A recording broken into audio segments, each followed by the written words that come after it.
Hey guys, tonight we step off the last Roman stones at the forest's lip, and the world on this side hushes like a theater before the curtain stirs. Damp bark threads your breath, and the iron taste of old nails hums on your tongue as if the path keeps a pantry of rust. You probably won't survive this, so we go slow, one hand on the rough milestone and the other testing the dark like shallow water. So, before you get comfortable, take a moment to like the video and subscribe, but only if you genuinely enjoy what I do here. Tell me where you are listening from and what time your clock whispers. I love how the world scatters itself around one story. Now, dim the lights, maybe turn on a fan for that soft background hum, and let us ease into tonight's journey together. You set your foot onto leaf mold and feel the road behind you stop at the edge like a loyal dog that won't cross the threshold. Roman surveyors laid that spine so straight that centuries later travelers still walked by the feel of it. Plain fact, but here geometry phrase, trunks lean inward with cat-like curiosity. And the air records your arrival bead by bead. You listen, then listen to your listening, the faint patter on beech leaves, the far cough of a raven, the compromising creak of your boots. You joke to yourself, if the forest is taking attendance, you just answered present with both hands. You move because not moving would be louder. The last sun on your back was warm as bread. Shadow now wears pewter and tests your lungs. A fringe custom rattles in your pocket. Iron shavings to ward woodwives or other green householders, the bits clink like tiny bells. Do bells help? Maybe only as attitude, like lucky socks at a tournament where socks are not judges. The path becomes suggestion, a parenthetical whisper between trunks. You try to read moss as punctuation. Moss prefers the north, people say, mostly true until valleys twist winds and moss follows water instead of needles. You decide guidance here is a committee, chaired by humidity. A ditch to your right holds a runnel black as iron pots. A beetle rows a leaf raft with clerkly determination. You taste the metal in the air again and answer in dialect. Iron lives in your own blood after all. Hello to hello. Once, monks walked these edges to tally timber and sins. Cistercians loved clearings and streams, wheels and prayer-sharing walls. You picture a mill turning where only frogs turn. Now, bread and beer as punctuation for the day. Historians still debate whether the Romans' paved arteries kept pulsing through the early Middle Ages or broke into local fragments. You step on a cracked slab the color of wet ash and vote for continuity with your foot. Then withdraw your vote because roots have opinions. Crushed bracken releases a green sweetness. If forests had kitchens, this would be the steam, your lantern, shuttered to a narrow grin. Glances at lichens that look like maps left in rain. You prefer maps dry and folded, which is to say hopeful, every fold a line of optimism, ground swells and sinks. A conversation between burrows and roots that your saws translate. A calming fact to carry. In medieval Europe, wolves roamed widely and nobles kept forest laws that bit as sharply as teeth. Not that you plan to meet either tonight. But your calm likes annotations. A twig steps on you from the side, which is to say you step on it. The crack sounds like a vow breaking in a chapel. Rabbits startle. Leaves clap, and you think of applauding back before remembering that owls are strict supervisors. Cooler air settles like chainmail on your shoulders. You roll them to loosen the rings. Ahead, two stones stand shoulder to shoulder like old friends trying to look casual. You pass and whisper thanks to no particular saint. Boundary stones at parish edges blur through your mind. People beat the bounds each year so children would remember the line. Your fingers brush lichen and come away dusted with proof that even quiet things travel. A bat scribbles a sentence above your head and erases it mid-flight. The neatest handwriting teacher you will ever meet. Your thoughts flicker to fire and shelter, and you pick neither yet. The first lesson of a new room is to listen. A cart rut crosses the path and turns boggy. Someone once laid fascines here. Bundles of sticks to float wheels. You test with your staff in the ground. Answers in fluent squelch. A dialect you decline to learn. From far off, a bell keeps the hour. Maybe a village, maybe a hermitage, maybe a cow with career goals. You let the sound be a loose fence for your nerves. You drink, water leather cool from a skin, and the night drinks your breath in exchange.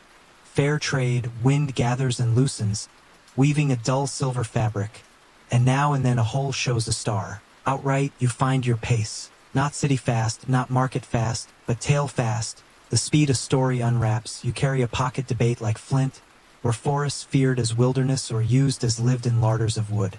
Food and law, historians still debate whether dread clung to tree leans or whether fines and lost paths were the practical fears. You feel both animal tingle and accountant's caution. A very medieval combination. Second joke slips out. If a ranger jumps out to ask for your license, you will show your best bark impression and hope for leniency.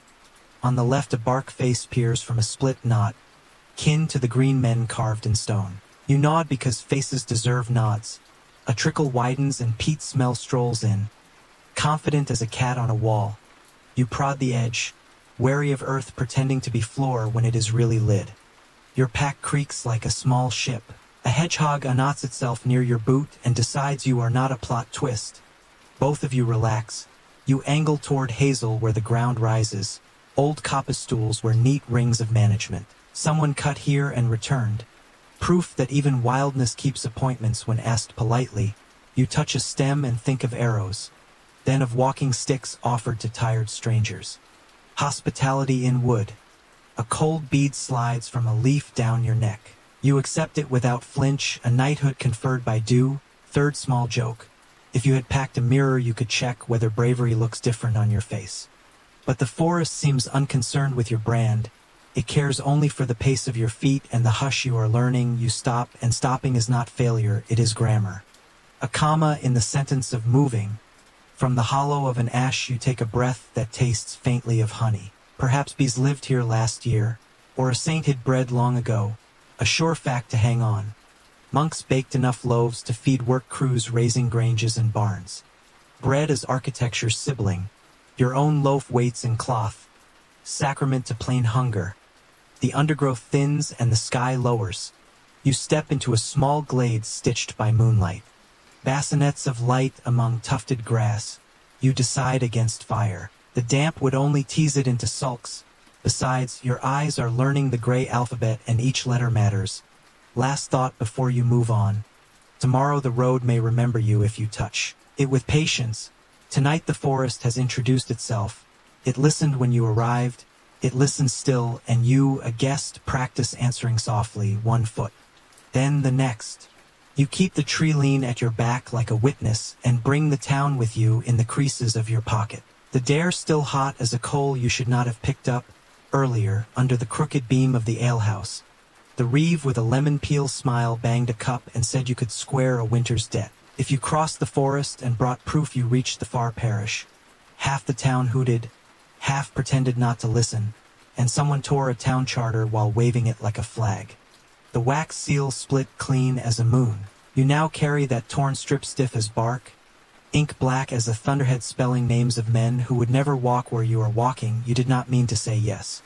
The word tripped out like a puppy through an open gate, but pride does that. It runs ahead and you jog after with the leash. The bargain has rules, of course, because medieval bargains love rules. Return with proof the forester on the eastern side has marked you safe. A token, a tally cut into a hazel stick, or even a slip from a fairy ledger if the river ferryman can be coaxed to write.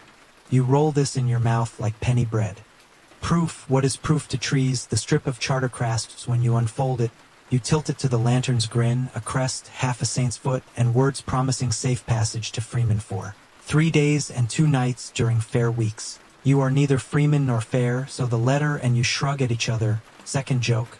You realize you only read the terms and conditions of the forest after clicking accept with your feet. You remember the bat handwriting from last night and the moss that lied politely.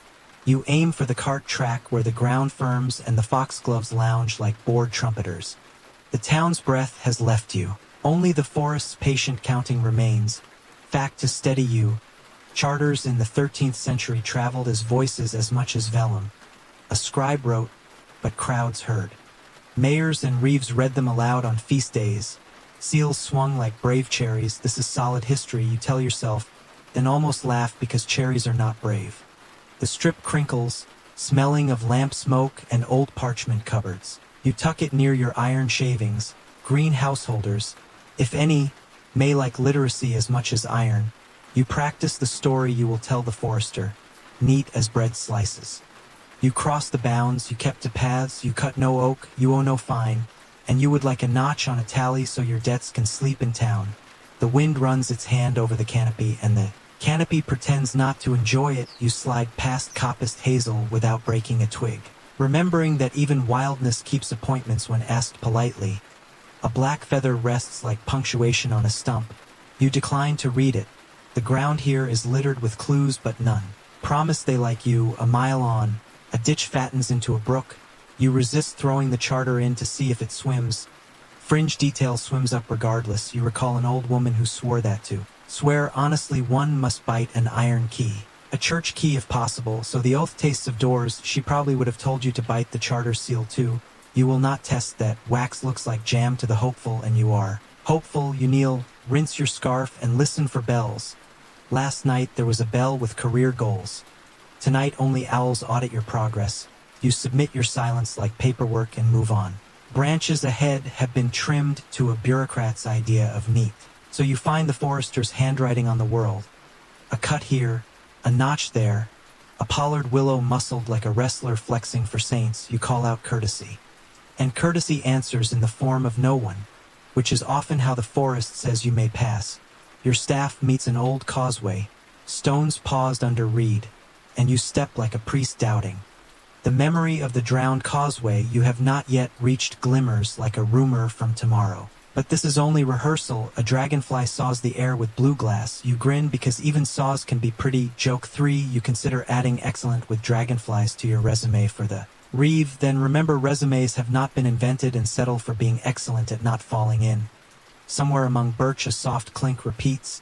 Iron on iron, you angle toward it and find a charcoaler smiler cooling like a buried moon. Turf peeled back and stacked. The cotters have gone, but their tripod still hangs a pot. Smoke writes a low sentence you can almost read. The miler is a study in patience and airflow. And you picture the town's patience, short as a child's sleeve, stretching for once. If you return with that notch, you finger the torn strip again, mainstream truth to anchor the moment. The Charter of the Forest in 1217 clawed back common rights after the big stage play of Magna Carta, letting small folk pasture pigs for acorns and gather wood where royal law had slapped hands.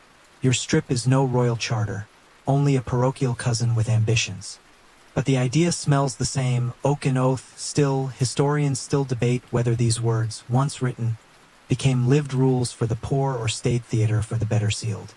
Some argue that villagers leveraged them shrewdly at court days. Others say the wax cooled and the woods went on as before.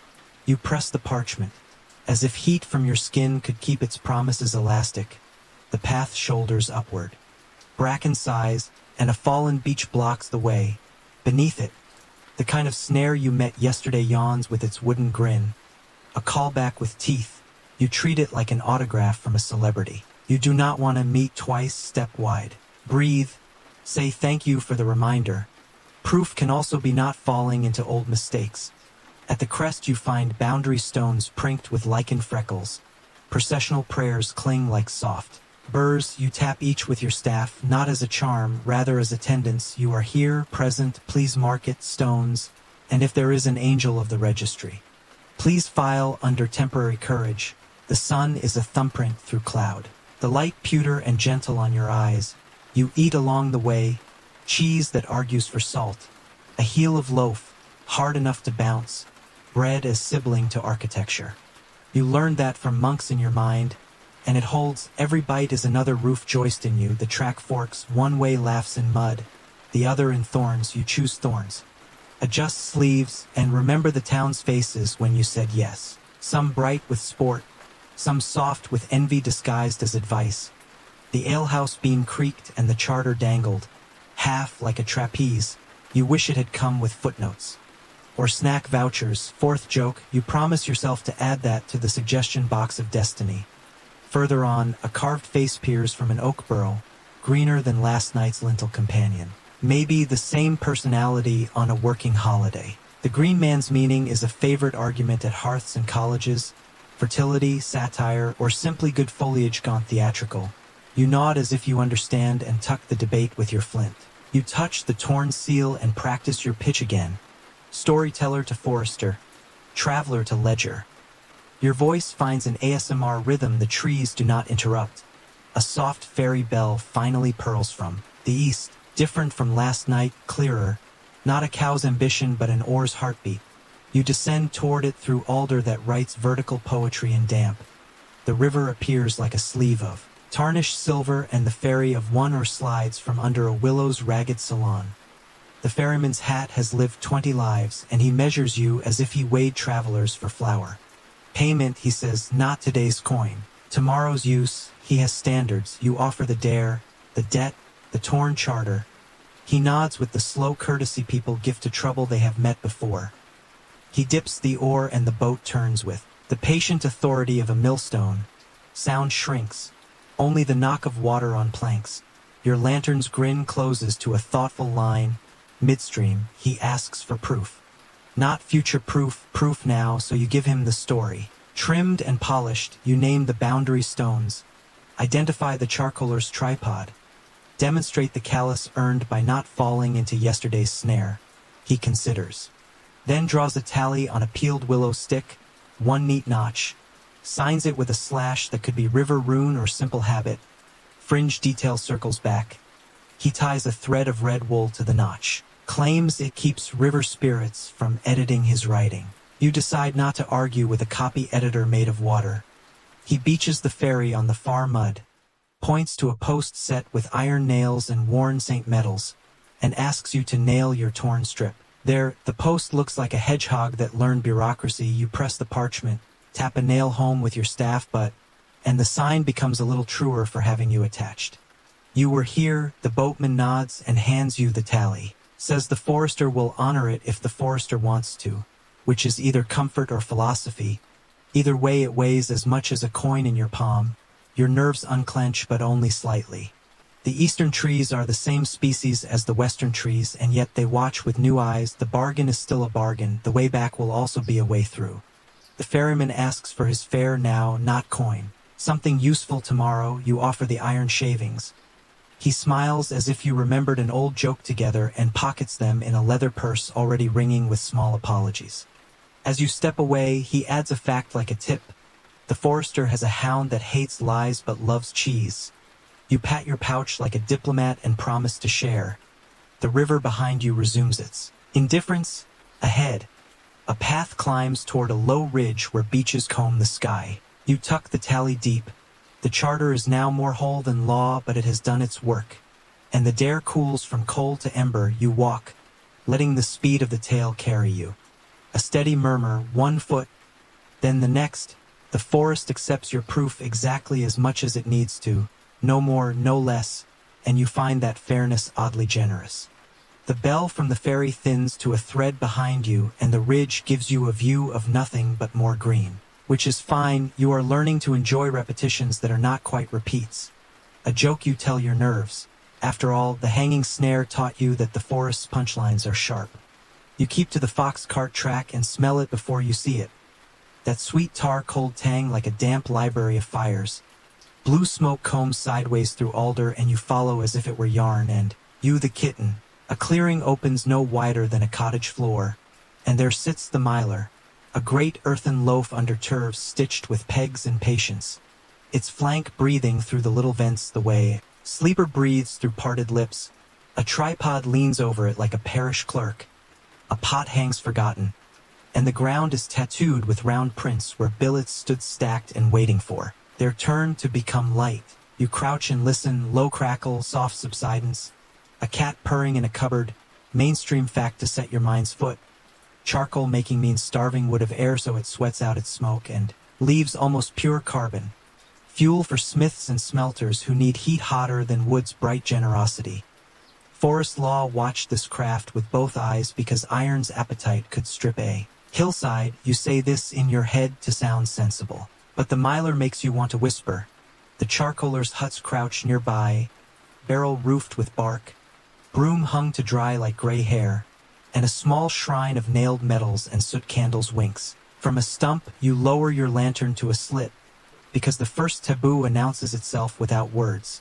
No naked flame near a sleeping fire. Even a bragging ember can wake a giant. A charcoaler steps from shadow with a face as serious as bread and nods, as if he expected you yesterday. His tunic carries the smell of weeks, smoke and wet wool and iron sweat, a combination the forest already recognizes in you. He touches the turf with the back of his hand, checks the draft with a palm near a vent, and says without looking up that you tempted fate bringing a lantern. You apologize with the small ritual of closing it further. Light like a secret kept between two fingers. He relaxes one button's worth and begins to teach you how not to wake what must burn asleep. No whistling, he says, not because of spirits, but because whistling is for wind and you do not call cousins to a quarrel. No pointing pricks, you move your whole hand if you must show. And no counting aloud, numbers make the stack think of ends. You nod, respectful of this grammar, joke one escapes anyway. You promise not to sing either, unless the miler requests a ballad. The man gives you a sideways look that almost smiles and almost does not. The forest is not a theater, he says, then shrugs. Some nights a song keeps a man awake when the vents must be trimmed at 3. He shows you how he listens to the stack. Ear to earth, palm to turf, a doctor diagnosing a patient who is also the medicine for someone else. He cuts a new eye in the cover and the smoke brightens for a heartbeat before settling to that. Thin blue you smelled on the ridge. If it goes white, he says, we close. If it goes sulky and dark, we open. And if it goes invisible, we panic quietly. The fringe details arrive like birds pecking crumbs. He keeps a sprig of St. John's wort tucked into his cap on Midsummer Week because some swear smoke behaves better when told the sun remembers it. He ties red thread, like the ferryman did, around the vent pegs to remind himself which ones he turned in the dark. He refuses to carry bread upside down because that invites the executioner to supper. Old Parisian superstition leaked this far like wine through wood. You tuck that away with the iron key oath and the river's wool thread and begin to see how small, odd promises stitch a life secure. Wolves, you ask, because you remember the ferryman's tip about the forester's hound and think of other teeth, with less honorable employers. The charcoaler shrugs and lists which saints wolves supposedly fear. St. Hubert's cross pinned near the hatband. St. Genevieve's candle if you can keep it from sulking in rain. Or simply St. John's Eve fires, whose coals women once carried home to bless the bread. He knows a man who swears a wolf will not cross a line traced with wort gathered before dawn.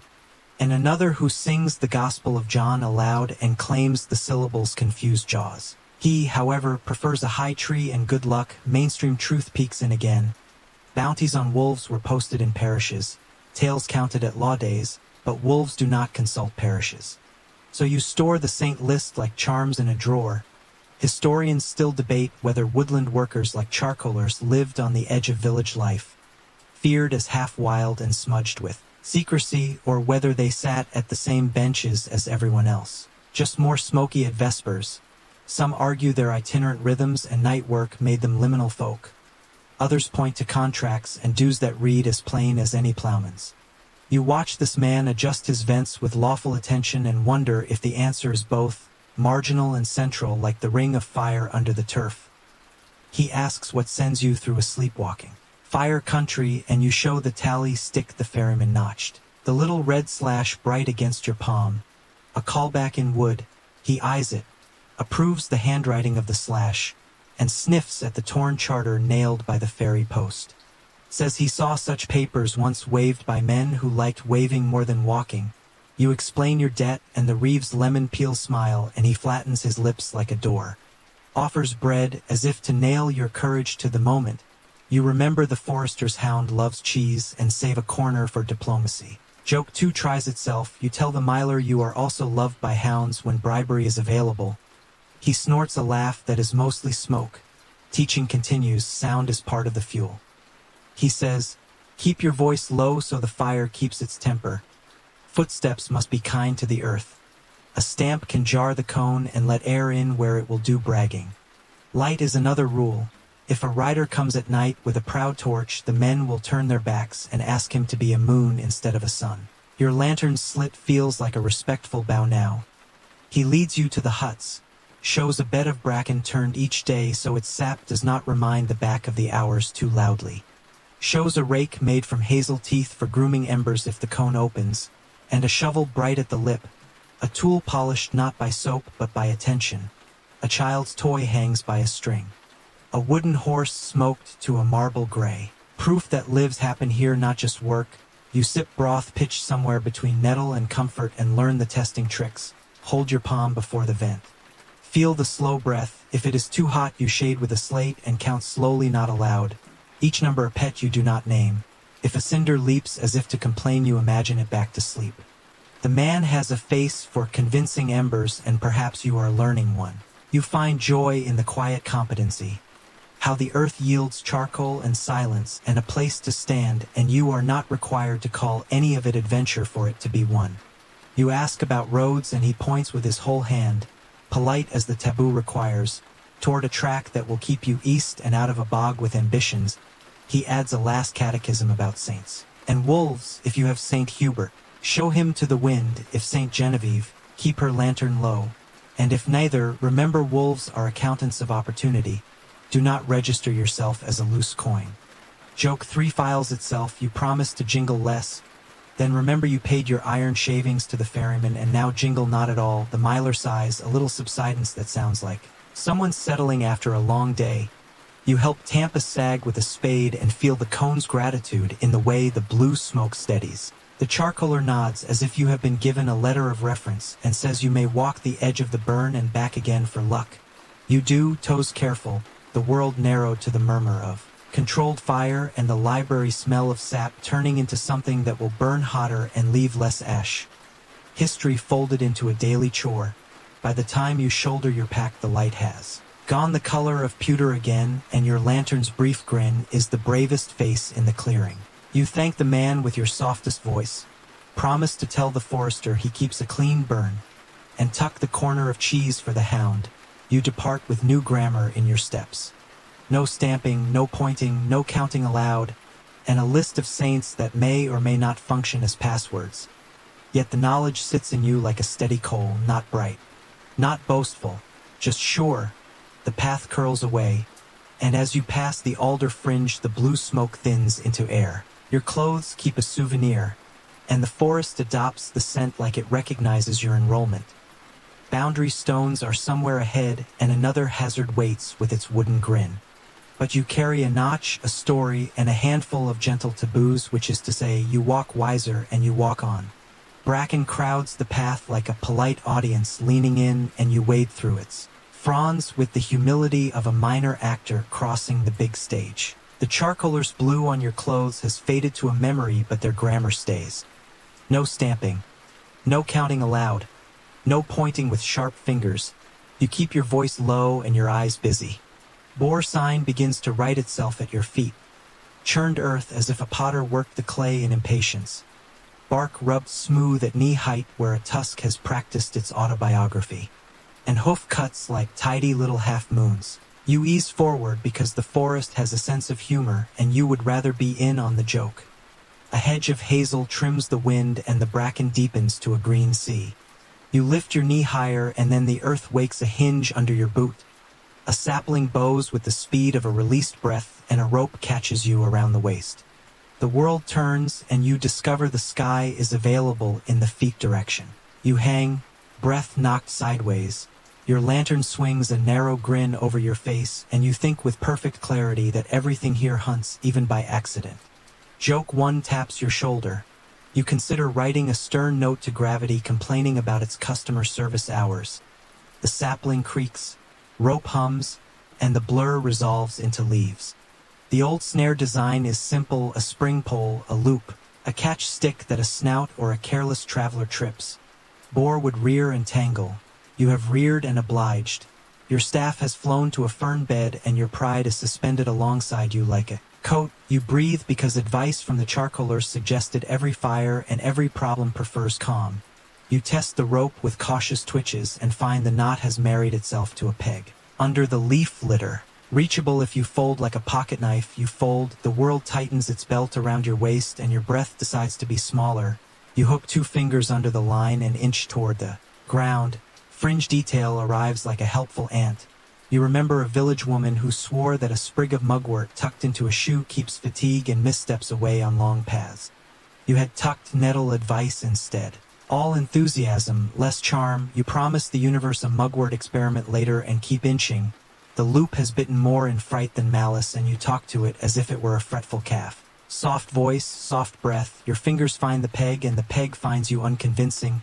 You wriggle, the sapling complains, and the loop slips one bark hair, enough to give you a new angle. Your palm hits the catch stick and the trap gives up with a sulky sigh. You tumble to knees, grateful for Bracken's cushion and mildly offended by its sense of humor. Joke 2 arranges itself. You have never admired the engineering of a fern before, and now you would like to nominate it for a fellowship in unintended mercy. You sit very still to persuade the forest that no chase is necessary. When you stand, you do it like bread rising. Slow and inevitable, your lantern's grin widens a touch and you bring your breath back into a useful relationship with your ribs. Practical thoughts return.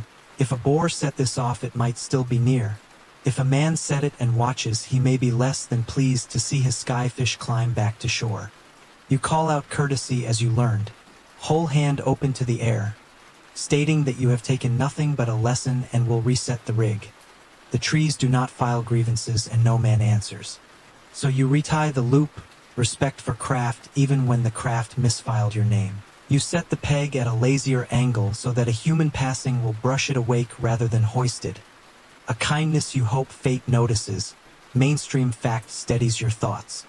Hunting boar in much of medieval Europe was a privilege guarded by lords and kings. Forest law in Norman England protected vert and venison with penalties sharp enough to carve caution into anyone's bones. A commoner snaring a noble's boar could pay fines that bled a family for seasons or lose more than coin. This is history with edges and you feel them. Yet the forest cares little for parchment boundaries. Its rules ride in tusks and saplings. Historians still debate whether illicit snares like this one made more meat for poor tables than official hunts ever could. Records tilt toward what officials noticed and punished while villages kept quieter ledgers in bellies and memories.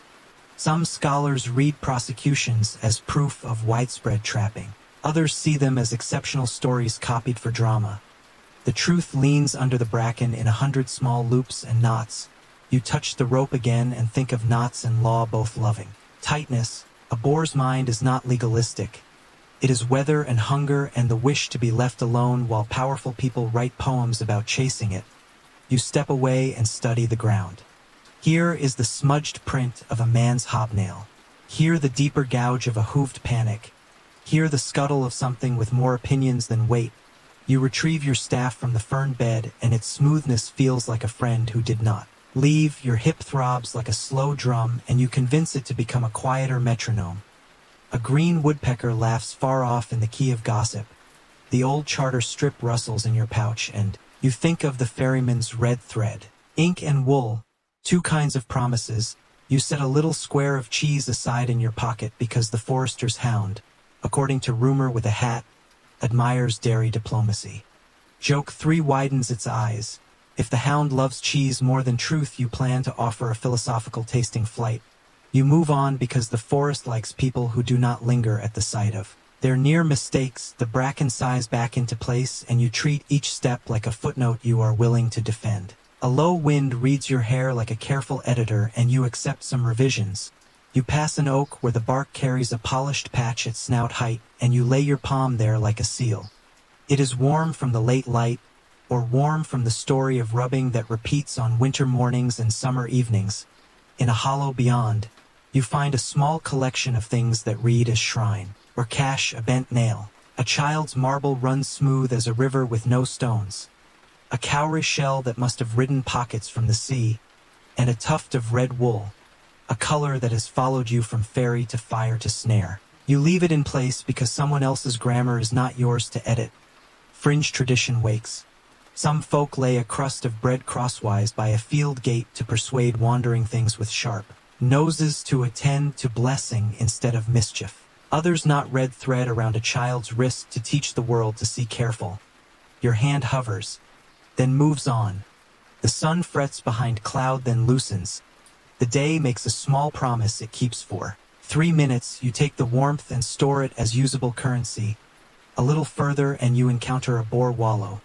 A teacup of mud enlarged by generations into a tub for a monarch with low standards. Prints overlap like gossip.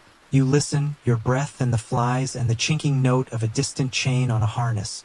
Perhaps a woodman's oxen, perhaps imagination. You let the thought be a fence, not a hunt, and you stand. Down your muscles, your mind opens the folio of facts it keeps, and you add one in neat ink. Bracken has served as bedding and thatch and as ash for soap making when burned. Its usefulness is a quiet barter with the land. You are learning to see usefulness everywhere, even in a trap, because a trap teaches visibility. You mark the snare's location in your head as a shape of trees and a particular mocking bend of fern, a callback to your earlier education. Read the moss, note the lie in the green directions. Trust the water more than the rumor of north. You want to laugh and do not because laughter has edges sometimes, and you are near the kind of silence that eats edges with care. You walk, shake out your shoulders, and test your hips again. Your pack rustles with its small horde of unavoidable noises. A leaf trapped under a strap, a button clicking a prayer book that is really a folded scrap of the torn charter. You murmur apologies to the quiet, and the quiet accepts because you are learning. You arrive at a spill of boundary stones and you mark attendance with the staff. 1, 2, 3, not allowed because numbers can wake what should sleep. The lesson holds. At the third stone, a green face peeks in a coincidence of leaves, and your memory of carved lintels nods back. Green men everywhere. An argument with bark, fertility or satire, or an artisan's inside joke. The debate continues over mugs and manuscripts, while the forest regards both with an amused eyebrow. It does not possess. You bow with your whole hand to the space and listen for the ferryman's bell in the east. Nothing but a rook accounting for his day with a voice like a leather hinge. By the time the light begins to unspool toward evening, you have learned the trick of rising from snares into walking again. The first rule has set in your muscles. Everything here hunts even by accident. You decide to hunt alertness and kindness and leave the meat to those who grew the tusks. Joke 4 leans in for a curtain call. You make a mental sign that reads beware of ferns and consider posting it where only bracken will read. The path straightens by courtesy, not by law, and your feet take the gift. Soon you will need fires and permissions and perhaps a hound's good opinion. For now you are a traveler revised by rope and returned to the grammar of ground. You test each step with a priestly staff. You keep the cheese ready like a footnote to a future conversation. You breathe soft, and the forest hears you choosing to go on. You move with boar-learned caution until the track kinks around a thorn, and there, where the beeches braid their arms into a green nave, waits a man with a cap like a withered mushroom and a measuring stick longer than his patience.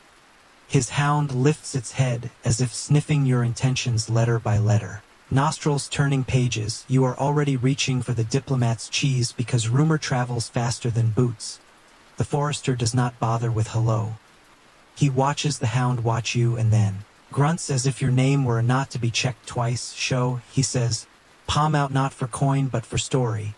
You give him the tally the ferryman notched, the red thread bright as a small oath, and he tests its edge with a thumbnail the way a smith tests temper. The hound leans in, accepts a square of cheese with the solemnity of an oath-taking, and sneezes truth on your boots.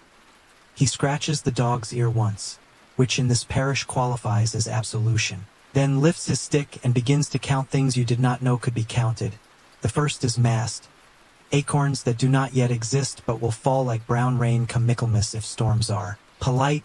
He reads the canopy as if each leaf had written a forecast. This many pigs per acre if the wind behaves, fewer if the worms publish early, and he slices your air with numbers not allowed, only little taps on the stick, like a drummer rehearsing under his breath. Mainstream fact to steady the moment. He reminds you that pannage, the right to run pigs on autumn acorns and beech mast, was real coin in these parts, reckoned in Doomsday's old Latin and in Reeves' chalk. Villages owed renders measured in swine or silver to lords and abbeys. The dates ringed around Michaelmas when mast fell and bacon futures were decided by weather. He says it like scripture because it pays like scripture. Meanwhile, the hound leans on your knee with the confidence of an auditor who has found no fraud. Joke 1. You thank it for the clean audit and vow to expense the cheese under hospitality if you ever invent receipts. The forester squints at your boots, at the way bracken spores powder the leather, and decides you have walked honestly rather than sprinted dishonestly. He explains his work as if you were already apprenticed. He keeps 3 ledgers and none are paper, one in the bark scars, one in hoof prints, and one in fines. The last ledger is the one that weighs the heaviest. He gestures toward the oak shade where a swineherd will later tie pigs by the leg with long leashes and let them work the floor as if sweeping with noses. He lists the fees, a coin for each snout, a promise for each trespass, and when coin fails, he will accept in kind a stack of billets cut to the forester's arm. Or he taps the stick with a meaning shaped like iron, a handful of nails for bridges and stiles. Iron travels straight in a crooked world. Joke 2 peers out. You consider offering your remaining shirt buttons as emergency currency, but they are wooden and the bridges prefer nails with ambition. He sets the butt of his stick beside your boot and asks what business you have with Eastern bounds. You tell the debt, the Reeves lemon peel smile, the torn charter now a hedgehog of nail holes by the ferry post, and the man's mouth flattens as if smoothing dough for a sober loaf. He makes a notch on his tally to mirror the ferryman's and ties his own red thread, so the world will recognize continuity when it sees it. He has the air of someone who distrusts discontinuities, and with good reason. Acorns fail and winters teach harsh math. He points his whole hand, polite even in sternness, toward a grove where pigs will once again be citizens. He tells you not to walk there when mast is heavy unless you fancy a debate with 40 determined philosophers in bristles. Fringe detail slips in with a grin. He says in the good years they paint the pig's ears with red ochre and hang little bells from a leather collar, so a swineherd can sort gossip by sound. Some even thread a wooden yoke through a snout ring to keep the cleverest from burrowing under fences like scholars under arguments. You picture a procession of tiny bells moving through beech shade like a sleepy festival and decide the forest has more musical instruments than the abbey. The forester's face never quite softens, but he cannot stop the corner of his mouth from admitting the bells are cheerful. Then he returns to arithmetic, acorns, feet, hooves, and fines. He says ruin winters faster than wolves. Wolves are honest appetite with a tail. Men with axes and uncounted pigs are appetite with paperwork. He names the penalties as if naming weather, for cutting oak without leave, for ring barking to widen pasture, for setting snares in vert reserved to lord or king. The sums are heavy enough to bend a family for years. You mention the charter of the forest clause you remembered, how words once loosened royal fingers from common rights. He nods the way a carpenter nods at a tool that fits the hand but still needs sharpening. Historians still debate whether forest law was relentless tyranny or a hard fence that people learned to lean against. He says, some say peasants lived black with fear. Others show court rolls where villagers argued their case and often won. The forest keeps both memories, the law's teeth and the law's bargaining table. He caps the thought with a whistle shaped like a leaf. You file the debate with your flint. The hound, promoted by cheese to assistant professor of honesty, presses its head into your thigh again, and you pet it like an argument you have decided can rest. The forester eyes your lantern and approves the shy slit. The charcoalers taught you something worth keeping. He admits, and he knows their blue smoke like punctuation. He has a list of taboos. Do not bring a proud fire to a sleeping wood. Do not empty a swine trough near a stream. Do not promise a farmer you will cut a path where his wife gathers rushes, because paths convert private chores into public convenience and then fines into conversations with teeth. He marks a boundary stone with his stick and tells you it is not the stone that marks the line but the walking that marks the memory. Children will be brought to beat these bounds at rogation tide, so they can grow knowing where their bread ends and their neighbor's begins. You remember tapping stones before and feel included in an exam you did not study for but seemed to pass by walking. Joke 3 curls up. You imagine the hound running the bounds with a bell and passing the class with highest woof. The forester grunts, which is generous laughter in a man who keeps ledgers in hoofprints. He orders you to repeat back the rules in your own words, and you do. No cutting oak, no pins in the Lord's hides, no turning deer into sausages by metaphor, no pigs in mast without counting. And always show your hands with all 5 fingers when you step onto someone else's grass. He adds a quiet one. If a widow asks your help dragging stormfall, help. And if anyone calls that theft, bring the argument to him. He will count compassion as part of his fee sheet. It is the only tithe he likes paying. In exchange, he expects you not to pretend ignorance if you meet a man with livery half-sewn who wants to sell you venison with the antlers still thinking. Your back remembers the snare and agrees to uprightness like a joint remembering weather. Then, like a schoolmaster making a concession for diligence, he gives you a gift you did not know to want. He points out a small oak, hardly taller than your worry, and shows you how its leaves shine darker above than below, how its buds pack tight like a plan. Tells you this one will live your lifetime, and more if storms miss and men mind their appetites. Take off your hat when you pass, he says, not for saints. For shade you will thank when your knees are reed years older. The hound sighs as if seconding the motion, and you bow to a sapling the way you bow to boundary stones. It feels correct. Debate of the day returns. He offers another. Scholars argue whether Europe was once a mantle of deep wildwood or a long mosaic of wood pasture and meadows braided with hedges. He taps the stick on thin air. I say it was always patchwork, boar and barley, thorn and altar, stitched by feet and hooves and the need to be warm in February. You tuck the idea into the same pocket as your flint, cheese crumbs, and courage. He writes a neat cross on your tally beside the ferryman's notch and says the Eastern ride will honor it if the ride is in a civil mood, which is an open category. He warns you that a causeway ahead is sulking under peat and that if your staff does not like a step you should treat your staff as wiser than pride.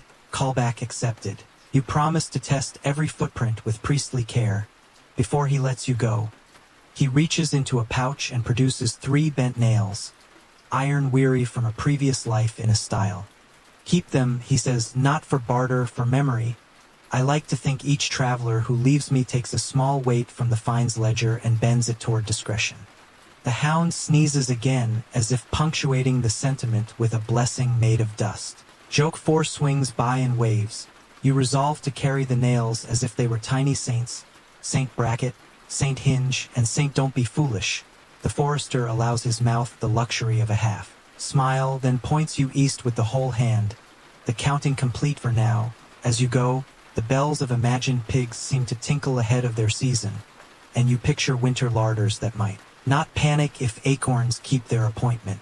You tuck the tally deep, feel the nails like 3 commas against your ribs, and step back into the green arithmetic, mindful that here fairness is measured by hooves and roots and the weight of promises you actually keep.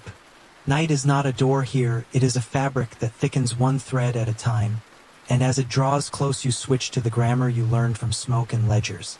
No stamping, no counting allowed. Whole hand gestures if you have to ask the dark a question. The ridge gentles into beach shade and your lantern's grin narrows to a respectful whisper. The world seems to hear better when you speak less, and then the wind does that trick it likes, turning its head to listen behind itself. And you hear what it heard, pads on leaf mold, soft as a potter's breath. Not many, not few, just enough to warn your bones that you are made of things with names. Joke 1 wants to sprint and you restrain it, telling yourself that if the wolves are taking a census you will answer in neat block letters and avoid cursive. The sound is there and then not. A stitch in the fabric, and on its far side a bell drops 3 notes into the trees. Not the fairy bells or heartbeat. Something smaller. A sheep bell maybe, or a pilgrim's. Or a night watch tapping time against a worry. The bell repeats and you let it be a fence for your thoughts. Wolves and bells share a country the way ink and rule do. The foresters talk of fines and hoofs turns over in your pocket with the 3 bent nails. You touch them like little saints, because even courage enjoys a rosary. Mainstream truth anchors itself calmly in your head. Many parishes across medieval Europe posted bounties for wolves, payment by the head or tail at law days, and kings installed officials to pursue them. France kept louveteers, royal wolf officers, for centuries, and in England and the German lands you can read the arithmetic of tales turned into coin across court rolls. History with teeth you can count. You murmur this to your own breath, a soothing footnote. Meanwhile the pads circle your hearing. Without closing it, you do not see eyes, you see the idea of eyes, which is enough for decent behavior. You slow to the pace of prayer at dusk, which is to say you move, but you do not insist. The bell, now two of them, drift where the land dips. You remember from afternoon arithmetic that pigs will have bells when mast falls, and you picture future tinklings like a barley-colored constellation moving under beach. Tonight is not that festival. Tonight is inventory. You place your staff carefully because the forester warned the causeway ahead is sulking, and you speak to the ground the way the charcoaler spoke to his fire. Soft and specific, the pads fade, not far, just choosing a parallel line to yours, a courteous decision that takes the heat out of your neck. Fringe custom edges in and you humor it, turning your cloak inside out for 6 steps. Because an old woman once swore that the world sometimes forgets what it named a person when clothes pretend to be their own lining, and forgetting can be a safety. You turn it back because dignity might be useful later, and you prefer the pocket with cheese reachable in case honesty needs culinary support. The bell settles on 3 slow notes. Then silence, then 3 again, like a monk explaining a point he knows you will forget in the morning. Historians still debate whether wolves in the Middle Ages hunted people with any regularity or if fear inflated brief seasons into a standing terror. Some chronicles paint winters with teeth, and parish accounts show urgency in bounties. Others read the same ledgers and argue that livestock, not people, paid most of the tax. The argument paces across centuries the way the pads pace across your hearing now, staying in the trees while the bell marks your lane. You accept that both can be true, fear honest and numbers stubborn. You reach a hollow where the ground slicks into peat dark and your staff translates hesitation into a counsel you obey. Step wide, bless the forester with a thought, and edge along a fringe of rush.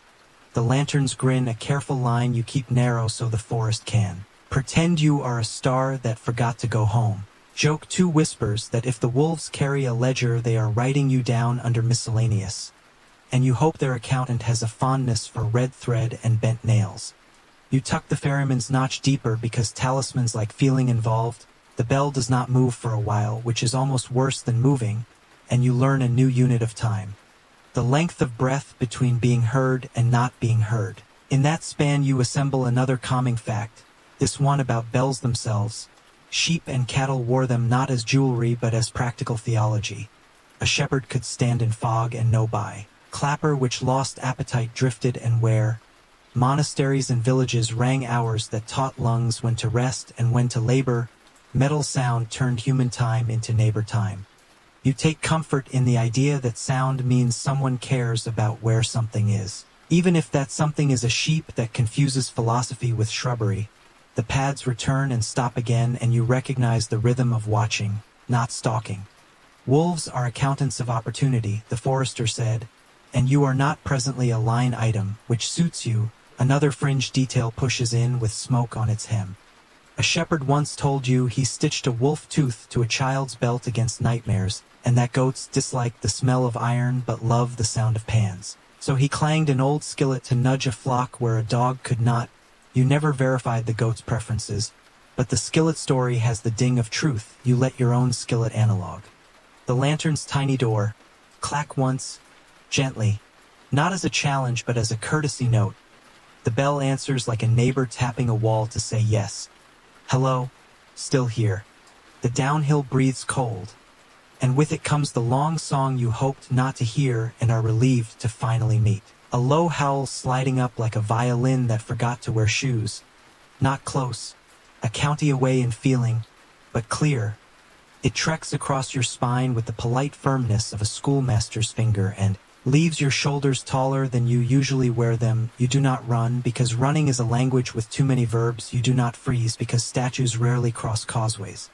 You walk, a state of being that suits most stories and this one especially. You think of the green men carved in lintels and on oak burls, faces half leaf and half laugh, and you wonder whether the artist meant to say, remember you are seen.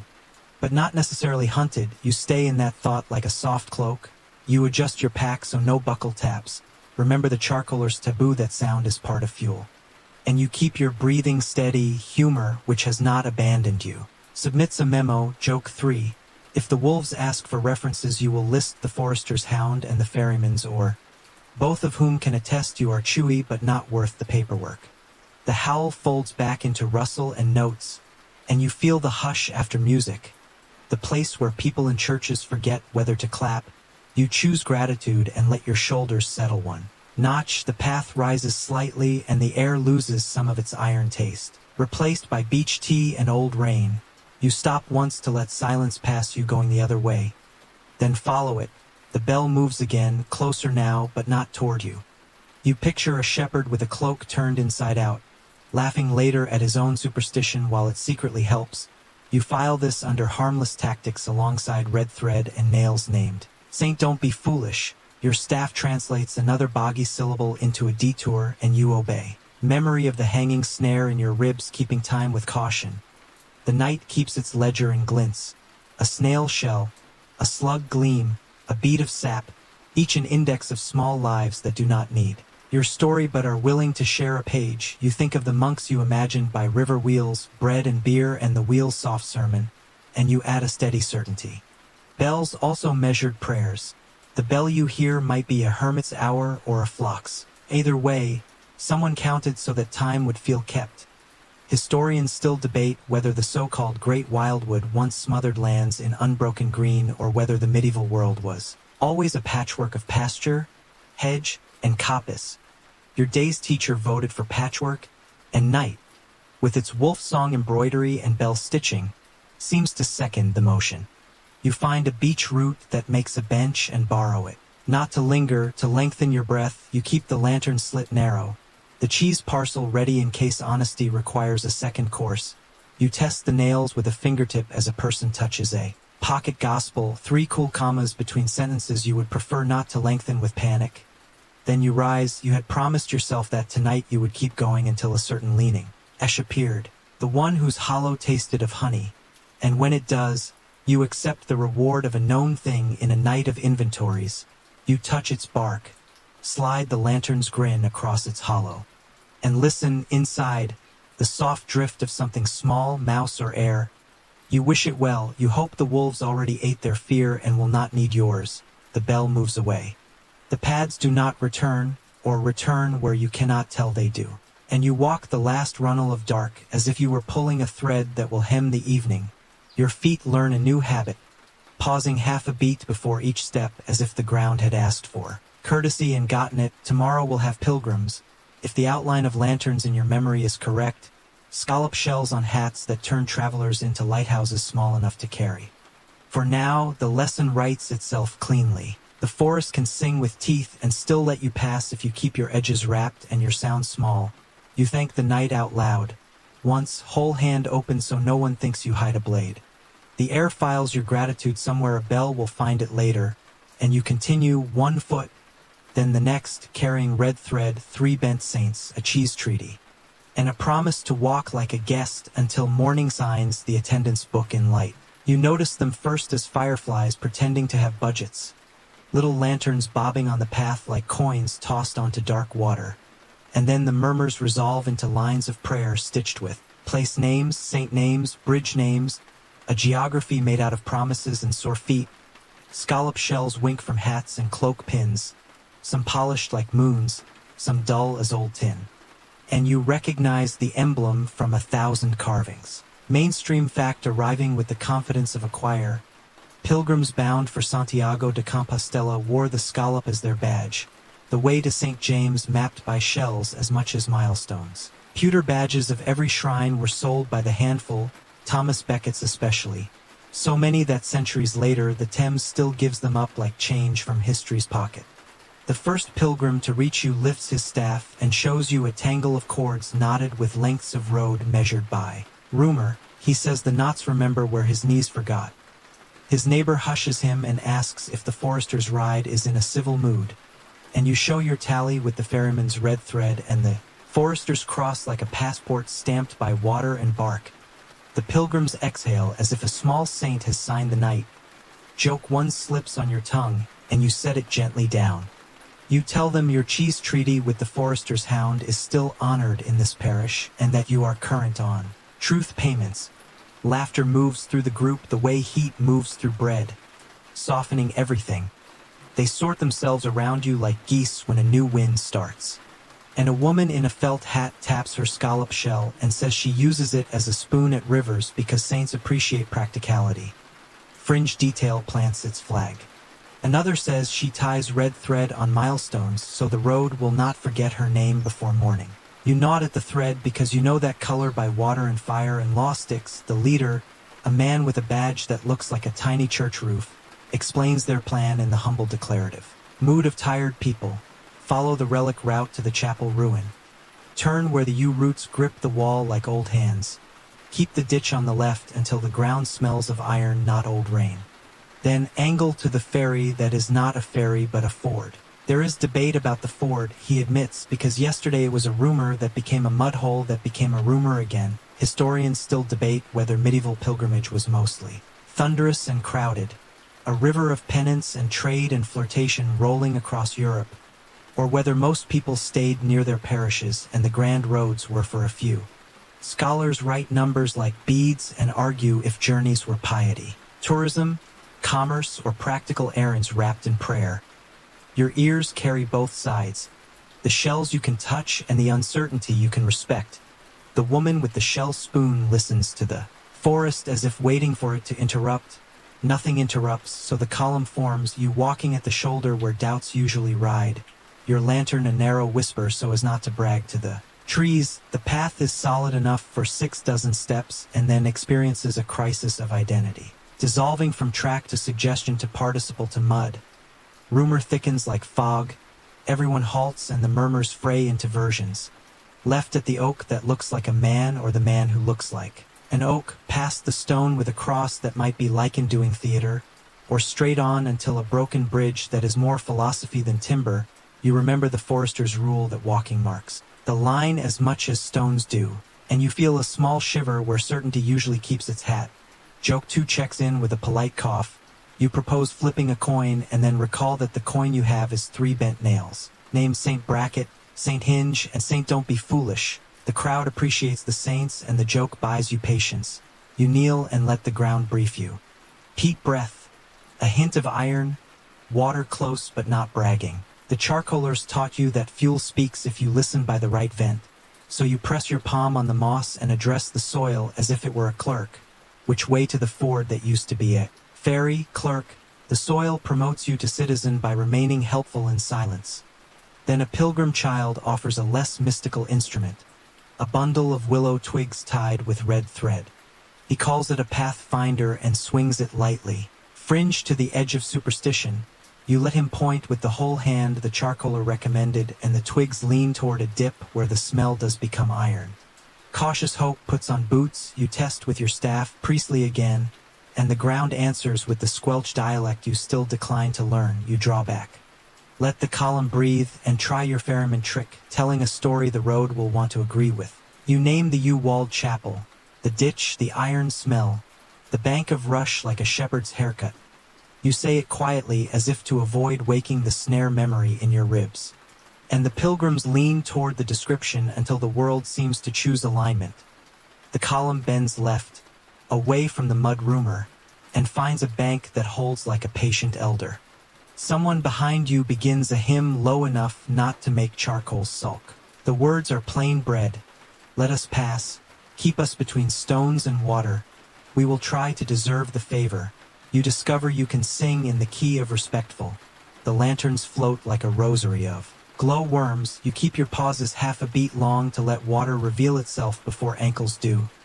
Mainstream detail clicks a bead into place in your mind. The 12th century Codex Calixtinus included a guide for pilgrims to Compostela, naming roads and rivers and cautions with the confidence of someone who has learned geography by blisters. But here you must write your own codex with staff taps and breath. The path resumes as if embarrassed, and the air changes from wet wool to iron pot, which means you are trending correctly toward the ford rumor.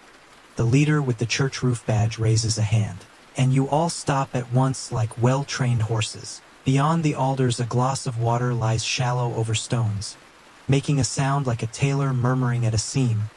The ford exists just enough to permit belief, which is most of what a ford needs to do. You test with your staff, then knee, then a modestly brave ankle, and the clatter of pebbles underwater comes as a polite applause. Joke 3 wanders by and tips its hat. If the ferryman appears and charges admission for crossing without him, you will pay in gratitude and the last of your cheese.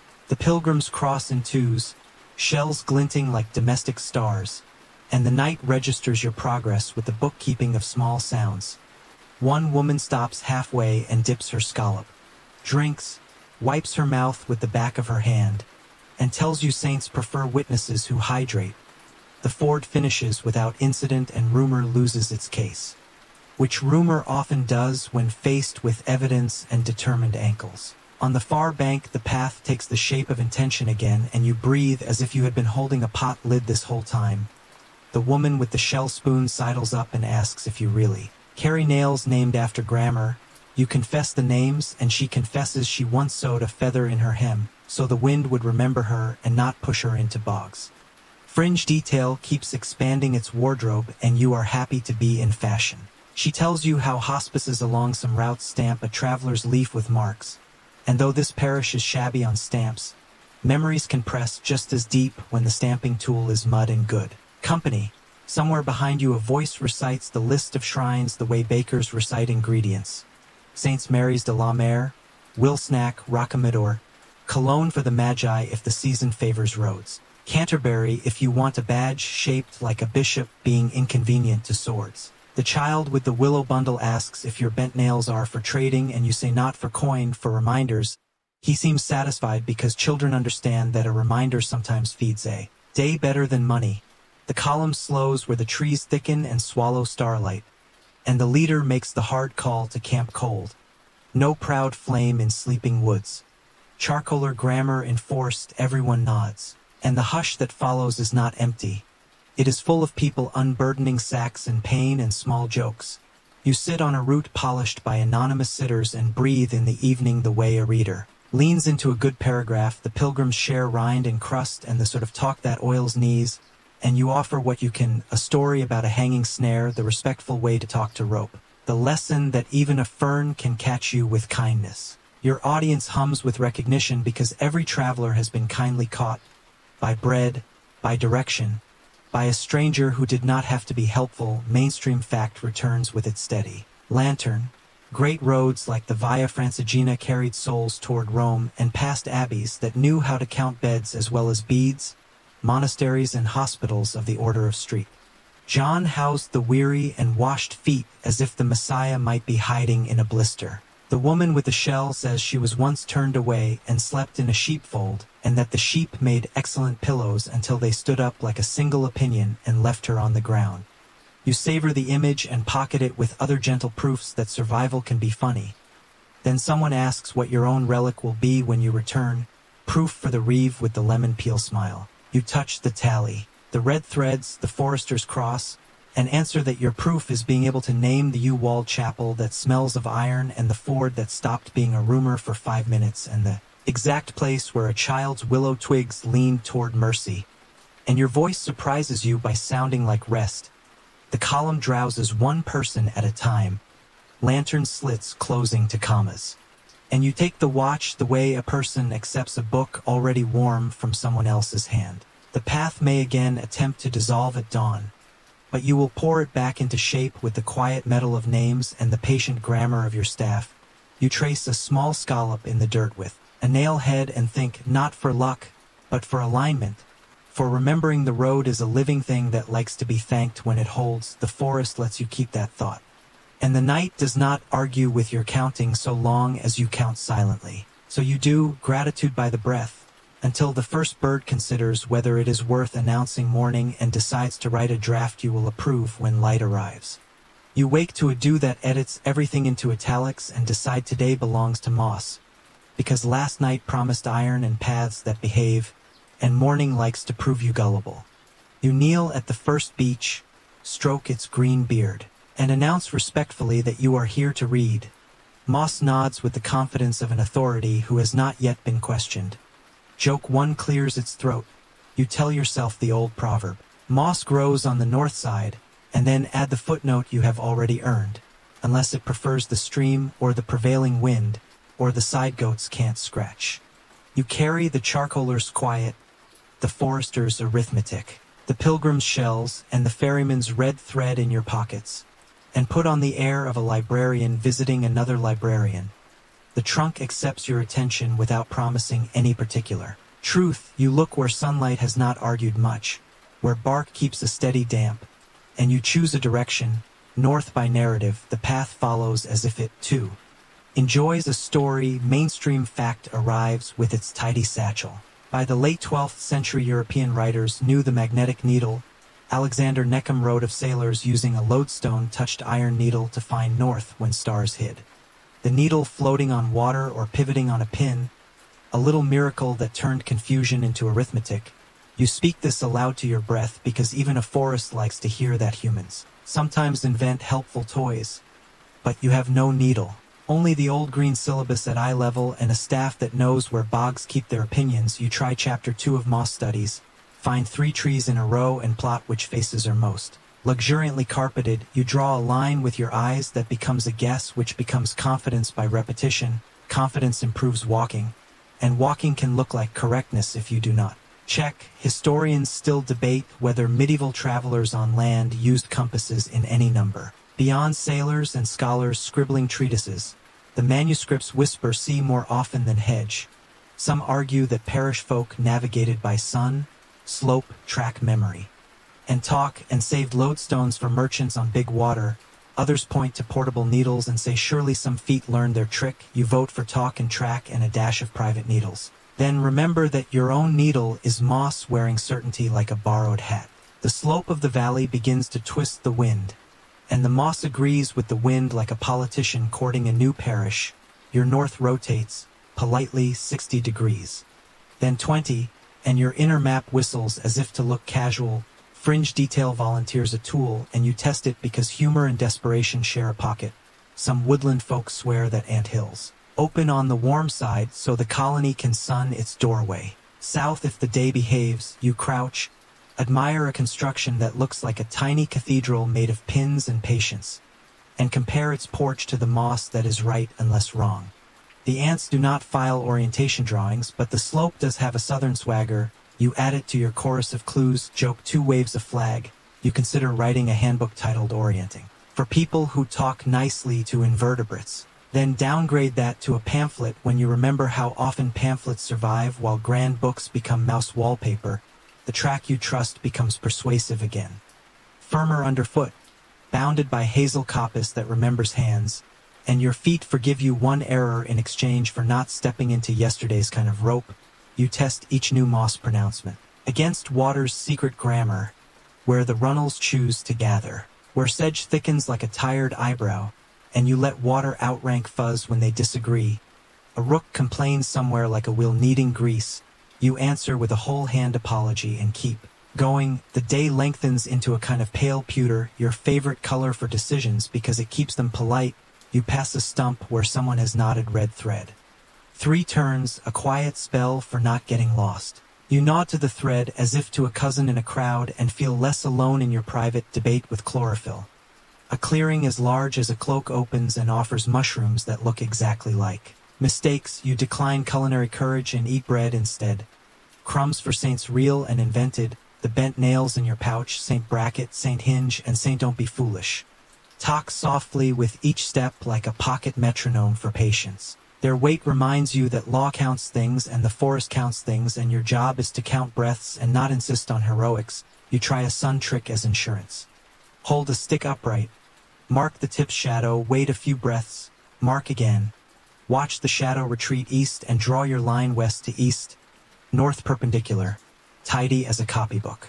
The charcoalers would approve the silence with which you perform this, and the forester would approve the part where you do not pretend speed outranks accuracy. You align your moss with sun's proof and feel like a small committee reaching consensus after snacks. Mainstream detail knocks again with a gentle knuckle. Churches in the Latin West were often oriented roughly east, ad orientem, priest facing sunrise, though foundations and ground and local ideas tugged the compass around. So a church's chancel points more toward devotion than true east. Useful if you find one, less useful if the roof remembered to be gone. You suspect a roofless chapel is near because the pilgrims spoke of you, roots gripping stones like old hands, and because ruins attract paths like bees find time. But you do not skip ahead. Today is Moss Day, and Moss still wishes to debate. The valley turns its head.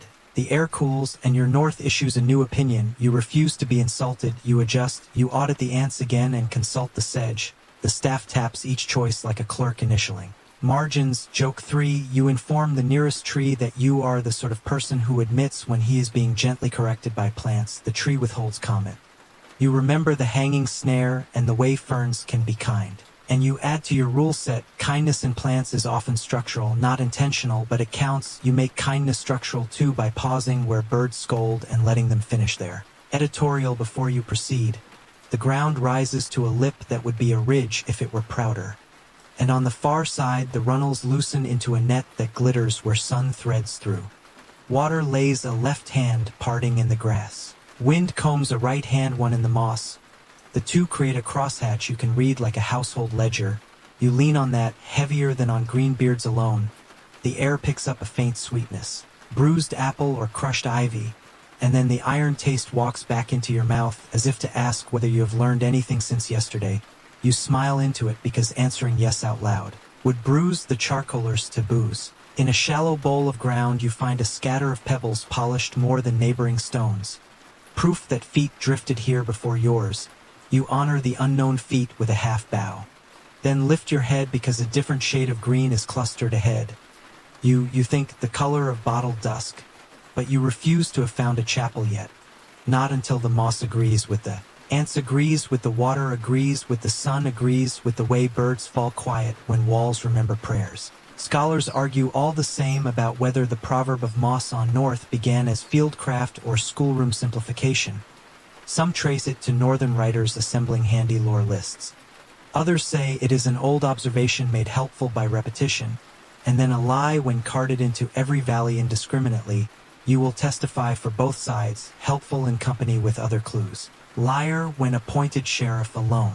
You test one last trunk and the moss, generous at last, point steady as if embarrassed by earlier flirtations. You let yourself be guided. The staff finds a subsidence that tastes like sill stone. Under soil, a straightness where nature prefers curves. And your breath shortens with that pleasant anxiety people feel when their guest prepares to take off its costume and reveal a fact. Fringe detail trots back to escort the moment. An old swineherd once told you that when you feel lost you should hum the Kyrie at a speed that fits your walk. Not for heaven's ear but for your own. So you keep your steps in a kind of mercy. Your pulse in a kind of patience, and the tune keeps you from hurrying at the exact wrong time. A rook breaks off from its complaint and flies ahead to a shape not entirely tree. You stop because stopping is still grammar. One beat, two, then move because movement is still meaning. The ewes become themselves dark and elder, and between their skirts something pale surfaces like bone under skin. Ashlar, a corner, a line mortared by hands that believed in roofs. You let the image occupy only the edge of your eye because this chapter is still moss. The next will be wall. And you keep promises to structure as if it were a person you respect. The path here has been kept by feet and goats and perhaps an annual procession that forgot to come last spring. Your nails tick the pouch as if to ask whether this counts as a hinge moment. St. Hinge grants provisional approval. Joke 4 asks permission to submit a lesson. If you ever get to write the terms and conditions of forests, include a clause saying every proverb must travel with 3 friends. Sun, slope, and stream, else it rides outside the cart. You think this fair? The moss around the ewes is uncommonly shy, giving way to bare earth where parishioners once turned the same corners. Until the soil remembered, you pet one last patch of green and thank it for being a guide who tolerates being wrong in public. Then look up fully, not to enter, simply to let your eyes accept that. A chapel wall without a roof waits within the trees. The morning has spent you gently, and you have spent the morning learning that certainty breathes best when it shares the room. You settle your pack, make a whole hand greeting to the shade, and leave the last foot of discovery for the next breath, which is to say for the next chapter you have promised yourself. You step once more to fix your place in the ledger of the ground. And the moss, magnanimous now that the hard work is over, declines to contradict you. You stand at the lip of the U-shade and let the pale geometry ahead collect you. Wall without roof, corner with memory, ashlar stones stacked like folded prayers, and a doorway that still remembers shoulders. You keep the lantern slit thin because ruins prefer confidences to headlines. The yews lean like elders' eaves dropping on grandchildren. Needles writing a quiet italic over everything. You step where feet once turned, and your soles find the polished curve a congregation leaves by doing the same motion until soil agrees. In the nave of air, a swallow scythes through.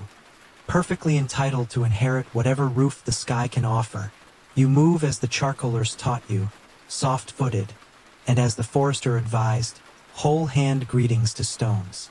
You speak a name to steady yourself. Grange. The word fits the scale better than chapel alone. A farm place of an abbey where lay brothers once shouldered the barns and winter plans. Mainstream fact slides in with calm authority. Cistercian houses built outlying granges worked by conversy. Lay brothers under monastic rule who plowed, brewed, herded, and tallied. Their complexes often held tithe barns with big doors for wagon mouths and little owl holes so feathered accountants could thin the mice. You angle your lantern to a slit near the gable stump, and there it is, an owl's doorway carved like a modest moon, and beneath it, scratch marks that could be claws. Could be knives, could be calendars. Your breath files this as proof that grain once slept here under a feathered tax inspector. Fringe detail steps forward with charm and caution. On a sill someone long ago scored a round hexafoil.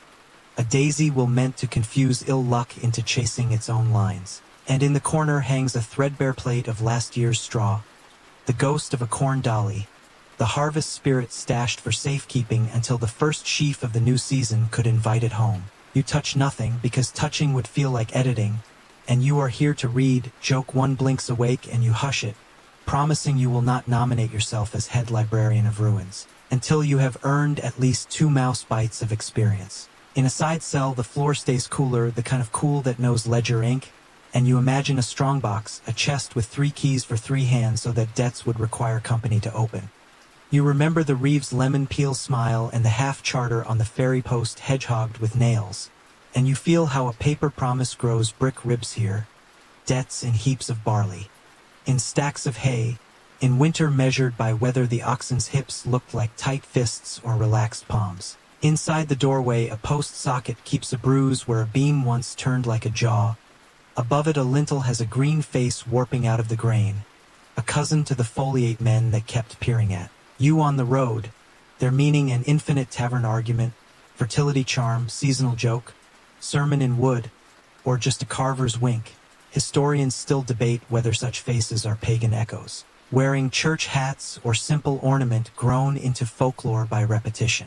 And you let the debate float because the swallow does not require your conclusion to continue her shift. You pace the nave of air and your staff taps a stone with a sound that tastes like money. Your ears know a floor laid for wagons, wide for turnings, the kind of space where back-breaking becomes choreography. You see it as if now lay brothers shouldering sacks. A hired boy handing up sheaves. A ledger man with black-stained thumb licking each page into performance. A bell somewhere telling lungs and knees when to change gears.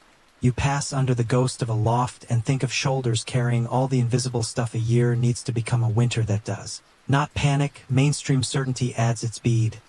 Tithe barns stored the 10th part owed to church or lord, measured in modii and quarters, sometimes chalked in tallies, sometimes cut into sticks that split so both parties carried proof like a pair of ribs. You still carry your ferryman's notch with red thread and the forester's cross in the same pocket as your 3 bent saints, and you feel how one small line can stand up in a room full of bigger ones. Joke 2 peaks around a pillar that no longer exists, and you tell it gently that if you try to organize this place, your ranking system will eventually include buckets of dust.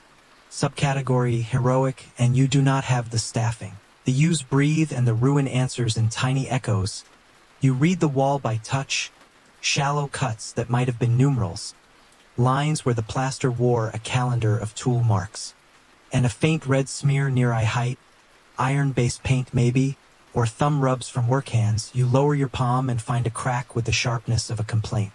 The kind of line frost writes when it is disappointed in mortar. And there, tucked into the seam, a dried blue thread, not ferryman red but the color of a sky shorn of cloud.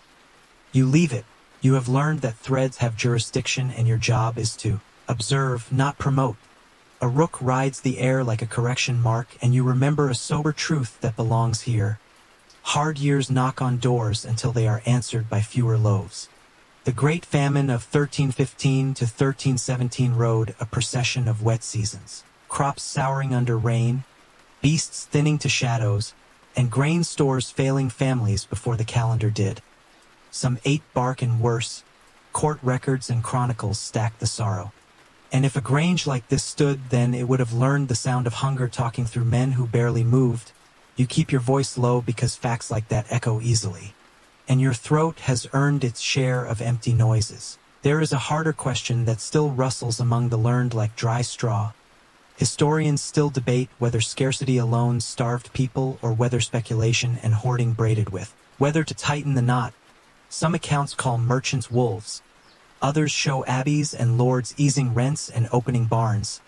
The record is patchwork, like the forest itself. Boar and barley, thorn and altar, and your own thought refuses to flatten it. You follow a shadowed corridor to a doorpost with little notches at child height. They could be idle knife work, they could be measures for growing, they could be wishes. You picture lay brothers with smoke in their wool teaching hired youths the liturgy of grain, how to pile so air can breathe, how to lay threshing floors with straw like soft armor, how to pray without making a spectacle of it, a lesson the charcoalers would agree with. A sudden sweetness climbs from a corner, honey, faint and old as a bedtime story, and you remember the ash hollow that tasted of it, and imagine a skep sitting under the eaves here once. Bees making a treaty with the barn the way the forester makes treaties with pigs. In a recess a scatter of pebbles glints, a labor of bored hands perhaps, or a game of merrills scratched into a convenient slab to pass winter twilights. The board is 9 men's Morris if your memory attends, and you kneel, touch the little grid, and feel how work builds empty minutes that deserve kindness. Fringe lore taps your sleeve.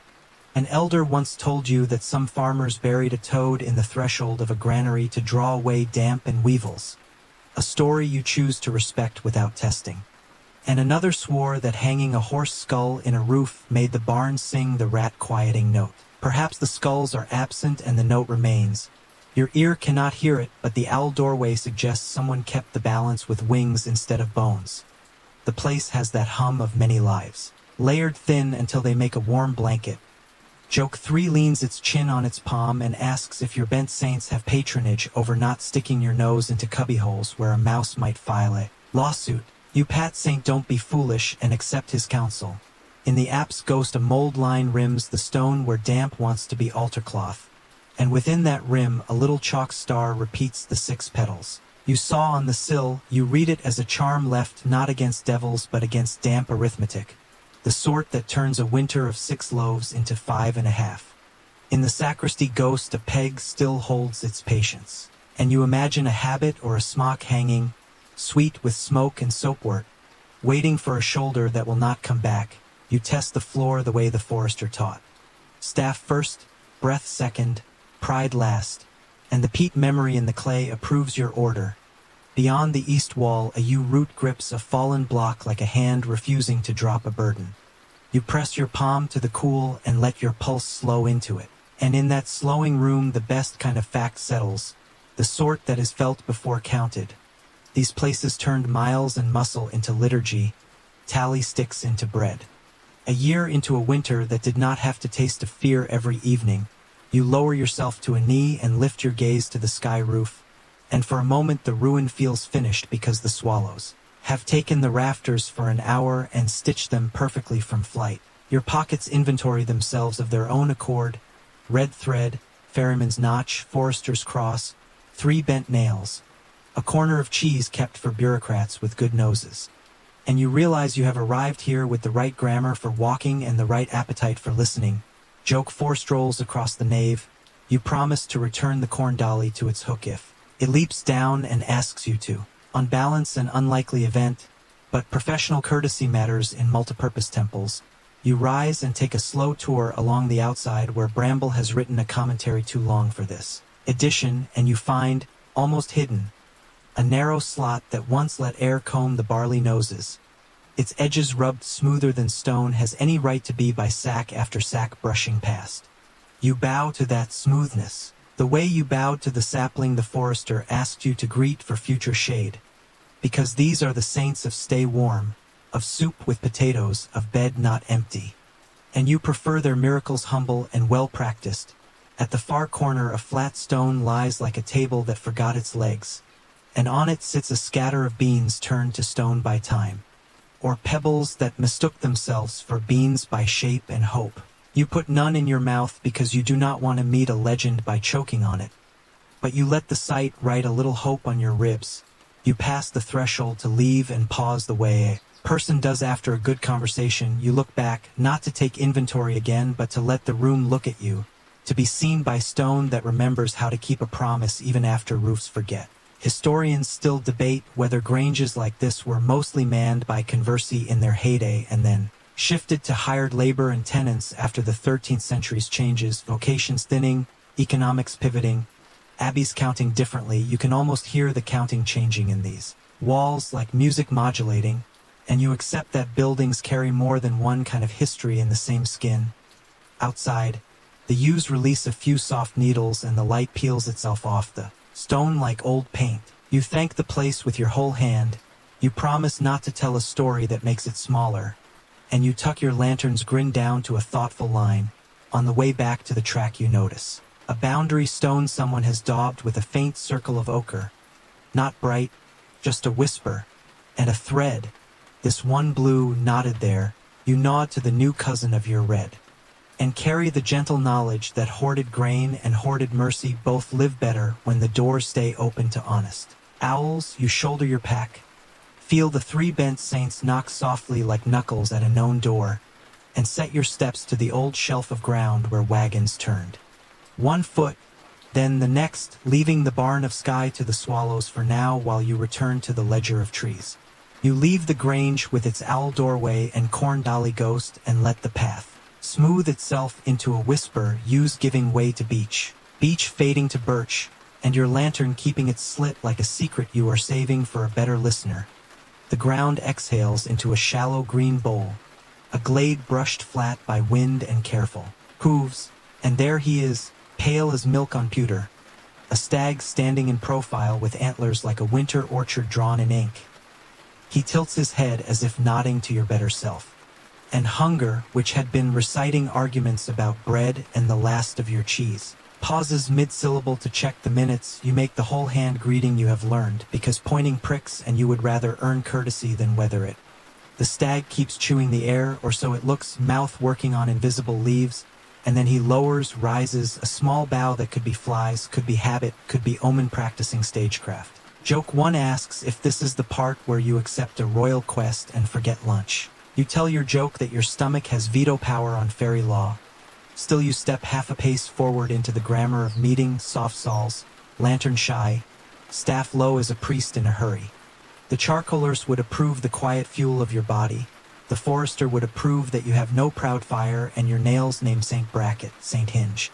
And Saint Don't Be Foolish sit steady in your pouch like commas guarding against rash clauses. The stag's coat is not quite white, more the color of fog caught on thistles, and you recall a mainstream stitch of heraldry and alehouse memory. Richard II took the white hart as his badge. A collared deer on livery coats and in signs, and England sprouted white harts enough that centuries later you can still drink under the emblem and argue about the ale's honesty. Kings loved deer as law loved fines. Venison reserved for people who embroidered their names on the year. You think of that law and of your earlier boar lesson and feel how much appetite requires paperwork. The stag tilts again and walks 2 ceremonious steps, not fleeing, not approaching, the speed of a thought showing itself twice so you will believe it. Your breath stretches to meet the moment and you lay the ferryman's red thread across it in your mind like a bookmark. Follow the deer and find a chapel, story warns, or follow the deer and find a bog, experience counters. You taste the iron in the air where water thinks aloud under the grass and recall the forester's quiet counsel. If your staff dislikes a step, honor its mood. You test. The ground hums yes in the syllable affirm, and the stag nods again as if accepting your audition. Historians still debate whether white stags in medieval stories signal divine summons. Celtic memory, or a literary magnet for knights who needed excuses to leave supper. Some trace the motif from Irish and Welsh tales into Arthurian forests, where pursuit of a white hart shreds courtly seating charts and builds quests from hoofprints. Others insist the color is less miracle than lucism, rare but real, and the meaning followed the deer. Not the other way, you do not solve the paper argument in a glade. You simply agree that wonder can wear antlers and statistics at once. The stag steps sideways, a polite invitation drawn with hooves, and you who have followed bells, smoke, and moss before, try not to be the kind of person who ignores a courteous guide. You angle after him, staff testing, breath quiet, a pilgrim rhythm without the shells. Moss plays librarian again on north-facing trunks and gets it mostly right until water edits it. You reconcile competing experts like a reeve sorting two ledgers and a rumor.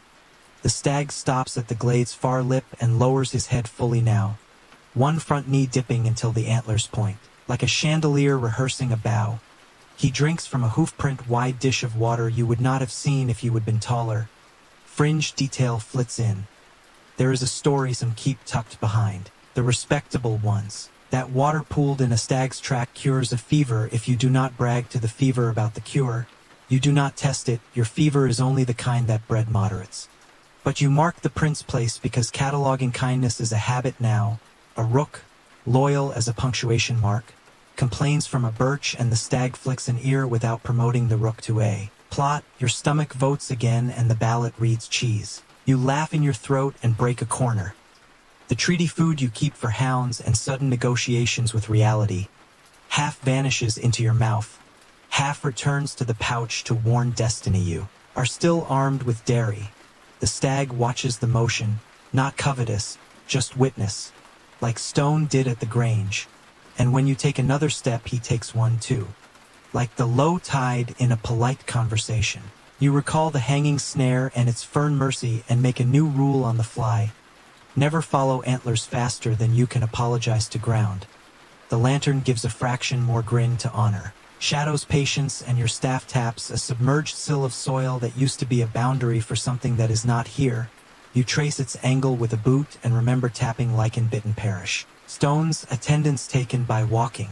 As the forester told you, the stag tilts his muzzle toward a stand of hazel where the coppice stools wear rings like seasoned advice, and you imagine him saying, "This way is story, that way is soup, choose well, joke 2 votes soup," because story rarely packs a nap. You compromise by following story toward something that looks like soup. Your feet straight line through buttercups and the earth accepts you as if your name is finally on the right list. Mainstream truth nods in. Medieval hunts were choreographies with horns, hounds, relays, and rank-based honors. The curie for the dogs a ritual, the allotment of haunches a syllabus in venison. And tapestries made a theater of it so high walls could keep winter company with fabric countryside. You prefer a single deer in a real glade and no tapestries unless moss counts. The stag takes another ceremonial swallow and rises. A proper bow, you mirror it without antlers, whole hand open, and you are very aware that he can leave any time and you cannot, not unless you invent speed. He turns as if to go and then pauses, looking toward a low stripe of darker green, alder telling secrets about a stream. You hear the water before you see the metal it has polished into taste. The stag walks. You walk, your staff translates squelch into a detour. And you enter a corridor of reed where flies audition for irritation and fail because your shins forgive them. The stag stops in the water, just above the knee, and breathes. As if making an offering of presents to the stream, you consider washing the bent nails, a symbolic courtesy to St. Hinge and company. Then imagine dropping them and build a countervailing ritual, in which you keep hold. The ferryman's knot shows in your mind. Red wool against willow, and steadiness spreads through your palm as if thread could be learned by skin. Your lantern's grin shuts entirely now because sunlight has remembered its job. And in that wider light you notice a notch on the far bank. A narrowing where hooves and feet have written their crossing like a sentence rewritten often until it runs. A ford, one of those rumors that prefer the daylight. You could cross, you could not. You think of the pilgrims and their shell spoon, the way a crowd made water agreeable by agreeing, and decide you do not need to cross today to honor the idea that this is crossable. You drink instead, Learning again the charcoaler's lesson that thirst is a poor advisor until it meets water and becomes policy, the stag drinks too. Then lifts water from his muzzle like a brief beard and shakes philosophy from his chin. Historians still debate whether people saw white deer as the forest's private herald or as a neighbor wearing an unusual coat.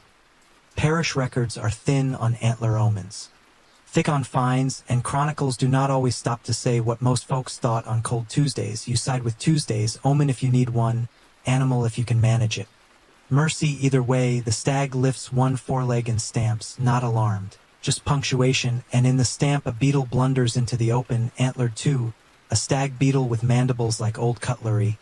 Fringe lore taps your shoulder to brag that in parts of Germany. People once said these beetles carried burning coals in their jaws to set thatch alight at witches' request.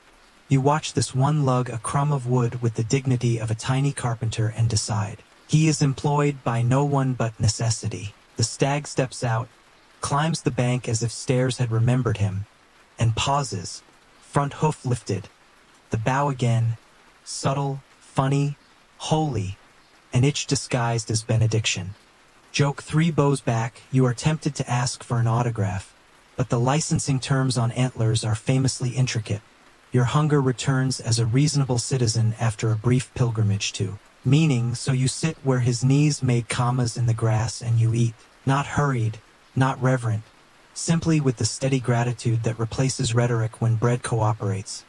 A rook applauds once with a wooden hinge and you take that as a review that will not be syndicated. You think of how often the world nodded at you in the last days.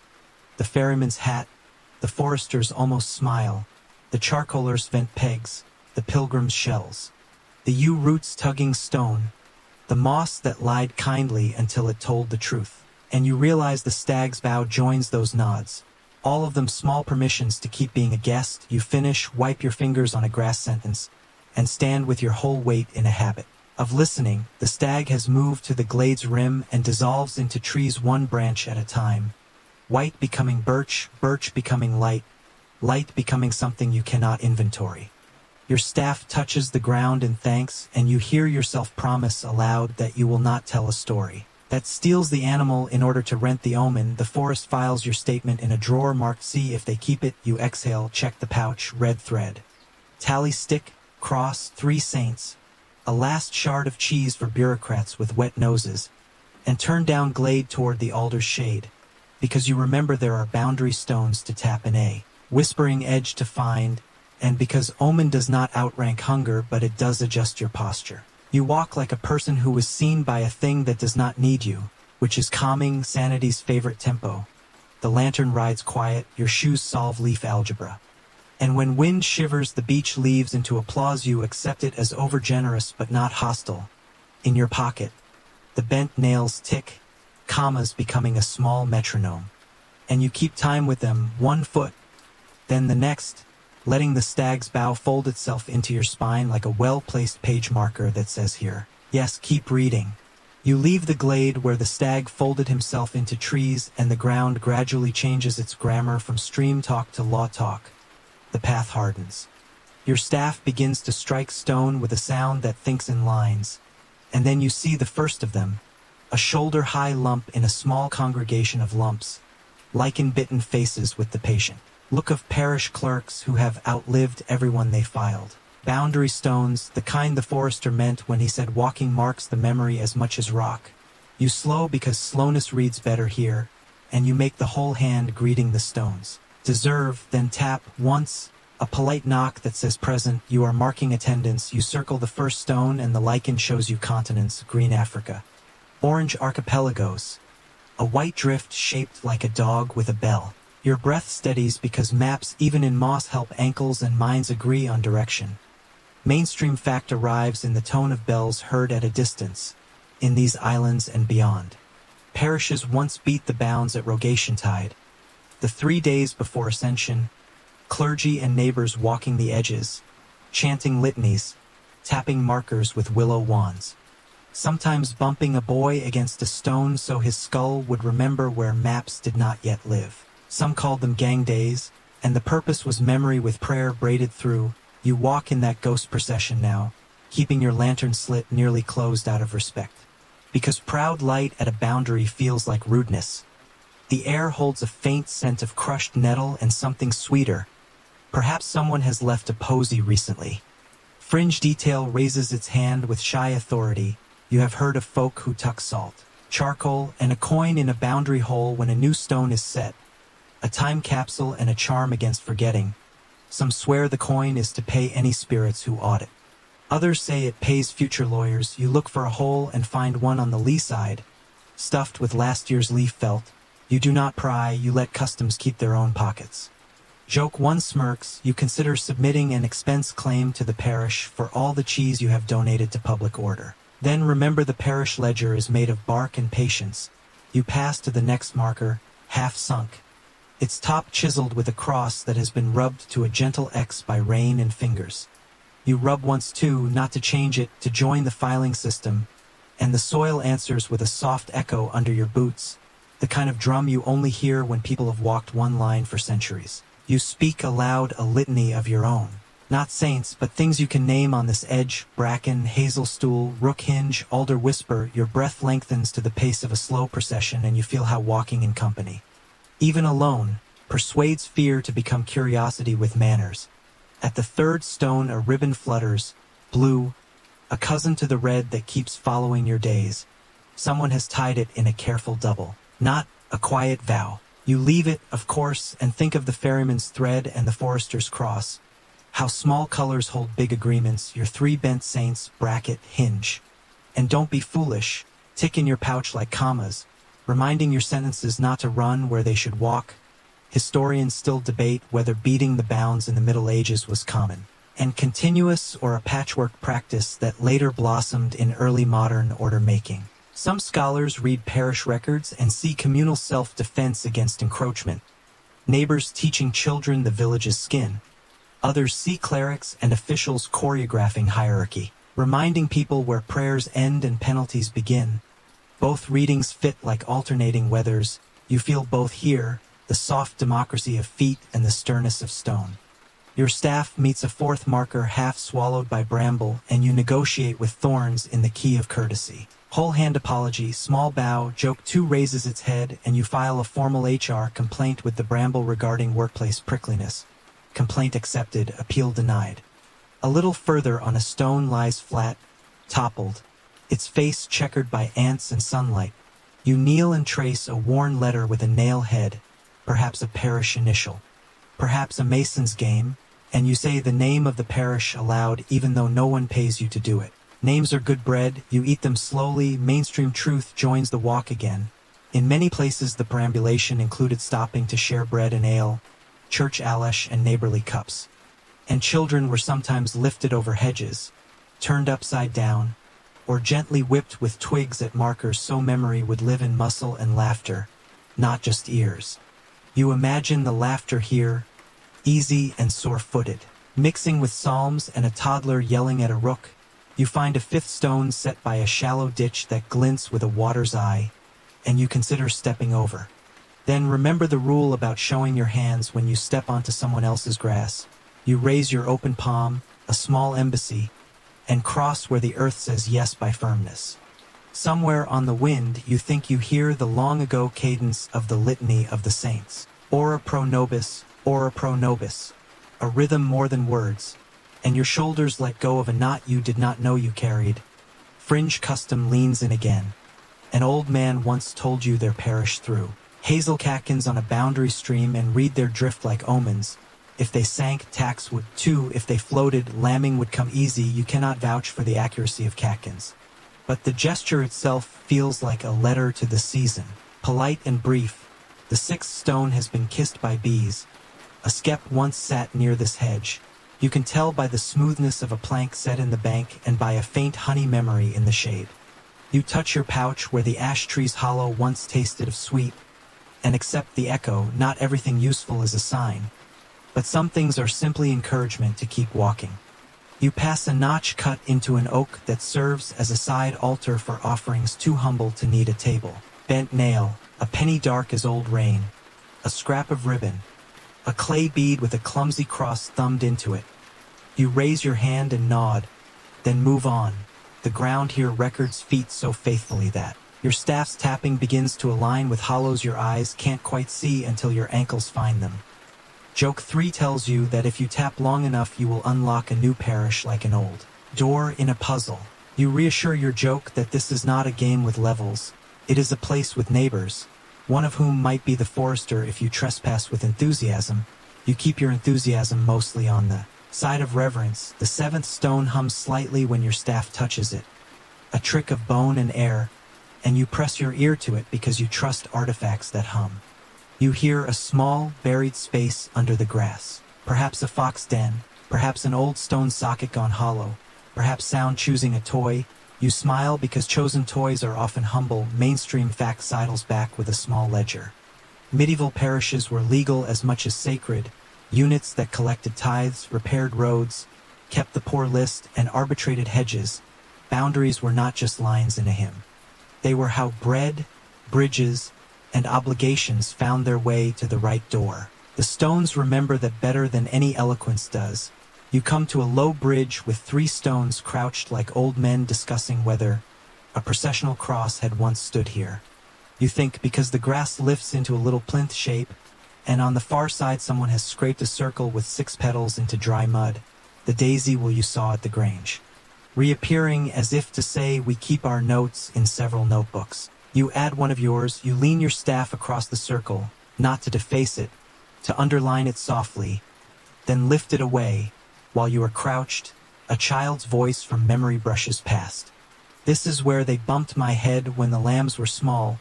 You know it is only your own mind speaking in a borrowed register, but even borrowed registers help. You rise and breathe through the clean ache. A long walk puts in knees. Then keep the procession you have built. Stone 8 cants toward an elder bush that smells of wine slowly inventing itself. Stone 9 hides under bracken arranging its sense of humor. And stone 10 stands stubborn in a ditch that forgot to be deep. You refill your water where it wiggles through pebbles. Taste iron again. Test your staff on the far bank. Wait a beat because caution likes rhythm. Then cross. The world steadies its breath with you. Historians still debate whether parish edges tracked older Roman estates, Anglo-Saxon hundreds, or the natural logic of water and ridge refined by habit. Some boundaries look like geometry, some like botany, and most like negotiations that took centuries and were never truly finished. You give the debate the respect of a nod because today you can feel this line as something sewn by hands, not printed by decree, and you suspect both are true in different places. A rook follows with its hinge voice, perhaps your unofficial verger, and you accept the companionship. You approach a place where 2 stones stand like a doorway without a lintel, and the soil inside their span is packed into an old footpath so smooth it feels lacquered. Here you stop and make a present of the quiet, not because you have learned all its edges, but because rituals appreciate being met halfway. You remove your cap to the sapling the forester asked you once to greet for the sake of future shade, then to the stones because they kept this path for the living and for those who will walk it after your story folds. Fringe detail asks for a moment and you give it. There is a tale in one valley that the priest would press boys into the hedge here and rub nettles gently on their wrists so they would never forget the boundary in their blood. Nettles do the remembering even if boys do not. You touch a nettle leaf with a gentle finger and it declines to sting you, mercy of angle and pressure more than miracle. Still, a nice courtesy. Joke 4 blurts that you would like to propose a revised ritual involving a feather and jam tarts. The stones do not vote, you pass on. The path now runs close to a meadow, where grass makes its own arguments in low wind, and a dragonfly scribbles a signature you can't read but trust anyway. You feel the procession curling back toward the very track you left this morning. Not because you are lost. Because borders are circles that prefer to close. You finish the round at the first stone, the one with continents, and you find, stuck to its damp side, a single hair of horse. Caught like a tally mark, you leave it and you leave, which is the main art of visiting. You check your pocket inventory, red thread memory, ferryman's notch, forester's cross, 3 bent saints, a last philosophical cheese corner in case a hound applies for a grant, and you shoulder the pack with the small ceremony you reserve for moving on with your edges tucked. You take 3 steps, stop, return, and tap the first stone again. Lightly, a soft bracket to close your silent psalm. Then you walk, not faster, better, the way you walk after the world, and you exchange signatures on a contract neither of you had to sign to keep. The trees let a little extra light through as if copying your courtesy, and the path ahead does the generous thing paths do when they approve of your pace. It widens just enough to feel like agreement without becoming a road that invites trouble. With livery and mismatched colors. That will be tomorrow's conversation.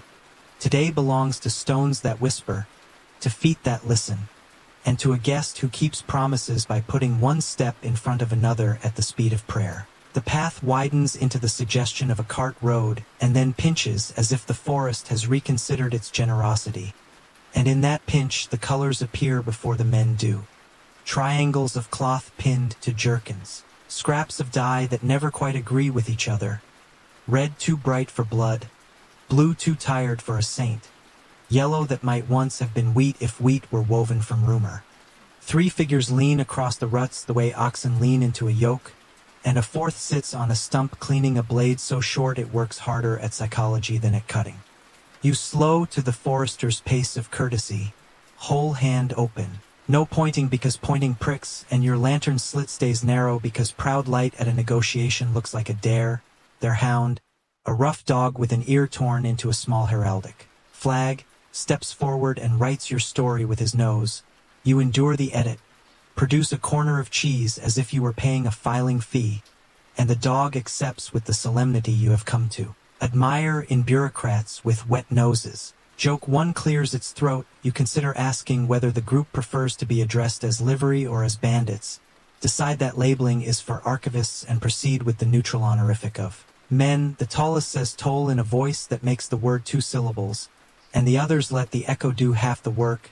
You take in the scraps of color again, not uniform enough to declare a lord's badge, but insistent enough to pretend. Mainstream fact lines up soberly beside your pulse.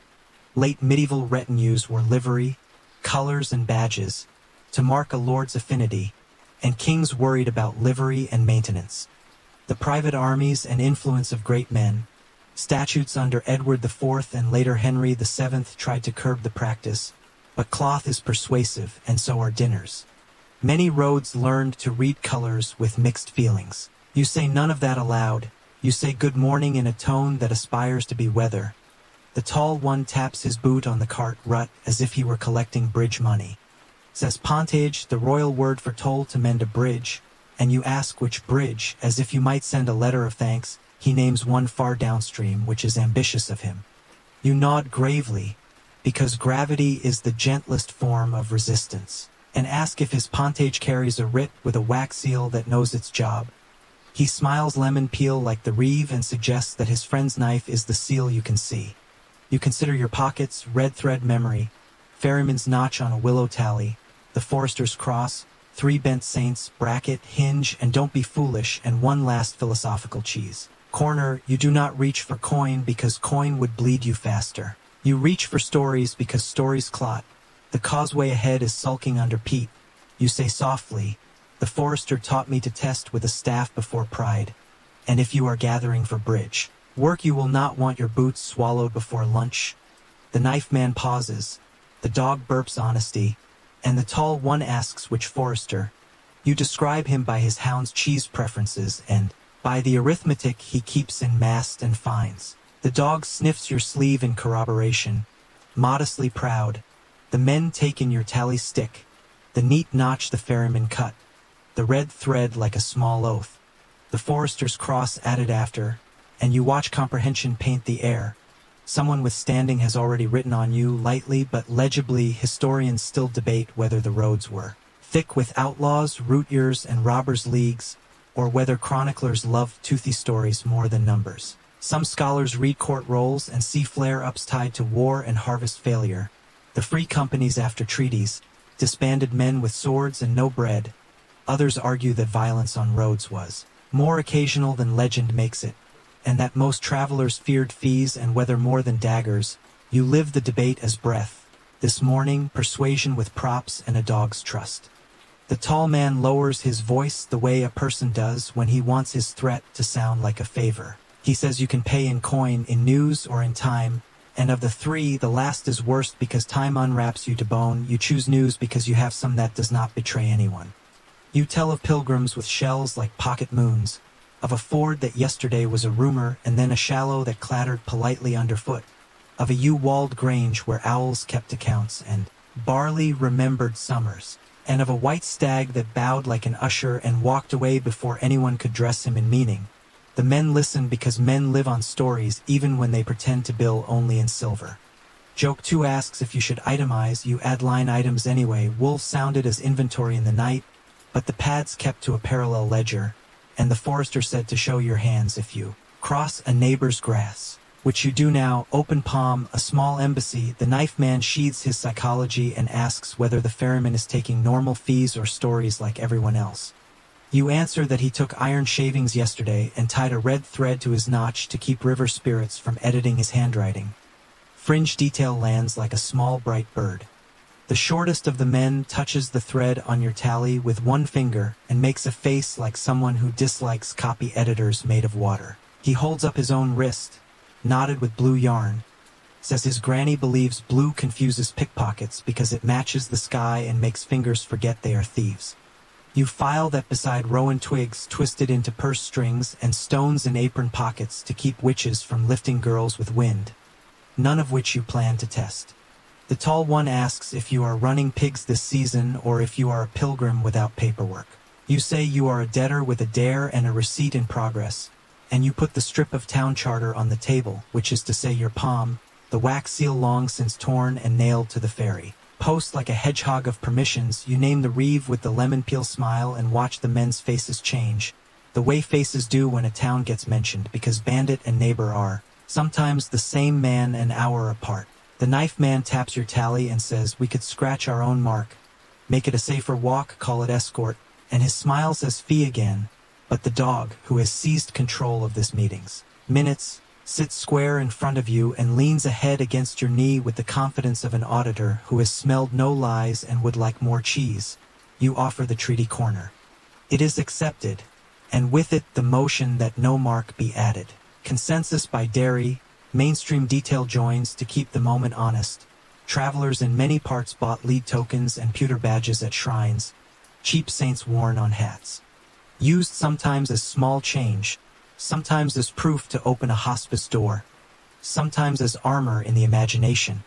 You have none to trade, only your notch and thread and a voice that does not scramble under questioning. The tall man scratches his jaw and tests another tactic that is 90% kindness and 10% trap. News for news, he says.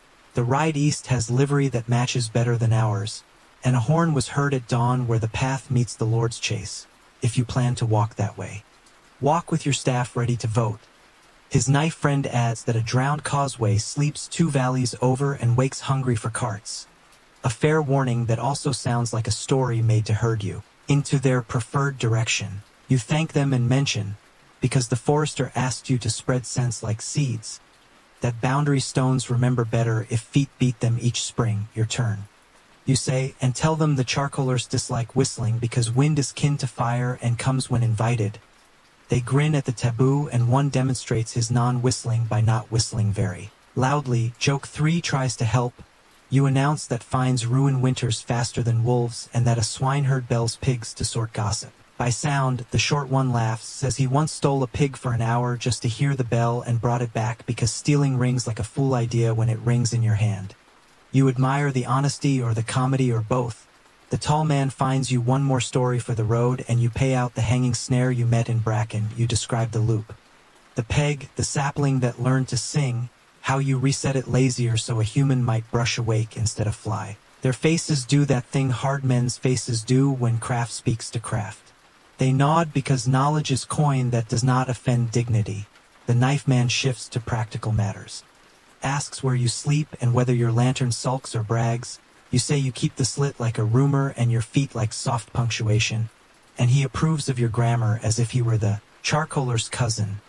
The dog sneezes truth onto your boots again. Sealing this as a meeting rather than an account, the tall one steps aside the width of a man who could change his mind and has not, allows the words pass then in the democratic tone of ditches that have carried rain far longer than men carry grudges. You pass as if the word were a hinge and your three little saints clicked it for you. One of the mismatched colors calls after you that a green man is carved on a lintel eastward with a smile that bites, and that you should nod to him because some faces keep tally. Historians still debate whether the smile of such foliate faces warned, welcomed, or winked. You agree over your shoulder that faces deserve nods, and close your mouth because winning the last sentence is not winning. It is extra walking. You keep your staff low but ready like a courtesy you can defend. And the path tightens under beech shade as if to check your resolve. Behind you the men take up their argument with the day, which is to say with bread, and you choose not to listen. In front of you the road becomes a line that sometimes remembers it is also a seam.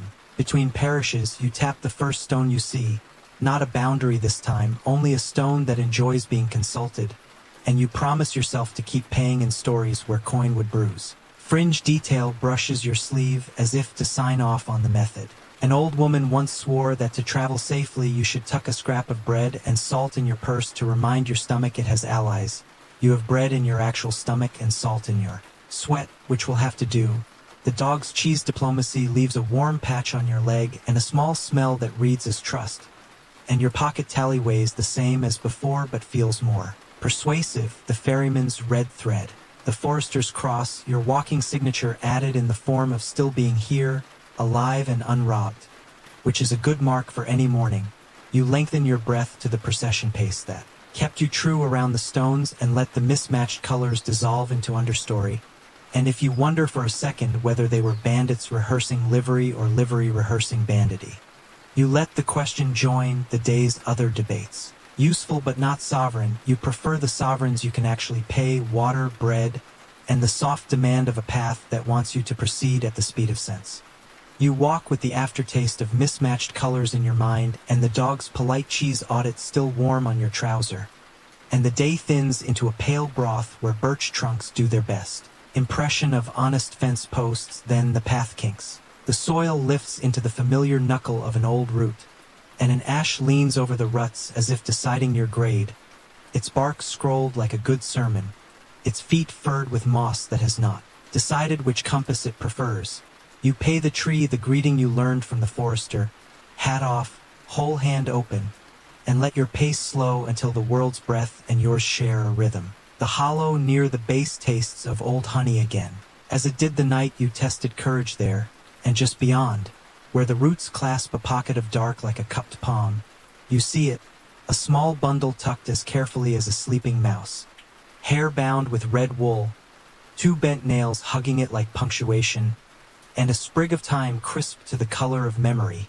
You do not touch, because touching would feel like editing someone else's sentence. You crouch instead and listen. Joke 1 taps its pencil. If this is a curse you would like to opt out of the mailing list. But the hush here has the temper of protection, not malice, the way a door says kindly not now rather. Then get out.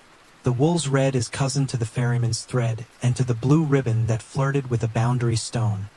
And the nails lean inward as if conferring with your 3 in the pouch. Saint Bracket, Saint Hinge, and Saint Don't Be Foolish, mutual recognition across denominations of iron. Mainstream fact steps forward with its steady lamp. Time was a respectable citizen of medieval physic. Gardens, grown by monks and layfolk for coughs, worms, and cold airs. Hildegard of Bingen praised its warming cheer. Herbals listed it for digestion and for courage in the chest. And kitchens loved it too, so finding a sprig here reads like someone who wanted the air to taste braver. As for hair and bent nails, people stitched lives to iron and body traces in more private grammars than charters record. You recall the daisy wheels scratched into stone and mud. Those drawn charms to tangle ill luck in geometry. This is the pocket version. A travel-sized hedge. Historians still debate where to draw the line between religion and magic in such daily protections, whether parish folk saw these as rival to prayer or as its homespun cousin. Some scholars argue for popular religion braided with sanctioned rites. Others say the church frowned and tolerated by forgetting to look down. The record is a patchwork of sermons, fines, and shrugs. You let the debate breathe in the ash shade without choosing sides because the bundle looks like love in materials that could be found at arm's reach.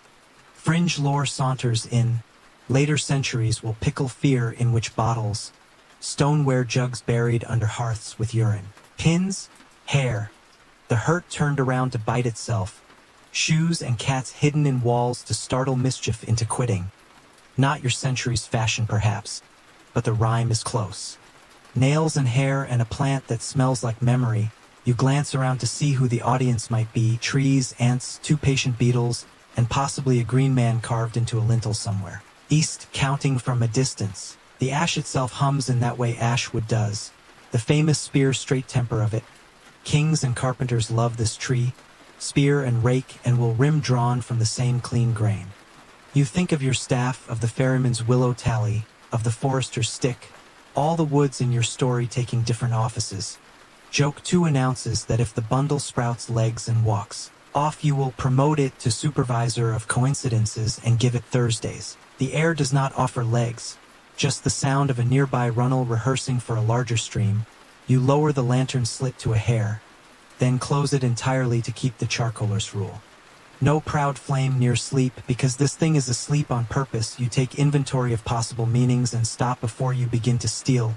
Leave it be is the clearest sentence here that does not require translation. Yet you can give it witness, and witness counts. You say aloud the least meddlesome blessing you own. May your job be the one your maker assigned you. You say it softly because even kindness can startle. Mainstream detail threads itself through again. Pilgrim badges were not only souvenirs. People sewed pewter saints to hats and sleeves as traveling armor. Crosses, scallops, and little Becket busts made a theology of tin. And lead tokens sometimes passed for coin or contract, proof that metal, worn close, carried a vocabulary of care. This hedge under ash is the same desire, only with house-covered materials. A pocket sacrament in red and iron and herb. You consider whether the bent nails in your pouch want to lie down with their cousins under the root and decide that giving away your commas would bankrupt your sentences. You settle for a gentler exchange. You slide one nail free, press it to the bark above the bundle, then return it to your pocket. A touch, not an attachment, a neighborly knock. The ash keeps its counsel, and a wren scolds as if to sign the record. Historians still debate whether ash was singled out as especially protective. Rowan gets the most footnotes with its red berries and witch-stopping repute. But ash too shows up in door lintels and cradles, in hedges that keep fields honest, and in spear lore that says a straight shaft remembers truth. You remember the spears that did not appear when livery and banditry merely asked for news, and you prefer today's philosophy. Spears that stay in trees, nails that bend to catch small badnesses like burrs, time that announces its courage. Without theater, you lean back on your heels and think of other threshold tricks you have met. The corn dolly ghost in the grange, the owl doorway keeping barley company, the hex foils in mud and stone repeating the six-petaled melody of caution, the fairy post prickled with token papers like a hedgehog of permissions. And you realize the forest keeps a museum of household theology in pieces small enough to pocket. Joke 3 lobbies to check whether the hair matches your color and therefore obligates you to file some paperwork. You decline both the checking and the paperwork. Barbering is not in your remit, nor is diagnosis. What is in your remit is to pass without scuffing the careful. You untie your canteen, pour a sip for the ground as thanks for letting you see the private exhibit, and drink the rest to teach your thirst the word later. A rook creaks by on a hinge that is both old and comforting, and the ash throws a small shade that fits your shoulders perfectly for 3 breaths, which you accept. You take the tally from the ferryman out, the red thread faded by moving, the notch clear, the forester's cross at the end, a little history of your yes to the reeve. And you lay it, not touching, near the bundle, letting red see red, iron see iron, words see herbs. Then you put it away. Your pockets feel heavier afterward, which is the trick of meaning rather than mass in a village. You think, this would perhaps sit under a cradle or a doorstep. Hair to link the person, nails bent to tangle sharpness back on itself. Time to make the air remember bravery and supper. A hedge against nightmares and neighborly spite. Children would be taught to step around it without commentary, and the cat would ignore it with professional skill. The cat is not present, but the ash is, and so are you. And being present is what most bundles ask of witnesses. Historians still debate whether we should read these signs as fear or competence, a culture of worry or a culture of tools. You vote for tools today because the white stag bowed and you did not chase him into a bog, and the livery men let you pay in stories, and the boundary stones answered you with attendance. The world has offered you several methods for not making things worse, and this is one more. You rise with the care you use getting up in a church while someone else is still praying, and for 3 steps you keep your eyes on the ground so the bundle can be alone again. Then, when you do look up, the path has done that generous thing it does once you have minded your behavior. It reveals a clearer track angled around a wet thought. The causeway that sulks is well to your right. You thank the forester for lessons and the ferryman for copy editing and the charcoaler for the vent. Grammar, you check your pouch, 3 bent saints accounted for. Cheese reduced to faith-based optimism, tally tucked. And you take the ash with you the way a person tucks a note under their tongue. Present but quiet. Fringe custom puts a final pin in the page. You remember an elder who swore that brushing a child's brow with time at candlelighting could keep fevers meek and dreams accurate. You will not test it. No child here but yourself, and you are busy pretending to be a sturdy grown traveler. But the idea leans kindly on your shoulder as you go. You promise the bundle aloud that you will tell no one exactly where the ash leans or how the roots hold their pocket. You will say only that you saw proof that people have always laced fear and love into small knots and tucked them where wood can. Watch, the ash accepts your confidentiality without countersigning. You walk on at the speed of sense, soft-footed, no pointing, no counting aloud, letting time ghost your breath and bent nails keep time in your pocket. 1 foot. Then the next, leaving behind a bundle that is not yours and carrying forward the discipline of not needing it to be. Evening raises its eyebrows and the hills beyond the tree-lean answer with sparks, first 1, then 3, then a seam of small suns pricked into the dusk as if someone sewed the sky from below. And you know the season by the color of the light, midsummer fires, St. John's Eve most likely. The week when people leap smoke as if fear were a hurdle and bread a prize. You pause with the forester's grammar in your bones. No stamping, no pointing, whole hand greetings to whatever notices. And you let your lantern slit thin to a courtesy because proud flame is a contradiction near feast fire. Wind ferries a thread of laughter and the far clatter of a pail. And the beech leaves shiver like a congregation about to sing. Mainstream fact steps forward and sets its stool. All across medieval Europe folk lit St. John's bonfires near the solstice. Drove cattle through smoke to bless hides and hooves. Tossed herbs into embers for vigor. Leaped flames for luck and fertility. And kept embers to smuggle the day's confidence into tomorrow's. Hearth parish clergy often watched. Sometimes led, sometimes frowned, but always counted. The forest listens with you and answers with its own sparks. Not fire, eyes, low and amber at brush height. The kind of punctuation that reads as curiosity if you keep your verbs slow. Wolves filed themselves as inventory 2 nights ago, and now the ledger shows fox and deer and an ambitious hedgehog. You smile in your breath, joke 1 arrives politely. If you leap anything tonight, it will be a puddle with realistic expectations, not a bonfire with opinions. The distant ridge brightens as a new crown of sparks rises. Single points becoming a belt of flame, and the wind brings the medical scent of St. John's wort bruised in fist and pocket. You remember the charcoaler's cap with its tuft of wort. How he said smoke behaves when told the sun remembers it. You also remember the hanging snare and decide no running leaps are owed to anyone's tradition. Your staff translates path into sense and you angle toward a gap where the tree's thin and the hill. Fires show their shoulders between trunks like giants rehearsing manners. Fringe detail lifts a hand as if asking permission to share a secret it will tell 1,000 times. People whisper that fern seed ripens at midnight on street. John's Eve, invisible as a thought, and whoever traps it in a pewter plate or a folded letter becomes unseen and lucky. You have no pewter and your luck lately has been of the noisy, easily audited kind. Besides, ferns caught you kindly once and you won't repay structural mercy by pickpocketing myths. Historians still debate whether these solstice customs are old pagan bones, baptized by new calendars or medieval inventions wearing antique perfume. Some scholars argue for continuity from pre-Christian rites of sun and field. Others point to parish records and sermons that suggest a lively, recent creativity under church umbrellas.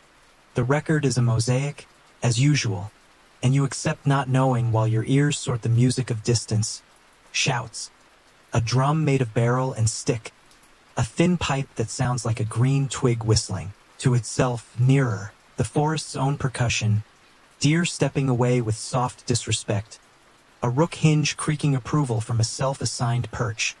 The ground smooths into a ledge of turf and you take the height just enough to see over birch scrim. There, on a bald shoulder of hill, villagers circle flame, small figures leaping two at a time as sparks fly up like arguments that refuse to be unpersuasive. Someone rolls a rhymed will wreathed in straw down a slope and people gasp when it keeps its balance. Mainstream history nods at your shoulder again with a textbook under its arm. In parts of Germany, France, and England people bound straw wheels, set them alight, and sent them down hills to read the year. If the wheel burned bright and clean, harvest would follow. If it stumbled, fields might sulk. The custom drew smiles and scolds in equal measure. You watch a single spark drift toward the forest's lip and die with the good manners of a guest who knows when to say goodnight. Behind you, eyes blink and cease to be threats by failing to move closer. The forest is holding a mirror to the feast and choosing to keep its reflections polite. You sit on a root and eat the last non-philosophical corner of cheese, saving a whiff for bureaucrats with wet noses, and sip water like a penitent who discovered the right cue by accident. The ferryman's notch weighs lightly in your palm when you check it. The red thread a dark line in the half-light, and the forester's cross scratches an affectionate tick at the end. A little sentence of authority you can read in your pocket. The bonfires shed voices that arrive ruined by wind and still recognizable as belonging to people who are safer than usual because they decided to be. You think of the boundary stones and the child, lifted laughing against nettles, of the owl doorway and barley's careful breath, of the ash root bundle bent around hair and time, and it occurs to you that tonight the whole district has made one bigger charm. Smoke, song, leaps, a circle of human attention drawn tight like a red thread around fear.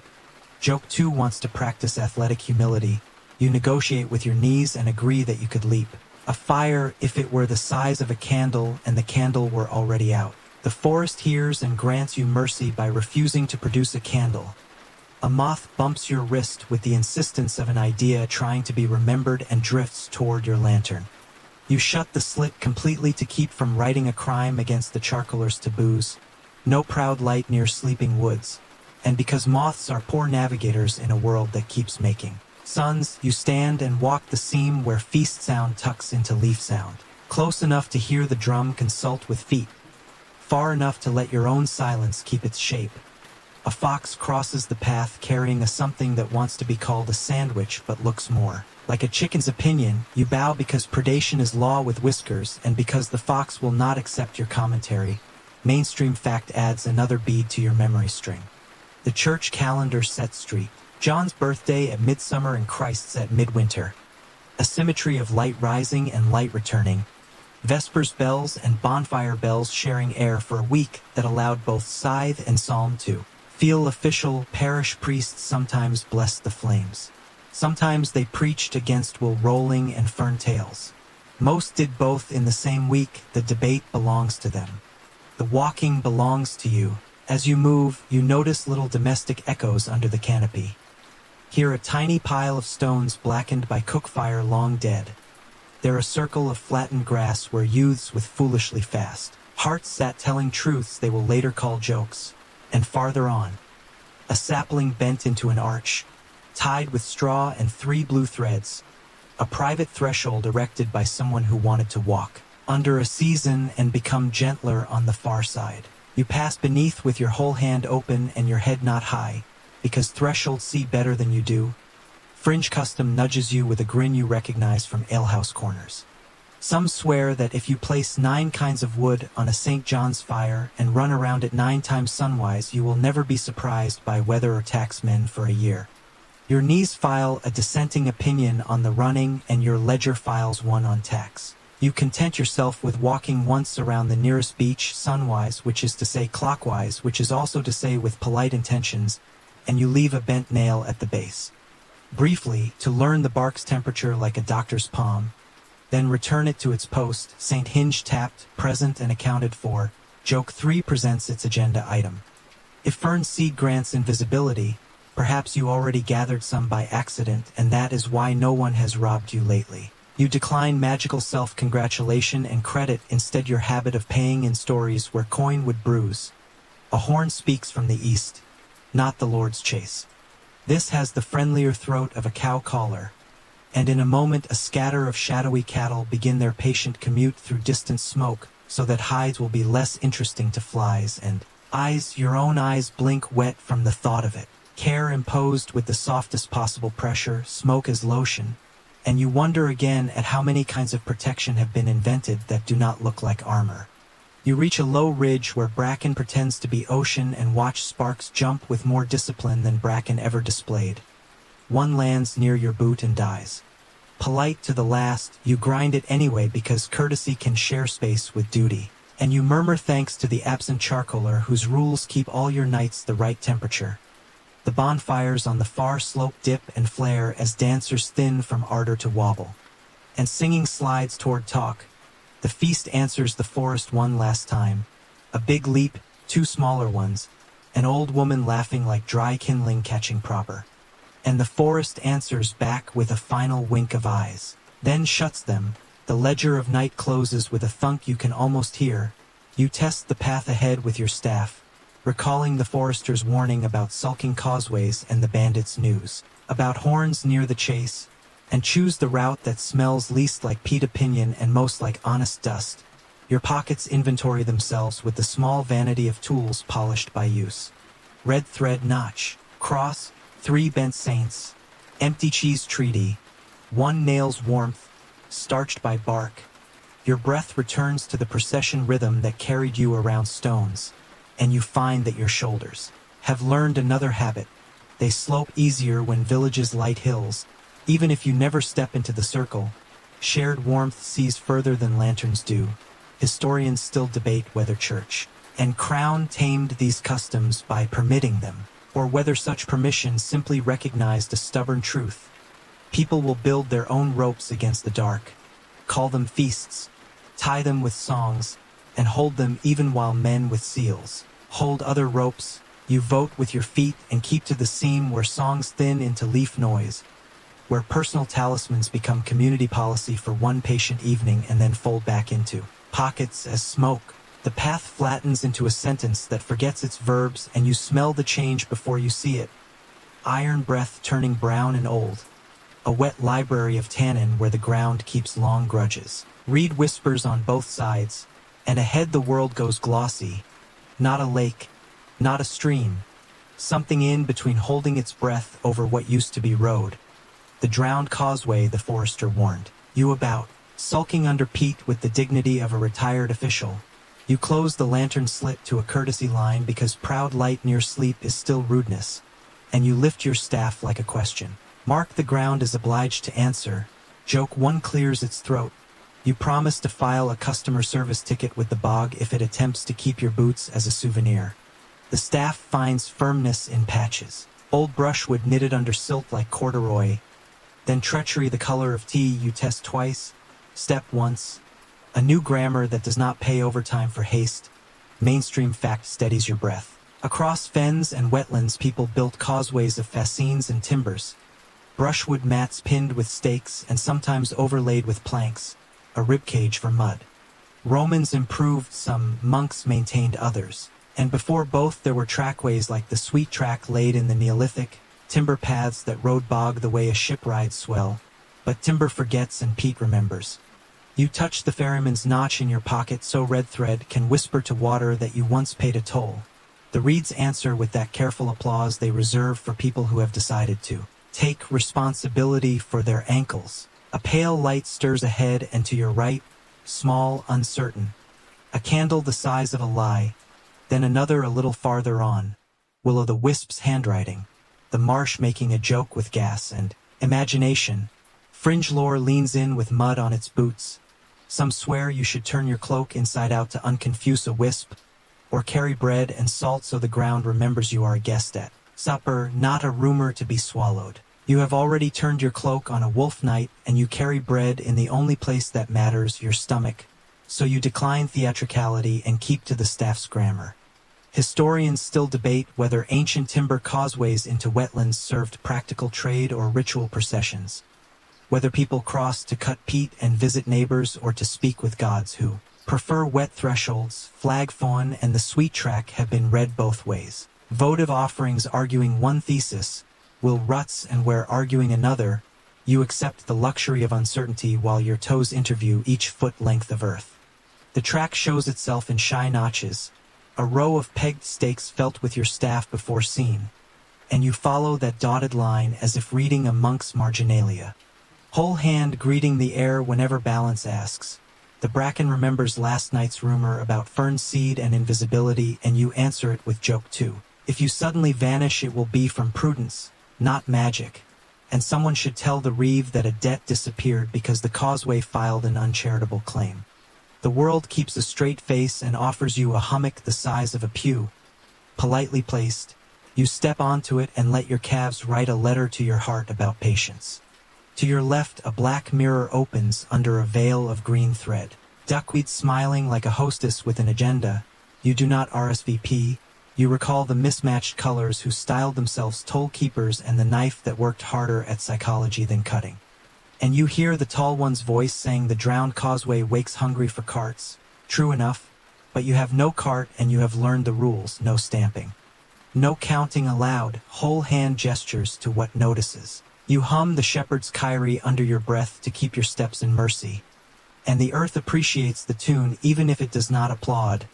Mainstream detail snaps in like a plumb line. Peat cuts preserve things with a tannic patience that turns ox yokes, shoes, and even unlucky bodies into time travelers.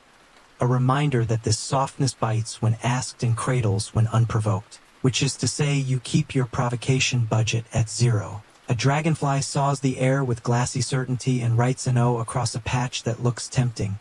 You redirect and decide the insect just earned tenure on your faculty of advisors. Your staff knocks a submerged rail and the sound tastes like bog oak. That deep, tar black with the ferryman's hat could have been carved from if hats were made of centuries.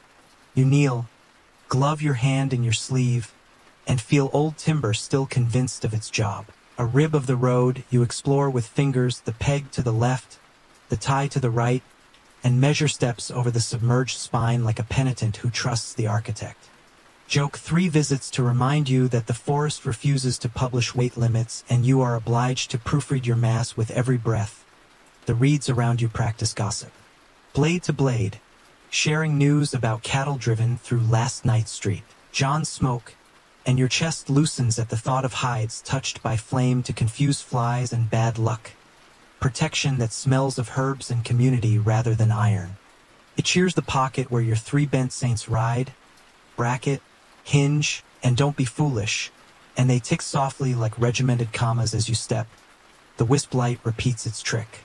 Now to your left, now to your right, as if auditioning for a job you never posted.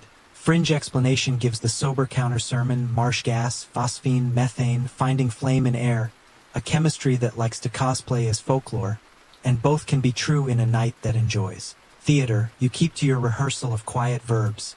Find a run of brushwood that answers your staff with a half-laugh of resilience, and traverse it the way you learned to cross rumor yesterday at the ford.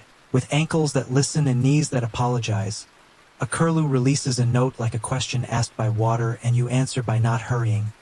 The air cools further and that iron taste walks back onto your tongue, polite, then insistent. The track swings gently right to avoid a place where brown bubbles blink and pop like eyes.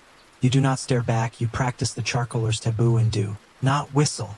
Wind is kin to fire and cousins come when called. You save your breath for naming things the way you named boundary stones, stake, plank, tuft, safe, and this litany braids your feet to the subtle line the builders wanted you to keep. Mainstream truth adds another solid bead to your string. Medieval statutes allowed pontage, temporary tolls, to fund bridge repair. Here the bridge is horizontal and soggy, but you pay attention as tax and it purchases your passage.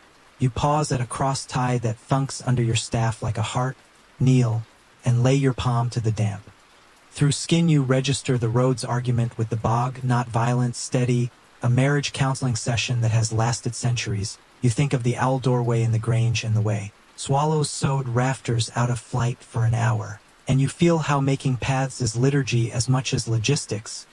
Another pale light rises at the corner of your eye and you turn your head slowly so that imagination does not seize the tiller.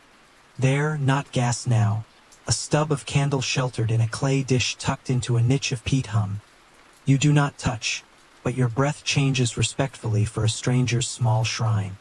Perhaps to a child lost here once, or to a saint who knows wet places, or to a husband who cut peat and did not come home on a fog day. You respect the jurisdiction of grief and move on with your lantern slit still narrower than apology. Historians still debate whether these little shrines in marsh edges belong to parish priests or to private hands. Some read them as extensions of rogation prayers, others as household theology patched into geography. Your answer is the same as it was at the Ashroot bundle, witness without editing. You inch forward and the brushwood changes its tone from tight to springy. Fresh repairs perhaps. Someone has been here this year, and you bless them under your breath because anonymous competence is your favorite neighbor. The path rises almost nothing and yet your calves cheer as if a hill had been conquered. The reeds thin and let alder in. The ground's color changes from tea to bread crust, and your staff starts to sound again like someone finishing a sentence rather than someone beginning a negotiation. Joke 4 shows up late and sheepish. You inform the bog that you will leave a modest review. Great ambience, would not recommend for dancing, and the bog declines to clap. The last stretch pretends to be easy and therefore earns double testing. You pay tap, step, and only when the peat memory becomes soil memory do you let your shoulders ask permission to drop. You pause and look back, not to taunt a difficulty but to honor it. The causeway shows as a faint seam of reed shelter and brown thought, a handwriting you will not soon forget. Your pockets inventory themselves with the vanity of survivors. Red thread notch, Forester's cross. 3 bent saints practicing metronome, empty cheese treaty, and the soft weight of not having sunk. Mainstream fact slides in for one last line. In the Fenlands people wore pattens or mud shoes in some seasons, little platforms to spread weight, and carried long poles that tested and rescued both. You had only one staff and your stubbornness, and both did their jobs.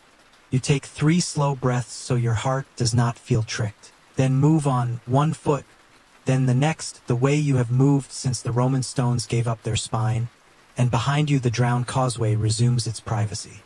Insulted by no flame, robbed of no story, yet having given you just enough sentence to cross from rumor to road. The ground hardens from tea brown to bread crust, and then the first horn smears a silver line through the beeches, 3 notes. Then 2, then a roll like a barrel thinking about hills, and the understory wakes into organized intention. Voices spaced the way hedges space fields. Beaters pushing air with sticks. Dogs writing footnotes in scent, and a ribbon of livery that actually matches for once. Green and white like someone made a treaty with birch. You remember the warning the mismatched colors tossed. After you, horns near the chase. And here they are, tightening the day as if it were a belt. You do the Forester's grammar, no stamping, no pointing, whole hand greeting, and step off the track so your knees do not audition for venison. Joke 1 taps its hat. You consider announcing that you are a pedestrian with no antlers and a robust dislike of becoming an anecdote, but you settle for visible palms and a lantern slit. As thin as a whisper because proud light near a proud hunt is the very definition of asking for it. A huntsman rides the edge of the bracken, cap feather making opinions, horn tucked against his hip like a second lung, and the hound's fountain around his horse's knees with that confidence dogs reserve for days they were bred for. You recognize a white ticked head, not the Forester's cheese-loving auditor but a cousin who believes in payroll. Your hand goes to the treaty corner out of reflex and then stops because today's bureaucracy has a different clerk. Mainstream fact steadies your breath. Noble hunting in late medieval Europe was a curriculum. Par force chases for stag, bow and boar spear for the tusked philosophers. Relay stations, horn calls coded so precisely that a mounted man could conduct dogs and beaters like a choir. Gaston Phoebus wrote the manual in his Livre de Chasse in the 14th century, complete with seasons, virtues of hounds, and instructions for reading fumets, yes, droppings like a morning newspaper. The horn shivers a new sentence higher, and the beater's clatter presses inward. A moving hedge, you do not want to be hedged, you show your tally, ferryman's notch with the red thread, forester's cross at the end, and the rider glances down. Nods as if last year he lent those marks his pencil, then says softly, still as a pond but move out of the swath. The swath turns out to be you step wider and the swath follows because swaths love company. The hunt is not after you, not exactly, but the geometry wants you in the triangle that corners a creature who is not in the mood for triangulation. You decline gently, whole hand still speaking, and point your staff not like a spear but like a sentence that ends over there. The rider reads you and lets you be punctuation instead of quarry. He kisses to his hounds, the kind of sound that turns air into grammar, and the pack sluices past your shins as if you were a respectable gate. Joke 2, you whisper that you prefer to be a respectable wall, but the forest votes gate for today. The boar, when it arrives, does not announce itself with music. It writes a single black line through the bracken and opens the earth as if it were a curtain with mud for velvet. You see why the forester called pigs philosophers. The head reads as thought more than animal, low and considering, and the close hair on the back chops the light into salt. You do not run because running is a verb with too many conjugations in this scene. You do not stand like a pillar because pillars rarely come with legs. You drift the speed of prayer toward alder, and the boar chooses a different clause. The dogs flood that clause immediately, and the rider's horn breaks into little flags of sound to keep the commas in order. Mainstream truth keeps you honest. Boar hunts were ranked dangerous even for men who held land in their signatures. The boar spear had a crossbar to stop the animal riding up the shaft into the man, and even then the story could end in a hurry. Afterward came the curie, the ritual feeding of hounds with offal. A thank you supper with choreography. Tapestries later made theater from these facts so winter rooms could pretend to be summer fields. Today the theater has mud and breath. The beaters shout sunwise and a second rider, a man with liveried sleeves sewn right side up for once, leans from his saddle with a spear meant to be a sentence that ends in certainty. Only the bog arithmetic you just learned at the drowned causeway has other lessons to teach. His horse tests, sinks, protests, and the beater line staggers as if a period just turned into a dash. The hunt turns inside out in an instant. The boar wheels and the dogs forget their prepositions. Suddenly you are not an observer but a margin note that might rescue the paragraph. Your staff knows exactly where the brushwood ribs sleep under the tea-colored skin. And your feet remember the dotted pegs. You swing your whole hand to the rider and call, there, cross there. The timbers run like rails, and he looks at a stranger's face and chooses to believe it. He tows his horse sideways to your invisible ship lane, and the animal finds the old rib with the soft grunt of relief you recognize from your own calves. The spearman recovers his sentence while the boar, unamused by editorial work, opts for the alder that refuses to carry hounds politely. You do not cheer because charcoal or grammar forbids proud sound near sleep, but your ribs applaud in a private key. Fringe lore rolls in with wet boots and a grin. Someone once told you hunters warm fresh fumets in a palm to measure how recently the author passed, a detail you file under occupational intimacy and do not emulate. A beater boy passes you carrying a wreath of oak leaves, he braided waiting for his turn. Charm or boredom management, you cannot tell, and he asks if you have seen a white hart lately because his sister swears last year's St. Hubert badge made one blink from the treeline. You nod without conferring omen and tell him you saw courtesy in antlers, which is better than luck because you can learn it. Historians still debate whether such hunts served primarily as martial drills for elites or as courtly theater where rank was performed to itself. Some scholars see a gym for spears and courage, others a stage where distribution of haunch and heart rehearsed obedience as much as appetite. The record is like horn notes the wind took liberties with. You let the argument slide around your ankles while you guide one more footfall onto the road's hidden rib for a second horse that never asked to memorize Pete. Joke 3 nips your ear. If anyone asks for your credentials, you will produce Saint Hinge, Saint Bracket, and Saint Don't Be Foolish and hope at least 2 are recognized by the College of Venery. The horn switches to a flurry that sounds like a tabletop argument and then to a long note that tastes of decision. Not the mort, that last, grave call belongs to a finish you do not want to be near, but a pull-out, a gather. The boar has voted alder for the last scene, and even lords respect edits made by trees. A steward with a ledger face trots up the verge and thanks you in the coin of not threatening fines. He eyes your tally, the ferryman's thread, the forester's cross, and remarks that your paperwork is oddly aquatic and arboreal. You reply that it keeps its promises better than wax on a warm day. He almost smiles, like weather improving in a pocket, and offers news as payment. The ride east is in a mood to question strangers. He suggests you take the lower way where the coppestools know about chairs and the charcoaler's blue can be smelled if rain keeps away. You accept the advice because it fits the grain of the day and because the dog with the honest nose touches your knee once in what you decide is a professional endorsement. Mainstream bead to finish the row, St. Hubert's cult tidehounds. Hunters and keys together, iron charms and ribbons on collars, legends of the stag with a crucifix between its antlers, and even heated Hubert's keys pressed to bites to ward the dread of mad dogs. Medicine sat in church pews then, and fear did too. You take the lower track where your staff can vote without panic, and the hunt unspools behind like a banner someone rolled carefully so it won't wrinkle when next they use it. You are both relieved and oddly tender toward their choreography. The horn grammar, the boy's oak leaves, the horse trusting a hidden road you learned by shins, hunt turned inside out and, for a breath, everybody converted into student, Lord learning Pete, dogs learning alder, you learning how not to become a punctuation mark in a sentence that had other plans. Joke 4 bows as the curtain falls on the bracken stage. You promise to write The Drowned Causeway, a thank you note for its guest appearance as structural salvation, and to send it by the ferryman's copy editor made of water. The path ahead resumes its ASMR murmur. Your pockets inventory themselves. Red thread, notch, cross, 3 bent saints, a crumb of cheese promoted to relic, and your shoulders return to procession. Pace, not slow, not fast, but the speed of a story keeping its breath. Somewhere behind, the horn lays down one last strip of silver and goes quiet, and the forest, pleased to see ceremony pack its tents without insisting on a trophy, closes the brackets on the scene and lets you pass into the next clause.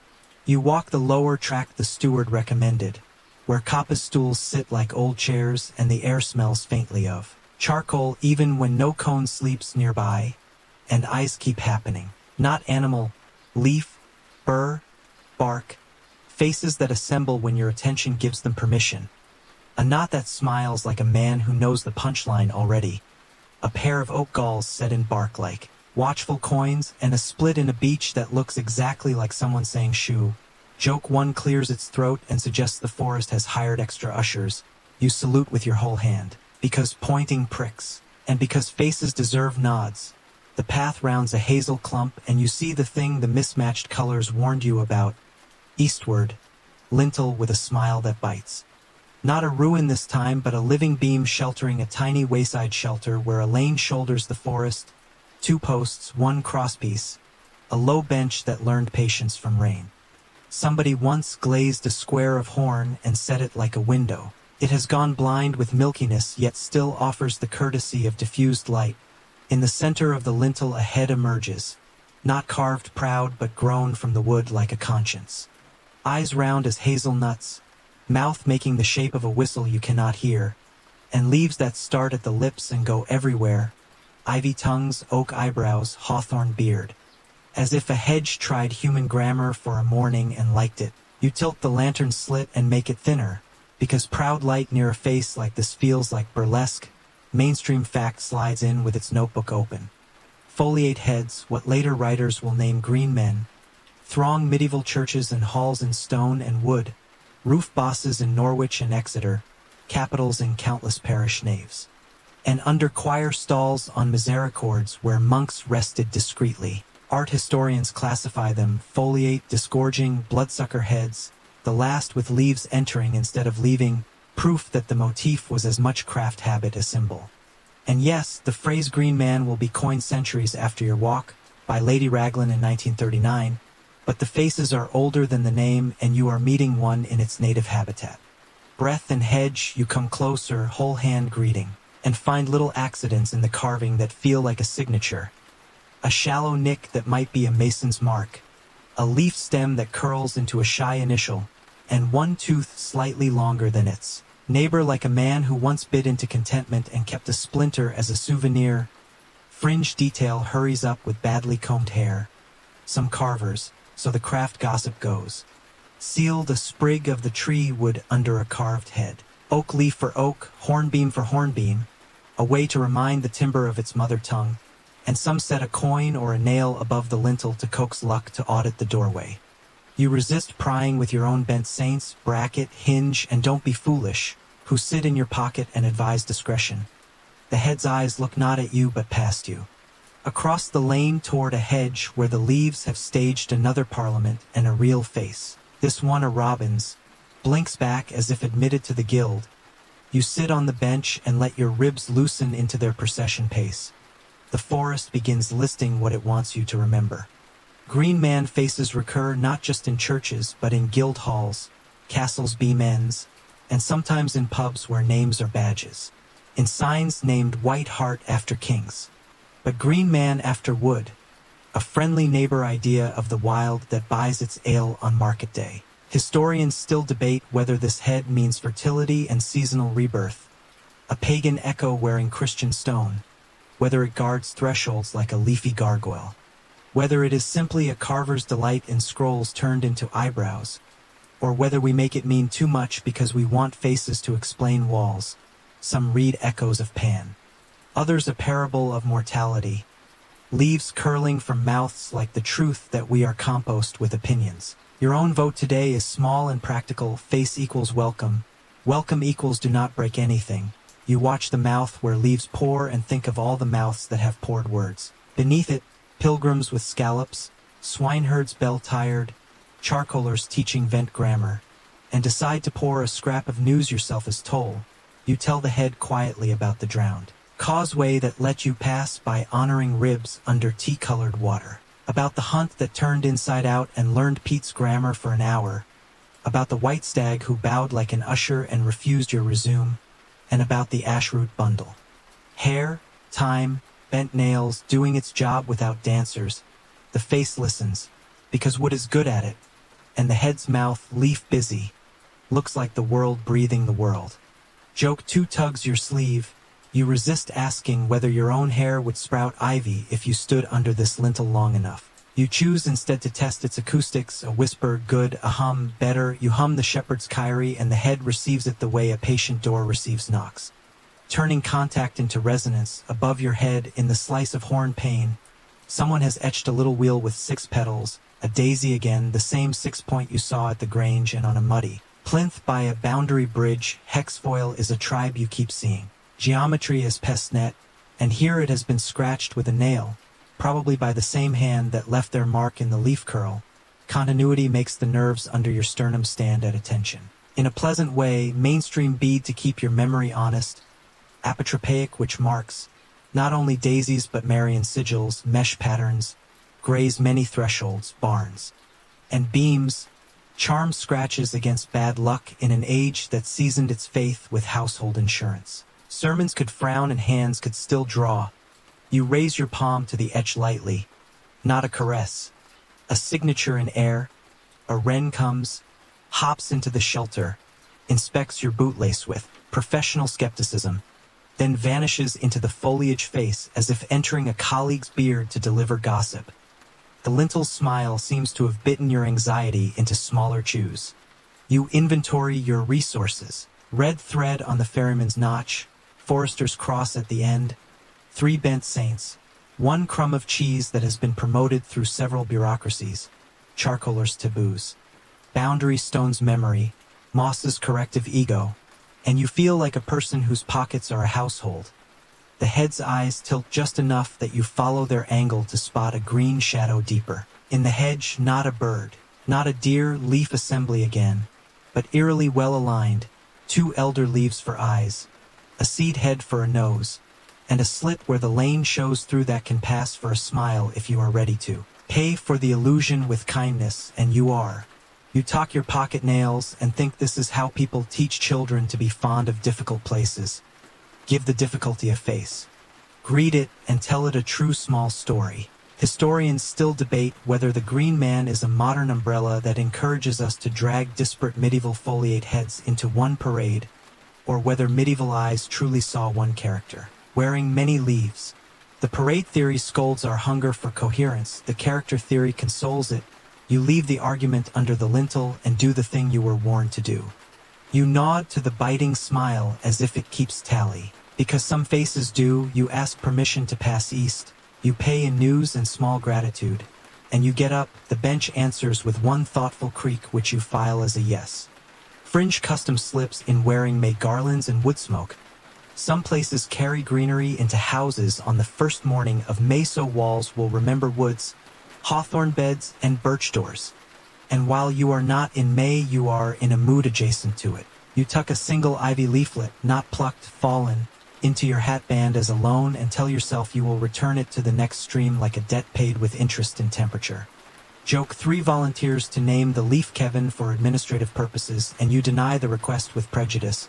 Your feet return to the lane and you keep the head in peripheral vision long enough to confirm that faces in would prefer not to be stared at like curiosities and do their best work when treated as neighbors, which is to say they earn gossip and protection, not explanation. You move on, and the forest keeps manufacturing gentle pareidolia as if to keep you trained.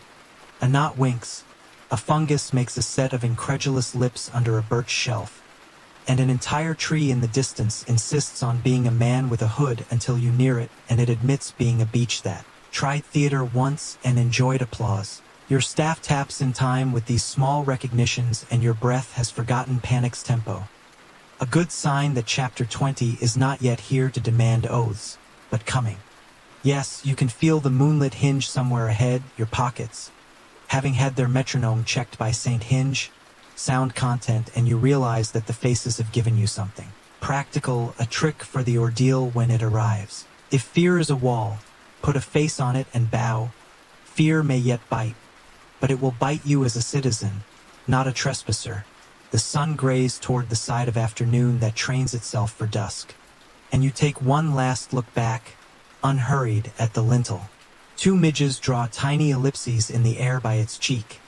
A spider crosses from leaf eyebrow to leaf eyelash and writes an argument for tensile strength, and the wood, patient, leaf breathing, holds not as metaphor, as carpentry. Your last fact sets itself down like a stool and waits to be sat on. Misericords, the undersides of choir stalls, often carry foliate heads and small jokes, buttocks resting under saints on wood that grins, a parallel art to your own habit of tucking jokes under solemn walking. You like that, jokes as leaf work under liturgy. You step forward, 1 foot, then the next, carrying the biting smile like a travel document that says you have visited the embassy of green and left your name without causing trouble.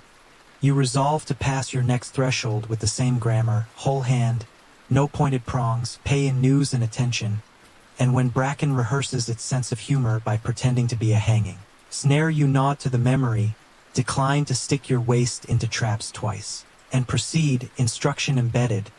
The leaves look on, fewer and friendlier than they did an hour ago because you have remembered to look back with a face of your own rather than a diagram. And the forest, which respects a guest who learns, opens its path a polite inch wider without turning into a road. You follow alder breath downhill until the path loses every other word and the river supplies them, glossed in pewter, moving without asking permission. And the boat is there the way a sentence is there once you remember its verb, 1 plank thick, ribs honest, 1 or working the stern like a long wrist. The ferryman wears the same hat that has lived 20 lives, and he measures you the way a miller measures sacks. Weight with story attached. You raise your whole hand. No pointing, because pointing pricks, and keep the lantern slit shy because proud flame on water feels like a dare. He says nothing until you step to the post that looks like a hedgehog made of St. Metals and bent nails. Then he says payment, but make it something that will matter tomorrow, not today, and you almost laugh because that is exactly his brand. Joke 1 clears its throat.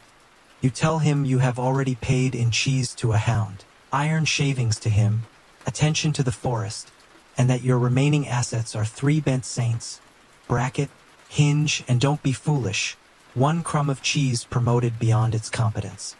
A tally with his notch and the forester's cross, and a pocket full of news that prefers to be current affairs. He lifts the oar and listens to it like a doctor.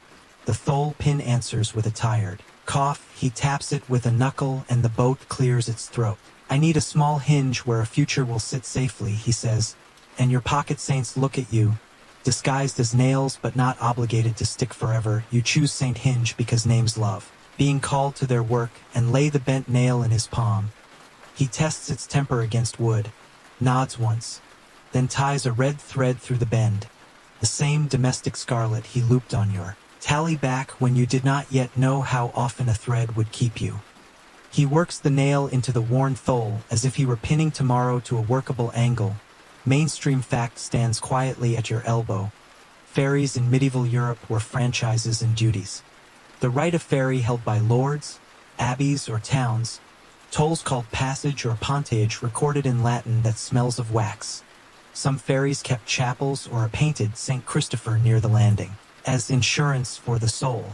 Bridge chapels too, little rooms of prayer on stone spans where water taught doctrine in a different grammar. You picture a river saint listening while boots thud on planks and petitions lift like oars. The ferryman watches you watch and count something in his head. Not coin, not guilt, travel days perhaps, souls moved across. Joke 2 offers to become a soul in good standing, and the ferryman rejects the application because you are already a decent ledger entry. You step into the boat and it tilts just enough to remind you that humility prevents baptism by accident. He pushes off and the oar writes a long calligraphy you are content not to translate. The river edits your reflection until your face looks like a story it knows. The ferryman asks for news with the caution of a man who distrusts headlines but respects local. You pay with the safe coins. The drowned causeway gave you ribs under tea-colored breath. The hunt learned peat for an hour and elected to leave the boar to alder. A green man's lintel bit anxiety into bite-sized pieces. The ash, because someone trusted wood to watch while they slept. He nods at each item, the way he nodded when you first named boundary stones. Some people pay with trouble. He says finally, they give me news that wants to be a fight. I prefer nails. I prefer oars that will still carry tomorrow. Historians still debate whether rivers in the Middle Ages were chiefly borders that multiplied tolls and courts, or highways that stitched markets tighter than roads could. Charters and toll lists look like fences. Boat registers and grain accounts look like arteries. As usual, the record is a braid. Water separating and joining with the same wet logic. Your ribs accept both truths while the current tests the boat's manners. On the second stroke, the patch thole sings a better note. Saint Hinge does his job, and you relax a notch you did not know you were tightening. The ferryman says he keeps account not in passengers but in favors. He wants a future where his boat works and his neighbors bring to him the kind of problems that can be solved with timber and knots. You ask what his neighbors bring now. He says out loud, rushes for seats, fishtails, wet shoes, and quietly mistakes. He taps the oar again. If I ask for coin, they miss dinner. If I ask for a promise, they forget. If I take a nail, tomorrow holds a little better. Fringe detail steps aboard without ticket. He says he once refused a silver coin and took, instead, a half shoe for a child, convinced the rest would be found by luck if parents were nudged. He says a nail hammered at the right hour hums with less superstition and more mercy than a purse. The river notes your soft laugh and declines to capsize you as punishment. The far bank approaches as a smear that becomes a hedge, a post, a path. He grounds the prow with a sand-quiet sound and hands you a fresh willow slip, peel and ready. He notches it with a tidy slash, a sibling to your first notch, and ties a red thread very carefully through it as if stitching a cut. You ask what this proof pays for. He says nothing today, everything tomorrow. Show it to a man who has to choose between a pleasure and a path. Tell him a ferryman asked that he prefer the path. Joke 3 grins. You tell him you know several men who alphabetize pleasures before paths. He tips the hat that has lived 20 lives and mutters something that could be a saint's name or just a river word for patience. Mainstream bead to steady the thought. Some ferries were obligated to run day and night. Bells or horns hung at landings for calls in fog. Duty kept in ledgers alongside tolls, which meant that rivers taught communities to write the hour into fairness. Even when weather argued, you step out with whole hand thanks and are ready to go when he lifts the oar into the boat and says, "One more toll, not now. Later, I want a story about the map you will make from what you have walked. Not the tidy map with distances and mills, the one you can recite in the dark, the one that makes a boy or an old woman know where she is without looking, that will matter tomorrow to someone who has to cross in fog and can only carry a story. You promise because you have already started stitching that map in your chest with moss and bells and snare grammar. He is already turning the boat when you add a tithe of your own. There is a shrine in the bog where a clay dish keeps a stubborn candle from wet. If you have a spare coin made of patience, leave it there on a dry day. He allows his mouth one corner, then rows backward into current like a man who has rear-view mirrors for eyes. A little distance off he pauses, sets the oar flat, and sculls the stern with a figure 8 that looks like a lazy alphabet. Quieter, older than rowing, the boat answering with feline grace. And you admire a craft that moves a world with a wrist. Historians still debate how widely that sculling trick lived on rivers. Here, common on punts and in eastern harbors, rare names in Latin margins. But your eyes claim the fact today and need no footnote to keep it. You wait until he is far enough not to feel watched, and then tack your own nail. Saint, don't be foolish, against the landing post for a moment. Press the iron to wood to feel the temperature where many hands have tested tomorrow, and return it to your pocket because you still need commas. You read the hedgehog post the way a person reads a parish notice board. Metal scab there, Hubert's cross, Genevieve's flame, old wax drips. A strip of someone's charter torn like yours and tacked by nails in a quick bureaucracy of luck. And a small bead of glass that tries to be a river eye. Fringe lore winks from under a reed hat. Some watermen call passengers souls. Not to be pious but to count what mounts and dismounts without fake precision, a respectful unit that includes breath and trouble. You step away because the landing likes to be a door, not a parlor, and the path up the bank works at being a stair. Alder turning to beach, beach to birch, and your feet slipping back into the syntax of forest after the quick clarity of water. You think about what will matter tomorrow and make a list. Nails and oarlocks, names on stones. The habit of showing all 5 fingers when you step onto someone else's grass. The charcoaler's grammar of quiet. The ash root bundle doing its small job without applause. The way a white stag bowed to the laws of thirst and left you a hoofprint full of drink. The way the drowned causeway asked you to hum a kyrie to keep from dancing into tea. The way a lintel face taught you to put mouths on walls and bow to them because fear is easier when it has a face and a place to listen. Historians still debate whether travel like yours was rare bravado or ordinary necessity, whether most people lived and died within ringing distance of their parish bells, or whether feet wandered more, carrying gossip and grain and love letters disguised as errands. Court rolls show fines for straying pigs and men. Poems praise pilgrims and mock them. The truth, as ever, is patchwork. Your life currently fits through the needle of necessity and curiosity tied together with red thread. And the ferryman is correct. The important part is what survives the crossing to feed tomorrow. You crest the bank and find an old milestone smothered in moss that tries to lie again. The sun argues with it and you mediate, whole hand on stone, staff testing the next clause of path. Joke 4 appears late and reliable. You tell the world you will file a review for the ferry. Excellent service, minimal conversation, accepts nails, would cross again. And the forest, who does not read reviews, nevertheless approves your tone by letting the path be a generous inch wider. You tuck the willow slip with red thread into the same pocket as your tally and feel your chest adopt traffic laws that protect small boats. No boasting, no rushing near turns, no loud music in sleeping woods. And as evening begins to rehearse its curtain call, you aim yourself toward another appointment, tomorrow's map in your mouth, a nail's decision humming in a thole behind you, and the sense that the river has filed you as a decent line in its ledger. Paid not with coin that bruises, but with a hinge that will hold whenever a wrist remembers what to do. You climb from the ferry's gloss into trees that speak cartography in whispers, and decide to make the map the ferryman asked for while your boots are still wet enough to take notes. You begin where a good map begins, with a legend, not the kind wearing antlers or saints' hats, but a list of signs your feet understand. Red thread means a promise that keeps walking. Daisy wheels mean a doorway learned to wrestle bad luck. Moss means north unless water lobbies harder. Bells mean inventory, not panic.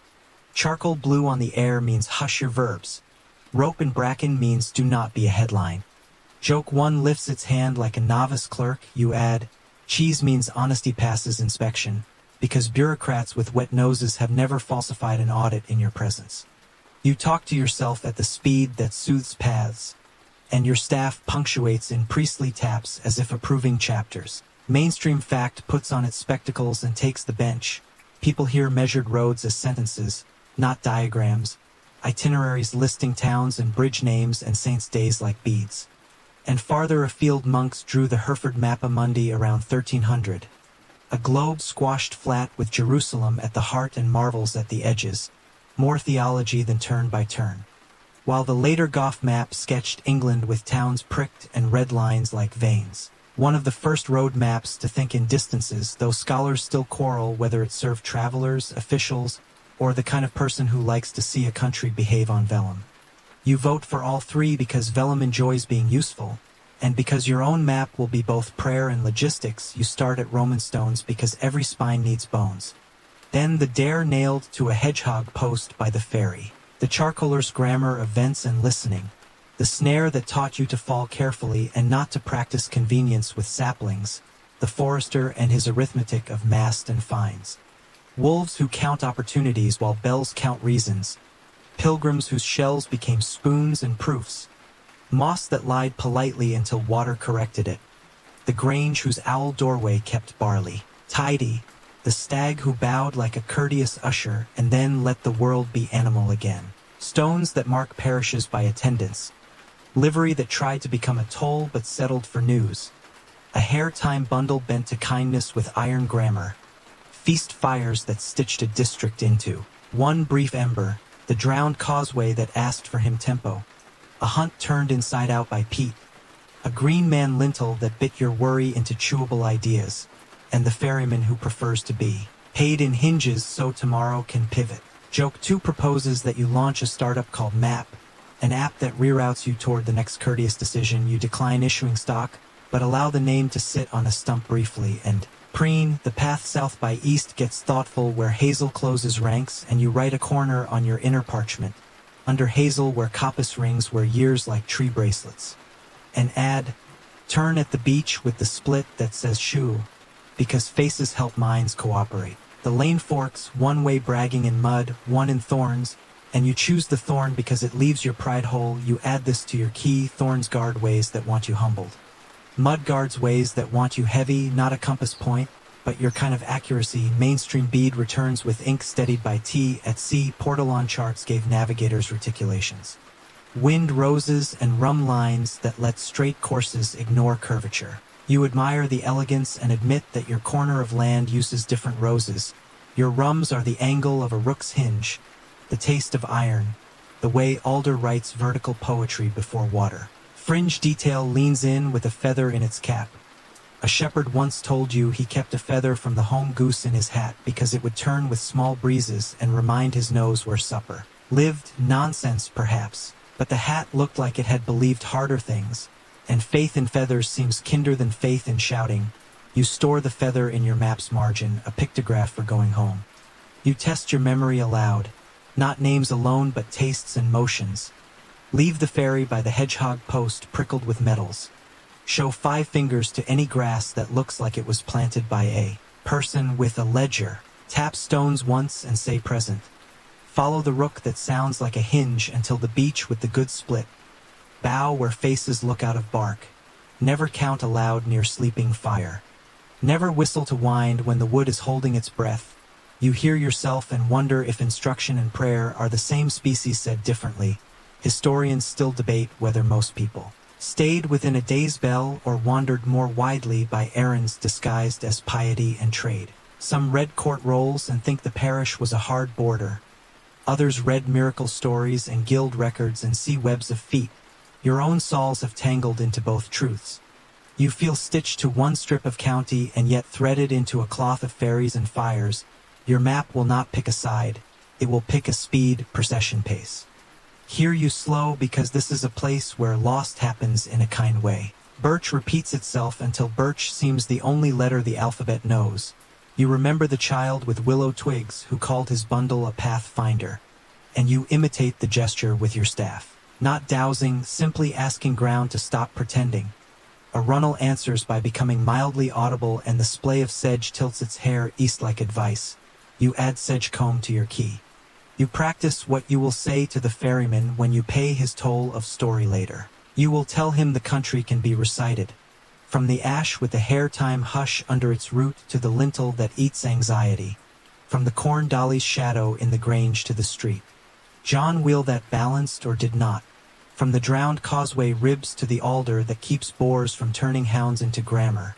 From the hound who appraises cheese to the boy who braided oak. Leaves while he waited his turn to be necessary.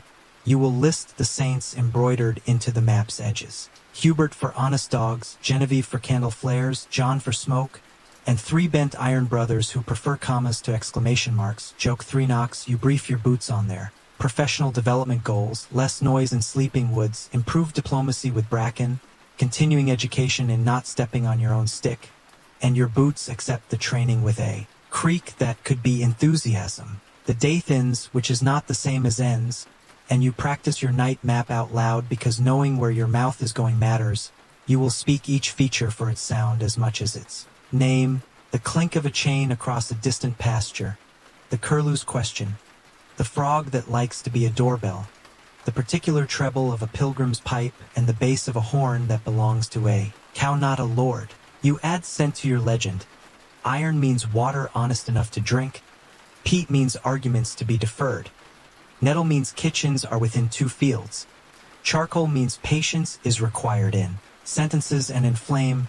Beeswax means barns that count carefully and feed on time. A personal geography, which is to say useful mainstream fact nods, medieval memory techniques, loved rooms of the mind. The Ars Memoriae, building places inside skulls where images hung on pegs. Some preachers kept entire cathedrals in their heads with sermon steps hung on traceries and bosses. You steal the method happily.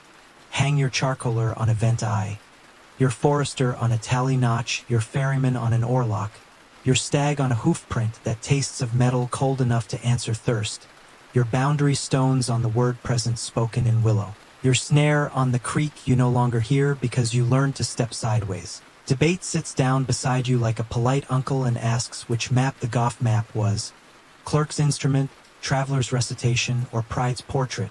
You answer that while vellum wrangles. Abstractions, your body is drawing a supplement the clerk forgot. Distances measured in breaths and jokes, in bows and in the number of things you decline to touch. It makes you smile, and your map like smiles because they keep attention awake without scolding. You reach a small clearing where 3 paths perform the dance of temptation. 1 too straight to be honest, 1 too pretty to be kind, 1 plain as good bread. You pay with habit and choose bread. Not out of lack of adventure, but because your map prefers verbs it can trust, and you label this junction decision loaf, a term you intend to teach anyone kind enough to borrow your route. Fringe lore hops up wearing a fool's cap and offers you the old trick that if you do not know which way to go, you should stand still until a wren gives you direction. You stand, and a wren materializes as if obeying a union rule, scolds you, and then hops toward the honest path as if to collect a fee of crumbs. Later, you pay in gratitude and make a new symbol, tiny beak marks. For where small teachers were found, night slides in on felt feet, and you test your map against the dark the way a shepherd tests his bell against fog. You hum the Kyrie to set tempo and let it fold you into the lane between alders. Your lantern keeps its slit like a secret taught to it by coal and humility. Your staff finds a trodden sill that leads to a plank over a runnel. You name the plank comma and keep moving. Bells ring far off where someone is still arguing with a wheel and a hill. You log the sound as a fence against fear rather than an advertisement of anxiety. Your pockets talk softly with bent saints, commas in metronome form, and for a moment you feel how a good map is not a way out of being lost. It is a way into being found kindly. Joke 4 suggests you add a dragon to the corner for readers who fear completion. You sketch in your head a rook wearing a horn for a hat instead, a creature native to this country.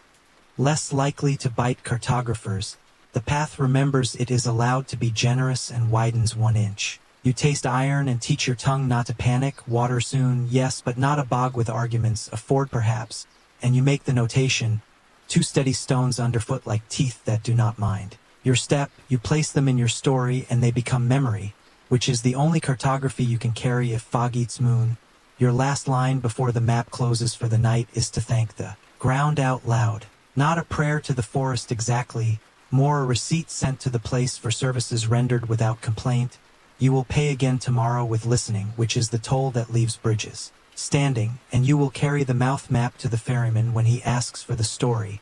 And the boy on the hill who must choose between a pleasure and a path can borrow your legend and walk to bread, without testifying to mud. You lift the willow slip, stroke its red thread with the finger that taps tally marks, and teach yourself the journey by heart one more time so that when the ordeal lifts its moon at midnight and asks for your papers, you can present your map as proof that being a guest here taught you how not to be lost in the ways that matter. Midnight asks its quiet question and the forest answers by standing very still, so still you hear dew deciding where to land. And then the summons arrives, not a horn, not a bell, 3 knocks in the language of wood. A beach wrapping its own rib where wind turns the aisle like a sacristan. You sit up under your hedge of thoughts, lantern slit thin to courtesy, pockets taking attendance by touch, ferryman's red thread tally, forester's cross, 3 bent saints, bracket, hinge, and don't be foolish, and the willow slip he gave you yesterday for tomorrow. Joke 1 yawns and suggests ignoring midnight because all respectable dilemmas keep office hours. You decline on the grounds that respectability lost jurisdiction about 20 trees back. The knocks repeat, farther along the boundary track, and you follow procession pace. No stamping, whole hand greetings to anything that might take offense. The beach that rapped first stands like a bailiff, and beyond it the roofless grange shines pewter where swallows have folded the rafters into sleep. A handful of figures gather at the nave of air. Faces you know by posture more than features. The forester with his counting stick, the reeve wearing his lemon peel smile like a livery, and 2 parish men who smell like peat and worry. A girl stands between them, braid unbraiding itself with the speed of fear. She holds a ribbon of blue, cousin to the red that keeps following you, and says her brother went to fetch a stray piglet and did not return. The reeve says the chase lies between here and there, and the law has its own midnight. The forester says the drowned causeway sulks if you shout at it, and every voice turns to the one person here, who has recently argued the bog into lending a few ribs, which is to say you. The reeve lifts a paper with a broken seal, the torn cousin of the charter you nailed to the hedge pig ferry post, and says oath you promised 3 days and 2 nights for safe passage and proof. Your time crapses through his fingers like sand as he points at the moon.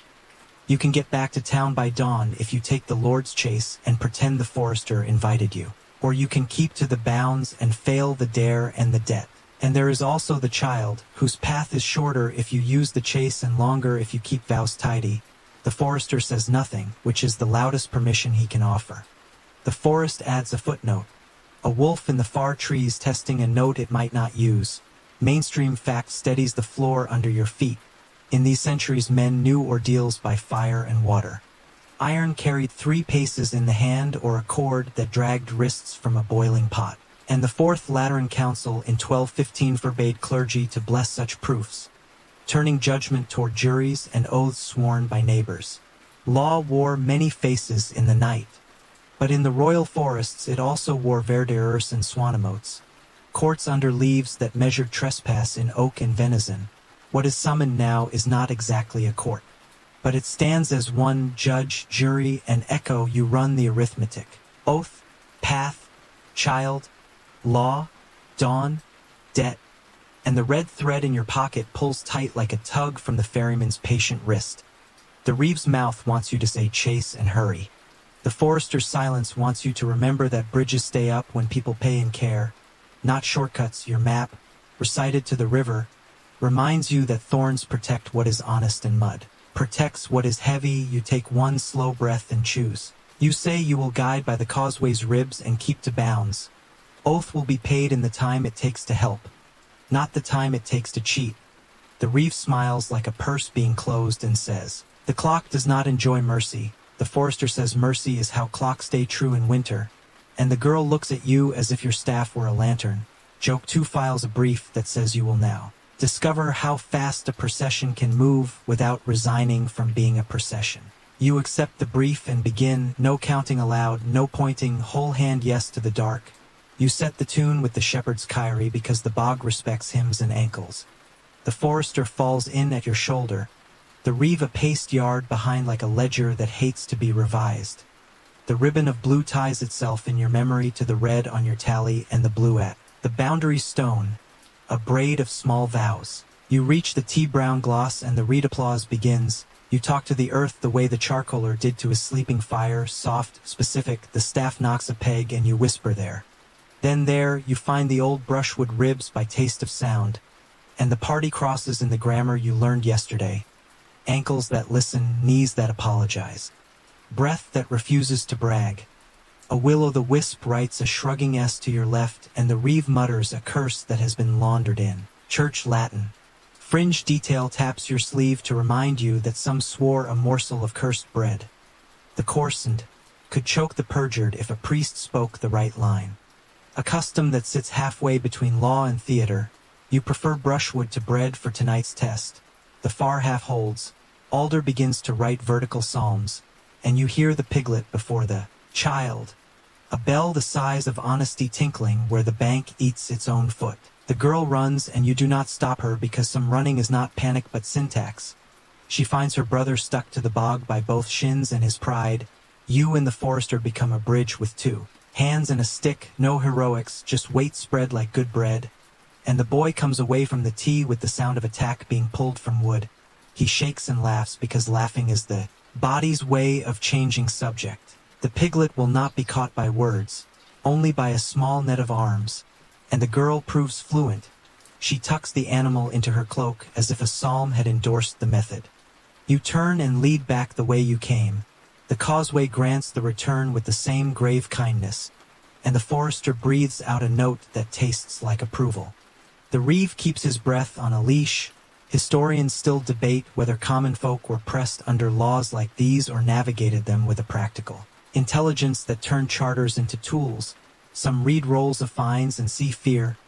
Others read the same ink and see arguments. Villagers often won by showing up with good memory and better neighbors. The record is patchwork. You have decided to be a patch that holds. At the grange the air lightens. The owl doorway keeps its ledger of mice while people write a quick minutes of relief. The reeve says the hour has eaten your promise. Dawn will not arrive with you under its arm. You hold up the willow slip from the ferryman. The second proof. The red thread he tied as if stitching a cut in time. The forester turns your tally over, shows the reeve his cross and the ferryman's notch, then points with his whole hand at the rescued boy. The reckoning stands in front of you. Not on paper, he says, pontage can mend planks. Tonight you mended a family. The reeve chews his lemon and calls it irregular kindness, which is still kindness. Joke 3. You congratulate yourself on having invented the irregular kindness tax and promise to remit more of it whenever the world insists. The reeve, who does not hear the joke, says the debt still waits if your feet do not become faster than justice by noon. And you bow because debt loves deference as much as coin. The girl unties her blue ribbon and ties it around your wrist for a breath. Then back to her own because the forest prefers vows to be wearable by their owners. She thanks you with a word that fits, better than any oath present, and the stones around you, lichen-bitten clerks, seem to answer present in damp chorus. You turn to go because map and dare still exist when mercy has had its turn. And the forester stops you with a touch of his stick to your tally. He adds a small mark none of your pockets understand, a notch like a fish's breath, and says the ride east will miscount strangers if you carry this. You will look like someone who belongs to the arithmetic of mast and fines rather than to the arithmetic of lords. Mainstream bead puts on one more sensible coat. Hue and cry, the old neighbor's alarm, obliged men to chase felons by night. Watchmen rattle clappers on parish lanes. Frank pledge-bound households to answer for one another. Law was social before it was paperwork. You have just practiced the neighbor part and hope the paperwork forgives you. You choose the lower track where coppa stools remember chairs and green men smile with the bite taken out of your fear. And the forest, pleased to have been court. Jury and echo without also being gallows opens its path the polite inch that means go now. Pay the rest in daylight. The moon sits on a boundary post like a seal cooling on wax, and for a moment the hedgehog post by the ferry appears in your mind with its metals and strips and nails. You imagine the ferryman sleeping with his or leaning like a question he expects you to answer tomorrow with a map in your mouth. You intend to keep that appointment. Joke for tips its cap and asks whether you can be both lawful and late and still solvent. You answer that solvency tonight is measured in ribs spared from tea, in piglets returned from auditioning as legends, and in blue ribbon that did not have to learn grief. Your feet accept the definition and increase their tempo from prayer to brisk hymn. You hum a line because hymns were invented for this, and the trees who have served as bench and rail and gallery, all night, file out of their own court one leaf at a time, satisfied that the judgment carried no gloating, only a sentence that reads, go, and return with proof that includes more than paper. You walk 1 foot, then the next, toward a noon that will demand signatures and a parting that will not be a goodbye, only a turning of the page, and as the last beach behind you wraps its rib once. Receipt issued, you feel the forest's verdict written along your bones. Guest present, in good standing, pending further stories. And you arrive at the alehouse green with noon pressing the world flat like a warm hand on dough, shadows clipped to the soles of shoes, and your pockets rehearsing their proofs as if they were witnesses with stage fright, ferryman's tally with its red thread, forester's cross neat at the end, the willow slip he gave you for tomorrow and the 3 bent saints, bracket, hinge, and don't be foolish, talking quietly like commas you can hold. The reeve stands under the alehouse beam sharpening rules into razors with his lemon peel smile. A broom lashed outside the door, the old ale stake, tells you drink is for sale, and half the village is present in the way villages attend to trouble, pretending to chat about weather while citing you as if you were weather. Your feet slow to procession pace. The forester is there too, counting mast in the canopy with eyes that never quite stop measuring. The reeve claps a palm against the beam and the beam answers. Like a gavel, noon, he says. Then again, as if the word were a drum, noon, and you remember a mainstream truth that steadies your breath. In earlier centuries, noon meant the 9th hour. Mid-afternoon, before it slid toward midday with the tinkering of hours and bells. The word itself a weather vane for time's habits. Your mouth almost says it aloud, history as small talk, but you keep it for later. He extends a hand and you place the tally there. Thread bright as a small oath. He tests the notch with his thumbnail like a man who chews coin to find brass. Then raises a parchment that resembles your town's charter after a hedgehog argued with. Its safe passage, 3 days and 2 nights. And proof. He reads in the devout tone of someone auditioning for a saint's job while eyeing the offering plate. You ask if the midnight rescue of the piglet that almost became legend gets a footnote. He blinks as if history is unhelpfully recent, kindness irregular. He murmurs a delightful phrase that tries to be a compliment and a fine at once. Joke one taps you. You consider asking if the parish now taxes irregular kindness at the same rate as bread. But the forester's houndless stare suggests you spend your jokes like candles, not fireworks. So you say instead that the forester witnessed the crossing and the causeway's ribs accepted your hymn. The forester nods, whole hand honest, says you kept to bounds, no trespass into the chase, and spread your weight like good bread. The reeve folds the tally between 2 fingers as if it might admit to fraud if squeezed, and requests further proof. He likes layers the way pastry likes butter. You offer the willow slip with its careful notch and red thread stitched like a healed cut. I prefer a seal, he says, wax and a saint's picture if available. The ferryman prefers hinges, you say, because boats favor tomorrow over heraldry. A ripple of amusement crosses the crowd like a breeze over barley, then dies because noon is doing the serious face. The alewife apron like a flag of flour, arms strong as stair rails, sets a tankard on the sill for anyone who can't afford spine without a sip. Mainstream fact sidles in with a pint. Alehouses, often run by women, aloeves with broomstakes as signs, sat at the village's nerve, places to hire help, post news, hold small reckonings, and fall afoul of the assize of bread and ale, when measures shrank or prices leapt. Whether they were dens of disorder or daily kitchens of community is something historians still debate. Some read court scolds and see trouble, others read household accounts and see a warm economy. Of talk, you stand inside that argument like a peg on which both coats hang. The reeve calls for your map, your mouth map, and you speak it, not as poetry though your ribs still hum, but as itinerary that holds in fog. Hedgehog ferry post pricked with metals, boundary stones tapped with the whole hand and the word present, coppice stools shaped like chairs, the grange's owl doorway, the drowned causeway's brushwood ribs, the lintel with the biting smile, the ash root bundle that mines bad luck without bragging, the forester's hound who audits cheese and truth. You avoid flourish and name only what someone here can corroborate. Because a map that cannot be seconded is just a dream with good posture. You add one mainstream bead to help the reeve pretend to be impressed. Tally sticks prove better than wax in wet weather. The king's exchequer kept them and split the wood so creditor and debtor each carried matching ribs. Villagers use hazel instead of willow for sums. But the method is kin. You hold up your ferryman rib and the forester's cross and the forester vouches. He ties a red thread to what he sees.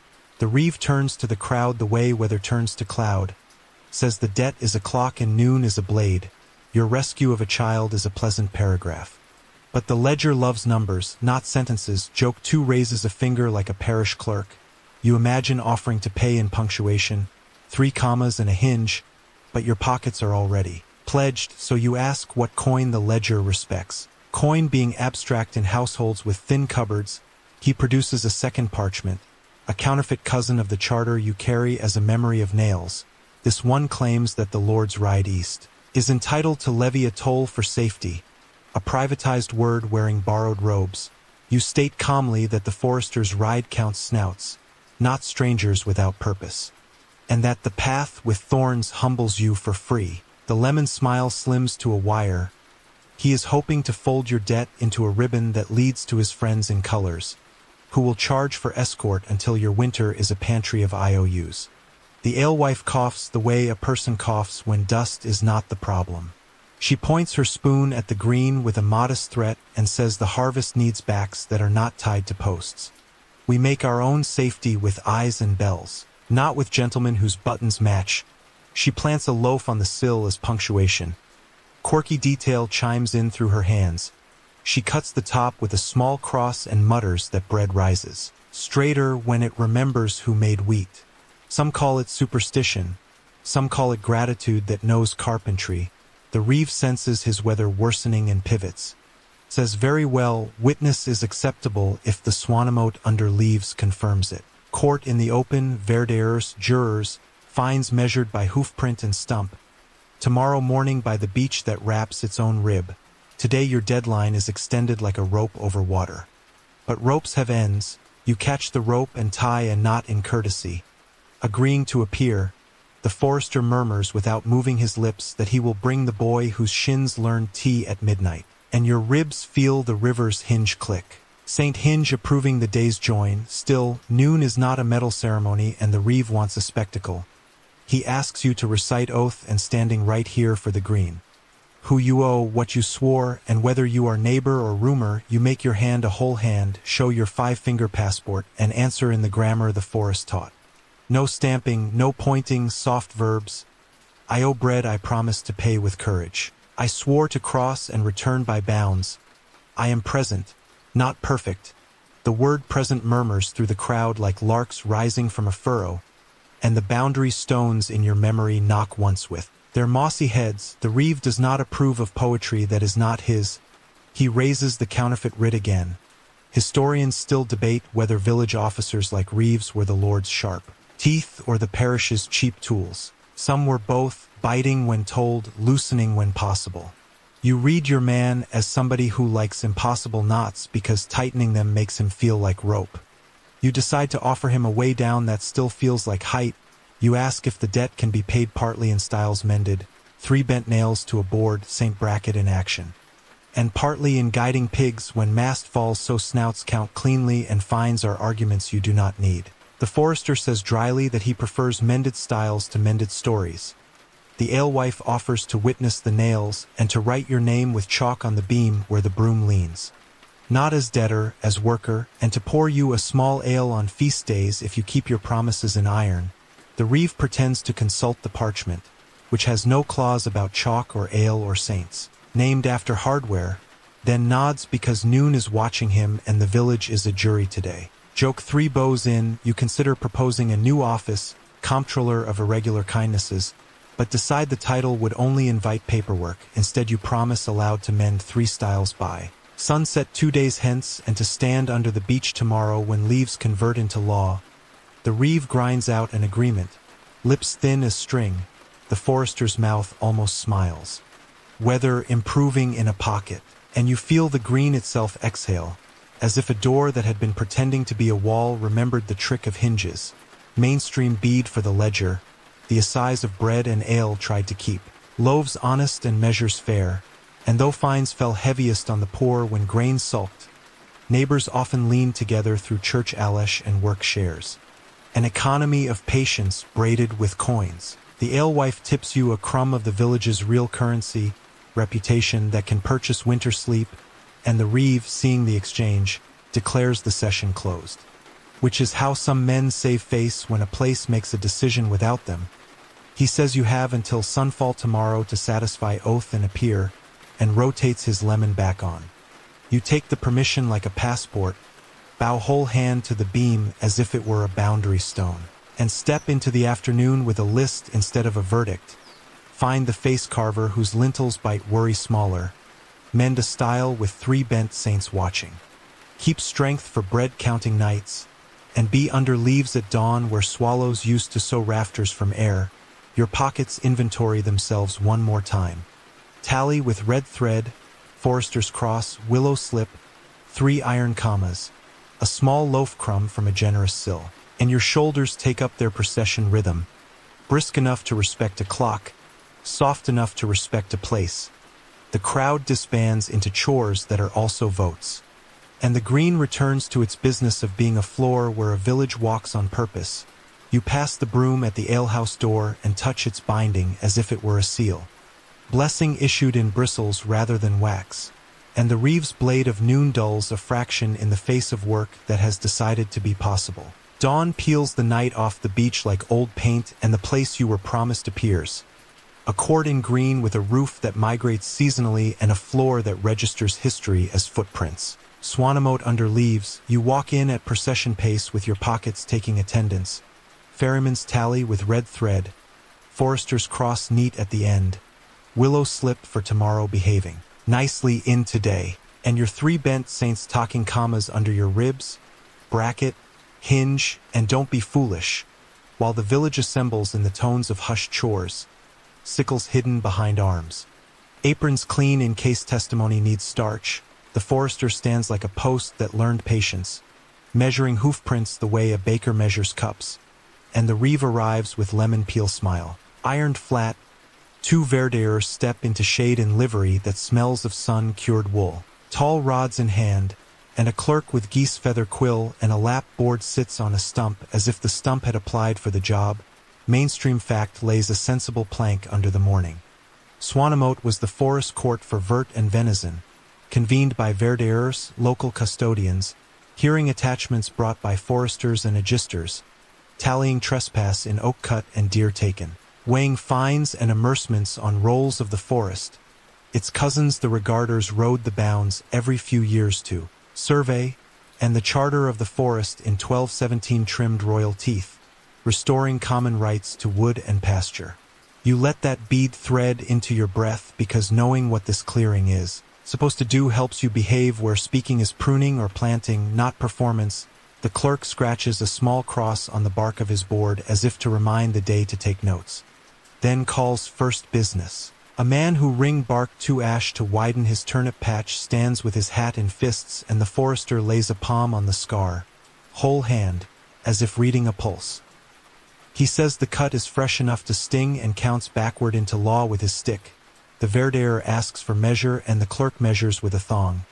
Oak and ash carry different weights in coin. And conscience. The crowd hums like bees on low heat. Joke 1 wants to bump your elbow and ask if the court also finds for bad metaphors and leader socks.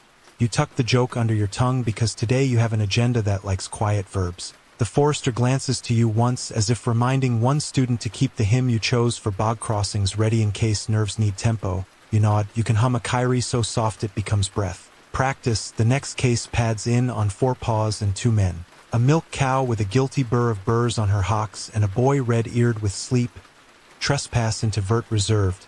The forester tests hoof and print. Says the girl with the blue ribbon. Now awake and bright behind the cow. Kept to the bounds last night while rescuing a brother from tea. He has a voice that makes mercy sound like arithmetic. A verderer raises brow at irregular. Kindness, and the clerk writes mildly. The Reeve's smile tightens because kindness seldom prefers his ledger. Historians still debate whether the charter of the forest genuinely softened life for commoners or described a kindness that courts performed rarely while paperwork remained sharp. Some read accounts of restored pannage and estovers and hear a choir. Others point to prosecutions that continue like stubborn rain. You stand exactly between these songs, listening to both while the cow sighs and the girl strokes one ear as if smoothing the argument flat. The court makes a compromise old as mending, a small amercement, payable partly in brush cut for repairing a style and partly in helping count snouts at pannage so fines will be exact not enthusiastic, the forester's stick-ticks agreement. The Reeve allows his lemon to become a slice instead of a rind. The clerk draws a daisy wheel in the margin when he thinks and you watch him do it now. Fringe detail grins from the green. In some forests mastiffs had to be lawed. Claws or pads cut so they could not hunt deer. Expeditation by knife or soot and iron false thumb to keep rights and hounds both. A practice as vivid as it is ungentle. You do not volunteer the hound who audits cheese for surgery. The clerk calls the next presentment. A case of timber floated downriver and rescued by cousins of your mismatched colors. The ferryman has sent a scrap of or shaved wood as witness. Faint red thread knotted to one end. And the verderers exchange the look of men who prefer nails paid forward to coins sluiced sideways.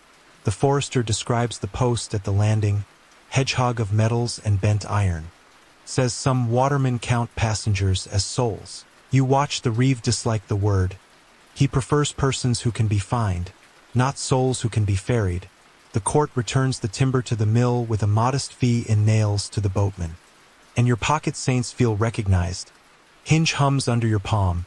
Joke 2 leans into your ear like an old aunt and whispers that someone should found a guild of nails who keep boats honest.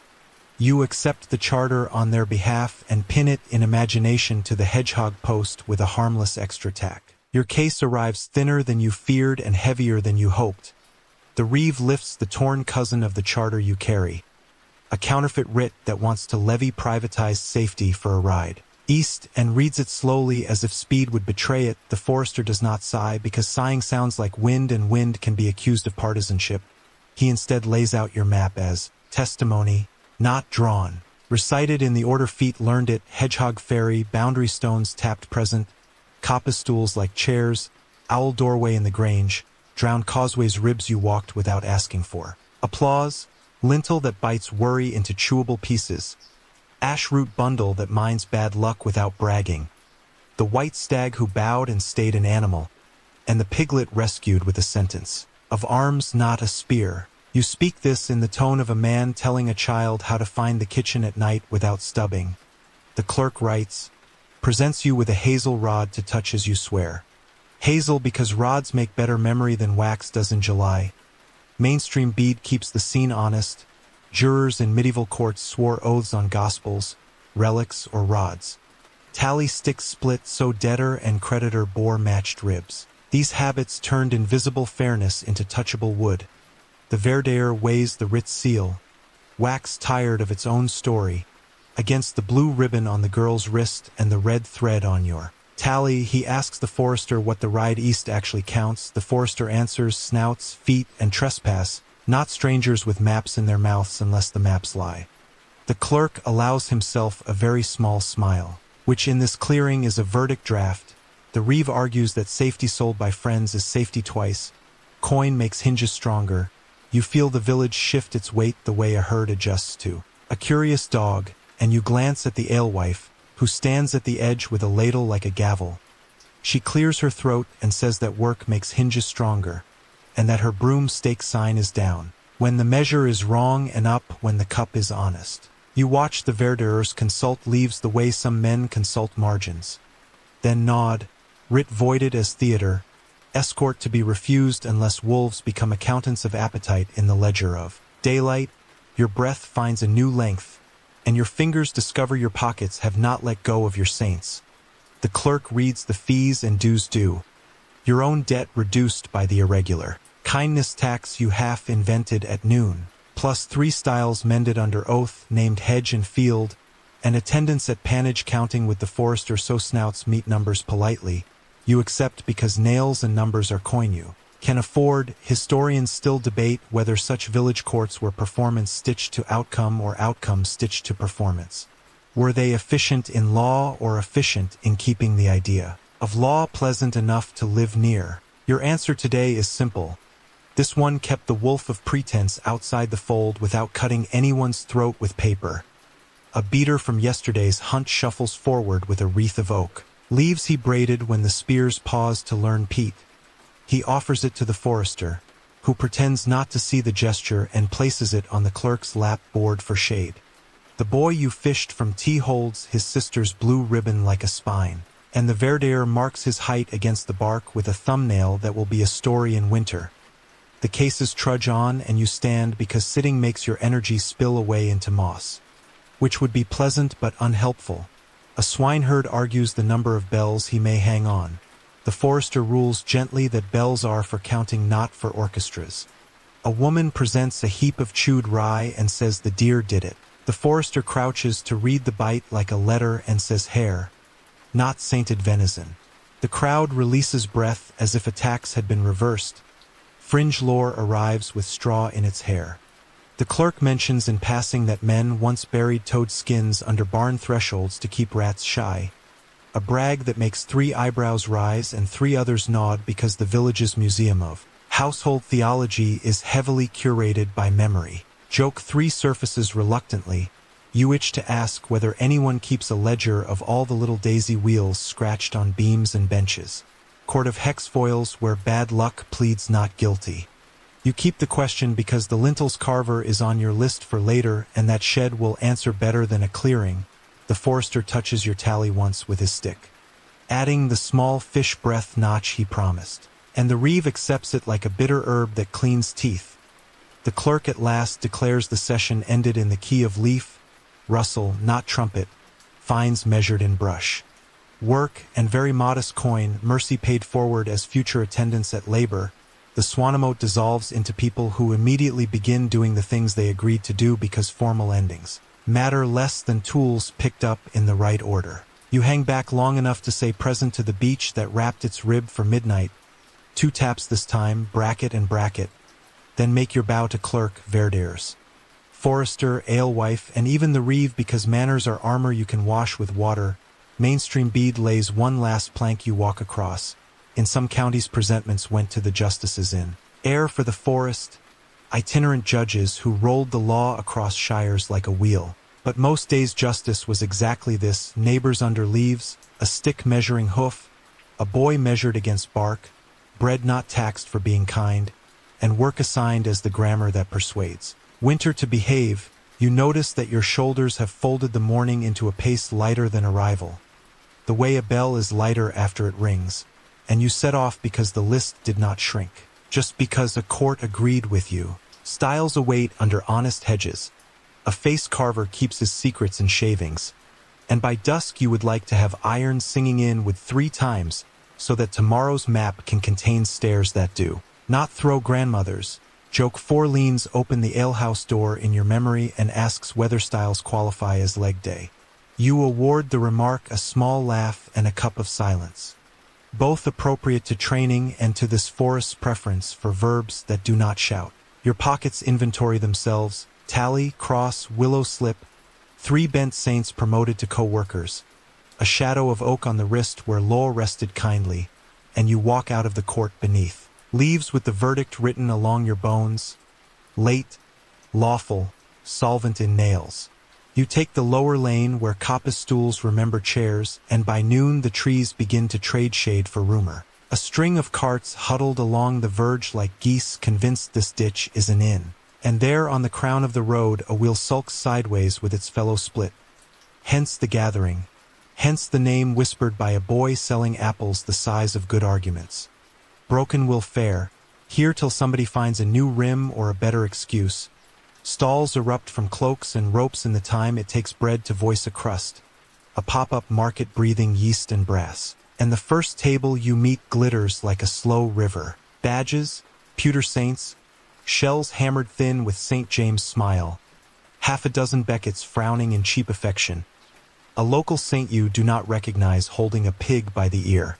The seller lifts one, grins, says protection this side of Swanimote, absolution the other, 2 for a penny, 3 for a story. You remember your hat lacks tin theology, and you remember also that your pockets carry enough church in red thread and bent saints. You buy nothing, but the man buys your patience anyway by telling you which stall cuts bell clappers from honest iron, not gossip.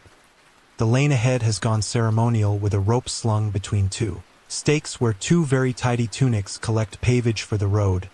Paving money for a track that prefers mud and memory. Today's toll sounding privatized by its accent. You feel your ribs reach for the Swanimote's shade. The Verdaeur's rods, the clerk's daisy wheel in the margin. Mainstream fact places a bench under your thought. Medieval markets and fairs ran under charter. Lords. Towns or abbeys claiming stallage, toll, and the peace of the fair while temporary courts handled quarrels. Murage, pontage, and pavage were real levies for walls. Bridges and roads, though their honesty varied as widely as weather, some tolls built stone. Others fed linen sleeves. Historians still debate whether big fairs champagne. Starbridge drove the medieval economy or whether dense webs of weekly markets did the quiet carrying. The record splits into ledgers and stories, both persuasive. You lift your whole hand at the rope, no pointing because pointing pricks, and show the ferryman's tally with red thread stitched like a healed cut and the forester's cross at the end. Then the willow slip notched for tomorrow, and you speak very softly so noon must lean in. The Swanimote voided 1 writ already. The lane will collect its own repairs in brush and nails. My coin is work and a map that keeps children off tea-colored water. The tidy tunics glance at one another, playing a game in which conscience pretends to be a clerk. And the badge seller behind you says loud enough to count as witness that the Verdaeur's broke a counterfeit yesterday. So pavage today is by subscription to reputation. The rope deflates into courtesy. Joke 1 tugs your sleeve, you nearly offer to pay with 3 commas and a hinge. But you save St. Hinge for real timber. You pass and the market folds you into its grammar. Bells sifting a bright rain from one table, sheep and swine, brass and iron. Some with leather throats inked with saints' initials, and a basket of very small ones the size of walnuts for fancy geese. The bell woman's hands smell like vinegar and patience. She weighs a clapper in your palm and says dairy buys honesty and bells by gossip you can count. You purchase 2 swine bells because the forester's arithmetic will be easier if sound attends hooves. Next a tinker spins a foot lathe while his boy pumps the treadle, sparks tasting faintly of bread crust. He offers to true any rim you bring and shows a bucket of rivets with a pride that reads as prayer. Fringe detail sidles up mice quiet. The tooth drawer clatters a little drum to advertise. Wears his teeth on a string like a harsh necklace. Swears he can pull pain with one hand and the moon with the other if the crowd will hum in the right key. You hum nothing for him and everything for your own nerve. The forester's hound is absent but a baker's dog suggests an audit and you check your pouch for emergency cheese. Not today, auditor.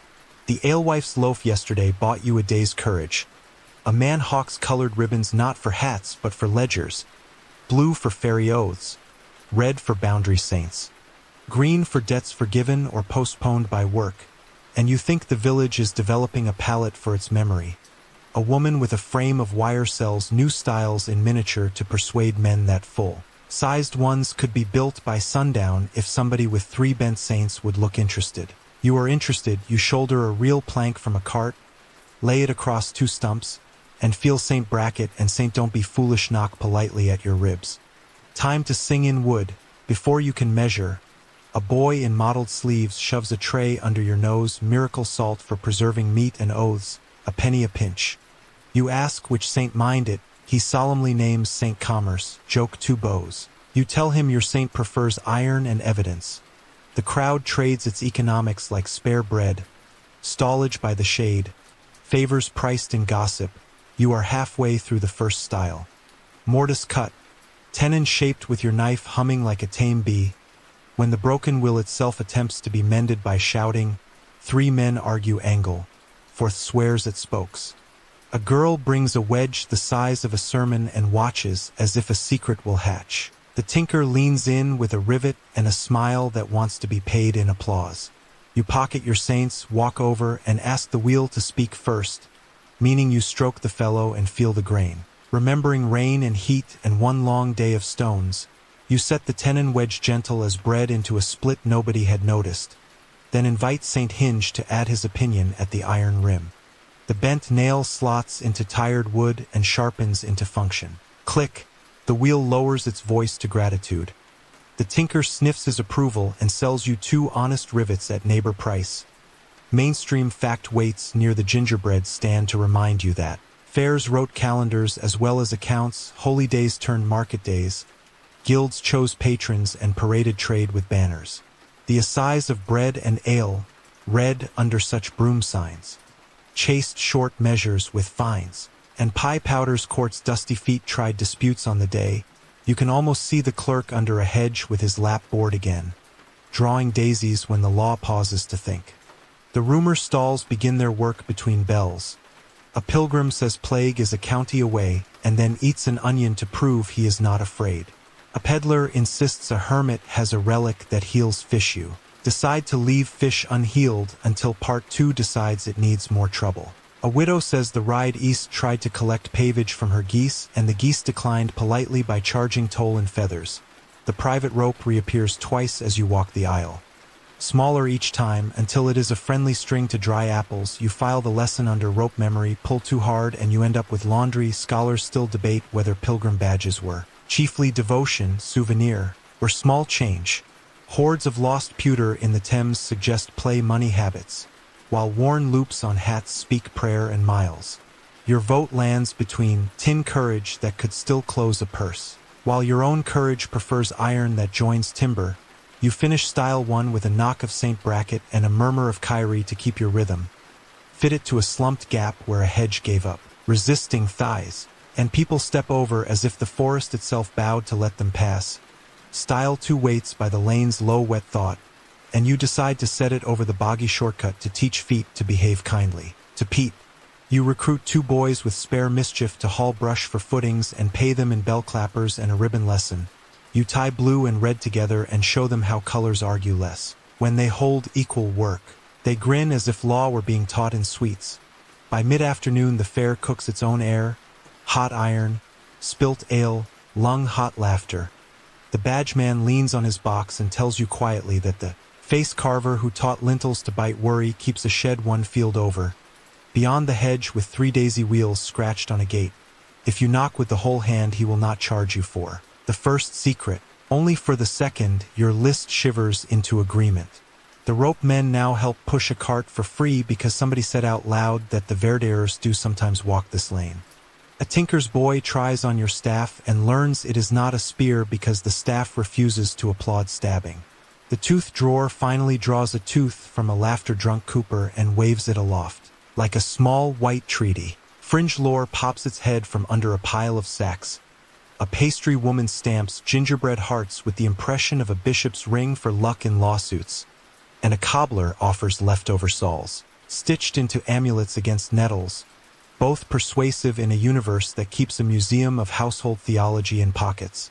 As you shoulder the 3rd style board, rain rehearses a paragraph on the horizon, and the fair pulls its cloaks closer. You fit the board, cut 2 neat housings, and ask Saint Don't Be Foolish to veto haste. He does. The style goes in straight, though your impatience wants to invent shortcuts. You consider the toll of noon again and find it quieter. Not forgiven. Met. Mainstream bead adds its last plank for the day. Many fairs minted temporary peace. The king's peace extended to the ring. Of trade, thieves hanged later for crimes committed in that circle. Yet practice varied with the politics of sleeves. You prefer today's peace. Rope turned laundry. Wool turned honest, coin turned nails. When the first bell of distant vespers leans into the afternoon, the fair tidies itself, portable worlds folding back into carts and cloaks. The badge seller presses a small pewter pig saint into your palm for price of a rumor you told earlier about brushwood ribs and willow wisps behaving like theater. You accept because accepting feeds the village economy that is not coin. The rope men nod. Pavage retired for the day as reputation subscription. The tinker salutes with a rivet like a thin silver nail. The bell woman bangs one note that acknowledges contracts fulfilled. And the tooth drawer, ever hopeful, offers to remove any regrets free of charge. Joke 3 tips its cap. You decline regret extraction on the grounds that you will need a few to teach styles proper humility. You inventory your pockets, tally with red thread, Forester's cross, willow slip notched for tomorrow, 3 bent saints pleasantly tired, 2 swine bells that will teach snouts to sound like arithmetic, and you point your attention, not your finger, toward the hedge with 3 daisies scratched on its gate, where the face carver's shed apparently keeps a quorum of secrets. You carry the fair's hum with you, a low chord of things turned useful in company.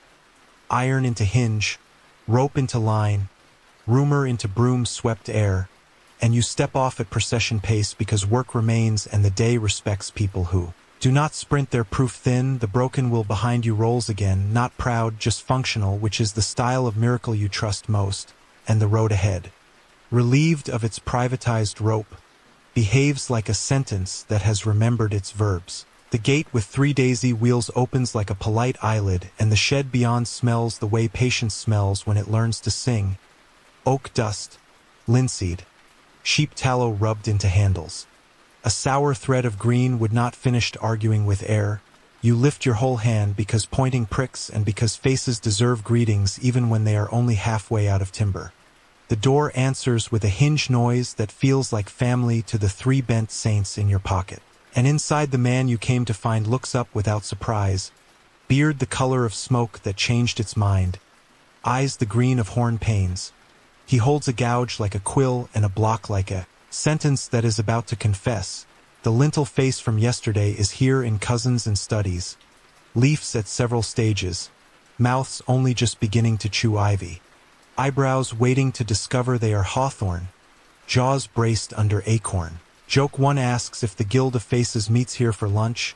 The man snorts softly the way wood does when a knot resigns. Whole hand hello, he says, good, that keeps knives from righting the wrong. Poem, you repeat the hello and he nods to a stool that has taught many backs to behave. Tools lie in orderly democracy. Adze, mallet, froe, mortise, chisel, spoon bit. Race knife, each with handles dark where hands repeated them into friends. Mainstream fact settles on the bench like a considerate cat. Timber frames went up across this country joint by patient joint, mortise and tenon married with pegs. Braces schooling walls and triangles, and carpenters scribed each beam with marriage marks, chopped numerals, little V's and slashes, so that when a barn was raised the right shoulders met. Masons set marks in stone too, signatures and wages both. The carver touches a beam and shows you a row of little tally birds, 3IV. He calls them marriages, learned before faces, and runs his knife once to demonstrate. The mark bites, then smiles. The shed keeps other museum pieces. Apotropaic scratches under sills. Mesh hatched which marks. Marion V's like 2 praying points leaning into each other. Daisy wheels born from a string and a pin, geometry as rat net for bad luck. He says, then lowers his voice because luck dislikes being handled roughly. Fringe detail trots in with sawdust on its fur. He admits that somewhere in half the village is round. A shoe sleeps in a wall. A child's, hidden at roof raising to keep mischief busy. Sometimes a cat too, plastered behind a hearth so the house would sing in a note mice dislike. He does not do cats, he says, shoes only, one can discourage without being cruel. You look at the lintel studies again, and the one that bites worry into chewable pieces smiles exactly the way patience smiles when it wins. He picks up compasses that began life as a string and a nail and draws a daisy on scrap. Six-fold with a hum that has visited you before it granges, boundary bridges, and horn panes turned milky. The circle appears without ceremony. He pricks the center till the wood learns it and then opens the petals. He says the trick is not the mark but what you build beside it. People scratch daisies and then lie with their weights, styles crooked, beams sulking. You call on saints named geometry and then practice accidents. You cough a laugh into your sleeve because Saint Don't Be Foolish approves of this sermon. He shifts to the leaf mouths, shows you how the bite is cut proud and then undercut, until shadow does the finish work. A little hollow behind the lip, a gray space, he calls it, not really seen, only felt. That is where fear lives until the face eats it. You ask about the lintel you visited. The biting smile that looked past you across the lane. And he grins in professional pride and modesty both. That one has a secret only the lane knows. He taps his race knife along the underside of a leaf stem and you hear it more than see it. A string of scribe slits like fish breath, the same notch the forester added to your tally after midnight court. If you run a finger there, you remember to lift your feet on that step. He says, not magic, just instruction disguised as ivy.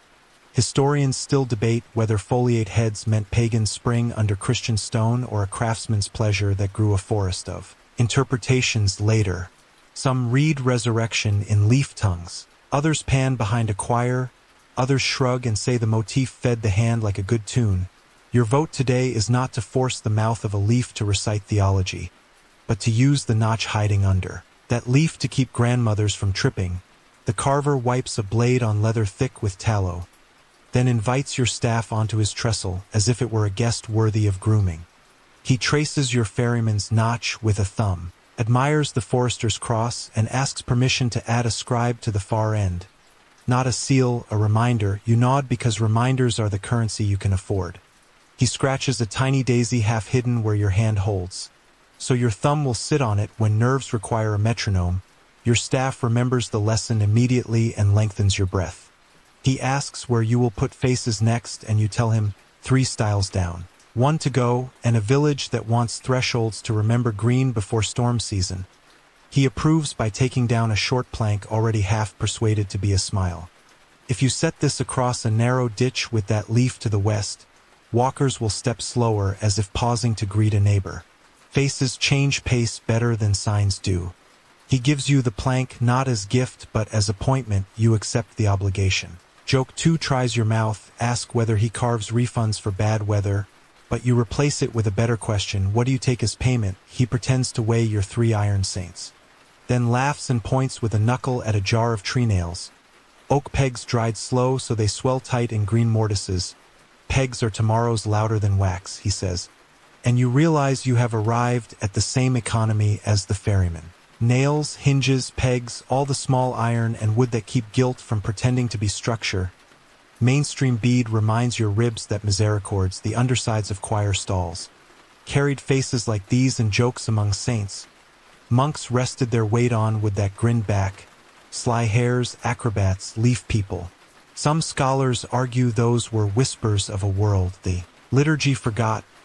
Others say the liturgy hired humor to keep its knees from locking. The carver lifts a misericord blank and runs his palm across the grain with the tenderness of someone greeting a skilled colleague. He shows you carpenter's marks on a roof truss leaning in the corner, Roman numerals cut deep, marriage 12 meeting marriage 12, and assembly marks like little ladders. He calls them good eris for raising day when the whole parish pulls and the frame stands up like a friendly beast. He demonstrates how he rules a beam with a chalk line snap taut, snap, a thunderclap for ants, then planes to the ghost of that line until truth appears. He raps the beam with his knuckles and gauges the note the way the ferryman tuned his thole pin. Notes tell truth, he says, and glances meaningfully at your pockets where nails talk. You talk a while about secrets people hope would will keep, horse skulls and rafters to make barns sing, and barns sang indeed. If only because the wind loves flutes. Bottles with pins and breath buried under thresholds to prosecute malice. Cats wrongly walled for silence you refuse to condone. Shoes hidden with toes to the hearth to catch wandering luck. Historians still debate whether these object burials were magic with law ambitions or housekeeping that grew legends like thatch grows. Sparrows, the shed does not adjudicate. It keeps both tools and whispers with equal tidiness. The carver asks for your map in mouth form and listens like timber. When you mention the drowned causeway ribs, he nods and picks up a long thin chisel. This is a bog oak friend, he says. It remembers when your grandfather had not invented, and it goes black the way some truths do. He lets you hold a sliver, colder than fresh iron, denser than your doubt, and you feel the river inside it like a stopped sentence. Joke 3 tries to knock, ask if he carves debt smaller, and he beats you to it. I carve fear into the size of a mouthful. Debts I carve into steps and rails. You do the rest by walking. Outside the shed a wren tells the hour the way wrens prefer, rudely, and he sets down his gouge as if wrens were bells. He asks for your price again and you pay in work, offering the last style and a place at its side for the small biting plank. He says he will come at gloaming with a mallet and a pocket of tree nails. You both know this counts as money. You shoulder the plank and he loops a string of blue through one hole he has drilled like an eye. Not for luck, he says. For grammar, Blue tells walkers this step is watched by water and they will adjust even if their knees cannot explain why. You thank him whole hand and he thanks you whole hand back because this shed likes verbs with fingers in them. Before you go he lifts your staff once more and cuts a final mark you do not see until you feel it with skin. 3-minute scalps along the shaft, a bracket on one side, a bracket on the other, and a hinge where your palm lives. Your saints laugh quietly in your pocket at the promotion, and you promise the stick you will carry it like a sentence that holds. Mainstream truth lays one last plank across your leaving. Many timber frames were topped out with a bough when the ridge was set. A tree in a tree to thank the wood for remembering how to stand. And coins were hammered under posts as endowments against rot and hunger.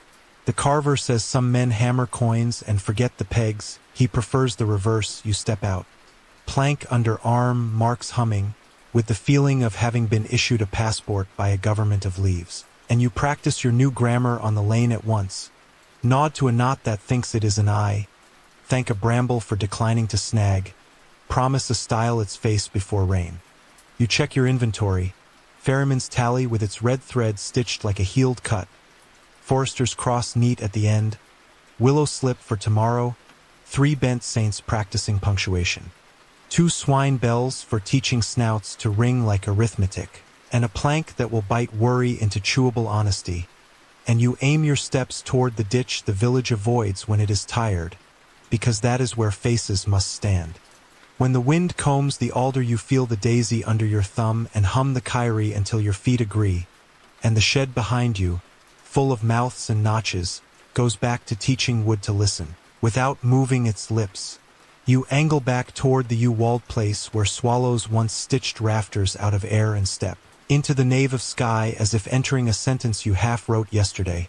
The ground still polished by old turnings of feet. The owl doorway still cut like a sober moon over grain memories. And the light caught in green glass of you as if it would like to be ink. You keep the lantern slit small. Proud light feels impertinent in rooms that remember bread. And make the whole hand greeting to stone because pointing pricks even when the parish is roofless. The air cools with that clerky hush that keeps ledgers legible. And there, in the side cell that once smelled of soapwort and smoke, a chest sleeps under a veil of dust so even the dust looks. Tethered by habit, the iron hasps where finger memory, you press your palm to the lid to let your pulse calm before arithmetic. Then lift, slow as a psalm, the smell hits first. Beeswax, old oak, and the peppery tang of cut hazel. Tally sticks, dozens split and paired, some tied with blue or red, some with a lazy loop of straw. Your 3 bent saints bracket, hinge, and don't be foolish. Tick softly in your pocket as if clearing their throats for an audit. Joke 1 raises its hand and proposes we call this the treasury of honest scratches. You hush it and pick up the first rib. Mainstream fact joins you at the shoulder with an inkpot and a nod. Tally sticks were how England kept its promises for centuries. Exchequer tallies split so debtor and creditor each carried a mate. Notches cut shallow for pence and deep for pounds. Safe from forgery because Wood remembers its exact rib, so much so that when someone tried to burn the leftovers in 1834, the Houses of Parliament went with them. A late cautionary sermon about receipts. You turn the paired halves under your thumbs and feel where skin has rounded the edges and where someone has chewed with a knife more recently than decades should allow, shaving notches finer, making pounds look more like shillings if the eye is lazy, or the clerk friendly. The owl doorway's little moon watches with that expression owls practice on men who think they invented arithmetic. Fringe detail peaks from the rafters that are not there. Millers were accused of wetting grain to make weight and of keeping a thumb on the scoop. Hence the proverb, and some market wives dropped a pebble in a measure to accidentally lift the bottom. You set those habits on the shelf beside these shaved notches and let the room judge kinship. Historians still debate how standardized measures really were here in your century, whether king's ells and local bushels sang the same pitch or whether parishes hummed their own, leaving room for honest error and useful error to swap coats. Some scholars read borough customals and hear a march toward uniformity. Others read court rolls and hear a village's preference for about right when the neighbor's cupboard was thin. You give both songs a seat while you sort ribs into neat and not neat. The neat pairs click like matched bones. The not neat catch slightly, the way a story catches when someone edits facts to fit. Appetite, you read two sticks whose bites are too sharp and unworn, tied with the Reeves' favorite blue and dated by a thumb prick of soot near the head that ties them to last winter.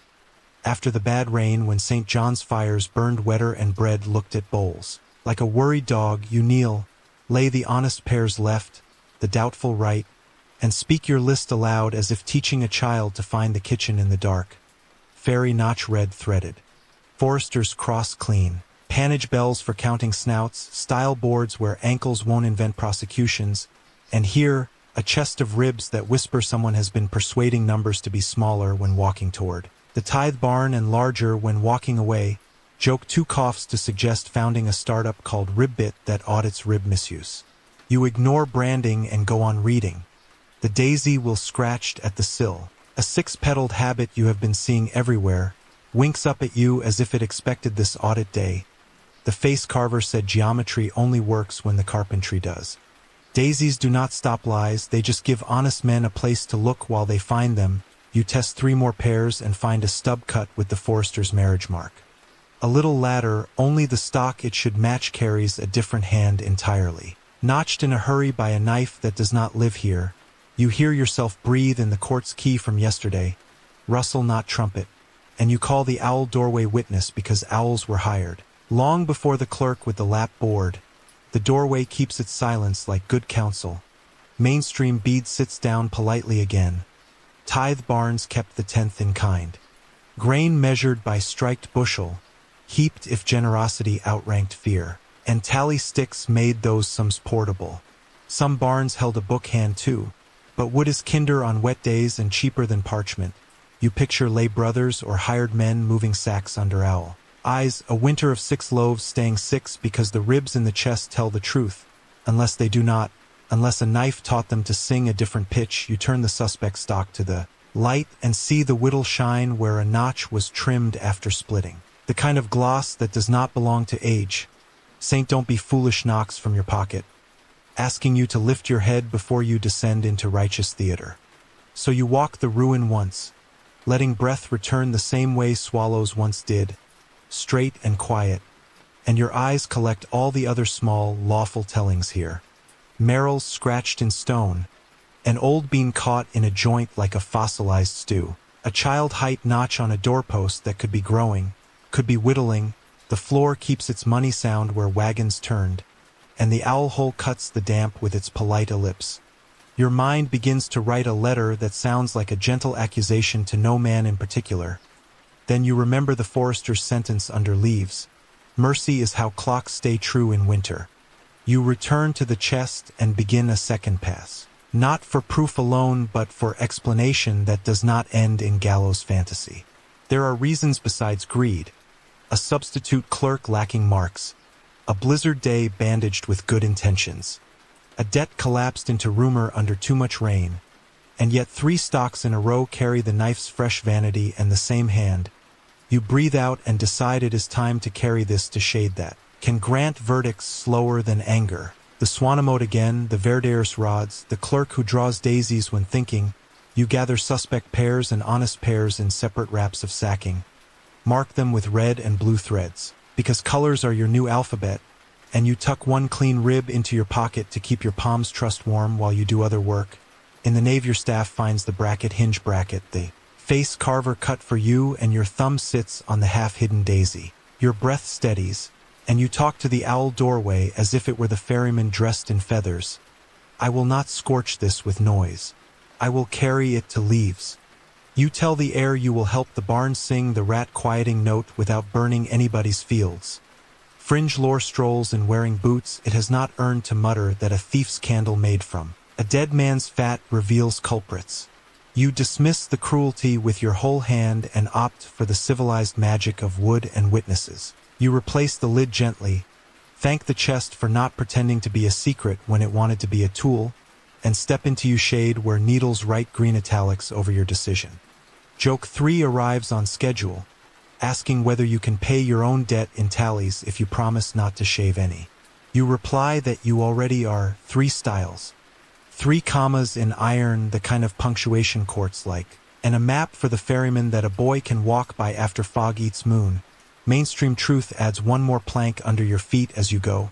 Scholars still argue whether peasant moral economy acted as a break on sharp practice, that tacit village treaty about fair price, fair measure, or whether lords and officers set the tempo and peasants merely danced when allowed.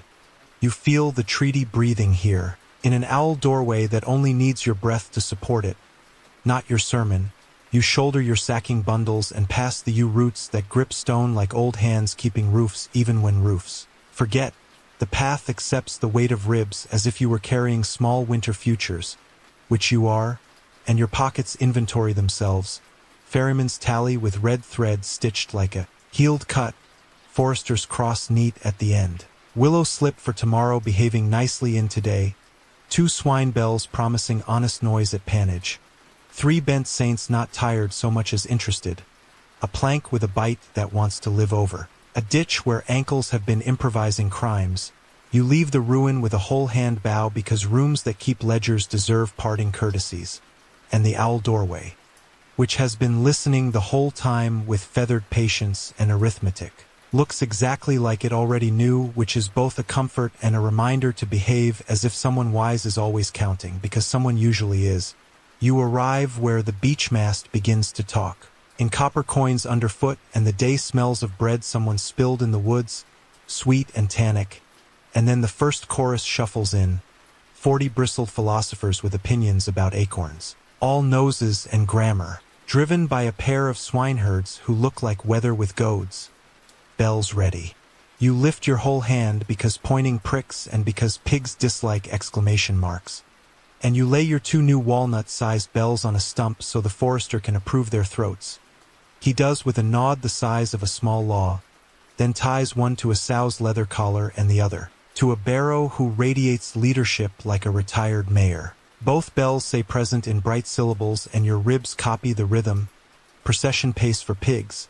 Joke 1 raises its head and proposes you form an a cappella group called the Tinkling Snouts. You decline on the grounds that rehearsal conflicts with not being trampled.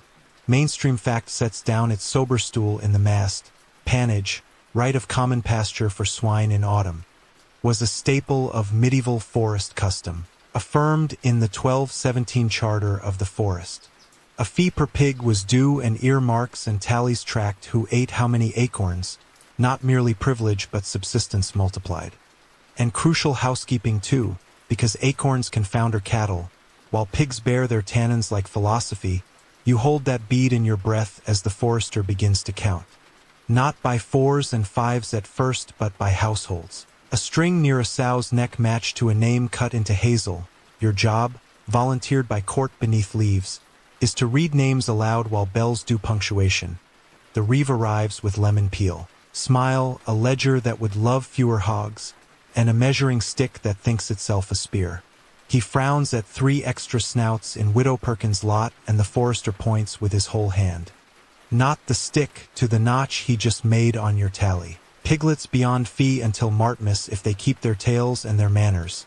The widow tips her cap in a way that could be gratitude or a warning not to cut arithmetic too fine.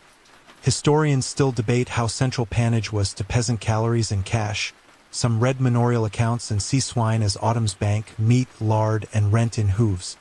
Others argue pigs were seasonal windfall while grain and dairy held the year. The record hums both songs, and this woods hums louder.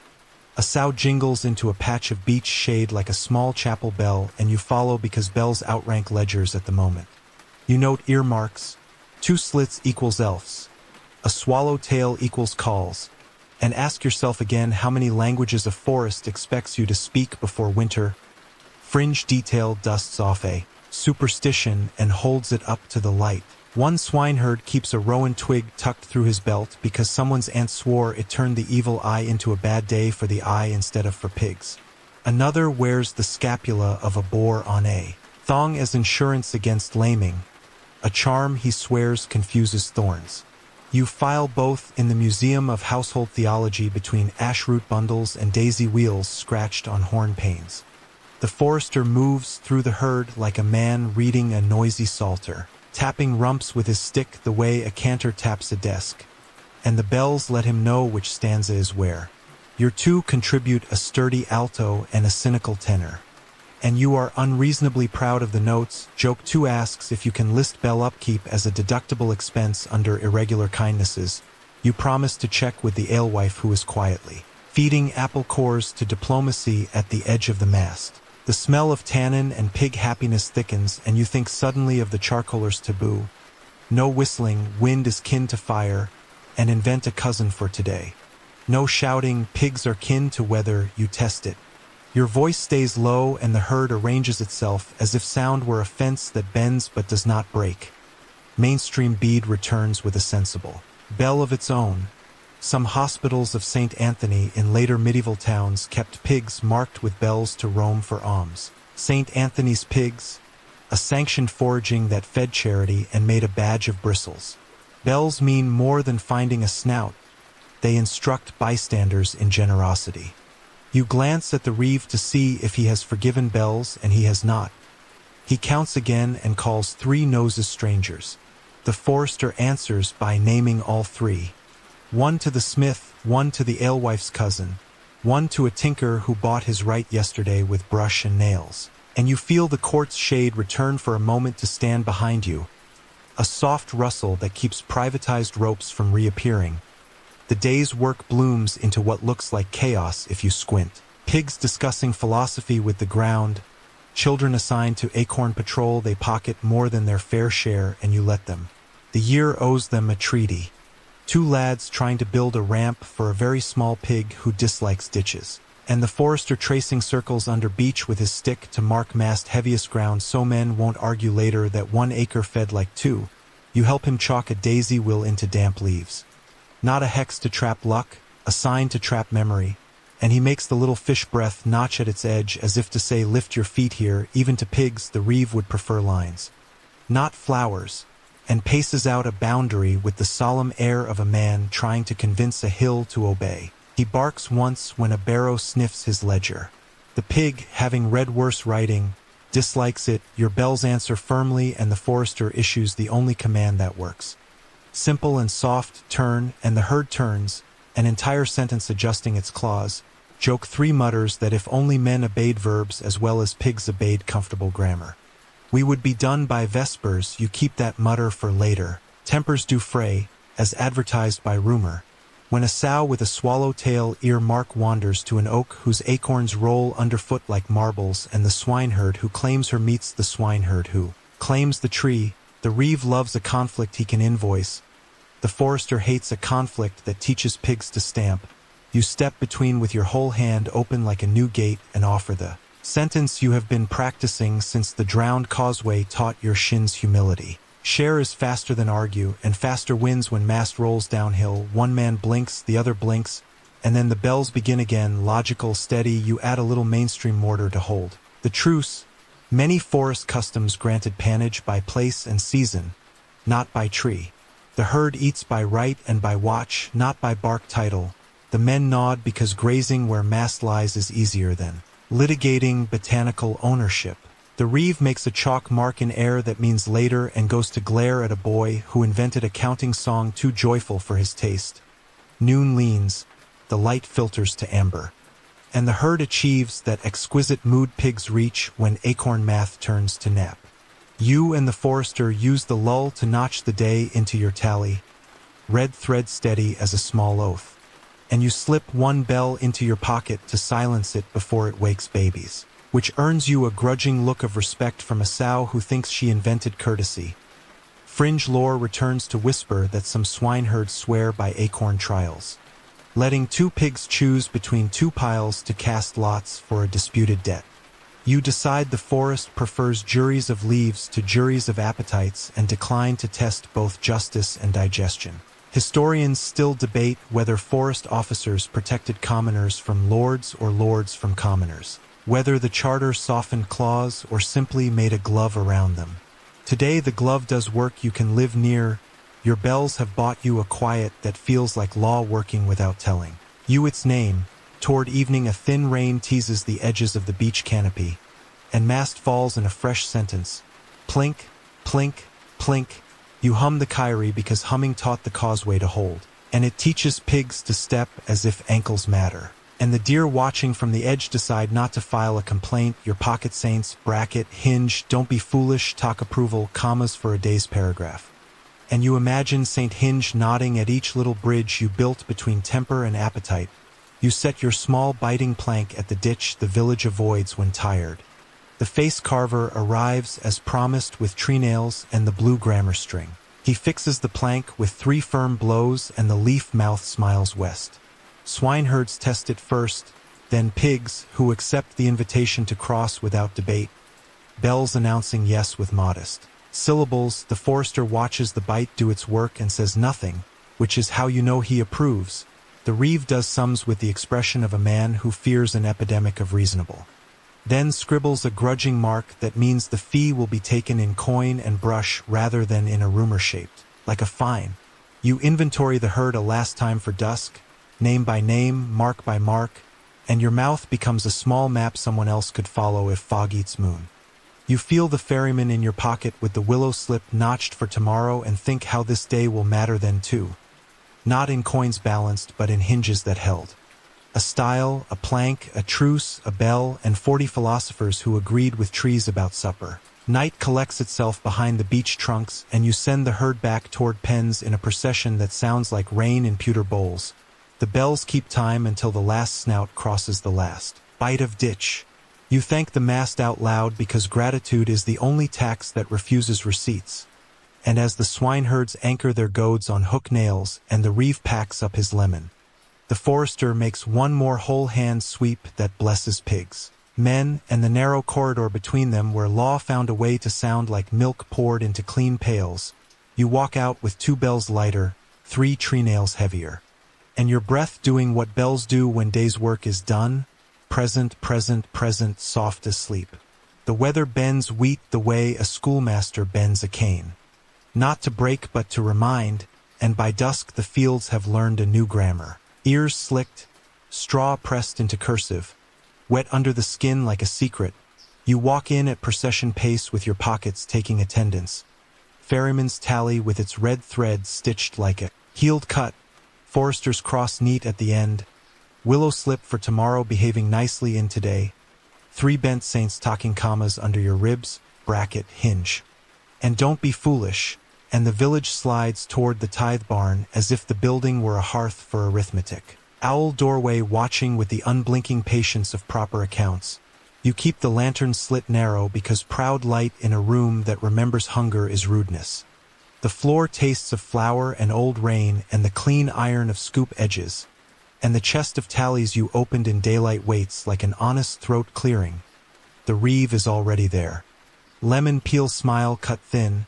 The forester leans his stick and counts people the way he counted snouts. The alewife arrives with a basket of heel ends and a ladle, the 2 currencies that refuse to collapse when silver panics, and you set out 2 bundles left, ribs that click true. Right, ribs that caught like throats trying too hard to sound rich.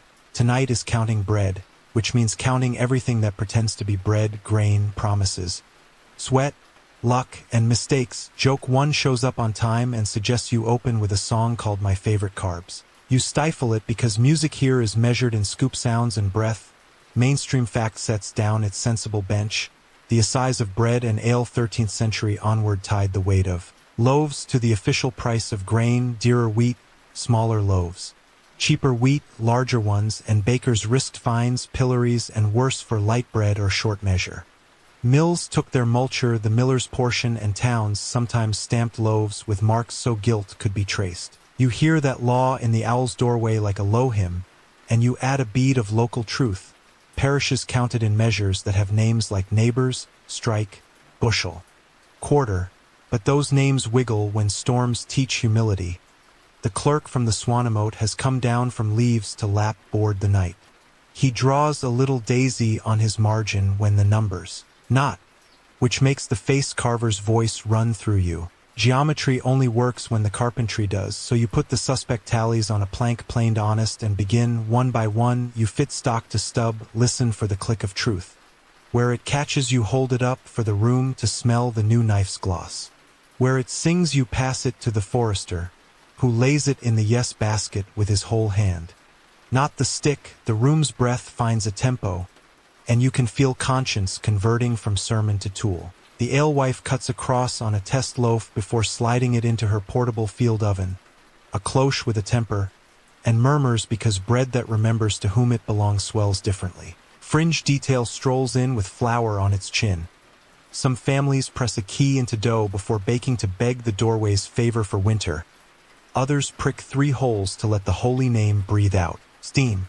Whether the theology is sound, the steam is. And steam prevents blistered tempers as well as loaves. You turn a rib marked with the Reeves' favorite blue and feel the whittle shine of a notch-trimmed post split. The forester does not sigh. He is practiced not teaching wind to sound partisan.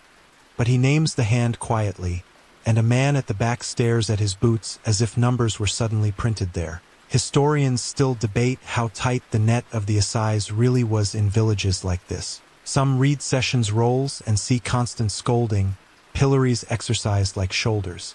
Others read household accounts and glimpse a moral economy, that tacit treaty whereby neighbors enforce fair price with looks, lists, and the occasional loaf sent quietly to the wrong address. Your ribs vote for treaty first and punishment when treaty fails, because you have seen ropes turn to laundry and prefer villages to courts when possible. The Reeve reads out the year's stores in that clean, cold voice he saves for inventory. 2 quarters barley, 1.5 of dredge, wheat bent but not ruined if drying kills keep their tempers. And the storm outside bangs the barn like a cat that believes in weather as drama. You mark a suspect tally with red thread and carry it to the owl door, whispering the same vow you made earlier. No gallows fantasies, only fences that refuse gossip. Joke 2 raises a hand and offers to invent a new coin called the cross notch, exchangeable for patience. You file it under ideas to propose after bread. The clerk asks the mills, and the miller, hair dusted to a domestic halo, holds up his scoop and his palms, whole hand oath that his toll was honest. He offers the old chew test. Wheat chewed into a ball to judge gluten by feel. And he winks at you because you already know what a mouth can measure when parchment cannot. The forester moves to the wet sacks and tests for heat, the wicked simmer that breeds spoilage. His knuckles, like the ferryman's thole pin, can hear a degree. He orders a kiln lit, charcoaler's grammar invoked, no proud flame, no whistling air like a prayer. And he asks you to sit by the vent eyes the way you sat under a miler and tune breathing. Your breath finds the Kyrie, and the kiln answers by keeping its own voice low. Mainstream bead threads another fact. Grain yields in your centuries run low by later reckoning. 3 or 4 seeds returned for 1, so storms bruise deeper. A tithe is a teeth tax, and bread is a calendar hung in the lungs. This is why assize sermons and barn arguments look holy even when they wear mud. You return to tallies. 3 more catch sharp and wrong, and your finger finds the blade's recent perfume. You look up and the room has arranged itself into 2 kinds of quiet, shame that wants to hide and shame that wants to mend, and you know the difference because you have been both. The alewife's field oven size, and she draws the first loaf, heavier than yesterday's, a size consistent because grain dear. She weighs it on a little balance with pebbles of known stubbornness and nods to the clerk before cutting it into equal ninths for tasting across households whose cupboards blush at storms. Fringe lore arrives with a blue ribbon. A woman ties a thread to the beam where you found the counterfeits. She learned blue from the boundary stone and the ferryman's knot, sky color against fingers that forget. And she hums a tune so quiet even moths would call it polite. You hear yourself murmur your map for the ferryman to keep pace. Hedgehog post, boundary stones tapped present, coppice chairs, owl doorway, drowned causeway ribs, lintel that bites worry, ash root bundle minding bad luck, white stag bowing like an usher. And you realize the map is how you keep storms from inventing gods with the wrong teeth. The debate in your head sits down beside you with its knees touching yours.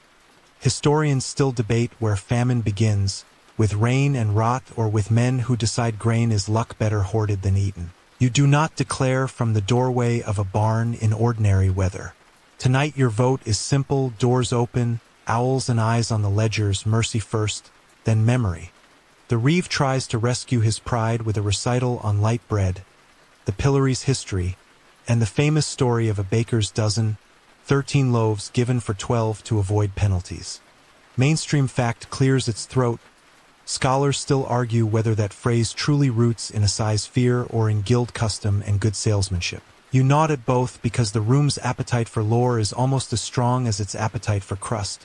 You portion what you can, loaves prick-crossed and shared with the modest pomp of people who know the difference between spectacle and sacrament, and you reckon the winter into lists that smell of pencil and tallow. Hay short, peas adequate if mice mind their manners. Beans promising provided the ditch you bridged with the face carver's leaf stays on its side of ambition.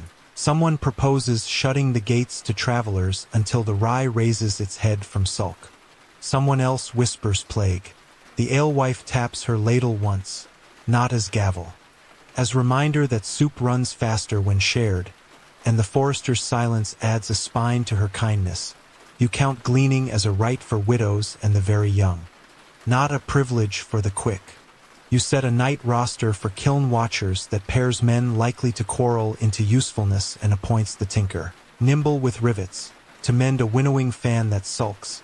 You send a boy with 2 bells, your sturdy alto and cynical tenor, to hang on the pen gate so pannage does not become litigation by darkness. And you assign yourself a job you can afford, carry the suspect tallies to leaves at first light and stand with them under the beach while the clerk draws daisies and the rods hum law back into shape. Joke 3 leans over your shoulder, asking if tonight's ledger allows room for irregular kindness as a line item. You add it in charcoal at the margin, a habit that will survive into fog. The kiln gives a sigh you are willing to call gratitude, and the forester answers by opening and shutting a vent the way a singer opens and shuts a throat to find a note. The barn breathes with you, and you feel St. Hinge warm in your pocket, as if all this counting, arguing, and slicing were simply hinge work. Tomorrow swinging safely on tonight. Mainstream truth sets one last sensible plank. Bread doles at church doors, the dole fed bodies while also feeding reputations. Alms loaves could be duty or theater, and villages turned both into supper with a skill that seldom makes chronicles. You help stack measured sacks where damp cannot ambush them, replace the chest's lid gently, and stand at the owl doorway to tell it what you have learned and what you have not. This numbers behave better when watched by neighbors and birds. Not yet this. How to unknot a man's need to look like rope. The rain loosens its grammar outside and then quits, embarrassed by its own drama. The clerk pricks one more daisy on his board. The alewife gives you the heel end that counts as thanks. The reeve sheathes his lemon. The forester touches your tally and adds the tiniest fish breath at the edge. Reminder to lift your feet tomorrow when you carry these ribs under leaves. You inventory your pockets. Ferryman's tally red threaded, forester's cross, willow slip, 3 bent saints pleasantly tired, 2 empty ribbon spools that were blue and red 5 hours ago, 1 heel of bread that is heavier than its size because of how it was weighed, and you step out, lantern slit thin, path finding your procession pace again.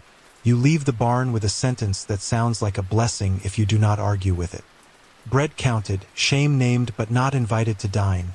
Winter notified that the village will attend as a choir rather than as soloists. You walk 1 foot, then the next. Under a sky that remembers how to be roof, and the owl doorway behind you goes on listening in numbers, which is the kind of style of song in lean years. The fold sits in a shallow bowl of ground where winds forget to argue, wattles patched with old hurdles and new hope. And as you arrive at procession pace, the dusk slides a gray shawl over everything that bleats. You keep the lantern slit to a kindness because proud light at a fold is an invitation for insects and trouble both. Your pockets take attendance by touch. Ferryman's tally with its red thread stitched like a healed cut. Forester's cross neat at the end. Willow slip for tomorrow behaving nicely in today. 3 bent saints. Bracket, hinge, and don't be foolish, keeping commas under your ribs. And the 2 swine bells now quiet after a day of arithmetic in Beechmast. The forester stands at the gate with his counting stick and that silence he uses when he wants the world to try first. The reeve is present too. Lemon peel smile tucked away for once. A crossbow in his hand that hopes to be a paragraph. And the alewife has brought a lidded pail that smells of warm whey and, steadying, joke 1 tries its luck, suggesting you pass the way to the wolves with a note about customer loyalty. You file the joke for later and lift your whole hand to the wattles because pointing pricks even at fences. Then you see them, eyes in the ash shade. Not far, 2 coins of thought set low. Then a 3rd blink farther left. The flock presses like a breath held in a hand. Bells whispering questions on 3 U's as if they are practicing conversation that won't wake lambs. The forester kneels, presses 2 fingers into a damp print by the gate. Says low, big dog would not set so narrow, and points whole hand. At hair caught on a splinter, wolf gray threaded with peat. Mainstream fact lays a steady plank under your feet. Wolves lingered in much of medieval Europe and drew bounties. Offices and myths.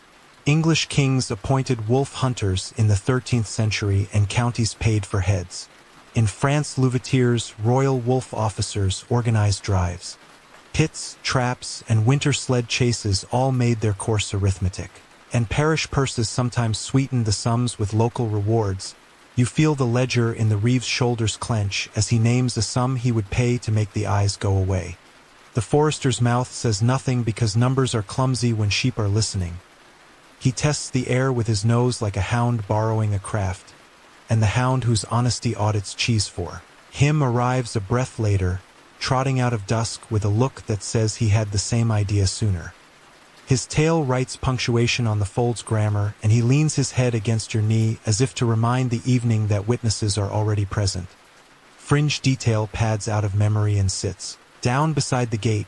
In some places folks sew wolf teeth to children's caps to tame teething or to frighten fevers. Others keep a wolf stone by the hearth, a sea bean or fossil belemnite called street Cuthbert's bead, because a bead that looks like a tiny vertebra feels like someone else's spine on loan. You do not own teeth or stones of that kind. You own commas in iron, a ferryman's thread, a face carver's plank that teaches ankles to pause, and a hound who believes in your pronunciation. The reeve lifts the bow and the forester says low as nettle, do not. We teach them manners first. The law can count later. He nods at you and you hear the charcoaler's taboo in his tone. No proud noise where fire sleeps, and translate it for sheep. No panic where fear watches. You walk the perimeter inside the fence, palm on wattle, and hum a kyrie so small it fits in a lamb's ear. Without waking it, the hound ranges just outside, nose sorting the dark into footnotes. The eyes blink again and shift left to the gap where last winter's flood ate a bite of bank. Your hand finds 3 thin withies and a stale loaf stuck for a moment in your pocket like a parable. You wedge the loaf high where a jump would be true folly, not bait, obstruction, a discourtesy to leaps, and weave the withies lower. St. Bracket approves quietly. Joke 2 suggests applying to the wolves for a planning permit. You decline paperwork and keep weaving. Mainstream bead returns with sober ink, wolf pits and deadfall shadow hedgerows in. Chronicles and towns posted bounties payable in coin and sometimes in rights. pasture would, if the hide and head could be shown. Statutes against fold breach fined men whose dogs worried sheep, and parish watch lists paired night walkers to meet trouble with witness not. Myth. Historians still debate how often wolves took people as prey versus people's stories taking wolves as villains for other losses. Chronicles relish teeth while account books list more lambs than children. The numbers bite less than the tails. You stand inside the debate and choose the tool you can use. Attention. The hound sneezes the way truth sometimes does and then floats downwind toward a thorn. Lifts a paw and lets it dangle. His vote for scent here, not there, and the forester points with his whole hand at a line of shadow that lengthens as if it began walking before its feet did. 3 wolves, lean and undecided, not a pack drunk on winter, a committee of appetite. The reeve takes a step as if coin could solve hunger faster than grammar, and the forester's stick moves almost lazily across. The bow like a bar in a toddler's hand. No, because trespass law will still be true in morning, but dead lambs cannot be argued back into their fleeces. The alewife unties a blue ribbon from her basket handle, boundary color you have been seeing on stones and wrists, and knots it to the top rail near the gap, whispering, so sky will stand here and wolves will notice manners. You add your ferryman red to the same place so dawn owes you. Color is policy, not magic. The eyes pause as if color does what words sometimes cannot. The hound steps aside and looks at you. Honest nose voting for patience, you give it a minute. Then another. The flock breathes in the key of unpetrified. The wolves circle once more and the far pair blink out. Only one remains, a younger one by the edge chatter in its ankles. You speak low as if talking to a skittish apprentice. There is easier bread in the wood than the angry kind with bells, and you shake a tiny walnut bell in your hand so the note lands like a thistle seed near foxglove. Single, memorable, dissuasive, mainstream truth rubs its sensible chin. Rabies hydrophobia haunted late medieval dread. Saints like Hubert were invoked and Hubert's keys. Heated irons, pressed to bites as cautery and charm. Whether it helped is a fight historians still have with both data and piety, and while your night need not burn iron or words. You keep the name ready because fear sometimes listens to old syllables better than to new law. The alewife murmurs a prayer that is 3/4 recipe and 1/4 hope, and the hound inhales again, draws a straight line toward the hedgebank, then sits, which is his way to say decision, and the single wolf decides with him, slips back through elder leaves like a rumor withdrawing because it found too many listeners. The fold softens in one long unison breath and you feel your ribs copy it. Saint Hinge warms quietly. The reeve lowers the unfired paragraph in his hand and looks more like a man than a signature for a minute. Fringe lore jogs past waving a foolish flag. Someone's uncle used to swear that wolves dislike iron left warm in doorways, would not cross a threshold that sang you just set a hinge there. He called it the wolf key and said wives sleep if husbands heat.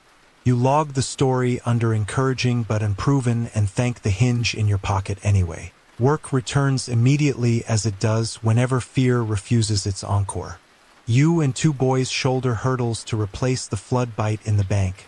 The forester drives a dead man's stake with 3 neat thuds, and you tie the willow slip the ferryman gave you into the weave like a syllable only you will remember. Tomorrow's map stitched to tonight's fence. The hound patrols as if reading a psalter, line by line, and returns to nose your knee in a footnote that says we still have pigs to ring at dawn. Mainstream bead leaves one more sensible fact in passing. In some shires, heads and skins earned bounties on wolves into the 16th century, while in Scotland debates about the last wolf run hot. Across dates like 1680 or later, scholars still argue because accounts mix pride and hearsay, and because extinction stories are eager for neat endings, you prefer the messy ending tonight, which is to say none, only a postponement in favor of milk, fleece, and sleep. The reeve regains his lemon by degrees and asks, stiff, whether bounties will be declared at dawn. The forester answers with a sentence as, plain as porridge, we declare bells and watch. Bounties make men hunt shadows for coin and leave gates open. The alewife backs him with a ladle that could be a scepter. And you add the smallest joke the night can afford, that the only bounty payable under your jurisdiction is for finding the hole you just mended and billing it 3 bent saints. and for once the reeve almost smiles on purpose. Joke 3 stretches its legs and suggests appointing the hound comptroller of honest noses with a cheese stipend. The hound accepts his promotion by yawning. The fold gradually becomes itself. Lambs resume practicing astonishment at everything. A ram discovers the concept of a bucket, and the blue and red at the rail flutter like mild law. You sit on the threshold log and let the Kyrie finish itself, small and unshowy. The way a kiln sighs when it finds the right breath. The forester kneels again and presses his ear to the ground by the gap, listening for what your shins learned at the drowned causeway. How the earth confesses recent footfalls, then nods toward the lane that runs alongside the coppice stools, says they went out by the lower way, not over hill, hungry but not foolhardy. We will set watch where the lane narrows and hangs a face. You think of the carver's biting smile and the little fish breath notch that reminds knees to lift, and you promise aloud to bring a leaf plank tomorrow to bless the lane's bottleneck. Faces turn pace into policy. The alewife passes way in cups and calls it wages. The reeve takes one and drinks like a man who has discovered that wages of courage are edible. Historians still debate whether saints' charms, blue threads, and hedge magic mattered or whether steel and hunger wrote the only ending. You have watched a ribbon and a red thread alter posture, yours and wolves. And you think posture counts more than anyone's chronicle admits. You leave the fold when the sky decides to try being water and then remembers it is sky. You set 2 boys on first watch with instructions learned from charcoalers and ferrymen. No whistling, no stamping, whole hand hello if anything with eyes asks who you are. And bells ready to sound inventory, not panic. You tuck the small wolf hair you pinched from the splinter into the sacking with your suspect tallies. An evidence bundle for leaves and daylight, because courts deserve particulars and nights deserve quiet. The hound walks you as far as the lane's first bend, touches your knee one last time in a signature you trust more than wax, and returns to his work without drama. You inventory your pockets, ferryman's tally with its red thread stitched like a healed cut. Forester's cross neat at the end. Willow slip for tomorrow now earning overtime in a fence. 3 bent saints tired in the way tools like 2 bells that will be speech in morning, 1 hair that proves stories have bodies, and you walk back at procession pace under the same trees that once watched St. John's leaps and charcoalers mutter. You pass the biting lintel lane and nod to its mouth, promising another plank, and when a rook turns on its hinge to watch you go you take it. For an official minute, filed and stamped in the archive of the night, fold secure, wolves persuaded rather than punished, bounties unpaid because no one spent a life, and law kept its voice low enough to nurse lambs to sleep. Rain fattens the sentences of the valley until every clause is brown and breathing, and when the first low groan lifts from the peat you know the drowned causeway has begun to talk again. Not angry, only in that dignified voice old officials use when the room forgets the rules. You shorten your lantern slit to a kindness because proud light near sleep still counts as a misdemeanor. And you count your pockets by touch, ferryman's tally with its red thread stitched like a healed cut, forester's cross neat at the end, 3 bent saints, bracket. Hinge, and don't be foolish, talking commas under your ribs. 2 tree nails from the face carver like quiet tomorrows. 1 swine bell for inventory, not panic, and the sacking bundle of suspect tallies wrapped for leaves at dawn. The willow slip the ferryman gave you sleeps tonight in the fold's mended gap, which makes you feel like a man who loaned part of tomorrow to a fence and would like it back after breakfast. Joke 1 taps its hat and proposes you invoice the weather for overtime. You decline on the grounds that rain has never paid in coin, only in advice. The forester meets you where the reed applause begins and gestures with his whole hand. No pointing, because pointing pricks, to a line of souls already collecting like beads on a wet thread. A pale mother with a midwife's bag, 2 boys carrying a winnowing fan to be mended on the tinker's bench, the beater with his oak leaf wreath gone to felt, a pilgrim with a tin becket poking solemn from his hat brim, and the reeve himself because even lemons come down to the river when ledgers need new pages. Mainstream fact steadies your ankle bones. Many parishes kept corpse roads, Elwesich ways, tracks for carrying the dead to church on the straightest line the land would suffer, and churchyards built lich gates. roofed shelters with benches for bearers to rest and for thresholds to be named aloud. The living borrow those roads on foul days because a path taught to carry souls can be trusted to carry sacks. Historians still debate whether such ways were truly sacred rites. Unobstructable lines with lore and law braided, or merely favorite shortcuts later romanticized by parsons and poets. You stand in the rain inside that argument and accept the practical.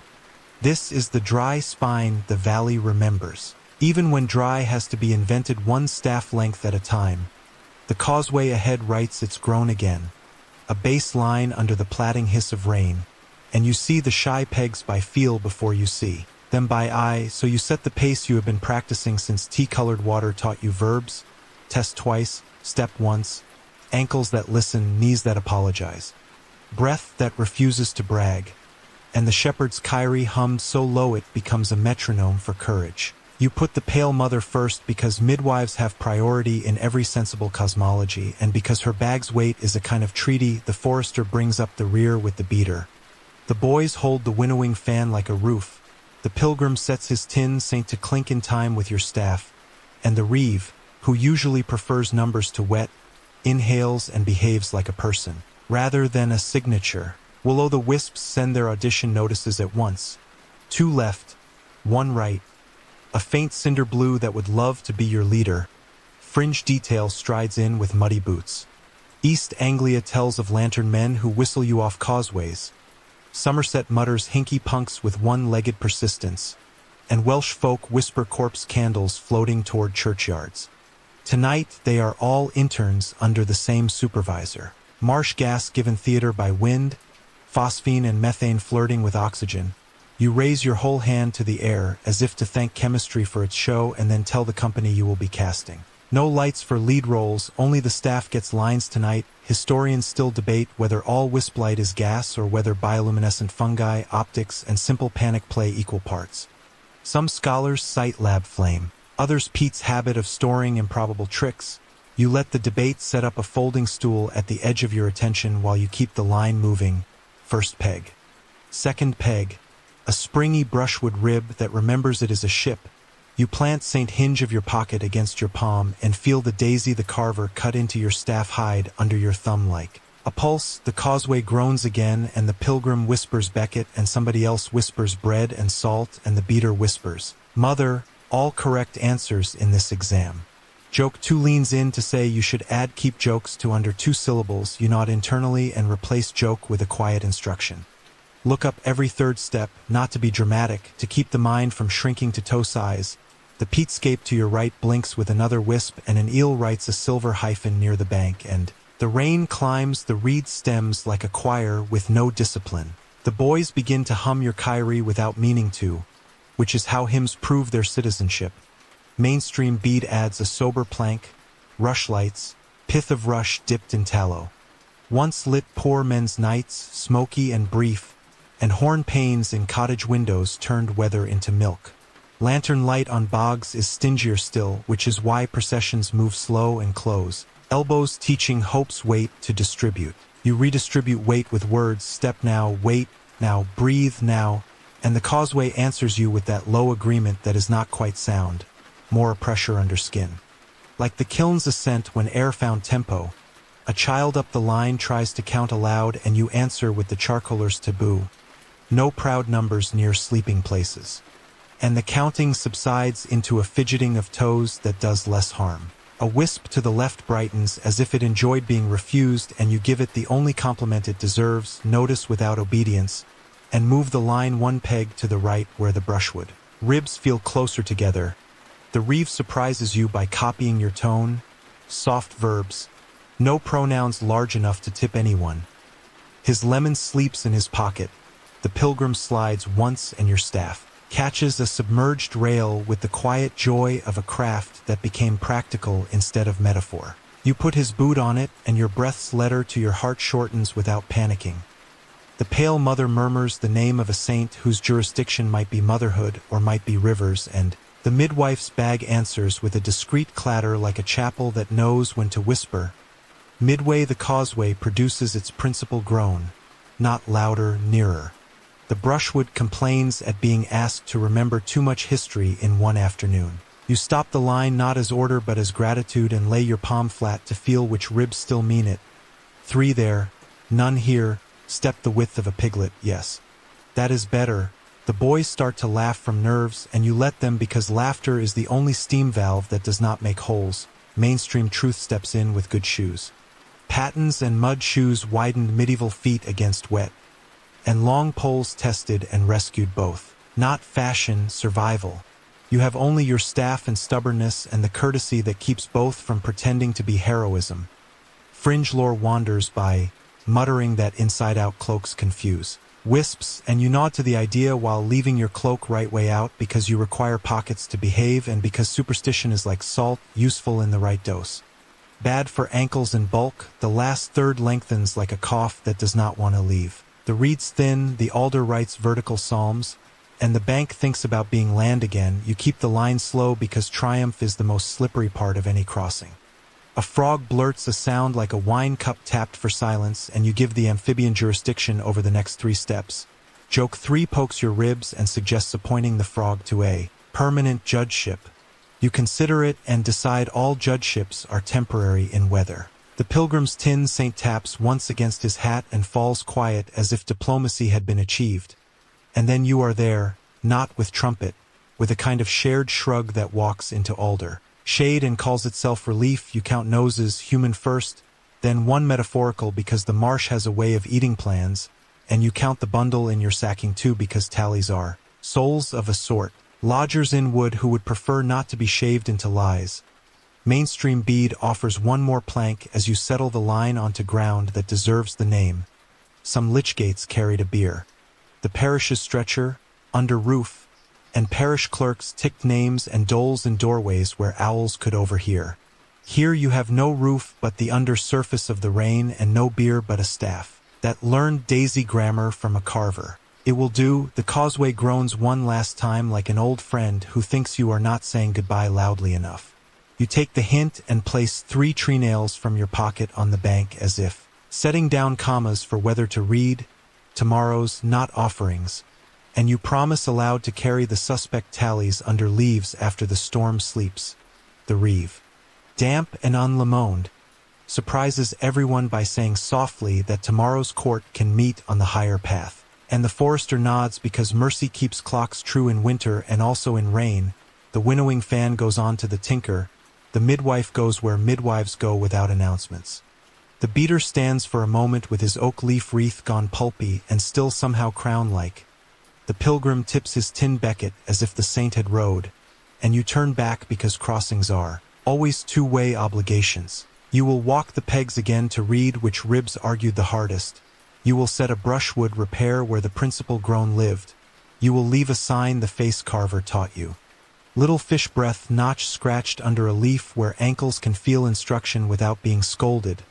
Historians still debate whether trackways like the sweet track to Pete's heart were ritual. Dances toward gods or the unpoetic necessity of getting from bacon to barter. Both are true when a line of people must cross in weather and be counted at the ale stake later. You return along the edge to the first peg and lay your palm to the tea-colored skin where the road sleeps. Thank you is not theology, but it is correct. The wisps have dimmed into memory's footnotes and the frog judge has adjourned. You let your lantern slit widen 1 finger. Permission to be glad, and then narrow it again because the charcoaler's grammar still saves villages. You inventory your pockets. Ferryman's tally with red thread bright as a small oath. Forester's cross. 3 bent saints tired but serene. 1 bell for the pen gate later so fear sounds like. Inventory not panic. Tree nails reduced by 2 to commas set on a bank for whether to annotate. Sacking bundle heavy with receipts made of wood and gilt. And you feel the daisy under your thumb ask you to breathe before you start instructing pegs. So you do, and the causeway, pleased that you remembered the little courtesies even after success, sleeps without groaning while you begin the humble work of tomorrow in the rain. The rain has packed the hazel like a braid and the path threads you through it at procession pace when the shout hits the lane like a split drum. Out, out. And then the older form your ribs already know by rumor, hue and cry, rattles a handbell, A pan banged with a spoon. The sound of neighbors turning from nouns to verbs. You pinch your lantern slit thin because proud light shows badly in chases, and you lift your whole hand, no pointing pricks, and learn the grammar of the emergency from faces before you hear words. A boy with nettle-bent hair gasps that the barn chest has been forced in a bundle of sticks taken. The very shaved ribs you sorted into the sacking last night to carry under leaves. Someone saw a man bolt toward the coppice with wood under his coat like guilt learning to walk. You touch your pocket saints, bracket, hinge, and don't be foolish because commas help when adrenaline tries to turn paragraphs into shouts, and you set your pace not to sprint but to last. Joke one huffs that you would appreciate a chase plugin for your boots. You decline software and keep to the charcoaler's rule for trouble, soft verbs, no stamping, whole hand signals. Mainstream fact trots in with its sensible stick. The Statute of Winchester 1285 told towns to keep watch and ward, to repair roads so that men and horses may pass, to raise hue and cry after felons from town to town and from county to county. Every man obliged to follow with bows and bills. Frank Pledge bound neighbors 10 and 10 to answer for one another. And if the cry slept, fines woke it later. You let the law sit in your breath because it gives the next steps their hinge. The forester appears at the lane's crook with his counting stick, and that silence he uses when he wants the world to show him its plan. Two women arrive with distaffs that suddenly look like short spears. The alewife brings her ladle and a voice that can pour orders. And the reeve, lemon peel smile gone to rind, carries the crossbow he does not quite trust. A horn sounds eastward where the ride usually wears matching sleeves. Today colors appear mottled at first, then purposeful. The three men from your earlier morning with scraps that never agreed have found thread and posted themselves at the next fork. One in blue too tired for a saint. One in red that remembers last year's fight. One in wheat yellow with an opinion. Their dog, the one with the ear like a heraldic flag, runs his cheese audit across your knee and approves you for pursuit. You raise the ferryman's tally. Red thread bright as a small oath, and the forester's cross. The men nod like posts that learned manners, and one calls, "We will block the east gap, you take the wet hollow. We will ring him like you ring pigs, livery and bandit yesterday. Plan today, you think, and you like the way the forest hires talent even when it does not approve of resumes. Your staff finds the little fish breath notch the carver scratched for you, and your thumb sits on the daisy he hid there. Breath lengthens, knees remember to apologize before they ask favors. You pass the biting lintel lane and nod to its mouth, asking it to persuade ankles behind you to lift. Faces make policy better than signs do. Then belly into hazel where rain writes close italics on your sleeves. The cry ratchets behind as the reeve's handbell finds its courage. And you feel, rather than see, the hound take the lead, nose cutting a path of nouns through wet adjectives. Fringe detail arrives, muddy and eager. Folk say thieves throw pepper to confuse hounds, or carry a hare's foot to borrow silence from luck. Whether the pepper works the sneeze or just buys bravado, your dog declines to demonstrate and chooses instead to read broken bracken and a foolish attempt at walking on roots. Mainstream beat steadies your head. Hue and cry was not just noise. It carried legal weight, obliging alehouse, field, and fair to lend hands. Watchmen rattled clappers later. Wooden rattles and constables, tied to the old Frank Pledge net, named pursuers. But historians still debate how much of this lived as daily practice and how much is statute on vellum. Some read court rolls and see a robust neighborhood police. Others read the same ink and find ritual that faltered when lords' affinities or fear said stand still. You live the debate by moving. The coppice closes like a book and opens like a question. The hound writes an answer with his tail and veers left along a deer run where a man has done a bad impression of a deer. You catch the scuff of a heel where hazel rods give you their palm. Then the sound of someone speaking to breath rudely. You slow because running into a corner makes stories short. You prefer the long version, joke two pants that your knees are applying for a transfer to a desk job. You promise them a style later and bare left. The forester's stick touches your shoulder. Whole hand, reminding you to sweep your gaze for snares that sing. And there, a hedge pig of a noose like the one you lazed once so a human might brush awake instead of fly. You step around with the politeness traps deserve and gesture for the hound to thread the safer grammar, voices ahead now, two, not one, and your ribs learn you have been chasing not only theft but transport, a buyer waiting at the hazel gate with coin or protection. The mismatched livery man in wheat yellow appears to your right. Not a ghost, a flank, breath light from a small loop he took to lean on a stile you set yesterday. Your plank bit the ditch and changed speed the way policy does. And he raises his whole hand, no pointing, to show you the normal door has been declared abnormal by a man with a bundle of sticks under his cloak. You see him now. The thief who shaved ribs into lies. He has the knife that trims numbers. Short and ashamed of itself, and a friend who wears a sleeve that looks East Ride official until you notice the badge thread is wrong. A counterfeit cousin like the writ that tried to sell safety. The friend looks at your map-worn face and reads trouble. He turns for the gap where Hazel's mouth opens into the wet hollow and finds a ladle blocking him. Alewife punctuation. Backed by a woman with a distaff that has discovered second career opportunities. The forester steps into the only generous space left and says the one sentence that saves more lives than any sermon. Easy now, the law is not hungry. The thief holds the bundle tighter and you see. The strings you tied last night, red on one, blue on the other, color alphabet that tells the room which ribs sang and which coughed. You tell him softly so the hazel tolerates your voice. These are not money. They are witnesses. They want shade and a clerk who draws daisies when he thinks. Not the bottom of a ditch. The hound sneezes the pepper rumor out of the air as if to say that trick belonged to a different century or a better cook. Mainstream truth lays down a plank under the scene. Offenders caught fresh in hue and cry could be borne to the 100 court or town prison.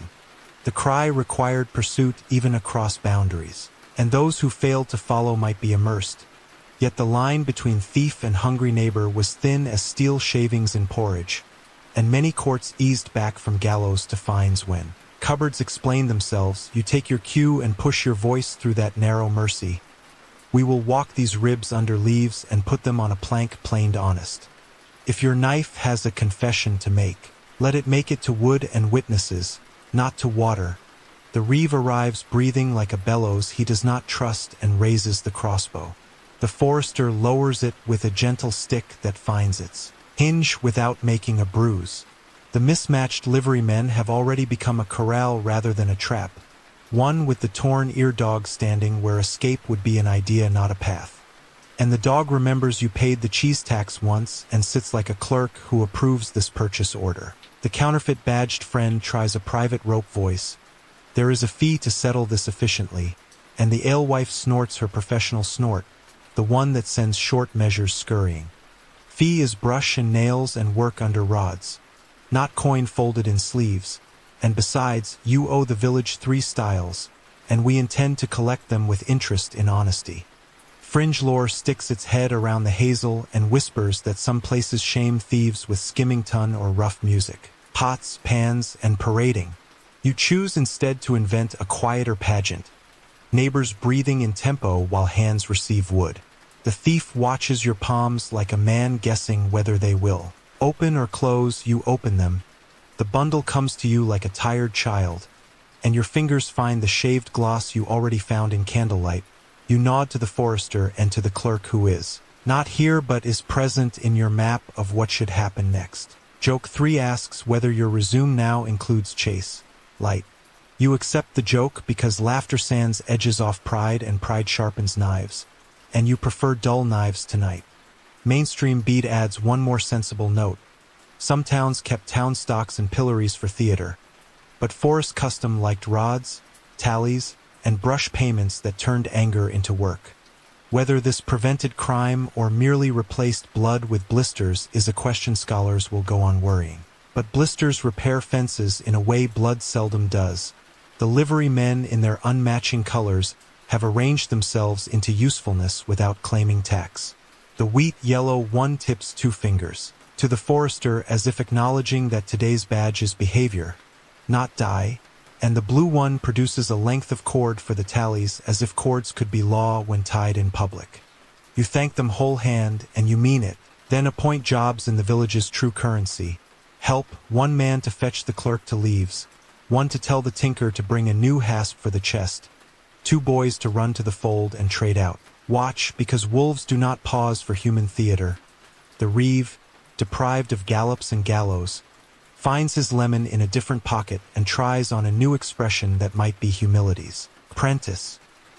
He clears his throat and says the barn can hear cases after noon if the leaves prefer to shelter. Panage and mast in mourning, and you agree fast because a man trying humility needs quick witnesses. You inventory the bundle briefly with your thumb and your ear. 3 suspects shaved by the same hand, 1 honest rib mislaid in panic, 2 with foreign marriage marks that explain more than they excuse, and you speak the count aloud because counting in. Company turns numbers into neighbors. The hound leans against your shin again, auditing the situation as no cheese, adequate truth, and the hazel lets the path loosen because the chase has turned into a walk. The hue and cry fades to a murmur and then to a listing of names. For the clerk, who will want his daisies in proper petals. The mismatched colors fade too, not into banditry but into head shade, where a man with a torn ear for a dog and a talent for posting himself at forks becomes, for today, part of Frank pledge whether he swore it or not. Debate sits down beside your ribs as you step back toward the roofless chapel's owl doorway with your bundle. Historians still debate whether routiers and robber bands stalked lanes like constant wolves or whether most theft was smaller, domestic, opportunistic, the sort that converts to work under leaves. Your vote after this morning is that both prowled. But the forest has more tools for the second, which is why you keep gathering pegs, nails, faces, and maps you can recite in fog. You pass the biting lintel and feel your pace change. As promised, the face eats a mouthful of your worry and leaves you with the chewing you can do. You see the rope men from the fair once more at a distance, and they look less like toll and more like wicker supporting peas in a storm, a thing you might distrust in dry weather and bless in rain. You hand off the bundle at the owl doorway to wait on leaves and law, and you turn to the forester with one last ask. Let the boy with nettle hair be the one to tie the new hasp on the chest when the tinker fits it. Hands that raised hue and cry should close the hinge. Saint Hinge warms in your pocket as if, pleased to be praised by name. You look back once into the hazel and see nothing but rain combed fine, which is the correct ending for a chase, not triumph.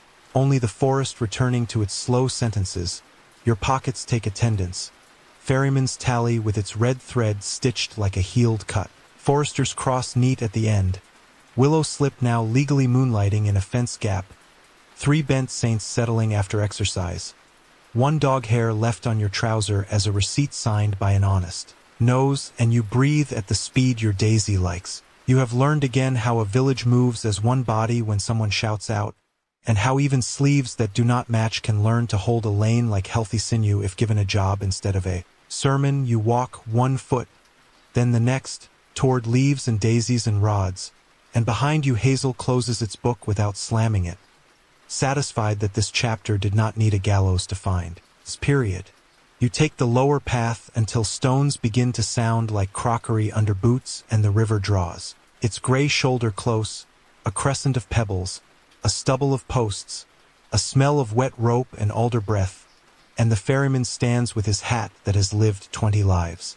Or across his knees like a patient dog, circle already forming, miller dusted to a pale halo, net menders with fingers the color of old twine, a boy who smells of oak shavings from the face, carver's shed, the alewife with a cup that refuses to go empty when people argue. The forester measuring drift the way he measures hoof, and the reeve lemon peeled to the pith, and, for once keeping it in his pocket, you lift your whole hand. No pointing pricks, and close your lantern slit because proud light on water is a dare and counsel likes to see itself without glare. The ferryman raps the oar once on a thwart, and the sound is a gavel that never went to school. Payment in hinges has brought us far. He says, but today we weigh a man against example. He nods at your sacking bundle, the shaved tallies you chased through hazel, and at the boy with nettle hair who raised hue and cry. And then he looks at you the way banks look at flood marks. Say the line, so you say it, not as a sermon, as a map. You carry the circle back through last night and morning as if laying planks. Owl doorway, chest of ribs, notches that caught under thumbs where knives taught would to sing a higher note than truth. Hue and cry through hazel with mismatched colors learning to be useful. the bundle recovered, the reeve arriving damp and undecided, and your promise to carry truth under leaves where rods stand in the right kind of shade. The ferryman turns the oar in his hands until the thole votes yes, then shifts to the edge of the water like a man asking a baritone to take the low part. Mainstream bead lays a plank across the current. Magna Carta's 1215 clause ordered fish weirs removed from the Thames, Medway, and throughout the whole of England.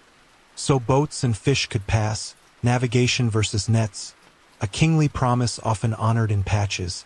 The weirs cut, then crept back, then cut again. Whether that clause was truly about freedom of movement or just barge men with good lobbyists is something historians still debate. Some read law books and see rivers as roads claimed by common good. Others read lordly charters for fisheries and count coin where fish once leapt. The miller clears his throat because weirs and mills are cousins, his eyes saying I break the river just enough to grind supper. Do not hate me because grain likes teeth. A net mender lifts a strip of hemp and ties and unties the same knot, twice as if arguing for a verdict with string. Fringe detail paddles in this bank once paid rent in eels, baskets counted by the hundred like black punctuation. Doomsday hands wrote neat scores of eels owed to lords and abbeys. And lamprey pies made kings feel festive and occasionally regretful. The river has kept ledgers longer than we have, you tell your pocket saints, bracket, hinge. And don't be foolish, to behave, and joke one suggests that if the king will not accept pies you could offer him a spreadsheet. You decline on the grounds that the 13th century has not invented that particular pastry. The ferryman opens his palm and the circle deposits its witnesses like coins. The boy with nettle hair tells what he saw without making himself a hero, which the river banks like a mercy. The mismatched liverymen keep respectfully to the hedge. Dog with torn ear now asleep because honest work requires no applause. The alewife declares the chest will wear a new hasp by evening, and that whoever shaved tallies will mend what he trimmed by mending fences, not knuckles. And the forester adds softly that example is heavy when it is strapped to a man and lighter when it is strapped to a day of work with 100 eyes. The reeve's mouth makes a lemon nobody asked for and then, to his surprise, changes its mind. He says the barn can hear the matter after leaves, and that irregular kindness may be counted as credit if the knives confess and the ribs click true before witnesses. You hear the ferryman hum yes in a dialect of boat and wrist. He squints upstream where a man in a coracle comes down sideways like a walnut shell that lost its nut. Quirky detail earns its seat. The coracle sticks to the west and wails mostly. But a cousin here still hunts eels with a basket and a prayer. He lifts his paddle in greeting and the ferryman answers with a figure 8 that says harbor is welcome provided you remember our pebbles are also our court. The coracle man beaches with the dignity of an object that knows it is slightly ridiculous but very effective.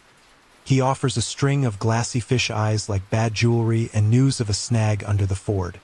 The forester nods, noting a repair for your list. The ferryman points with his chin toward a water-bleached board propped by the landing. St. Christopher's flaking smile still striding a river on it. Staff like a mast. Child on the shoulder like a charter. Mainstream fact touches your sleeve. Ferries often kept a Christopher near the wet. Bridge chapels, too, house saints within earshot of oars. Travelers touched paint or carved wood as if to borrow buoyancy. Some made offerings at river shrines because theology understood current better than tariffs. The saint has faded to a ghost of pigment, yet his staff remains bright as if oils remembered where the weight was, and you think of your own staff with its daisy tucked under the place your thumb finds when breath needs training wheels. The ferryman circles back to the shaved ribs with the logic of water. We punish with example or we hire him to repair the causeway where it groaned, which is an example too. We take coin, which rusts inside pockets and makes no bridge. Or we take brush and pegs and 3 bent nails hammered in public while the clerk draws daisies. Your ribs vote for the second with a small yes that tastes like bread. The reeve tries to look stern and manages thoughtful instead. The miller says sourly that men who trim tallies often trim sacks and that example keeps fingers honest. The alewife replies that hunger keeps fingers foolish and that sacks behave better when bellies have foundations. She pushes the cup into the miller's palm and calls it seasoning. You add the hinge you can afford. Let the man who shaved would set rushlights along the hedgehog post so night crossings can borrow a minute of day. Let him carry the first plank to the principal. Groan and scratch the fish breath notch under the leaf so ankles feel instruction without being scolded. Let him speak the map to the ferryman at dusk so that fog owns more verbs than fear. The ferryman looks at you the way a bank looks at flood after a wall has been set right. Are you volunteering to teach him breath, joke 2 elbows your ribs and says you have accidentally invented community service and should probably file the patent with Street? Christopher. You nod anyway because patents are for paper and this is for pegs. The forester stones a small flat pebble across the shallows and counts hops. 3 before the river says enough, and says the law will want to ask questions under leaves first.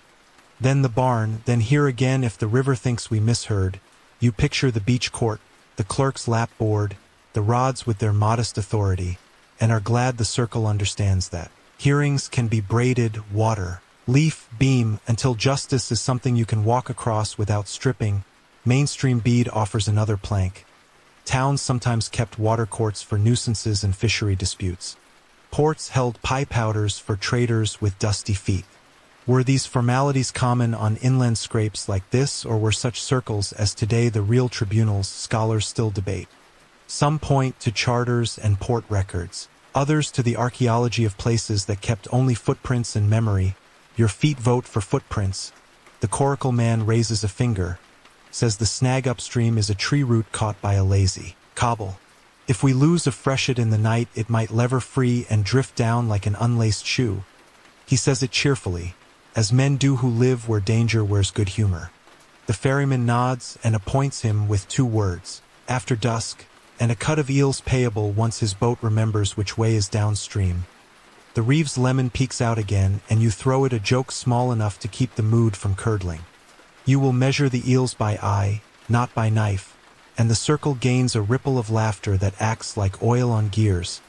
The ferryman asks the miller whether his sluice can spare a whisper to ease. The causeways groan tonight. The miller pretends to consult a chart with serious lines that exist only in his head, then grunts yes because his conscience has a weir of its own that wants clearing. The forester catches your eye and flips his stick to its but end where a nick means work assigned. He adds 2 and says that after leaves you will take brushes and teach the lad with nettle hair how to listen for ribs under tea brown, since some days hue and cry is best fulfilled by men who know where to step. The circle agrees by scuffing boot and nodding without fanfare, and the ferryman turns to the man whose knife sang on ribs, who stands at the fringe like a thorn that might yet be a useful peg. The man opens his mouth as if to import a speech and exports instead air. He is younger when he surrenders his knife to the forester, and younger still when the boy with nettle hair holds out the sacking for him to drop a single shaved stub into, example already working without a pillory's help. Fringe lore schemes the edge like a moorhen. Some river folk swear that a single coin nailed under the 3rd plank of a landing buys luck for 7 years. Others swear luck rots wood faster than honest salt. You have watched this bank accept nails that were promises and decline coins that made pockets brave and hands lazy. So your nail economy remains unshaken. Mainstream truth leaves one more steady pebble. Drownings made saints busy in summer. People wore pewter Christopher on hats and pinned small crosses to sleeves, not because they forgot how to swim but because rivers count without sympathy. Whether such medals protected or merely reminded is a debate theology enjoys more than boatmen. Here reminders are good enough. The ferryman draws a line with his or on the whetstones that is not a boundary so much as a sentence line. Today we hire fear as a laborer, not a juror, he says. We will carry ribs under leaves, here rods. Then carry pegs to the groan and set rushlights that sorrel moths will mistake for moons. We will pay in hinges, not in headlines.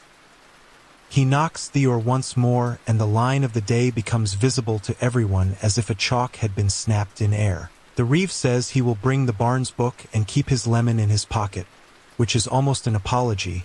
The miller promises a whisper of water and 1 sack marked for gleaners if the kiln breathes right this week. The net menders offer a coil of rope that has learned manners and would like to teach them to snags.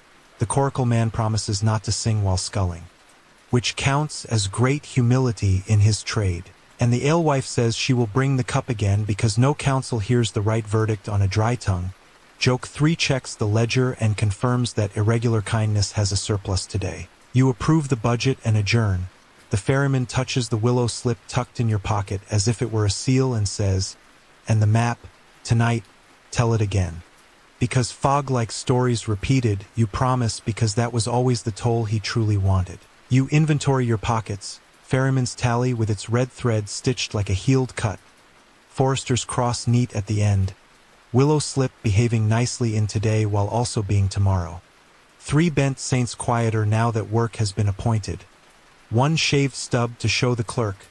2 tree nails that will become commas on a bank where water and foot agree. And you feel the daisy under your thumb like a permission slip to breathe. You bow whole hand to the saint who keeps his paint by the landing and to the oar that keeps its patience by the post. And you walk back toward leaves with a verdict you can live near. Mercy hired as example, example paid in pegs, and the river satisfied that today's law will float. The path smells of wet bark and old bread, and then the air changes the way a sleeper changes. Breathing, a slow draw that turns greedy. And you know before you see it that a miler has slipped from patience toward appetite. The charcoaler's clearing glows the color of a warning someone tried to phrase politely and failed. The dome of stacked billets, once tucked under leaf litter and turf like a hedgehog pretending to be a hill, now shows seams of orange where wind taught 2 vent eyes to be mouths.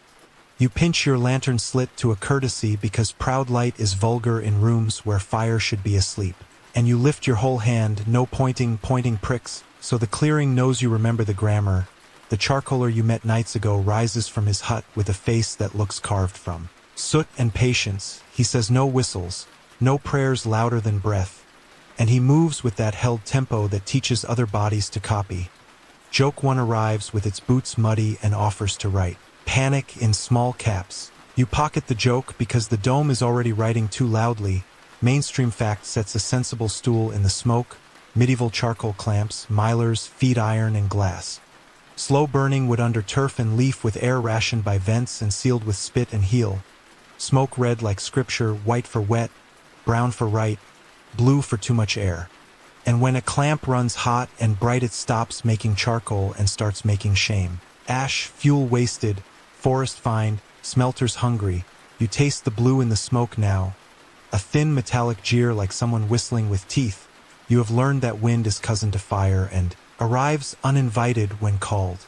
You do not call. The charcoaler taps the dome with a hazel stick, listening the way the ferryman listened to his thole, and nods at you to stand by 3 vent eyes, and keep your feet arguing with drafts. Whole hand on turf to feel breath. The forester steps into the circle with his counting silence, and the alewife appears with a jug that might be whey or might be the kind of water you give to. Tools, no flinging, just wet cloth. A tongue on fevered seams. The reeve comes too, lemon put away by the heat, and the boys with nettle hair and oak leaf crowns stand back because children obey. Color even when they do not obey language. You and the charcoaler work a circle. He with his hazel, you with flat palms and the weight of your body spread like good bread, pressing turf back into seam, wiping ember with wet sacking, and humility, never water in the throat. Steam makes fists, only damp fingers on the lip. Fringe detail pads in with ash on its fur. He mutters his hut prayer so low you only catch nouns. Leaf, heel, patience, hush, and his taboo about whistling widens to include bragging. He tells the reeve without looking at him that if anyone boasts of speed, the clamp will ask to see proof. And proof in fire is always expensive. You feel the dome's mood shift under your hands, less opinionated, more sullen, a good sign in sleeping fire, and you practice the Kyrie in a key you learned. At the drowned causeway, a metronome of mercy. The charcoaler nods because breath that refuses to brag counts as help even when it arrives without title. Mainstream bead adds a plank. Ironmasters issued ordinances about milers. No burning near hedge or road. Fines for wildfire. Watchmen set by night. Some forests reserved platforms for clamps and measured billet lengths by rule, because a nation that wants nails must. First, like charcoal, historians still debate how hard that hunger bit the woods in your centuries. Some read complaints of waste and see hills shaved bald by furnaces and glass houses. Others point to coppice cycles, cut and grow, that fed fires without killing forests. The record is a palimpsest of stumps and ordinances and place names that still say charcoal pit under bracken. You lean into a seam with your whole weight and the miler quiets like a baby that wanted to cry but preferred a chest. Joke 2 wants to invent a job title, assistant to the regional fire whisperer, and you promise to print a badge when nobody's watching. The charcoaler lifts his hazel and you hear the dome's tone. Drop a note, less hiss, more stew. He opens a lower vent with 2 finger gouges and shuts 2 higher with his heel. Air like a ledger brought into balance after someone overexcited the credits. The forester tends a rim where sparks flirt with leaf, receives one on his sleeve and refuses to scold it, presses it back with damp cloth and calm verbs. The reeve holds a shovel without performing theater, which is a kind of miracle paid in sweat not coin, and the alewife becomes a liturgy of small cups. When hands disengage from seams they drink. When they drink they remember that patience is edible. Mainstream truth hushes the clearing long. Enough to slip in another fact. Colors of smoke served as the clamp's clock. Brown and thick in the early bodying of the dome, then finer as lignin breaks and volatiles leave, then a drier breath when wood turns to a new thing. Charcoal, not ash. Charcoalers named these phases and argued merits. Some swore by conical stacks, others by long kills with sod and wood walls. German Kohler huts make one kind of grammar, Italian carbone another, and scholars still debate which yields ran truest under medieval hands. Your hands do not debate yield.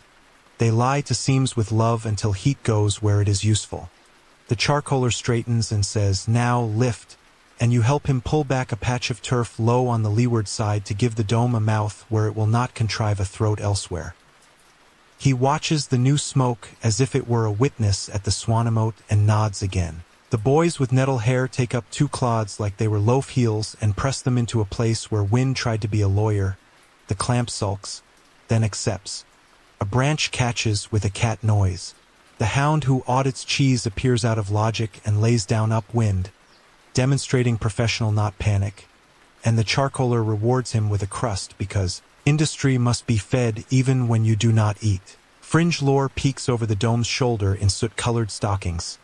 The man shows you a small twig cross tucked under a turf flap. Elder twigs, not oak. Some charcoalers favor elder for warding. Envy, he says, because elder is polite to fire, and some tuck a coin under the hut threshold so faces without names pass by. He shrugs, less belief, more housekeeping. A tidy superstition that reminds him to act as if watched. You accept the courtesy of other people's museum of household theology and tuck the image beside ash root bundles and daisy wheels. An ember pops through where a root curved wrong and you cap it. With your palm's memory of pressure, no slap, all weight, until its rhetoric dies. A gust comes and the dome repeats its wish to be a small sun. You answer with more turf and less pride, and your whole body becomes a sentence that reads, not tonight, thank you. Historians still debate the social place of charcoalers. Were they edge people, nearly wild, living in huts like apostrophes, or were they ordinary craftsmen with ordinary vices who wrote the forest's income in smoke? Sermonizers painted them as rough and tempting. Ballads painted them as tricksters with soot for masks. The truth is probably the same as always. People who worked at the pace of fire and learned to keep their voices low. You bend again and your thumb finds the daisy the face carver cut into your staff and your breath eases. The dome's glow withdraws to a comfortable sulk, and the smoke returns to the brown that means people will have nails in a month and soup not spoiled by panic tonight. The charcoaler says eat and offers a scrap of cheese promoted beyond its competence. Your pocket auditor's cousin approves, your saints. Bracket, hinge, don't be foolish, talk against your ribs like tools resting, and the reeve discovers that a shovel is very nearly a cup if you hold it correctly. The alewife pours broth into the concavity with diplomacy and no jokes because jokes are expensive this close to victory and must be spent in silver not tin. Joke 3. Late and polite now that things have softened, asks whether you can register no proud light as a parish bylaw. You answer that it already is, has been, will be, because every person who keeps a dome from swagger owns part of the law. The charcoaler begins the long walk with his stick. Circle after circle at slow radius, tapping seams, coaxing breaths, adding turf where a dome forgets to be shy, and he names the phases under his breath the way an herbalist names leaves. Char, blue, brown, sweet, done not yet. And you feel how his taxonomy is not superstition but apprenticeship handed from wrist to wrist. He asks you to sit the vent eyes for an hour while he sleeps, not out of pride. Out of structure, sleeping fire requires sleeping people, waking fire requires waking people, and mixing these is how legends get teeth. Mainstream bead adds one last plank. Charcoal made bloomery iron less hungry and blast furnaces later greedy. Smelters' letters complain of short supply and high prices when weather or law pinched clamps. Whether forest law served iron or iron-bent law is a knot scholars still worry at. You worry instead at one seam that wants to gossip. The hound lifts his head when you do and puts his chin down when you succeed. Praise given in economy size. The hours become measured by breath. And a rook that turns on a hinge somewhere like a judge satisfied with a docket. The forester returns after a circuit of leaf and fence. Wolves, fine. Pigs, philosopher tired. Kiln, breathing as taught, and stands a while to let you know that not all watch his eyes. Some is presence, your shoulders drift down from their parade rest, and the clamp subsides into the thing it wanted to be. A cookpot for wood, making barrels of light saved for dark days. You think of the ferryman's plan. Hire the man with the shave tallies to set rushlights at the landing, to carry pegs to the causeway, and realize you are building him a vocabulary right now. This is rushlight in longer form. Patience fixed in black, transportable, countable. When you settle accounts tomorrow, you will put a stick of charcoal in his palm and call it a hinge you can strike with flint. The dome mumbles once like an old man telling a joke only he finds funny and then falls into the deep breathing you came to. Love, you inventory your pockets. Ferryman's tally with its red thread stitched like a healed cut. Forester's cross neat at the end. Willow slip for tomorrow, living tonight as quiet structure at the fold. 3 bent saints behaving like punctuation in a sentence that needed commas, not exclamation points. 2 tree nails waiting to become commas on a bank. And 1 small crust you will feed to the hound, because auditors deserve bonuses when their reports include the word calm. Then you sit, thumb on daisy, breath the length of a lullaby that tries to make itself modest. The charcoaler wakes without twitching and reads the dome with one glance the way an experienced reader can predict the end of a story by the shape of its paragraph. He nods his hut prayer's last noun, hush, and you say the only word that fits the grammar of a fire returning to sleep. Present, not triumph, not sermon, merely the attendance the forest wants from its guests. And as dawn files a thin copper blade under the beech mast, the dome closes its eyes the rest of the way. Souls in pockets remain intact, and panic, refused a seat, slinks off down the lane to look for a village with worse manners. Oak shade gathers into a room with green rafters, and the clearing arranges itself the way a sentence arranges clauses when a difficult word walks in. Rod stand, clerk sits with lap board on a stump. The forester posts his counting stick where roots choose not to argue. The alewife sets a cup that refuses to run dry when truth coughs. The reeve keeps his lemon in his pocket for once, and you arrive at procession pace with pockets taking attendance. Ferryman's tally with its red thread stitched like a healed cut. Forester's cross neat at the end. Willow slip for tomorrow that keeps being useful today. 3 bent saints talking commas under your ribs, bracket, hinge, and don't be foolish, and the sacking that holds shaved ribs and 1 honest. 1 to teach the others their pitch. The man who shaved them waits at the fringe with his knife surrendered and his shoulders discovering what humility weighs. The clerk taps his board and draws a daisy wheel in the margin because thinking likes petals. And then the new trouble arrives. 2 men in yellowed livery with a parchment that looks like it recently learned to practice being important. A seal big as a coin of pride. And a mouth at each end. 2 tongues of parchment cut from a shared belly so each can pretend to be whole.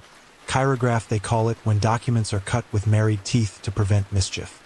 And you see at once why your ribs whispered this morning about charters with 2 mouths. Joke 1 clears its throat and suggests you bring a comb for those teeth. You save the joke because the oak prefers verbs to quips. The man with the louder hat reads in a voice that wears borrowed. Boots, by writ of the Lord's ride east. Pavage and safe escort are to be collected at the lane and ford henceforth. 6 pence per stranger. Exceptions for household names filed with the reeve. Service rendered by gentlemen whose sleeves match. You feel the forest hold its breath the way the drowned causeway held when you asked it to. Not fear. A dignified pause while rules look for their chairs. The forester says nothing, and that silence fits the clearing like a keystone. The alewife coughs once, seasoned with flour and persuasion, and the clerk, without looking up, murmurs, "Produce the twin," because married teeth sing truer in pairs. Mainstream fact lays a sensible plank under the moment. Chirographs, indentures were cut with toothed or wavy lines. The word chirograph, sometimes written across the join before cutting, so has proved kin by matching letters and teeth. Tripartite versions: fedlord, tenant, and witness.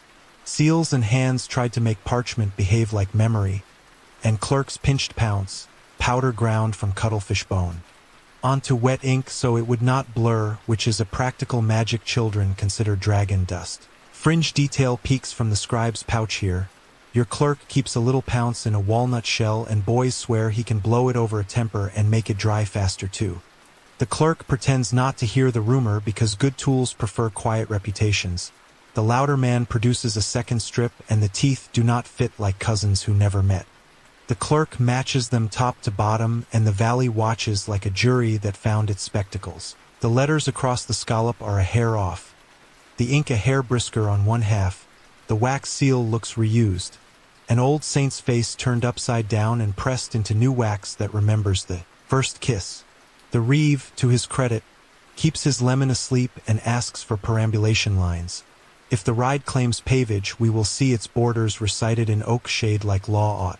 The quiet man in yellow unfolds a map that behaves like theater. Broad brush, no hedges, no ashes where they bite perish, and the forester, with that voice that makes arithmetic sound like mercy, says, "Your oak there stands 3 fields north of itself." He taps soil with his stick, and the oak behind him approves with one small leaf motion that could be a sigh. Historians still debate how often charters were forged. Improved by abbeys, lords, even towns. Diplomatics, the study of hands and formulas, catches many with their dates in wrong shoes and their witnesses born 2 lifetimes too late. Some scholars argue the practice was regularization. Parchment catching up with custom. Others call it theater masquerading as justice. The truth wears both hats and changes them when wind shifts. The man with the hat tries again. Safety is expensive, gentlemen must be paid. And the oak shade answers with its patient basilisk stare that chews proud sentences into smaller bites. The clerk invites you to lay down your sacking. You do, red threads on suspects, blue on the honest mislaid one, and you tell the circle how the hue and cry ran through hazel, how mismatched sleeves learned to be a hinge rather than a trap, how the bundle came home, how you promised the river to hire example for pegs not headlines, and how a charter that sells safety smells like yesterday's rope dragged in from the fair. The alewife adds softly that pavage belongs to bridges and roads that exist as work, not to sleeves that exist as appetite. If a road needs mending, we can read the mending in timber, nails, and calluses, not in coins echo inside a pocket. Mainstream truth puts another plank across the charter of the forest 1217 paired with Magna Carta to restore commons. Pannage, Estover's household wood, Turberry peat, and agistment under watch, reigning royal teeth. Further perambulations in Edward's reign redrew bounds. Whether these kindnesses lived daily or slept. On vellum is another of those debates your ribs now host like polite lodgers. The forester reminds the court. Under leaves we voided a similar writ and appointed work. Styles mended, bells hung at pannage, rushlights set. Today's paper smells like its cousin, a 2-mouthed claim for a 1-mouthed habit, and the clerk asks the men to name themselves through neighbors rather than through sleeves. They hem because names that live here do not enjoy being seen attached to paper that arrived from elsewhere. The hound with the honest nose, who has decided courts deserve canine jurisdiction too. Leans against your knee and audits the room as no cheese. Large truth, joke 2 leans over your ear, volunteering to register a guild of nails against theatrical rope. You award it a quiet laugh because Oak Shade likes its jokes like it's smoke. Light, the man who shaved ribs finds a voice no bigger than a bell clapper. Says he was hired yesterday to carry shaved sticks under his coat to the lane where the rope men stood. Paid in promises that someone would vouch if the village frowned. He gestures without pointing toward the louder hat, who reddens like a bad seal. The clerk twirls his quill once and lets the feather land. Testimony taken, and the reeve. Perhaps enjoying his lemon less this week. Says the barn will keep its chest with a new hasp, and the man with the knife will set rushlights at the hedgehog post for 2 weeks while dye fades from sleeves. The ferryman's will owe the Wisp Theater is already booked tonight. The quiet man in yellow whispers fee again, and the alewife says my fee schedule accepts brush and pegs. And she smiles the way ovens do when proofing has gone just right. Mainstream bead adds a sobering line. Some charters were read at market crosses and church doors so memory could hear them and argue later. Some were tucked under altar stones. Some slept in coffers like owls sleep in barns. A charter is only a door if a parish walks through it often. Otherwise it is paint on wood. You speak your map again because the ferryman asked you last night to teach fog to listen. Hedgehog ferry post pricked with metals and nails.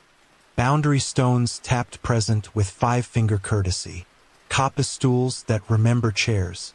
Owl doorway that keeps ledgers. Drowned causeway ribs that hum yes if you hum Kyrie. Lintel that bites worry so ankles behave. Ash root bundle that minds bad luck without bragging. Bells that turn pig arithmetic into music. A face carver's notch that lifts feet without speeches. And you end with a line the oak understands. Roads are things we do together. Not fees we pay to strangers. The clerk passes the 2 tongues of parchment to the forester, who lays them on the stump and invites the men to set their seals again in public.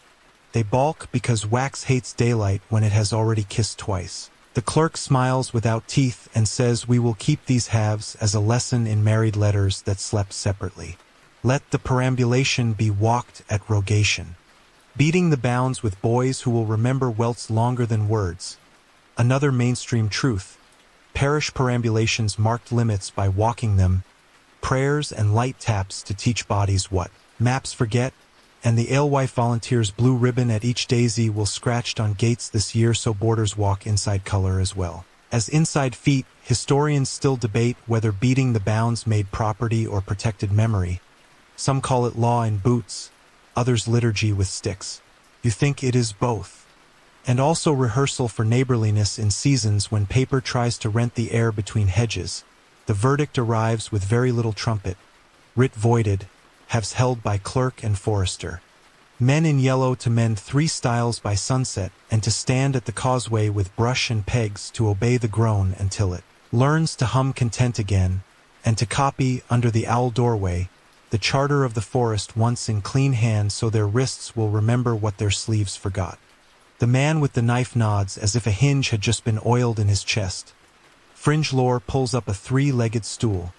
People say rubbing a seal with bacon grease tempts dogs and mice to eat law. You file that under unsanctioned experiments and watch the hound refuse interest in wax because he has higher standards than folklore. Joke 3 wonders aloud whether the oak will invoice the writ for shade wasted.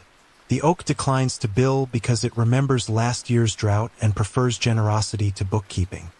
The clerk tucks the tongues into his bag with cuttlefish pounce and broken quills and looks at your sacking of ribs the way a mason looks at a plumb line that wants to be believed. You separate the honest from the shaved. Let the shaved be confessed by the man who made them, and lay all on the stump. He fits each suspect to its mate, listens for the click that sounds like truth, and when it comes the whole clearing. Breathes little, the way a kiln sighs when air finds its key. The reeve attempts a speech about vigilance, and you see him stop halfway because he has discovered that speeches shrink under oak shade.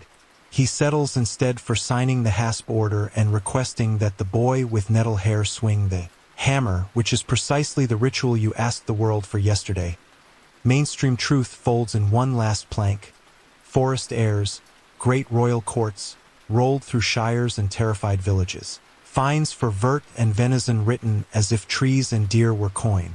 Whether that system preserved or pillaged is a page scholars still write in the margins of, but under oaks like this most days, where smaller justice, brush paid, bells hung, roads mended with hands rather than rhetoric, the men in yellow remove their hats and look briefly like people rather than uniforms, which is a good beginning for any. Repentance, the hound decides the session adjourned and ticks his tail twice.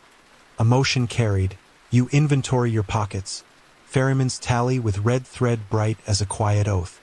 Forester's cross, willow slip behaving like future in present tense. 3 bent saints practicing punctuation. Shaved ribs lighter by confession. Honest rib heavier by appreciation. And you feel the daisy the carver hid for your thumb nudge your breath into the meter that made bog water remember manners. You bow whole hand to the oak because doors deserve thanks when they choose to be rooms, and you leave the shade with a verdict that feels like furniture, rather than theater. 2 mouths shut, 1 road opened, 3 styles promised, and a village that prefers pegs to pride walking away at procession pace, carrying the law in wrists and ankles where it cannot be shaved. You walk the lane at procession pace while the evening tries to be gold on a budget, and the village gathers itself for St. John with a noise like hemmed laughter. Trim, careful, because bread has gone to numbers and songs must mind their measure. The alewife has chalked a circle near the ale stake and written in flour, "Feast without bread. Bring what keeps, no boasting." The forester stands with his counting stick learning how to count. Candles instead of hooves. The reeve keeps his lemon in his pocket like a coin he has promised not to spend. You lift your whole hand, no pointing pricks, and close the lantern slit to a kindness, because proud light near a meager feast is like bragging in a short winter. Joke 1 remembers last year's careless midsummer leap and offers to form a fire brigade of 1. You decline because the charcoaler's grammar, no proud flames, owns the night, and because the drowned causeway owes you ribs intact at dawn. Mainstream fact steadies your thoughts like a bench. Across medieval Europe, midsummer, St. John's Eve and day. Lit bonfires on hills, rolled burning wheels, hung herbs especially street. John's wort in doorways and drove cattle through smoke for luck. Dew gathered at dawn was said to cure and beautify, and people sang while wheels and wreaths turned. The church set liturgy on top of older custom until both learned to share a calendar. You settle by the chalk circle where the alewife has placed a pot the size of a vow. And you shoulder your part of the gentler rite you promised. No flames to boast, just a simmer the color of patience and herbs that have learned to wait. You lay on the board what you can afford, 2 onions that'll outlast a rumor, a fist of chickweed, and a handful of nettles tamed by boiling. Your pockets take attendance by touch. Ferryman's tally with its red thread stitched like a healed cut. Forester's cross neat at the end. Willow slip for tomorrow behaving nicely in today. 3 bent saints talking commas under your ribs, bracket, hinge, and don't be foolish. And you add the face carver's leaf plank to the edge of the green where feet become sloppy by custom. The carved mouth bites worry smaller and, as promised, slows ankles without sermons. The alewife ties blue at one post and red at another so the circle remembers sky and boundary both. The bell woman hangs 2 little swine bells from the broomstake. Lesson from pannage turned into music. And the boy with nettle hair brings a garland woven of 9 herbs because his aunt swears 9 pleases the year. Fringe detail laughs into your ear. Some swear that on St. John's night fern seeds turn invisible men visible. Or is it the other way round? And that if you catch the seed at midnight you gain invisibility yourself. Girls float wreaths on streams to read marriages the way clerks read margins. 1 widow smears egg white in water to watch it curdle into ship shapes and say whether her son will return by sea. You do not guarantee results. You guarantee kettle watch. The forester says the word the woods need. Hush. Then the clerk arrives with his lap bored as if law had been invited to eat thin stew and still gladly came. He draws a small daisy in the margin, because thinking likes petals even at festivals. And the reeve, astonishingly, fetches 2 tree nails from his sleeve and lays them by the pot as if to say hinge night today. not blaze. Historians still debate whether these midsummer fires were Christian saints wearing older solstice clothes or a civilization that kept two wardrobes and changed in public. Some read sermons against leaping over fire and see anxious clergy taming stubborn sun worship. Others read parish accounts buying tar and see practical communities enjoying light with a saint's blessing. The record is a braid, and tonight the braid is quiet. You propose a rite that does not lie. Instead of leaping flames, we will walk the field boundaries like beating the bounds in slippers. Touch each post with 5-finger palms. Whisper present to stones. And at every gate scratch a little fish breath notch under a leaf so even in dark ankles feel instruction. The alewife approves on condition that no one whistle charcoal or taboo and that the circle comes back to soup hot and tales honest. The ferryman appears as he does. As if River had filed this visit understanding custom, and he brings with him a string of rushlights he braided from the reed bed and dipped at the miller's grease. A ribbon of small moons that do not pretend to be sun, and he says, even moths deserve a calendar. You thank him with your whole hand because pointing at Waterprick's eternity, joke 2 offers to submit your new right to the Office of Seasonal Adjustments for approval. You stamp it with Saint Don't Be Foolish and proceed. The procession begins, not pomp, practice, children first because their knees forgive ditches. Then old shoulders that remember last. Years St. John laughter. Then you with your staff daisy under thumb. Forester with his stick. Clerk with lap board. Reeve with his lemon asleep. Alewife with a ladle that has learned to be a scepter when necessary.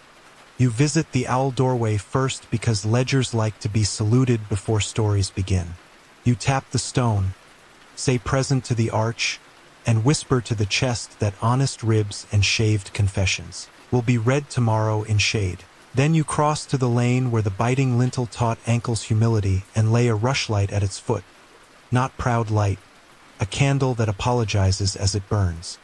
Mainstream truth threads a sober strand. Between Easter and harvest lived the hungry gap. That late spring, early summer when old grain thins and new is not ripe. Peas and nettles speak louder than wheat. So feasts without bread were not oddities but choreography. Villages turned saints' days into ration music. A skill as holy as chant. You walk field edges, touch posts, call present, scratch the little notch the carver taught under leaves. And teach 2 girls to do the same with their thumbs so their feet will remember the instruction without needing you. At the Hedgehog Ferry post you tie 1 rushlight high. The ferryman nods because the river has asked for that kindness for 3 nights and you have begun to pay. You detour to the fold where the wolf looked at you like a hard question and not blue and red near the mended gap. Color as policy again. And you promise the hound a small cheese retainer when the year remembers generosity. He accepts with a sigh, auditor satisfied. At the drowned causeway you do not light anything. Gas likes theater. But you lay 2 tree nails on the bank and hum the Kyrie, until the peat remembers you politely. Then back to the green where the pot has thickened from rumor to supper and the bellwoman rings the small swine alto twice to say, sit, talk, be kind. The songs begin thin, then fatten on vowels. No leaps, only a patient braid of call and answer. Harvest songs rehearsed without boasting. St. John's laughter translated into rationed rhythm. The reeve surprises himself by keeping time instead of timekeeping, which counts as a step toward sainthood under practical criteria. The miller arrives with a loaf baked legal small, and therefore precious, and sets it on the sill where the assize would like to see it measured. The alewife cuts it into equal ninths with that portable cross she draws on dough and gives each piece a name: kiln watcher, fold sitter, clamp walker, fairy singer, bell ringer, chickweed bringer, nettle tamer, hue and crier, and clerk who draws daisies. The 9th she feeds to the pot as an argument for tomorrow. Fringe lore reaches from an apron pocket, some Boyle Street. John's wort hypericum and hang it over doors to banish nightmares. Some leap through smoke to send fleas packing. Some put the herb under a pillow to dream a spouse. You settle for lacing your soup with a sprig because nightmares prefer poor lighting and you are offering them none. You invent, with the face carver's plank and the bellwoman's brass, a little rite for thresholds, Each household hangs a bell on the latch, a string of rush, and a single herb tied with red. Neighbors walk the ring at dusk, whole hand hello to doors, murmuring now, be a mouth that chews worry, not a mouth that bites ankles. The bells answer with the gentlest possible yes. Historians still debate whether such charms were faith dressed in weeds or memory dressed in housekeeping. Folklorists write libraries about 9 herb bundles, deer tongue in shoes for luck, and ash twigs at lintels. Priests sometimes scolded, sometimes smiled. The truth is that doors like company, and fear forgets its keys when doors keep ringing softly. The jokes you allow the night are small and edible. Someone suggests registering this holiday under a new name. St. John without drama. You second the motion, and the forester, deadpan, moves to establish a yearly budget of rush and calm. Carried, the ferryman asks you for his toll, the map in your mouth, and you recite it as instructed. Not for applause, but for fog, hedgehog post, boundary stones present, coppice chairs, owl doorway, drowned causeway ribs, lintel that bites worry, ash root bundle minding bad luck. Bells for pigs, daisy under thumb, blue and red where sky and law shake hands. He nods once and the oar seems to weigh less. The pot yields bowls that steam like legal breath. The clerk pricks a daisy on his board and writes a line to be read tomorrow aloud under leaves. That feasts may be true even when thin, that rights may be gentle when flames are proud, that debt may be paid in hinges and patience and songs that do not lie, the reeve, who has endured an evening without instruments of theater, produces something better, silence at the right moments, and the miller whispers that the kiln breathed well thanks to charcoal that chose soup over swagger. You pass the leaf plank around the circle once, hands touching the bite as if to learn its grammar, then set it back at the ditch where tired feet turn careless. Joke 3 proposes you appoint the plank to office.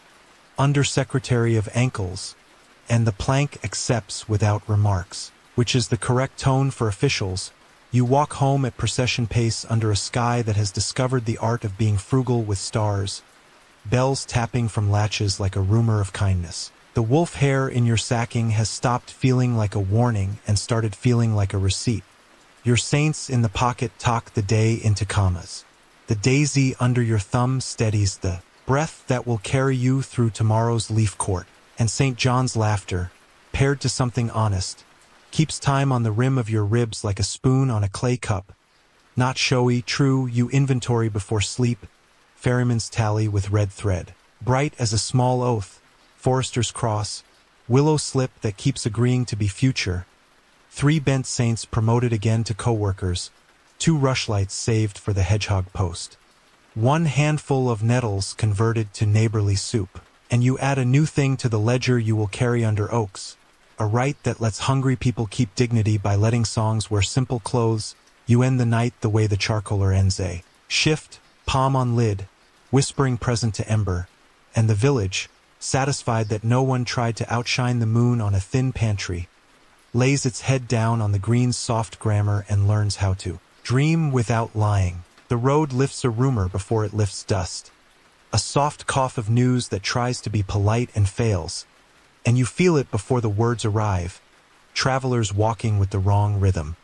A peddler's bell kept on a short leash, an abbey boy sent home early carrying more messages than cheese. You pinch your lantern slit to courtesy and lift your whole hand. No pointing pricks because the day is suddenly a door and doors deserve manners. The first man you meet shows you nothing, a hat that practiced humility, a bundle tied thrice, a face that has learned to be furniture, and then everything, a sprig of rue pinned at the brim, a clove-studded scrap tied to a neck string, and a way of breathing that counts, not brags, pestilence westward, he says, and touches 2 fingers to the air as if signing a document he cannot read. Market closed, bells rung at odd hours, a cart that did not pretend. He does not say plague. The lane says it for him in the way nettles lean away from his calves and a rook hinges once and refuses a second look. Your pockets inventory themselves for calm. Ferryman's tally with its red thread stitched like a healed cut. Forester's cross neat at the end. Willow slip for tomorrow behaving stubbornly in today. And 3 bent saints. Bracket, hinge, and don't be foolish, talking commas under your ribs. And you take the news at procession pace to the green where decisions learn to wear boots.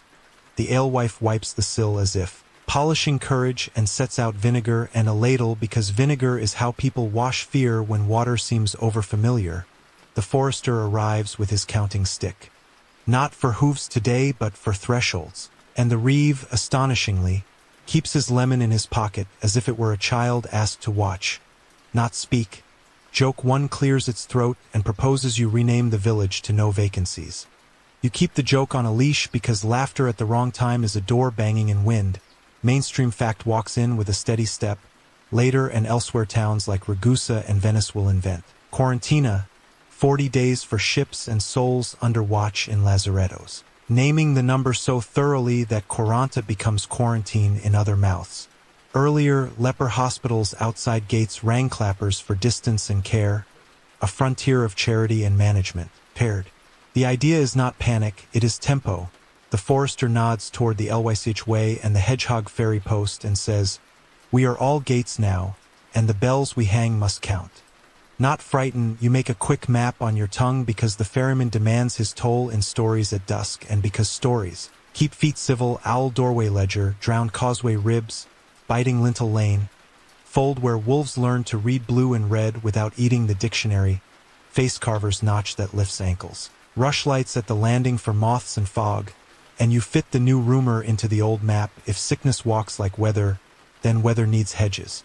Not walls, hedges with gates that open for milk, and close for theater. The peddler shows you a charm, triangle of letters abracadabra thinning to a point, and tells you in the tone of a man who knows he cannot afford certainty that shaving words smaller might shave. Sorrow 2. Fringe detail leans in with rue on its breath.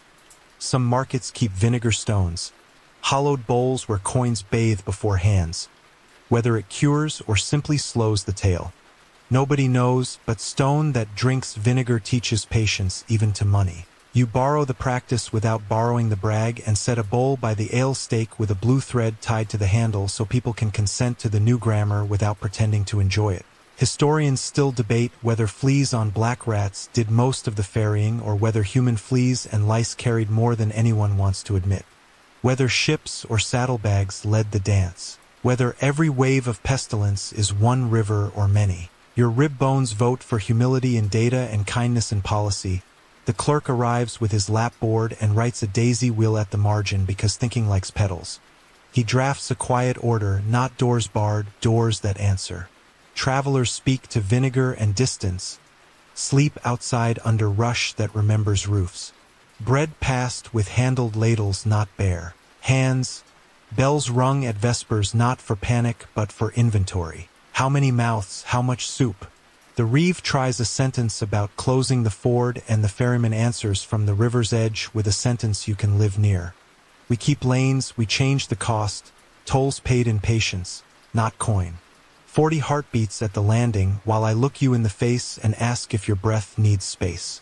Joke 2 volunteers to paint 40 heartbeats on the post like a tavern sign. You decide the day has room for one small grin, then tie red and blue at the hedgehog post so the color alphabet does what signs can't. The face carver appears quietly with 2 planks in a pocket of tree nails and says faces change pace better than words. He sets one leaf mouth near the lane and the other at the ferry stile, biting worry into chewable pieces, and scratches the little fish breath notch beneath because instruction that toes can feel saves tempers. Mainstream truth steadies a plank under your thought. Saint Sebastian's arrows and Saint Roche's dog become plague saints in paintings. Processions walked with candles and petitions. Some cities forbade them when crowds made breath into ladders.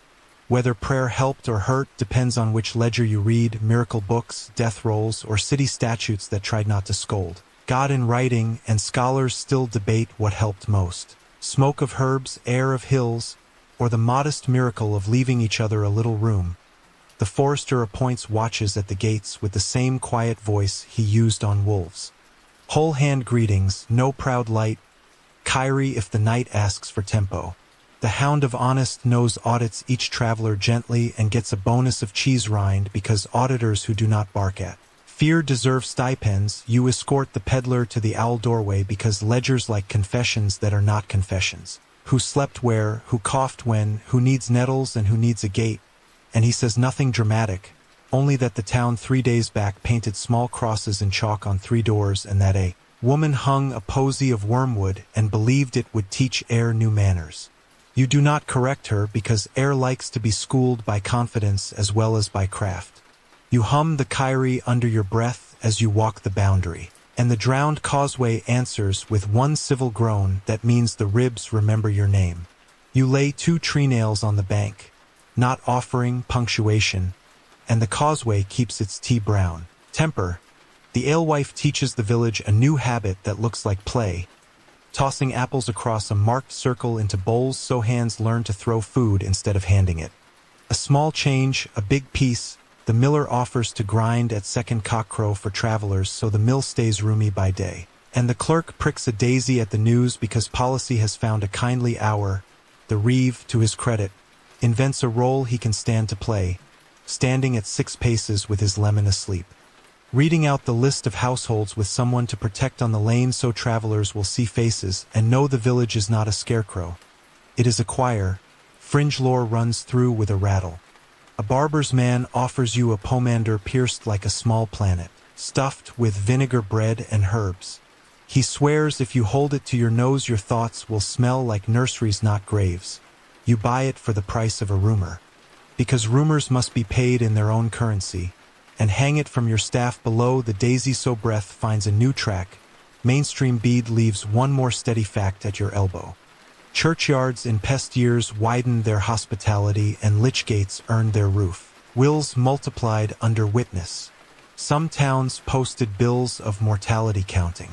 All of it numbers and nouns trying to pin whether you keep your map alive in fog by carrying the ferryman's toll to him at dusk.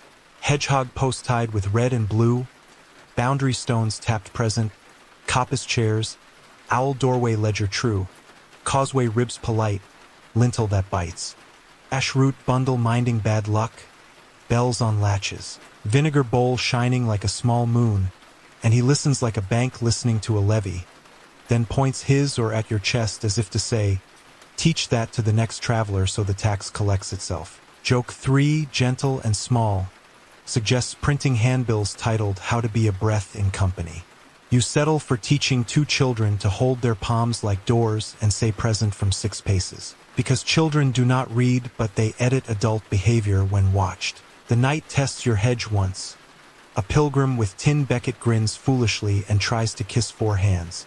The hound sits between impulse and custom, and the pilgrim remembers he owns a mouth for hymns not for proofs. The swanemote under leaves meets at dawn in thinner company so rods hear cases with room in the shade. The shaved tally man stands there too. Now taller because he sets rushlights at the landing each dusk. Example earning bone. You hold up the vinegar bowl for the court and name it the patient stone, lightly, and the oak shade tolerates the joke because it understands property in this parish. Includes customs and the tools that enforce them. Historians still debate whether closing gates saved towns or starved them, whether quarantine kept bread honest or left milk to weep beyond wood. Your hedge method will not satisfy a university, but it will satisfy a fairy that needs to count souls without bruises, and that is the math you can afford. The second roomer arrives 3 days later with a cart of wool that smells of rain. The carter hangs back of his own wit, asks the reeve to read him the new rules, and takes his bowl of nettle soup with thanks from 6 paces. He leaves a ribbon of green to tie beside blue and red because he says Will likes memory as much as law. You take the ribbon and invent a new line in your color alphabet. Green for work that must go through even when breath wants hedges, and your bones relax a little because now policy has a palette children can recite. The ferryman asks you for the total at twilight and you give him numbers without crowing. 3 nights of rush at the landing. 40 heartbeats taught to 5 strangers, vinegar stone emptied and refilled twice. 1 song invented for distance that still sounds like company. He thanks you with a figure 8 of the or that looks like an infinite loop of yes. You inventory your pockets, Ferryman's Tally with red thread bright as a small oath. Forester's Cross, Willow Slip stubbornly promising tomorrow. 3 bent saints calmer than your pulse. 1 small pomander planet, 2 tree nails for commas on riverbanks when weather wants to write. Run-ons, and you walk the lane with your daisy under your thumb, humming the Kyrie because air likes to hear that people remember how to move in chorus. You do not call the thing by its hardest name because the road carries enough of that. You call your rules by the names of saints who mind hinges and dogs who mind honesty. You call your hedge good.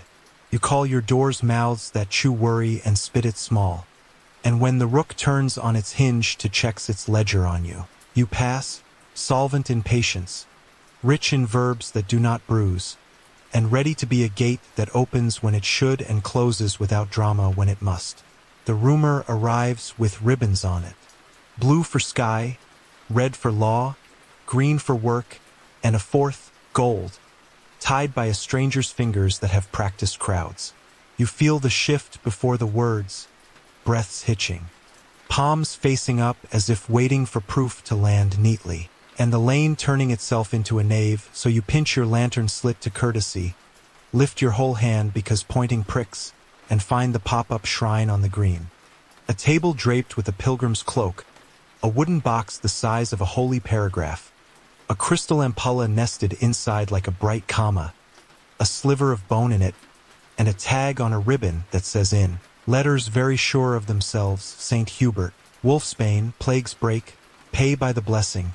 The man behind it smiles a miller's smile without flour, practiced, not breaded, and touches the glass with 2 fingers as if coaxing the crowd. Toward reverence, you let your pockets take attendance.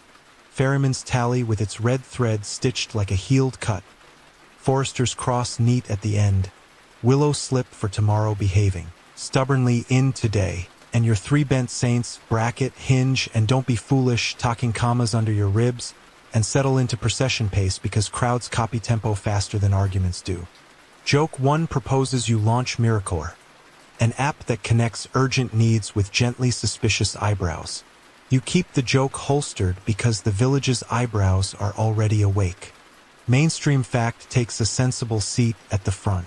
Relics, bones, hair, cloth moved Europe's feet and purses. Canterbury's Becket drew pilgrims and pewter flocks. Compostella's scallop shells clinked on hats. Shrines issued badges and letters of authentication. Bishops signed translations. Reliquaries blossomed like gardens of gold and rock crystal. Some kings kept cramp rings, blessed metal for seizures. And saints' bodies were translated with procession and parchment, sometimes stolen in pious thefts, furta sacra, that monasteries wrote about later with straight faces. Whether commerce wagged devotion or devotion wagged commerce is something historians still debate. Some read account rolls and see piety paying wages for light and help. Others read satire and see a market with bells. Tonight your village contains both readers. The alewife stands at the sill with a ladle that has learned to be a scepter. The forester measures the box with his eyes as if it were a hoof print. The reeve, astonishingly, keeps his lemon asleep, and the clerk has appeared with lap board closed as if law would like to begin with listening. The stranger bows, whole hand polite, and explains that a hermit upriver found the bone when the river spat up a chest in flood, that wolves have avoided his camp since, that fever dodged his niece, that coins can be coins or brush and pegs. He is not proud on the point of payment. He is proud on the point of possession. You nod because he has chosen the village's favorite word. Pegs, and then look closer at the wooden box, and your map begins to speak, not loud, just the tone that saved ankles from the biting lintel and men from tea-colored water. There under the lip a tiny string of slits, fish breath, exactly like the face carver scratches beneath leaves to teach feet to lift, and along the grain a penciled marriage numeral, 12, in a hand you saw in the shed with patience and linseed. And at the hinge a tree nail shaved by the same knife the carver uses when wood needs to remember a lesson. The box is local and young, not a survivor from flood. Your palm rests on your staff and finds the daisy the carver hid there. Breath lengthens, voice loosens, you lift your whole hand, not accusatory, greeting the box as if it were a threshold. and ask the first question that does not bruise. Who made the house for this relic? The man hesitates and names a good Christian, which is a category, not a craft. The boy who smells of oak shavings, apprentice from the face carver's shed, turns red and then brave and says the box was a rush job paid in coin from a sleeve that had never met furniture. He points with his whole hand, not his finger, toward the stranger's cloak, kindness wrapped around honesty. The forester glances at you because this is the hinge you hoped for. The alewife clears her throat with professional tact, offers the stranger a shallow bowl of vinegar, our patience stone, and says softly that crowds step straighter when stories drink first. The man drinks because refusing vinegar is ruder than refusing coin. He lays on more tale, letters from an abbey you have never heard of, a seal that looks like St. Hubert's key though its iron seems newly convinced of its mission. Fringe detail pokes its head from under the cloak of the moment. St. Hubert's keys, heated irons, were pressed once upon a time to bites in a mix of cautery and charm. Some wore bits of iron on red thread as wards for dogs and men.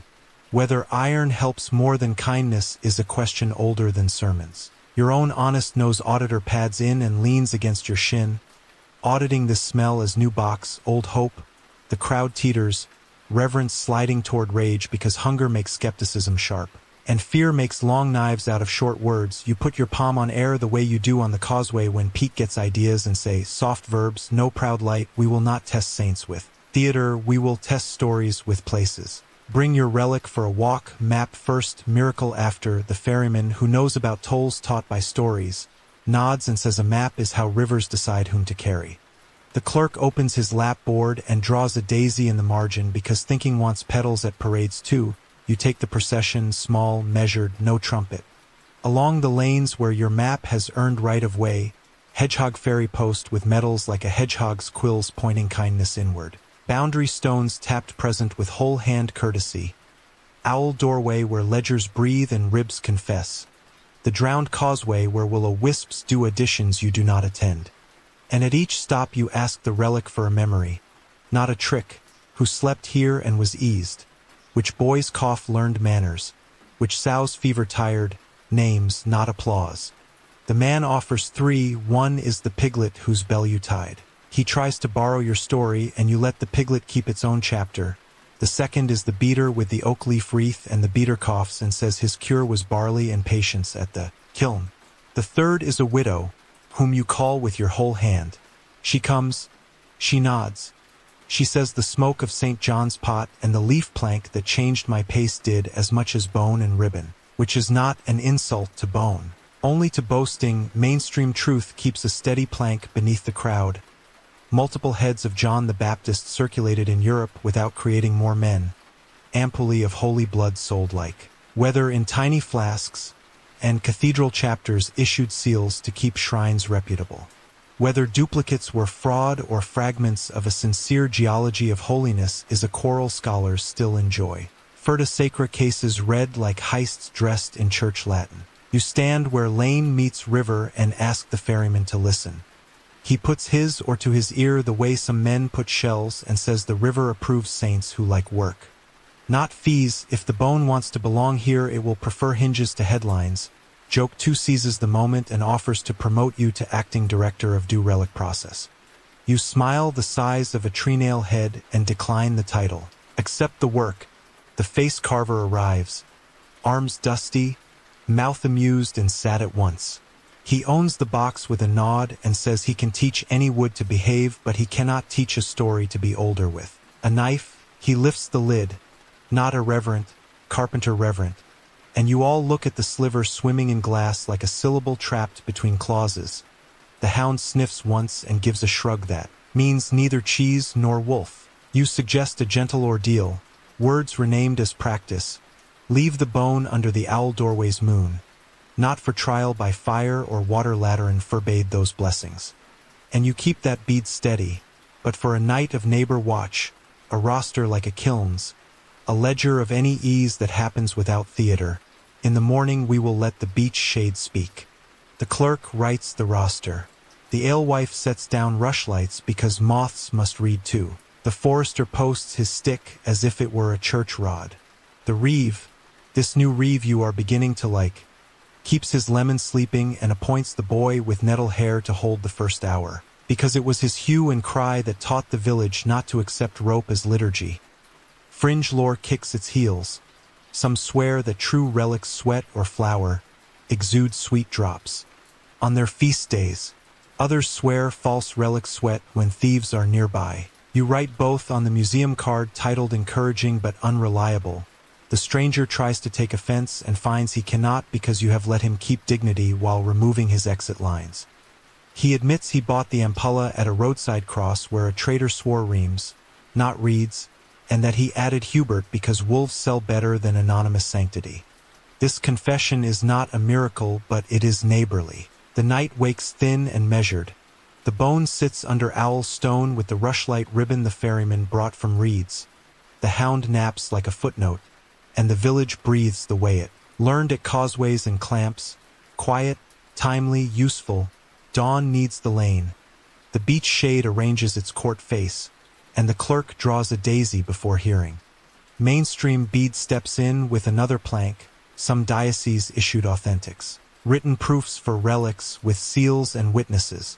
Others tolerated local collections, messy and vivid. Whether papers prevented fraud or merely rearranged it is not clear even now. The crowd returns with no theater in its pockets, and the widow speaks first. I slept and did not dream my dead. I do not know whether it was the bones plan or the soups. Either way, I will keep both if they behave. The beater says my cough minded its manners. It will misbehave at harvest because it likes attention. The face carver shrugs because wood told him nothing during his hour but listened well, and that is worth more than miracle on a short pantry. The verdict you would like slides into the clearing as if it belonged to everyone. Relic stays as guest, not king. Box stays because craft is true even when stories are not. Coin becomes brush and pegs. The stranger becomes a man with jobs. Set rushlights at the landing with the shaved rib penitent. Carry pegs to the principal groan. Help the bellwoman hang latches so doors can chew worry without biting ankles. And when plague rumors sing, he will carry the vinegar bowl. Not promises. Historians still debate whether the cult of saints was a safety net or a sales floor. Whether it kept mercy near or kept money moving. Your village's answer today is modest. You buy small hope at cost and refuse to let it draw a salary when it has not yet shown up for work. Joke 3 stretches after its nap and suggests carving a label for the box, relic, probationary. The clerk suppresses a smile and writes instead, guest reliquary, held in trust by neighbors, to be weighed by works. The ferryman accepts his toll at dusk. The map in your mouth, and you add new waymarks to his ferry hymn. Hedgehog post with rushlight string, owl doorway with guest bone and roster, beach shade with daisies and rods, biting lintel where reverence becomes pace not stumble, and the causeway that groans until pegs teach it to hum. He listens like a bank that has learned benevolence is a kind of interest. You inventory your pockets. Ferryman's tally with red thread bright as a small oath. Forester's cross, willow slip that keeps promising tomorrow. 3 bent saints amused to be supervising a saint in training. 2 tree nails for commas on a bank, and 1 small doubt you will keep. Polished so it does not turn cruel, and you walk at procession pace because today taught a true thing. A village can choose reverence without hiring deceit, can put a bone under an owl and call it neighbor until it proves saint, and can ask maps to bless miracles by showing them where bread and patience already live. You end the day with your thumb on the daisy, humming the Kyrie because even saints, when they visit, like to be sung to sleep in a key that sounds like work done kindly. Dawn tastes of wet wool and alum, and the lane toward the eastern ride smells like a dyer has been arguing with a river, woad, urine, smoke, and that mineral rasp you learned at the kiln, a smell that says color is merely patience with teeth. You keep the lantern slit small. Proud light in a yard full of cloth is vanity. And lift your whole hand because pointing pricks. Then the camp comes into view as if it were a market that chose uniforms, a canvas shed, an oaken chest with a little anvil for seals, skeins strung like tame rainbows under a beach, and 3 men in sleeves that finally match. Their dog, no auditor of cheese, merely an amateur in naps, rolls a single lazy eye and decides you are not a headline. Your pockets take attendance by touch. Ferryman's tally with its red thread stitched like a healed cut. Forester's cross neat at the end. Willow slip still promising tomorrow even while working. Overtime today and your 3 bent saints. Bracket, hinge, and don't be foolish, talking commas under your ribs. You have come for the mark of the Eastern ride. The official cut and thread the Forester hinted would carry you past posted men, without being harvested for fees. The same ribbon, badly chosen, could not you to sleeves that do not agree with Forest's. Joke 1 clears its throat and suggests a new life as regional brand. Ambassador. You decline on grounds that your brand prefers hinges to headlines. The beach above writes mild opinion into the air, leaf light on scales, and the oldest sleeve man gestures whole hand to the bench. He speaks in a voice that would like to be generous if paperwork. Aloud. Travelers, messengers, ferryman's friends. We issue passes in color. He points to ropes of blue, red, green, and a yellow that thinks highly of itself. Blue for boundary, good and old. Red for writs and water. Green for work that must go through even when breath wants hedges. Yellow for the ride. Tie 2 and you are a helper. Tie 3 and you are ours until we say otherwise. You feel your ribs stiffen, knots have tempers, and you set your staff across your knees with the daisy the face carver scratched hidden under your thumb. Breath lengthened to the key that kept. Pete polite. Mainstream fact steadies the bench. Kings tried to standardize cloth before they tried to standardize people. The assize of cloth in the late 12th century set widths, and alnigers later sealed bolts with lead to swear they kept. Honest measure. Guilds stamped marks. Towns fined shrunken fabrics. Cloth carried law like bread carried sermons. The ride's chest wears a little sealing iron with a beast upon it.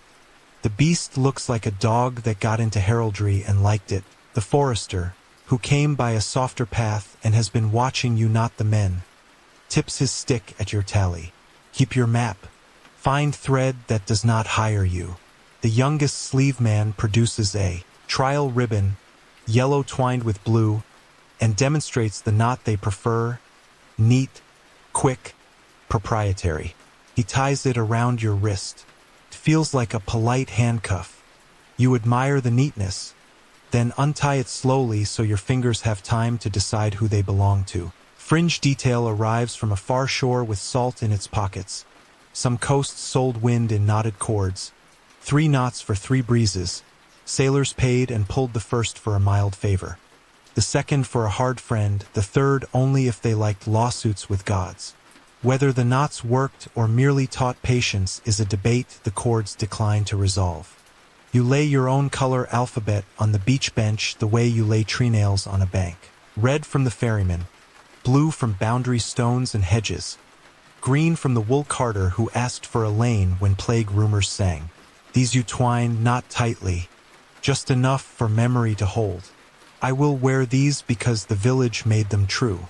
I will add yellow if yellow means I can pass with pegs, bells, and maps. Not if it means I must fetch gentlemen.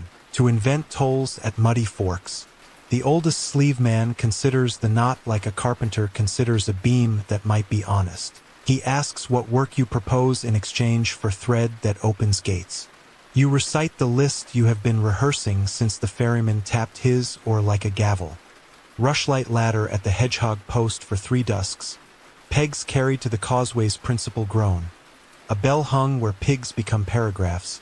3 styles completed under rods with witnesses who draw daisies when they think, and the vinegar bowl, the patience stone, kept for travelers so breath can be counted without bruising. The chest's little anvil looks pleased. The youngest sleeve frowns, he enjoys fees. And the middle one yawns in the honest style of someone learning how not to be a bandit when the uniform is new. Historians still debate whether bastard feudalism. Those networks of livery badges, retainers, and favors ruined order or merely replaced it with a version local enough to function. Some read statutes against livery and maintenance and see corruption. Others read village minutes and see quick help in bad weather. Your day prefers help you can nail to a style. The dog gets up long enough to resign from napping and come sniff your staff. He finds the pomander planet you bought from the barber's boy and sneezes, filing a report that says the air around you has been trained to behave. The forester, quiet as a daisy under a thumb, points with his whole hand to the color rope. Take yellow in a cut that says courtesy, not service. There is such a cut. The men blink as if he named a small heresy, then nod. They know the stitch. The clerk of threads, no lap board, a chalk at his ear, pulls out a strip of yellow and slices it diagonal. Swallowtail, the way banners are trimmed when they sign guest, not bond. He plucks a twist of single-ply woad and a whisper of madder, marries them with a barley loop, and ties all three to the yellow with a knot you do not know. Then teaches it to your hands, press and slip, no choke, a sailor's mercy. If you pull wrong, it loosens. If someone else pulls wrong, it loosens faster. Joke 2. Arriving right on time offers to patent this as the irregular kindness knot. You decide the name is too proud for a thread that wants to be useful. Paper must still be convinced. The chest's little anvil receives your ribbon, and the sealing iron kisses a lead pellet into a disc. The beast on it is meant to be fearsome. Today it looks merely busy. The forester asks for the seal to hang from string, not nail. He dislikes the look of nails in things that breathe. The oldest sleeve man agrees because he has noticed. The beach listening. Mainstream bead adds a plank. Woad made blue before indigo crossed seas. Weld made yellow. Madder made red. Kermes, tiny insects, made king's crimson before cochineal. Fuller's trod cloth with stale urine and fuller's earth to thicken it. Towns smelled like honesty with a strong opinion. The youngest sleeve mentions a fee and the oldest shushes him with an adult look. Brush and pegs, he says.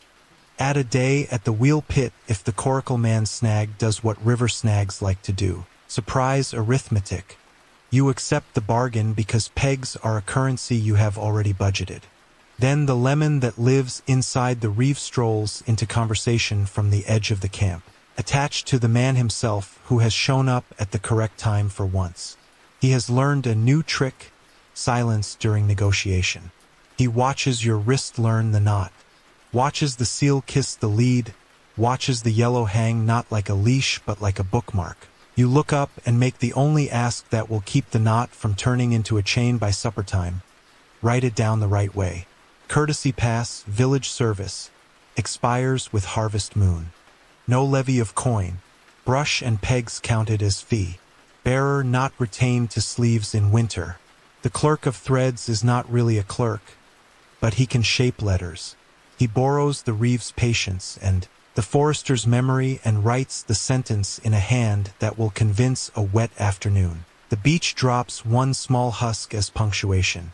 Fringe lore sets its elbows on the bench to contribute something unhelpful and charming. Some dyers swear a knot tied while holding your breath keeps color fast. Others swear singing while you tie keeps moths away. You do neither, trusting woad, weld, and friendship. The dog who naps when politics begin accepts a scratch. His tail writes a minute. The man with the yellow ribbon smells of river and hinges. Not of order shouted from horseback. You cannot leave a place like this without paying something extra because days remember generosity.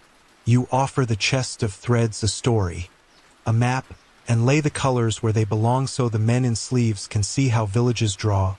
Hedgehog post prickled with nails that stand for vows. Boundary stones tapped present with a whole hand. Not a finger owl doorway where ribs confessed. Causeway ribs that groan until pegs persuade them to hum. The biting lintel that eats worry into bite size. Blue and red at the fold where wolves read manners before appetite.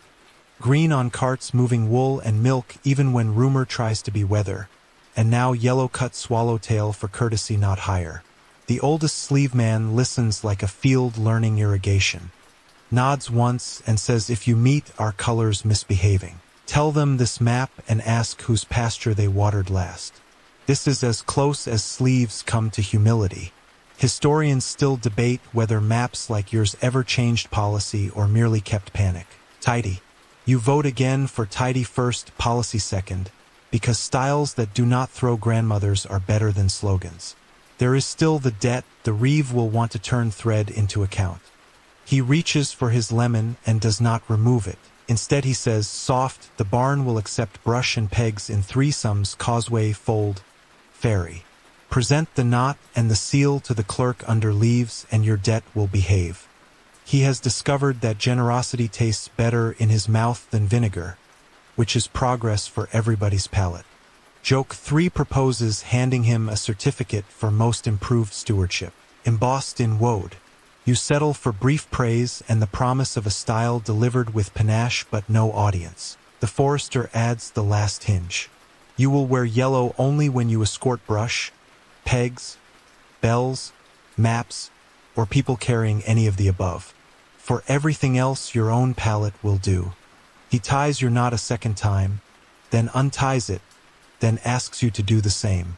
Words you can undo are safer than words that glue themselves to you. The camp learns your wrist. The beach approves by not disapproving. You inventory your pockets anew. Ferryman's tally with red thread bright as a small oath. Forester's cross. Willow slip still moonlighting in a fence but promising to come home. 3 bent saints eager to supervise a ribbon. 1 lead seal that thinks it is a coin but will be a comma. 2 tree nails for banks that speak run on sentences. And a knot you can loosen without making a speech. On the way back you test the ribbon at 2 small boarders that like to act large. The rope men from Fair Day now posting themselves as helpers at the fork. They see the swallowtail, read courtesy not higher, and nod like men who have learned the trick of earning blue and red. Before yellow, the ferryman, sitting his or like a magistrate, takes your toll, the map, and taps the lead with his thumbnail as if listening to its accent. He smiles like a man who knows a fake seal when he meets one and enjoys meeting a modest true one instead. Mainstream bead lays 1 last plank for satisfaction.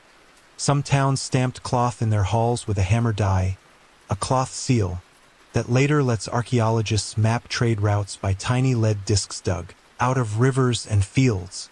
Your little beast will not be dug up by scholars, you hope, because you plan to return it unbroken when harvest forgives your knot. You pass the biting lintel and feel its instructions settle ankles. You pass the owl doorway and speak present to ribs that will be red again tomorrow. You pass the hedgehog post and tie 1 rushlight that the stranger with the probationary relic now tends with decent humility. Evening combs itself through alder and you feel the daisy under your thumb ask for 1 last breath, the length of courage. You give it. The knot sits light. The seal sits like punctuation. The day, pleased that thread became tool not chain, ties itself off neatly and keeps its color in the wash. The barn learns a new voice for morning, less grain, more arithmetic.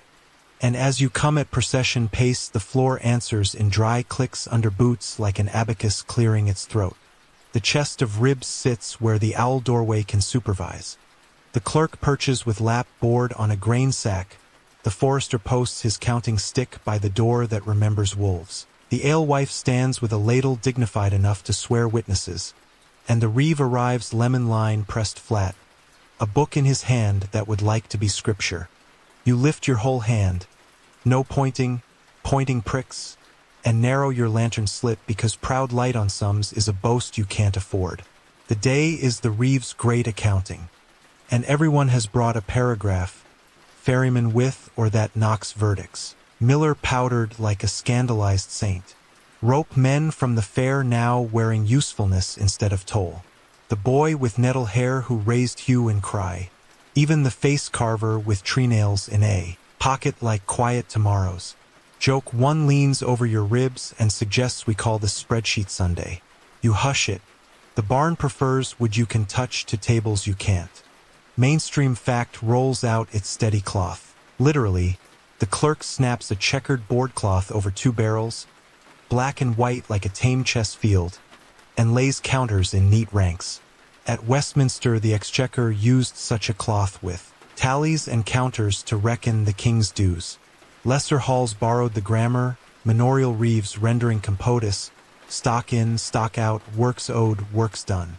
While clerks wrote pipe roll cousins in tight Latin. Counters hop, tallies click, and the owl hole looks like it is reading. Your sacking bundle opens. Red thread flags the shaved ribs. Blue marks the honest mislaid one. The forester lays each suspect to its mate and waits for the click that sounds like truth. 3 cough. The man who shaved them stands already at the fringe with his knife surrendered and his shoulders learning humility's weight. He owns his hand aloud, voice small as a bell clapper, and adds the names that hired him, yellowed sleeves who tried to recruit our fear. The rope men confirm with whole hand modesty. Their dog audits everybody's ankles, as not cheese acceptable.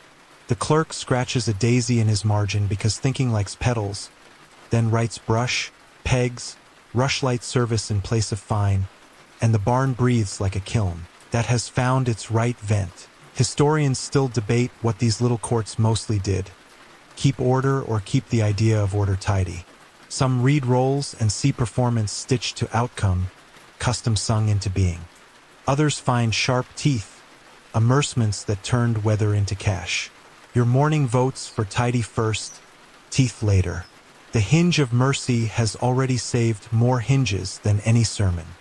The reeve opens his book and begins his recital in the liturgy of stock. 5 seams of barley at Martmas. 1 ox hired to the east ride. 6 days boon work commuted to coin he coughs there. 2 new styles, yours, credited in iron and witness. You raise your ferryman's tally, red thread bright as a small oath, and the forester's cross at its end.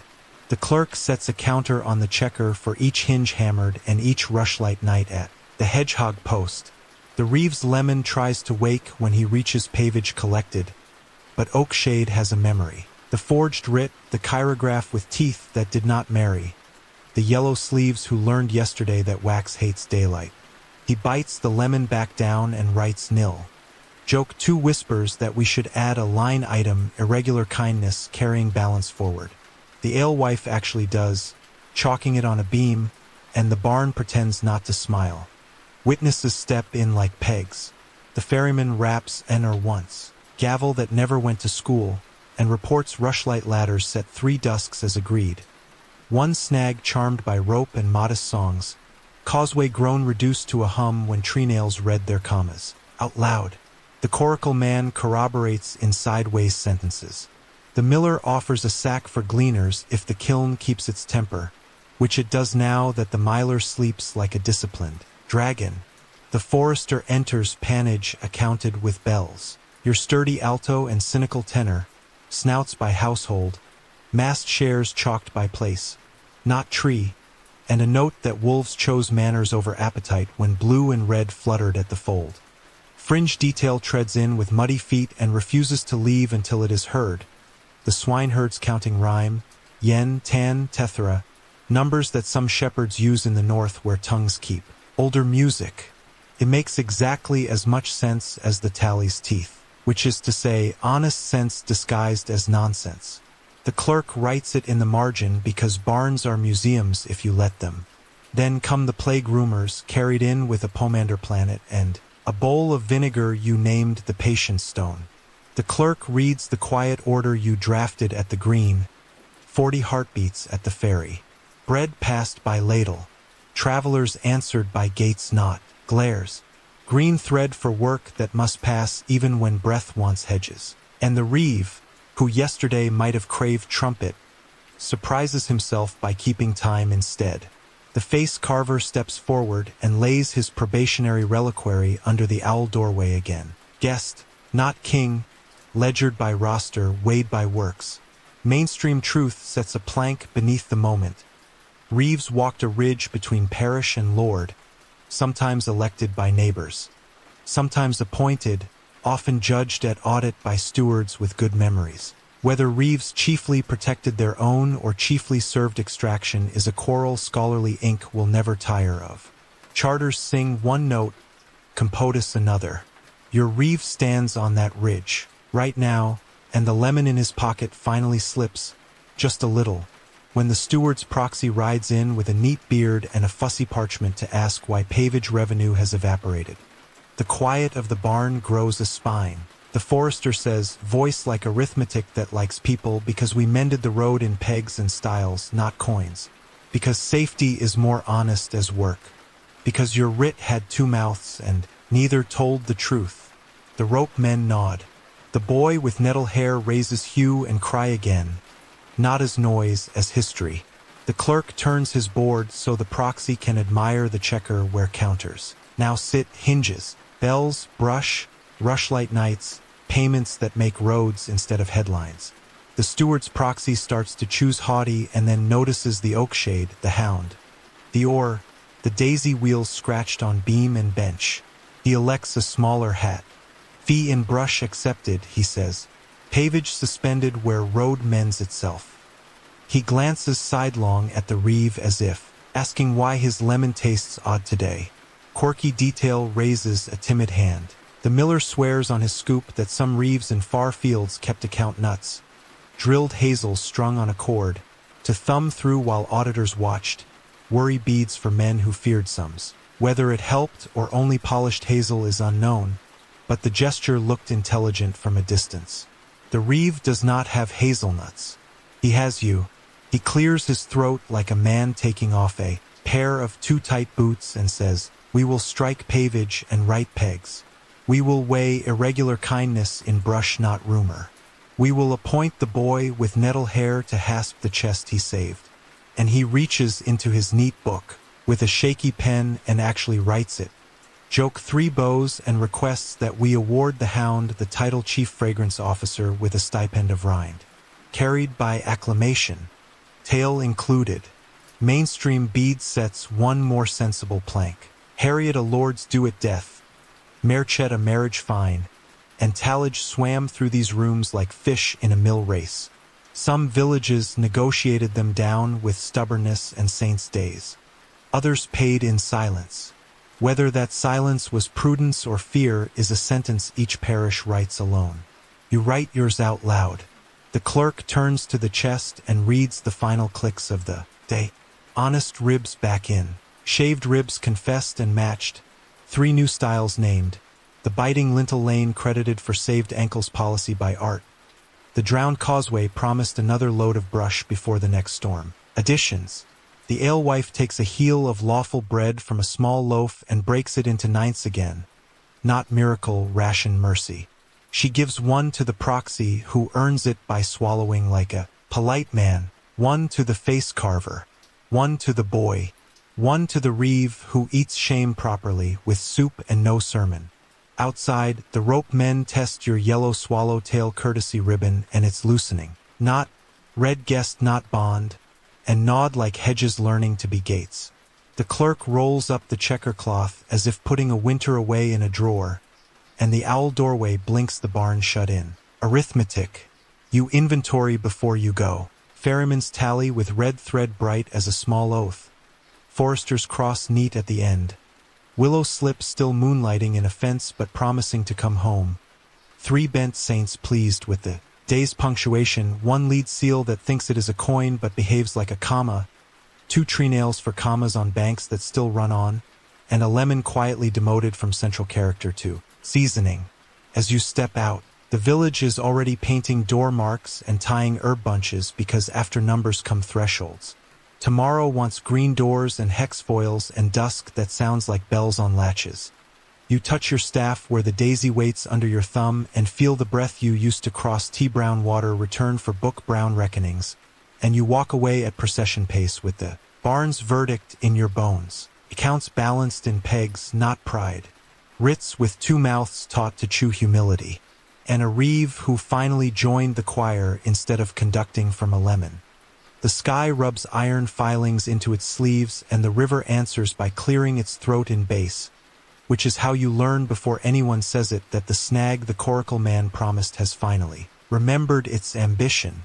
You shorten the lantern slit to courtesy because proud light near water is a dare, and you lift your whole hand, no pointing pricks, while your pockets take attendance.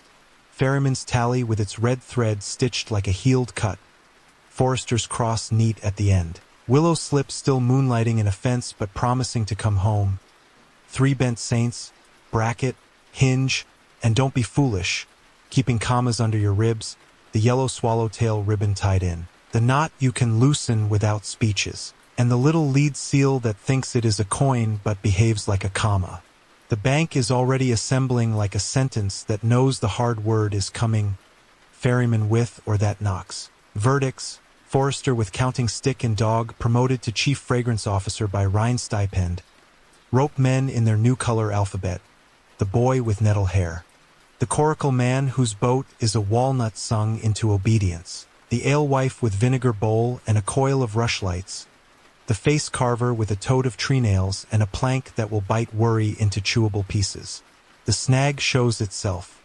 Tree root fat as a boast, riding a lazy cobble under high brown water, prying at the ford's edge like a thief trying the latch in daylight.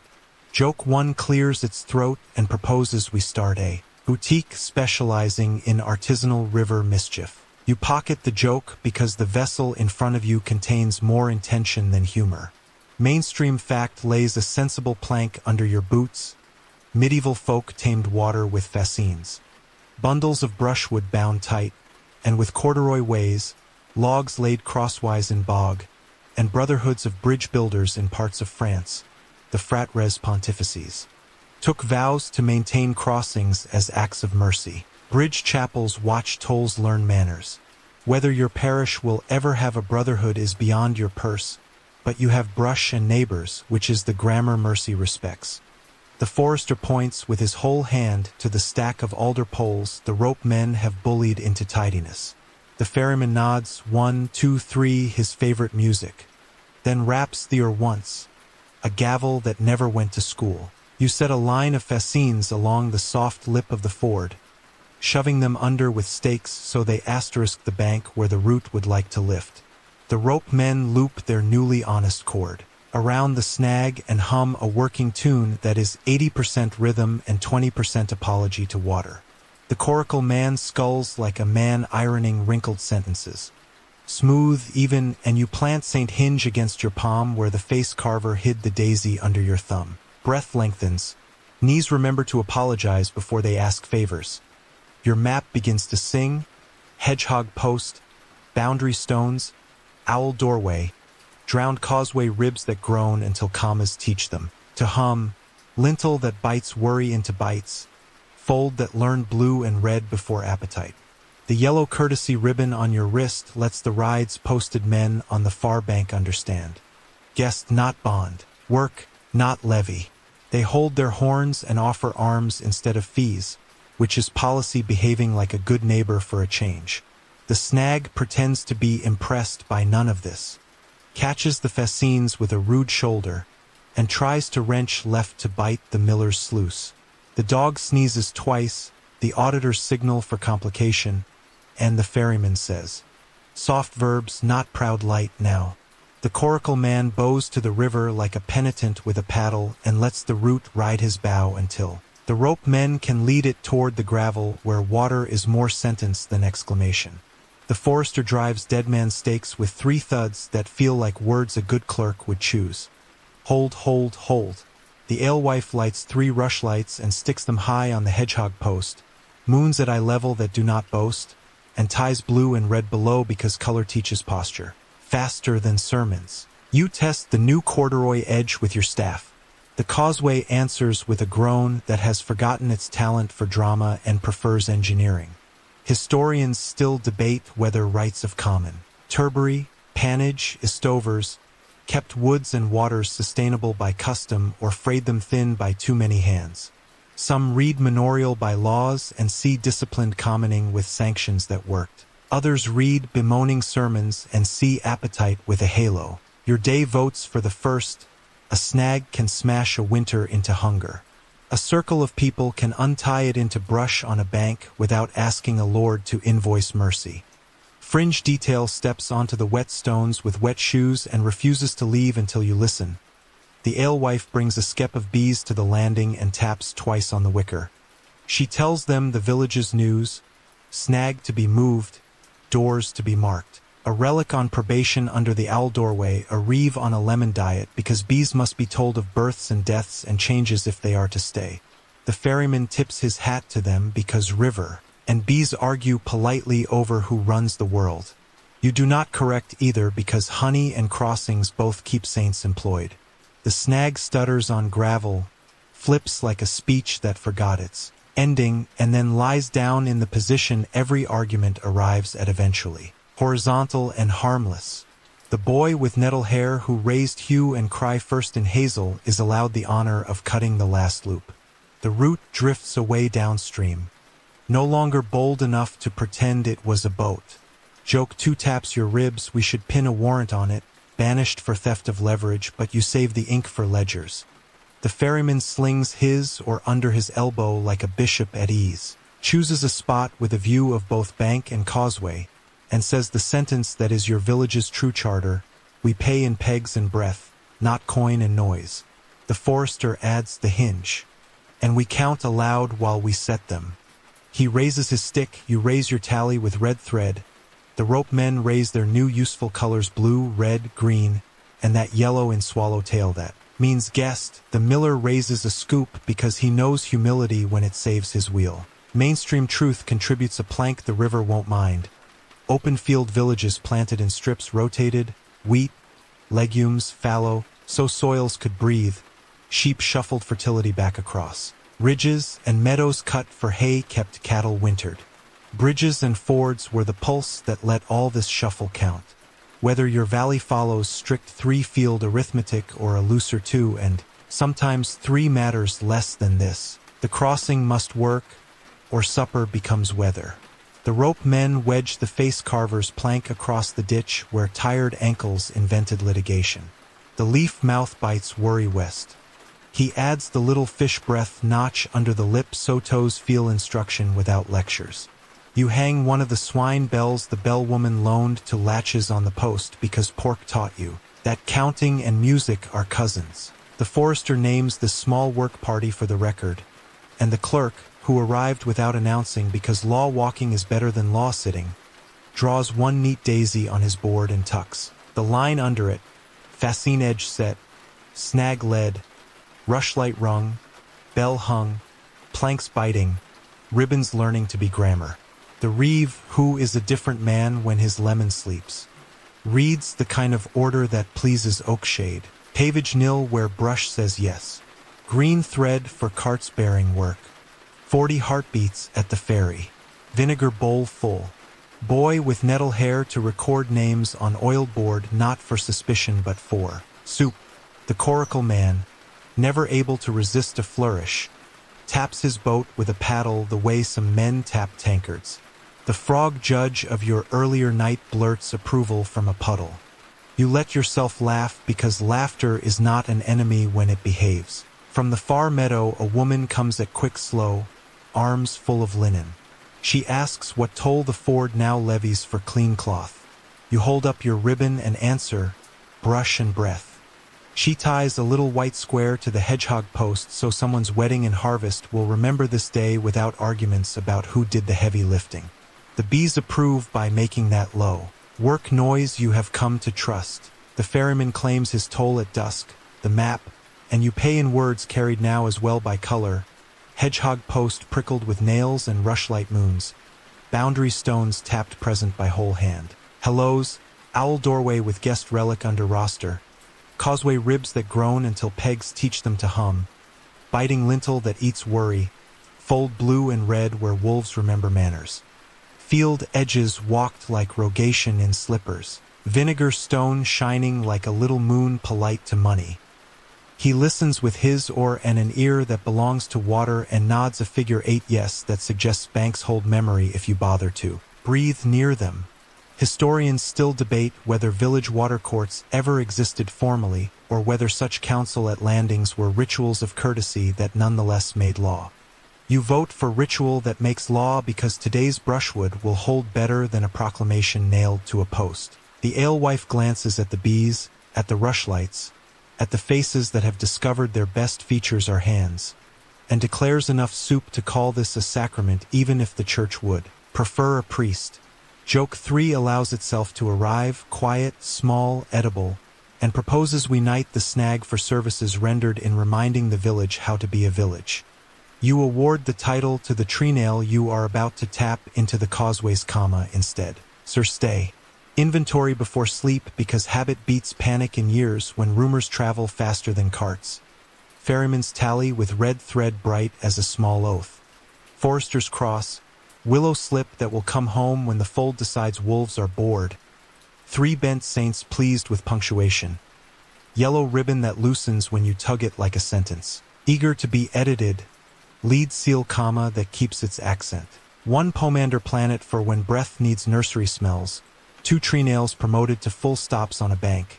And bees that have been told the news and, therefore, will stay. You pass the biting lintel and feel your pace repair itself. You pass the owl doorway and whisper present to ribs that will be red again. You pass the hedgehog post and see 3 rushlights doing modest astronomy. The night combs itself smooth and the river, which wanted to write in capital letters, settles back into its patient lowercase. You walk home at procession pace under a sky that has decided to be iron-friendly rather than iron-dramatic, and you carry a verdict in your bones that will be needed tomorrow under leaves, bridge brotherhood or no. This parish now recruits the world with brush and hinges, not with seals that chew twice. And your map, which began as survival, is turning into law. The day wakes as a procession already halfway to its first amen. Hedges beaded with dew like the village put pearls on to remember its lines. And you step out at procession pace with your pockets taking attendance. Ferryman's tally with its red thread stitched like a healed cut. Forester's cross neat at the end. Willow slip stubbornly promising tomorrow even while moonlighting in a fence. 3 bent saints, bracket, hinge, and don't be foolish, talking commas under your ribs, and the yellow swallowtail ribbon tied in the knot you can loosen without speeches. The clerk has chalked a mild map on the green that is less picture than reminder, and the alewife has set the vinegar bowl, the patience stone, under the hedgehog ferry post so coins can learn. Manners if they insist on attending. Rogation, someone says, in a tone that remembers bread and mercy, and the forester answers with his counting stick voice, beating the bounds, not the neighbors. You lift your whole hand. No pointing pricks, and the line forms, children in front because knees forgive. Old shoulders under crosses made of rods. The bell woman with 2 small swine bells to turn counting into. Yes. The boy with nettle hair carrying the little board that will take names for soup. Not suspicion. The rope men wearing usefulness as livery. The reeve with his lemon asleep for once. The face carver with treenails and a knife that never learned to lie. The ferryman at the flank, or across his shoulder like a quiet banner. The hound, chief fragrance officer, promoted by rind and dignity. Mainstream fact climbs onto a field stone and speaks, without showing off, rogation days, litanies of intercession before ascension. Walked parishes in prayer, beating the bounds with wands to make memory live in bodies. Boys were bumped or birchied at stones so the map would stick. Psalms met property, and fields were blessed with smoke and speech. Whether those rounds chiefly guarded law or chiefly guarded rainfall is an argument that likes to walk as well. Scholars still debate if the right was jurisdiction with hymns or irrigation with hope. You vote for both at a measured tempo. You begin at the owl doorway because ledgers deserve the first hello. The guest reliquary stays under its arch, probationary bone with roster. Rushlight ribbon beside it still doing modest astronomy. You touch stone with 5-finger palm and say present, not as theater as attendance. The boy writes owl on his little board as if listing a friend. At the lane with the biting lintel you scratch. With your thumbnail, the little fish breath notch under a leaf so ankles will feel instruction without needing a sermon. And you rest a rushlight there for later. Not to boast, to remind. Joke 1 proposes appointing you Secretary of Ankles with a wreath of nettles. You accept the title internally and decline the wreath. At the fold the hound trots ahead to sniff the mended gap. Blue and red bind the wattle like a polite treaty. and the swine bells make a shy 2-note chord that sounds like a choir practicing kindness. You mark the post with your whole hand, say present, and the sheep blink with that sagacity they lend to human meetings when they do not file complaints. Fringe detail, delighted to be outdoors, contributes a right. 2 women tap their children lightly against the boundary oak. Bumping for memory, laughing because wisdom that starts as a game travels faster to adult bones. You do not scold. Oaks approve games that teach. The drowned causeway receives you with a groan that has learned humility. You recite the Kyrie in the key that kept Pete civil.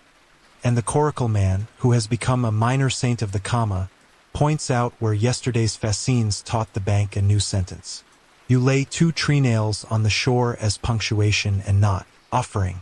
The tree nails will travel later into ribs where commas, not capital letters, keep feet alive. The ferryman takes your toll in the currency he favors, map, and you pay as you walk, naming waymarks the way others name saints. Hedgehog post prickled with nails and rushlight moons. Boundary stones tapped present by whole hands and not by horns. Owl doorway breathing ledgers. Causeway ribs that groan until pegs teach them to hum. Biting lintel that eats worry into bites. Fold colored blue and red so wolves read manners before appetite. Vinegar stone shining like a little moon polite to money. He nods once. The ore seems to weigh less. Mainstream bead places a sober ladder under the day. Parish perambulations sometimes ended at gospel trees, where readings marked corners. In other places, crosses or stones with incised lines kept memory honest. Whether such markers froze borders or gave neighbors a script for polite argument is a page historian still. Scribble in the margins of, your border today has the decency to be both a mark and a conversation. At the east hedge, the forester halts the line and raises his stick. Stone gone. The place where a squarish witness should stand wears only grass learning to pretend it never had a duty. You kneel, feel the ground's grammar with your palm. It lacks the pressure bruise a century leaves. Fresh theft. The hound sniffs, sneezes, files, not cheese, bad policy. The rope men fan out in a half moon, sleeves quiet, and the face carver squints at bark where a stone might have scraped. The tree shows a new wound bright as a child's first lie. The clerk draws a daisy on his board because thinking likes petals when temper arrives. You carry the line along the hedge to where the land dips in there, tilted like a book left on the wrong shelf. The boundary stone sulks with a new beast carved upon it. A dog from heraldry that learned arrogance from wax. The same creature that pressed the ride's little seals into lead. The cut is fresh enough to smell of chalk and borrowed authority. Joke 2 asks, very small, whether the beast would be less fearsome if someone scratched a flea on its ear. You decline vandalism and choose verbs. The forester speaks first. Quiet as bread, set it back. But we will not erase the beast. We will write around it. The face carver runs his finger along the edge and finds chisels where knives should be. He whistles the softest possible note that means, to those who know him, this is a job of inches and witnesses, not of victory songs. Mainstream truth steps near with a clerkly face. Stone moves were accused often. Monasteries and lords both blamed. Perambulation suits fill roles. Whether most moves were honest corrections or quiet thefts is another debate that refuses an easy verdict. You lift your whole hand and ask the rope men to fetch levers. You tie blue and red on hazel poles so color will attend the labor. You set the yellow swallowtail on your wrist so posted men, if they arrive, will read guest. Not bond. You ask 3 children to watch and remember with their knees 1 bump each. Laws ancient mnemonic, and you call the ferryman to tell the bees because boundary news belongs to hives as well as to men. The alewife taps the skep twice. The bees register the docket. You and the forester lever the stone home while the face carver sets pebbles like consonants under its syllable. Then he cuts, light, quick, honest, the little fish breath notch on the hedge side, and a hex foil daisy on the top. Not huge, just enough to tell knees and eyes whose grammar is welcome here. You do not scratch the beast out. You add a small word beside its mouth, no. The clerk writes the act in his lapboard. Stone replaced, beast acknowledged and educated, children bumped, bees informed, and the reeve does not reach for his lemon. He says fee in brush accepted, and brush is pledged at once. Fringe lore, pleased to be useful, adds that some men set cuckoo stones to trap spring in a parish all year. Whether it worked is doubtful, but people liked the idea that singing could be convinced to stay. You file the fancy under nice if true and go on. The line finishes its round with a gospel at a hawthorn. Clerk reading a psalm while the bellwoman's brass says yes. The boy with nettle hair writes haw on his board with pride of a man who owns a syllable. The rope men tie a little green with blue and red because wool and boundary and law have learned to get along in this parish. You come back to the green as if returning to a sentence learning to end well, soup practicing steam, the guest reliquary behaving itself under the owl arch, the vinegar bowl proud of how many coins learned patience today, and then hooves. For 8, 12, like punctuation you did not order. The Eastern ride arrives not as a rope squad but as a letter. A man in matching sleeves who prefers documents to drama. Seal cases at his belt that do not smell counterfeit. A clerk beside him whose quill is sharp enough to shave pride. He bows whole hand, which means someone taught him manners, and reads, not loudly, with the confidence of a man who believes paper can afford to whisper, the justices in air will sit in forest at Michaelmas. View of vert and venison, regard of all purprestures and assarts, trespasses of pannage and estovers, roads and rivers to be seen. Customs may be proved, grievances laid, pavage claims to be examined, false charters to be voided or fined. Mainstream bead steadies your stomach, forest airs, rolling royal courts, did exactly this terrifying villages every few years. Whether they preserved woods or punished neighbors is a page scholars annotate with sighs. The clerk from the ride adds, not unkindly, that frank pledge and hue and cry will be praised where they worked and punished where they slept. The reeve's lemon wakes in his pocket and then, miracle of small practice, goes back to sleep. The forester stands with his stick not like a weapon, like a staff that knows its verbs. The ferryman makes a figure 8 with his or as if signing, for receipt of the news. The face carver's thumb finds his knife spine and stays there. A man prepared to carve fish breath on any bench that forgets ankles. Joke 3 touches your sleeve and proposes founding a choir, called the mild arguments to sing in court. You smile small because small is all the day has room for. The rides man says papers and proofs to be brought. Maps too. If you draw them with your feet. Witnesses to your quiet orders. Your patience stones. Your bells on latches. Your rushlight ladders. Bring them. And bring the stone with the beast only if you moved it. The village looks at you because you have been carrying the map in your mouth for weeks. And your thumb finds the daisy the face carver tucked there so breath can lengthen on command. You answer, not proud, present. Oakshade will hear you in autumn. The hedgehog post will keep its moons. The causeway will hum commas. The guest bone will behave or leave. The ribbon on your wrist will loosen if it forgets it is courtesy, not chain. You take the summons like a plank you can walk.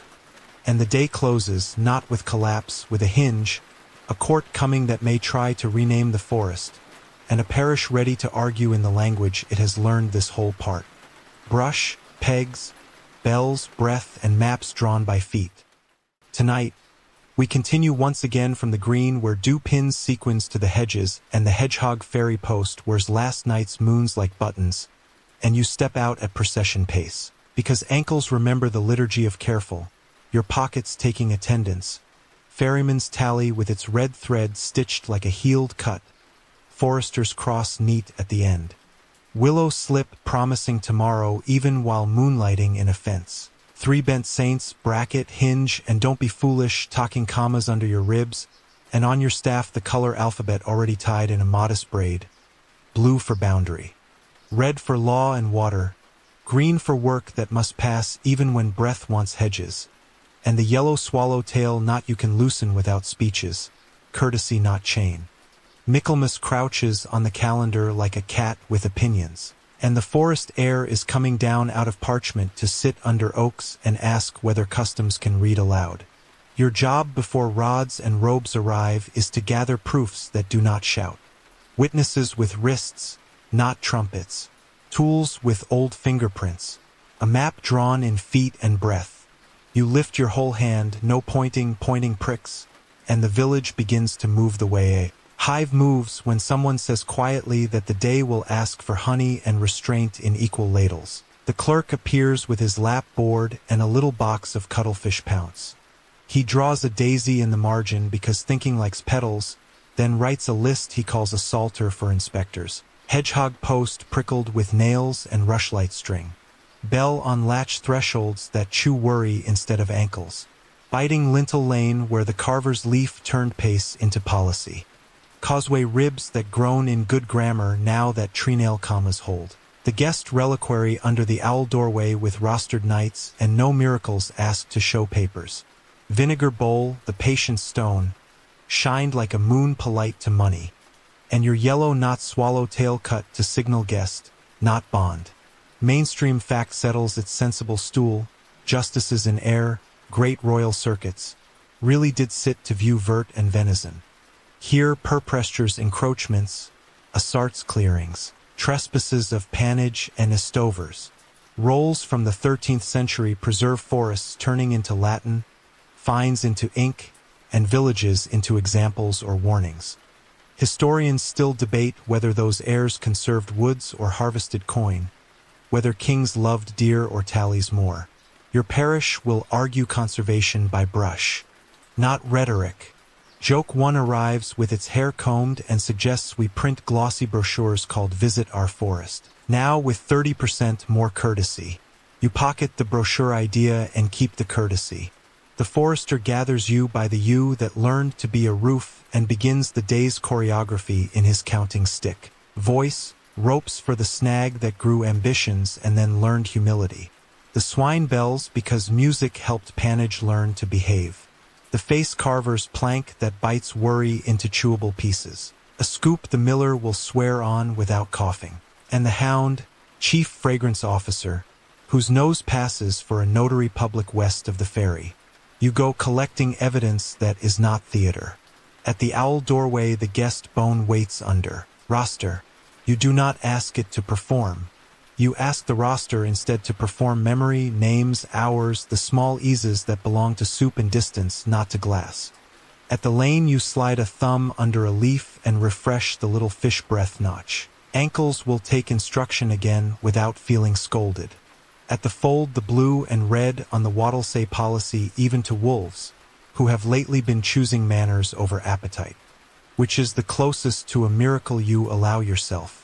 You lodge one new treenail in the gate so the court can hear the click that sounds like truth. Fringe detail walks in with burrs in its hem. You tell the bees because bees must be told of births, deaths, and lawsuits if they are to stay. You tap their skep twice and the hum drops a half step into present, which is a reasonable legal category for apiculture. The ferryman insists on his toll, the map in your mouth, and you pay while you work, reciting not for drama but for the kind of memory rivers respect. Hedgehog post. Boundary stones tapped present with whole hand greetings. Coppice chairs. Owl doorway. Drowned causeway ribs that now hum rather than groan. Lintel that bites. Ash root bundle minding bad luck without bragging. He nods with the oar as if signatures are a figure 8. You inventory witnesses like planks.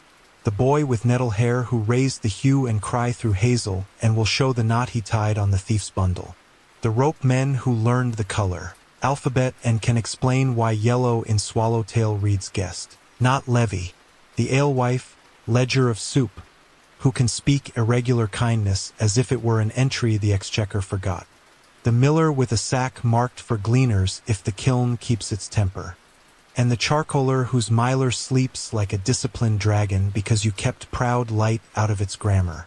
Joke 2 nudges your ribs and proposes we seat the hound on a tiny bench to lend. The oak shade a scent of jurisprudence. The hound accepts in principle by sneezing twice and leaning against your knee, which is his oath form.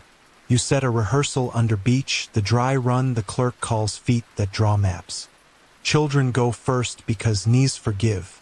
Elders second because memory likes quiet applause. You last, staff under thumb where the face carver hid the daisy, breath lengthened to the key that kept. Pete civil. At each stone you say present. At each gate you touch 5 fingers. At the hawthorn you read a psalm without trying to convince God of anything except your willingness to carry pegs. Mainstream bead lays another plank. Calm as a ledger, Michaelmas quarter day brought rents, accounts, and fares. Geese walked roads in feathered columns toward spit and tally, and Reeves rendered compotus. Stock in, stock out on checkered cloths that turned arithmetic into stagecraft. The court will understand those words if it understands any. You will translate your hinges into their counters. The face carver arrives silent as a good chisel and hands you a small wedge engraved with a daisy wheel. He means, if benches grow proud, put this under 1 foot and teach it to sit level before you try to teach it justice. You slip the wedge into your pouch beside 2 tree nails. That will become commas on the bank if the river additions mischief again today. The rope men post themselves at the fork not as toll but as wicker for peas and storm, ready to tell sleeves from sleeves.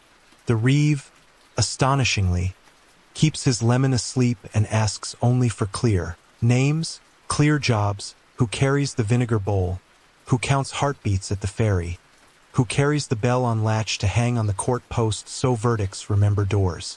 Scholars still debate whether moral economy, the village's tacit treaty about fair measure and fair price, ever convinced courts, or whether courts merely nodded and fined smaller. You are betting on nouns that can be put on a table. A style, a bell, a brush bundle, a roster, a map.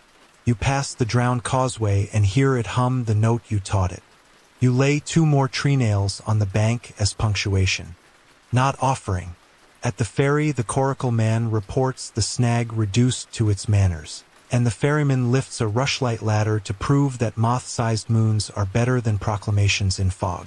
Quirky detail slips you a talisman on a string, an adder stone, a hold pebble from the shallows. A woman swears she sees truth more clearly peering through it. You hang it on the hedgehog post for the court to look through if their parchment needs air. Then noon tilts and the day becomes a basket. All the proofs gathered, none of them loud. The clerk rehearses testimony in a voice like linen, plain, strong, unwilling to show off. Wolves met blue and red and chose to read. Bells made pigs into paragraphs. The biting lintel made ankles alter verbs. Vinegar taught coins distance. Rushlights taught moths calendars. Brushes learned to be commas at the ford. The guest bone learned to be neighbor, not king. And the yellow knot learned to behave like courtesy, not higher. Joke 3 tiptoes in small and edible, and asks whether we should embroider, we explain with furniture on a banner.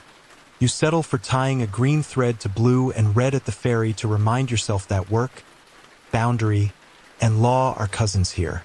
Evening combs itself smooth and the ride's messenger.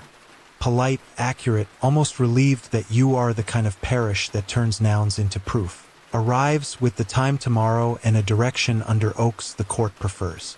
You tuck the summons under your ribbon instead of under your pride. Before sleep you make 3 last stops because maps like to be kissed goodnight. The owl doorway, where you tell the guest reliquary it will be weighed by works, not applause. The hedgehog post, where you straighten the rushlight ladder and touch the adder stone as if it were a peephole through which daylight can see your hedge manners. And the biting lintel, where your thumb finds the fish breath notch and remembers to teach ankles before teaching anyone else. Inventory, because habit beats wind. Ferryman's tally with red thread bright as a small oath. Forester's cross. Willow slip promising tomorrow. 3 bent saints pleased to supervise a ribbon. Yellow swallowtail that loosens when tugged. 1 adder stone loaned to honesty. 2 tree nails ready to become commas in any sentence the river tries to run on. A wedge with a daisy to level proud benches, and a map that now carries witnesses like beads on a string. You sleep with the kyrie under your tongue so breath will remember its pace when rods and Robes sit, and the village, already half assembled for mourning, dreams a unanimous verdict you do not dare ask for. That pegs and bells can pass for law when law remembers it was born of pegs and bells. You gather slippers the way a clerk gathers quills, carefully, knowing the day will spend them, and step onto the green at procession pace, breath already choosing the low gear that kept Pete polite. Your pockets take attendance like a morning roll. Call, ferryman's tally with its red thread stitched like a healed cut. Forester's cross neat at the end. Willow slip promising tomorrow while moonlighting in a fence. 3 bent saints, bracket, hinge, and don't be foolish. Talking commas under your ribs. The yellow swallowtail knot you can loosen without speech's courtesy. Not chain. The little adder stone the river loaned honesty. 2 tree nails for commas should any bank try a run on, and the carpenter's daisy wedge to level benches or tempers as needed.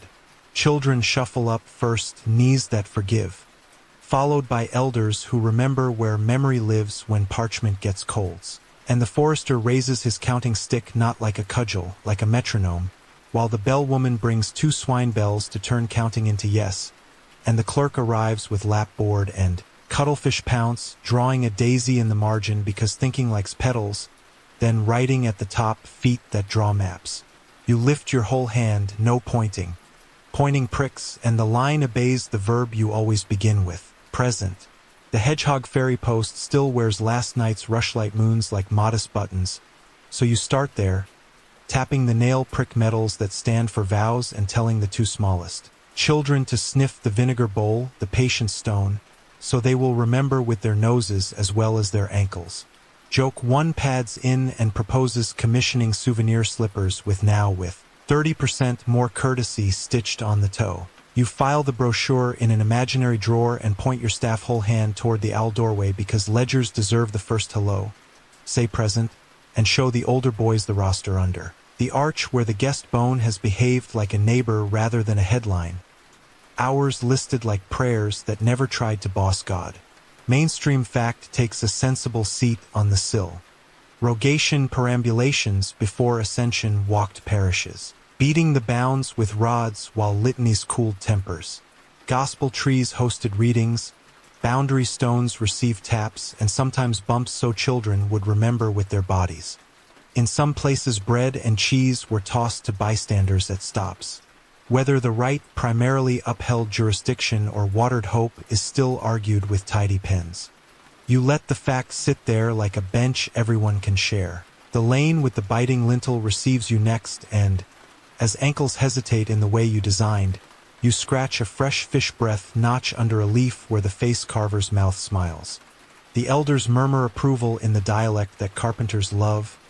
And the clerk writes on his board, pace turned policy. At the fold the blue and red ribbon you tied to teach wolves manners flickers in an excuse for wind. A you chooses to believe you invented calm and demonstrates by chewing. The boy with nettle hair hangs a bell on the gate and the hound, chief fragrance officer, files a scented report, not cheese, not wolf, acceptable, which is as notarized as your parish requires. You keep the procession from becoming a parade by keeping your voice low. At each post, 5-finger hello, present. At each ditch, you lay a child's palm flat to feel where ground keeps its promises. At the coppice stools, chairs that will be chairs again, you tell the apprentices to count rings that look like size. Fringe detail taps your sleeve with a burr. An old woman brings a sliver of thread to tie at a spring where people have left rags for years to ask the water to remember them. A habit some call a Clutie custom. You do not require theology of the spring, only good manners, and let the thread stand as a footnote the court can't shave because it lives in the hands that tied it. The drowned causeway hums your name the way a friendly kiln finds its key. Children try the kyrie and get the vowel wrong, which is its own kind of right. The coracle man points where the fascines, stitched yesterday held, and you place 2 tree nails on the bank as commas the river can read. Joke 2 asks if commas accrue interest. You declare they do in ankles saved, which is a currency even stewards secretly respect. Mainstream bead lays another plank as the clerk walks and writes, In places like London and Oxford, the perambulations long outlasted the Middle Ages. Boys bumped on stones and ducked in brooks to make memory stick. Later accounts describe bread and cheese thrown at marks. Whether such rough mnemonics were always friendly or sometimes cruel is still debated. And whether priests led from conviction or concession is another long quarrel. You step between the theories and prefer the practice. Taps gentle enough that children laugh and still remember at 40 where a hedge becomes law. The boundary stone that sulked yesterday wears the beast you refused to erase. The face carver has cut a small daisy on its crown and the tiniest word beside the beast's mouth. No. You set 3 children to bump their knuckles on the top. 1 tap each. Memory that will not love parchment but will correct it when parchment lies. And you teach them to say not mine, not yours, ours. The forester looks like a man who has discovered he owns a tone that benches respect, and the reeve, lemon asleep by an used right, counts aloud in a voice more soup than statute. You pause at a hawthorn some call a gospel tree because someone's great-grand once read a psalm there after a field changed minds. You do not insist on chapters, only on verbs, and you say present to the thorn's shade as if thanking it for lending cool to disputes. The rope men from the fair learn to be wicker again, taking the flank where lanes fork, sleeves quiet, ready to tell yellow in swallowtail guessed from yellow that knots wrist's chain, and to cut the second if it tries to swagger through your parish. Quirky detail ambles in like a hobby horse. A fiddler insists his grandfather's parish carried a dragon on rogation, a painted canvas beast with a grin, to frighten rain into compliance. Whether that happened here or anywhere is not your problem. You approve dragons as long as they hate fees. The clerk proposes a drill, children to the front to cry the mirrors, to speak out the marks like a chant, and elders correcting with a single whole hand gesture when a noun wanders. You approve because singing maps embarrasses forgetfulness more kindly than fines. Historians still debate whether memory by feet truly constrained enclosure and encroachment or whether it merely provided pleasant cover for them. Some read perambulation suits in rolls and hear law in boots. Others hear theater with birch behind it. You write your answer in ankles instead. The biting lintel changed pace. The causeway learned commas. Wolves paused at blue and red. Doors chewed worry after bells.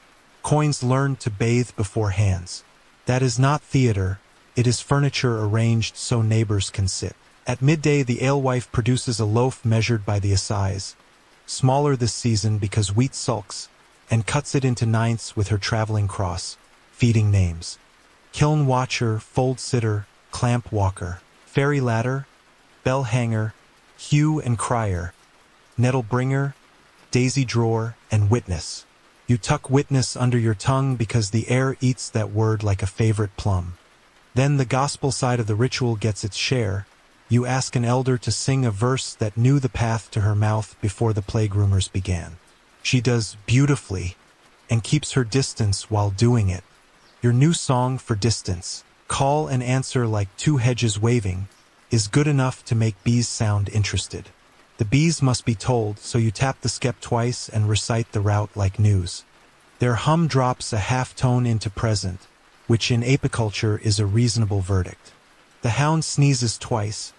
Auditors note that someone has brought a posy of rue and clove the barber's lad sold as a pocket planet against fevers, and sidles toward your knee to sign off on the day's air. Nursery, not grave.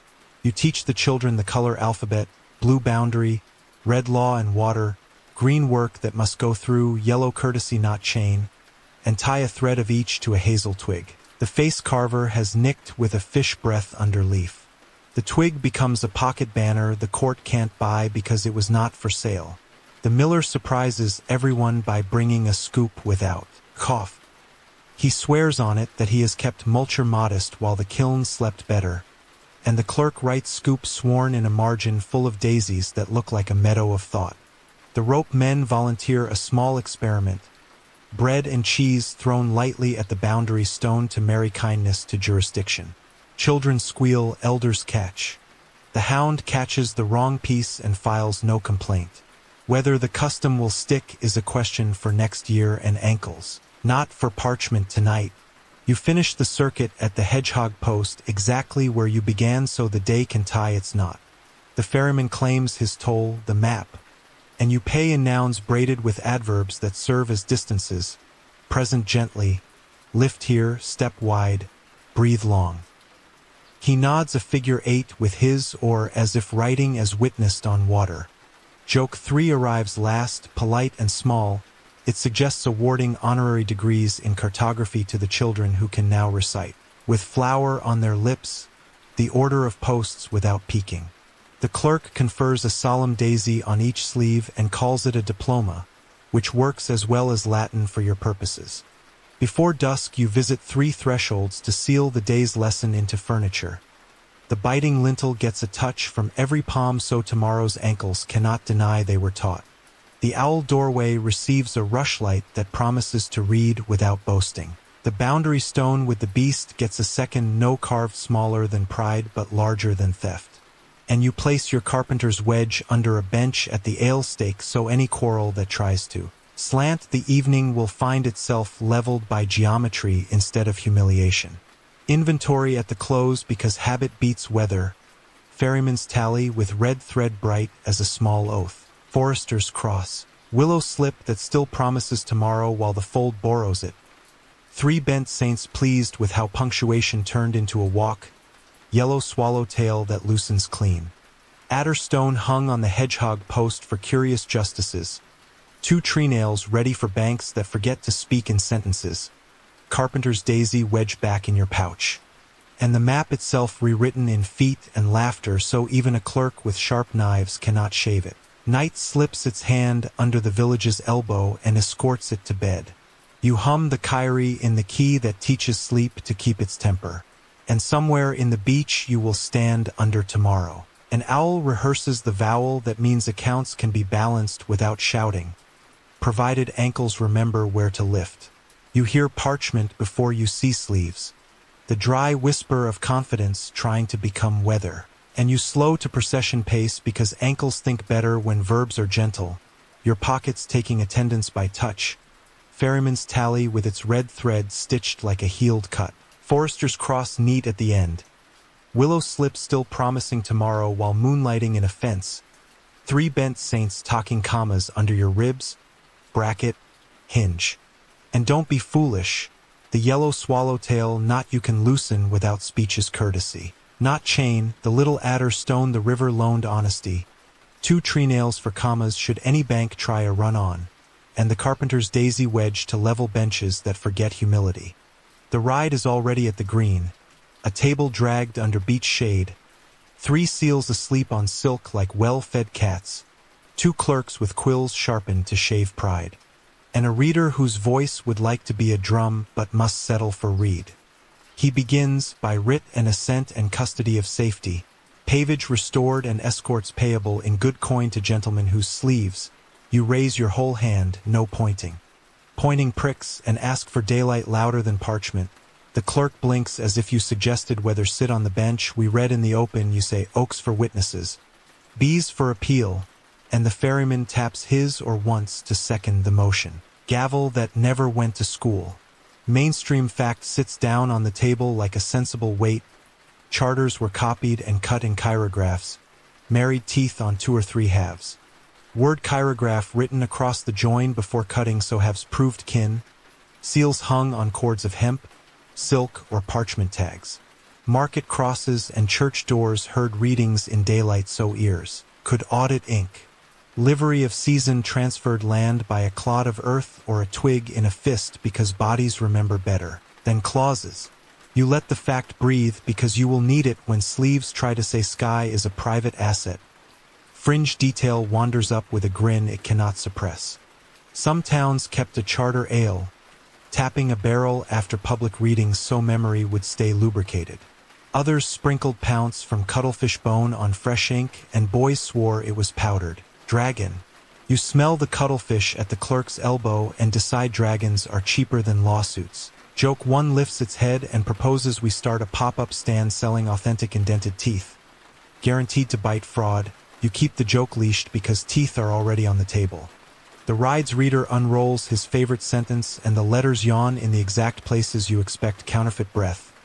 Ink still too brisk for an antique story.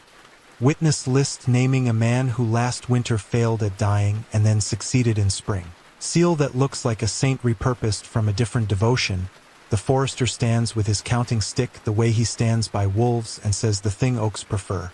Show us the twin. Married teeth sing truer in pairs. They produce a partner and the teeth do not kiss. The clerk tilts the halves together and they quarrel at once.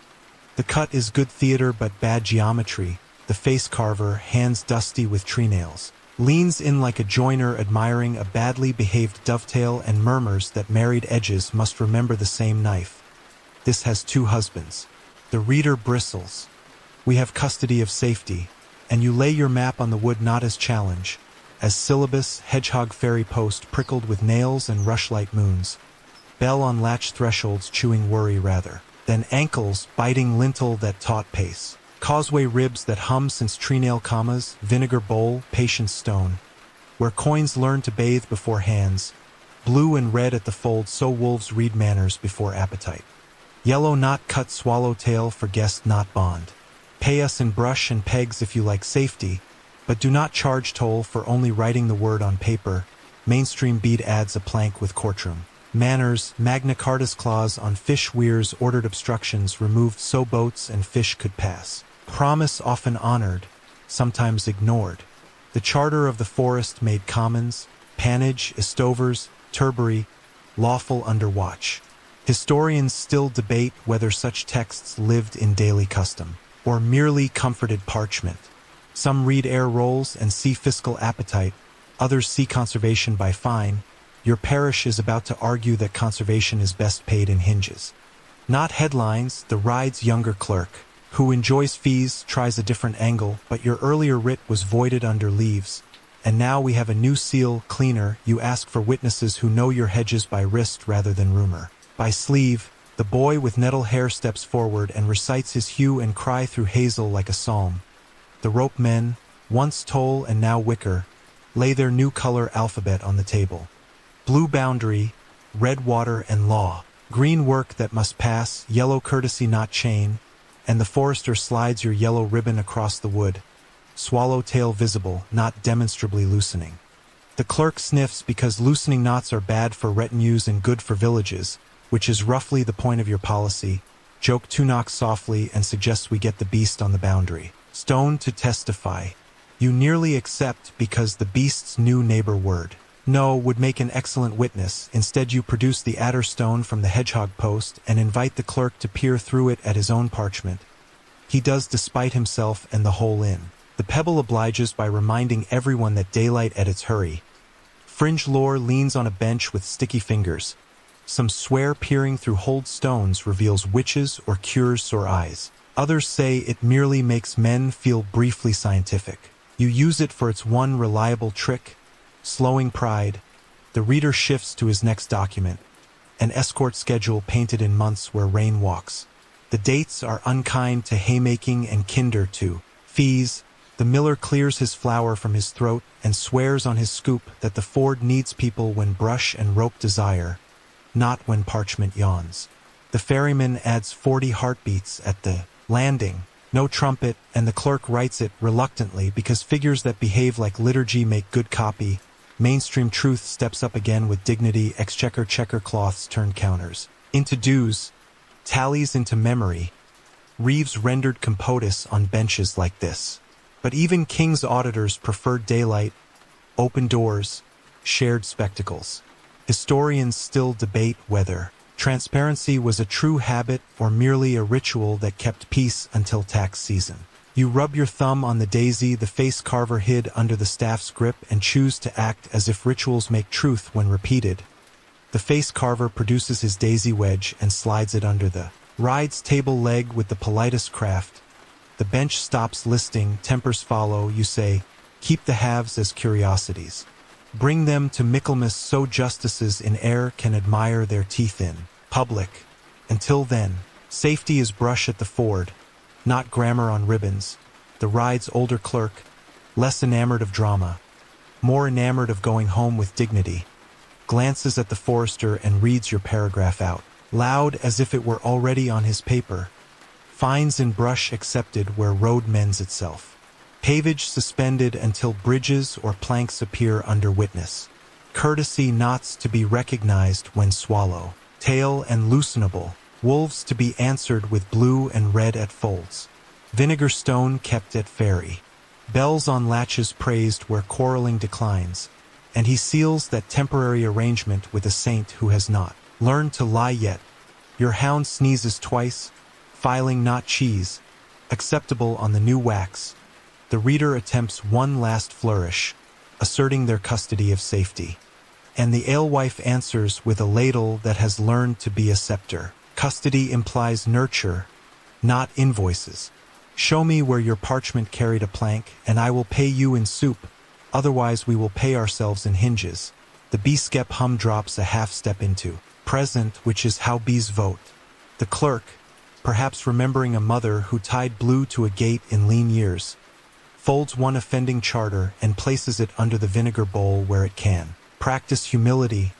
Fringe detail returns with ink on its hands. Some forgers scraped parchment clean with pumice and rewrote palimpsests that betray themselves in raking light. Others copied old hands, diplomatic formulas like Scient presents et futuri, giving them away when witnesses belong to another century. Scholars of diplomatics debate whether forgers aimed at fraud or at belated paperwork for customs the village already kept. And the reader reaches for that defense. Regularization, we are merely writing what everyone knows, but your ankle bones remember how fees woke at midsummer and tried to bill the air, so you say gently. Then write what our wrists can point to, and we will sign with pegs, not purse. Joke 3, encouraged by daylight, proposes we engrave a motto on the hedgehog post. If you can't nail it, don't sell it. The ferryman hides a smile in his beard because he is supposed to be impartial. The ride wraps up with something like grace. Papers folded, seals wiped, schedule trimmed to avoid hay cut and kiln draw, and a promise to bring their teeth to Michaelmas to meet the justices. Teeth under the same shade. You take receipt of nothing but the air's relief and the small note the clerk writes in a hand honest enough to persuade a wet afternoon. Courtesy pass recognized. Pavage in abeyance. Brush credited. Knots to be loosenable. Reading to be at oaks not in corners. Adderstone admired but not filed. You inventory because habit beats weather. Ferryman's tally with red thread bright. As a small oath, forester's cross.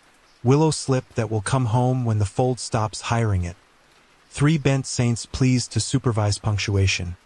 Yellow swallowtail still a guest. Adder stone back on its nail at the post. 2 tree nails saved for commas wherever water tries a run on next. And the daisy wedge returned to your pouch with the temper of a tool that has already saved an argument. Then you walk the lane at procession pace to recheck the biting lintel and the owl doorway. Tell the guest bone it is still a neighbor, not a king, and whisper to the bees the day's verdict in A. Grammar they trust, letters read in daylight. Teeth that did not marry told to wait for court. Safety paid with pegs, not coin. And a village that prefers maps drawn in feet to maps drawn in fees.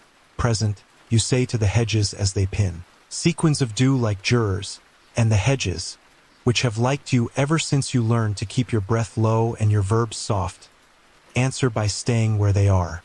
The owl doorway waits the way a careful sentence waits for its last comma. And you come at procession pace because verdicts trip when ankles hurry, your pockets taking attendance by touch. Ferryman's tally with its red thread stitched like a healed cut. Forester's cross neat at the end. Willow slip promising tomorrow while moonlighting in a fence. 3 bent saints. Bracket, hinge, and don't be foolish talking commas under your ribs. The yellow swallowtail knot you can loosen without speech's courtesy. Not chain, 2 tree nails should any bank try a run on. The adder stone the river loaned honesty, and the carpenter's daisy wedge for benches that forget humility. The guest bone sits in its local box under the arch as agreed. Not king, neighbor on trial, a rushlight string doing modest astronomy beside it. The roster board speckled with names like stars. Widow 2 hours, boy with nettle hair 1, rope man and dog co-signed with rind. Alewife and ladle, while bees hum a low present because you tapped the skep twice and told them the night's docket. Joke 1 offers to design a punch card 10 hours watched. 1 miracle free. You tuck the joke away before the arch hears it. The stranger who brought the bone stands smaller than his cloak and does not sell. He holds the box like a man carrying a sleeping child through a room that has the right to decide whether the child belongs here. Mainstream fact slides a sensible plank under your feet. As early as 1215, the Fourth Lateran Council forbade the public display or translation of relics without episcopal authentication. Bishops issued authentics and seals, and shrines kept inventories. Saints' bodies and fragments traveled with letters of witness. Whether these rules were obeyed inland under hedges as faithfully as in cathedrals, historians still debate. Some read diocesan statutes and see discipline, others read satire and see commerce with incense. You have seen both in one cloak. You begin the final weighing the way you begin crossings. Soft verbs, no proud light, whole hand greetings. Each watcher tells what happened during their hour the previous nights without auditioning for sainthood.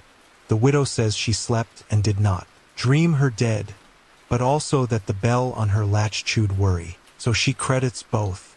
The beater says his cough minded its manners during the rostered hour and then misbehaved at dawn as if jealous of attention. The boy with nettle hair says the box made the mice walk politely around the chest, which the clerk calls anecdote and the hound calls not cheese. Acceptable.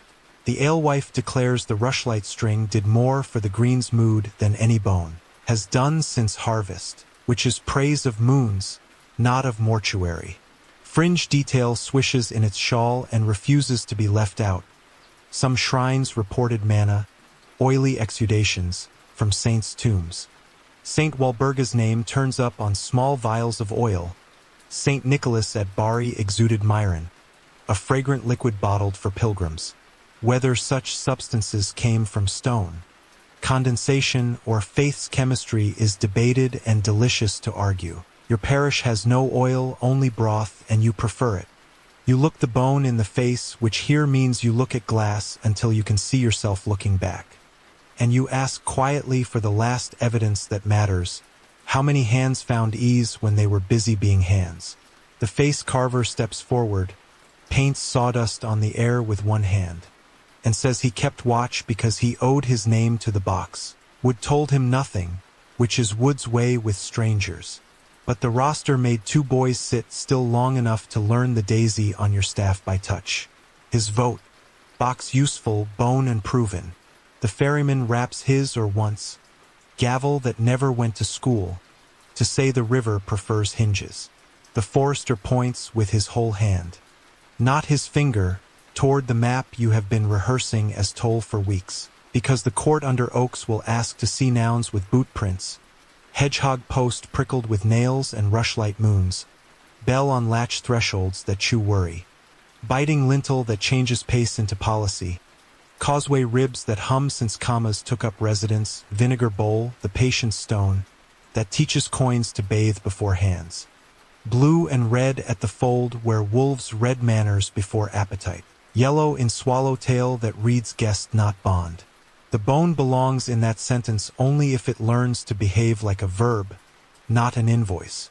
Historians still debate whether the cult of saints, primarily redistributed care, alms, hospitality, hospitals, or extracted coin with a harvest of pewter badges. Some read miracle books and find solace. Others read account rolls and find seasonal retail. Both may be true depending on who held the ladle. You put the ladle in the arch's hand. Joke 2 suggests an intermediate sentence. Keep the bone on probation as acting neighbor, with quarterly performance reviews and complimentary vinegar. The owl doorway smirks in stone and you decline bureaucracy in favor of grammar. The roster takes its last hour. The bee woman, the rope men, you, quiet as a kiln between breaths. You do not test the bone with theater. You test the village with courtesies. A bowl passed from 6 paces. A child taught the color alphabet at the hedgehog post. A pilgrim steered toward the patient stone and the song for distance. The bone neither flowers nor sweats. It allows itself to be boring while instructions do their useful ballet around it, which, to be fair, is a decent miracle these days. Dawn files a copper edge on the beech leaves, and the clerk arrives with lap board and cuttlefish pounce and draws a daisy in the margin because thinking likes petals. He writes, roster kept, no marvels demanded. Ease reported in the company of broth, bells, rushlight. No theatricalities. Stranger honest when pressed. He looks at you. The village looks at you. The bees hum present. The hound sneezes twice for neutrality. You choose. The box stays. The bone travels. You say it to the arch as if dictating minutes. To an old secretary, box local made by hands we can knock on. It will keep a guest again.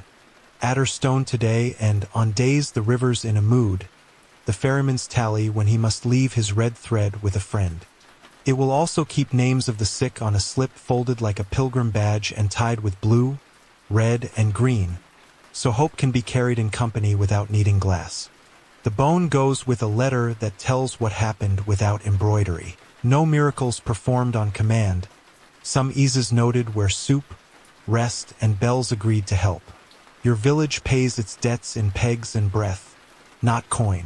If the bone likes work better than headlines, it will find employment elsewhere. Otherwise, it should seek a bishop who can teach it papers. The stranger's shoulders release a notch.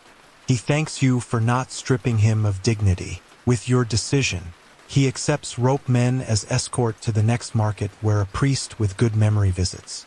He accepts the alewife's gift of 2 rushlights and a kettle blessing that sounds like a recipe. He accepts the ferryman's map told in verbs. He declines triumph, which is exactly right. Mainstream truth adds 1 more plank so the arch can be a classroom. Pilgrims wore pewter badges.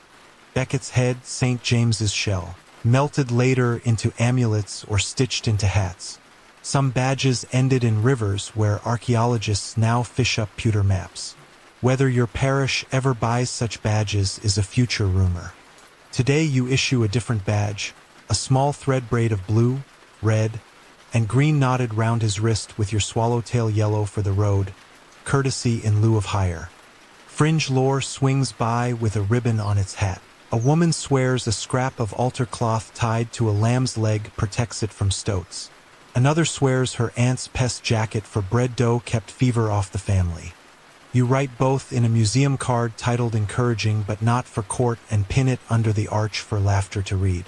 The face carver removes the tiny fish breath notch he had hidden under the lid. Insurance against an exit too proud and transfers it to the arch's inner lip where ankles will feel instruction at the right height. The clerk seals your letter with a blob of wax you have watched cure into a mannered saint. The hound inspects the seal and files not cheese acceptable. Joke 3 tiptoes in. Small and edible. It proposes carving into the arch miracle's welcome. Receipts preferred. The owl doorway, who has read Latin without boasting since stones learned vowels, approves the sentiment if not the font. You walk the stranger as far as the biting lintel and the hedgehog post. You recite the map 1 last time, pay the ferryman in words, tie 1 rushlight high like a borrowed moon for his first mile, and teach him the loosening knot that means he owes no winter to anyone's sleeve. The bees receive the news with the grave attention of accountants. Bone traveling, box employed, names to be kept in neat hands, and the skeps hum settles into the register you call lawful. You inventory because habit beats weather. Ferryman's tally with red thread bright as a small oath. Forester's cross, willow slip stubbornly promising tomorrow. 3 bent saints supervising punctuation. Yellow swallowtail still courteous. Adderstone back on its nail, 2 tree nails for commas on any bank that gets ideas, daisy wedge in your pouch, and you add a new thing, a box that now keeps practical sacraments. Adderstone, tally, names on slips. Sometimes a bell briefly while a child learns to hang it. And that will sit under the owl doorway like a modest liturgy of neighborliness. The final weighing ends with no trumpet. Only the smallest of approvals, water walking quietly past the post. Bees telling bees, rushlight moons shrinking graciously in day. The arch deciding the room is better when every guest remembers how to earn the chair. When the justices in air sit under oaks. You will bring the letter and the box, not to dazzle, to show how you kept hope from becoming invoice. And if they ask for miracles, you will point to ankles that lift at the lintel without stumbling, pigs that count correctly with bells, wolves that read color, a causeway that hums commas, and a village that learned to let a bone go without losing its nerve. You set out at procession pace with the morning still folding its napkin. The hedgehog ferry post behind you blinking its rushlight moons to memory. The clerk's psalter of proofs tucked in his sleeve, and the cargo that passes for your parish's heraldry. Or varnished by verdicts. A toad of tree nails like pocket commas, the vinegar bowl, the patience stone, shining like a small obedient moon. The face carver's plank that bites worry into chewable pieces. The bell woman's latch bell for doors that forget their manners. And your staff braided with the color alphabet, blue for boundary, red for law and water, green for work that must pass even when breath wants hedges, yellow cut swallowtail so posted men can read. Guest not bond. Your pockets take attendance. Ferryman's tally with its red thread stitched like a healed cut. Forester's cross neat at the end. Willow slip promising tomorrow while moonlighting in. Offense. 3 bent saints, bracket, hinge, and don't be foolish. Talking commas under your ribs, adder stone on a thong to lend daylight a peephole, 2 tree nails in reserve, and the carpenter's daisy wedge in case any bench or temper lists on the way. You lift your whole hand, no pointing pricks, and the little caravan flows into the lane. Ankles remembering the Kyrie key that kept the peat polite, breath counting the miles in 40s the ferryman taught you, 40 heartbeats at crossings, not coin, toll paid in tempo. Joke one trots alongside and proposes a travel slogan. Visit our air, now with 30% more courtesy. You stamp it with Saint Don't Be Foolish and let the day keep its plain clothes. The forester ranges like a sentence that keeps its verbs close.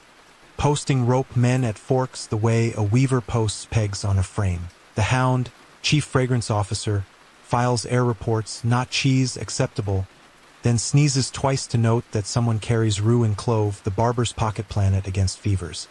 The alewife balances the patient's stone in her hands like a censor that prefers vinegar to smoke and instructs the children to play the apple toss again, so hands learn to throw food rather than pass it. The coracle man walks his walnut boat overland with dignity, because miracles of balance travel by foot when rivers are elsewhere. Mainstream fact lays a plank under your pace. Justices in air were royal circuits that sat to view vert and venison, to hear purprestures and assarts, to tally trespasses of panage, estovers, turbary. Verdeers and regarders presented the forest state. Juries swore, fines walked into rolls. In some years, the air was conservation in a crown's voice, in others taxation with antlers embossed, and historians still debate whether the balance leaned toward stewardship or appetite.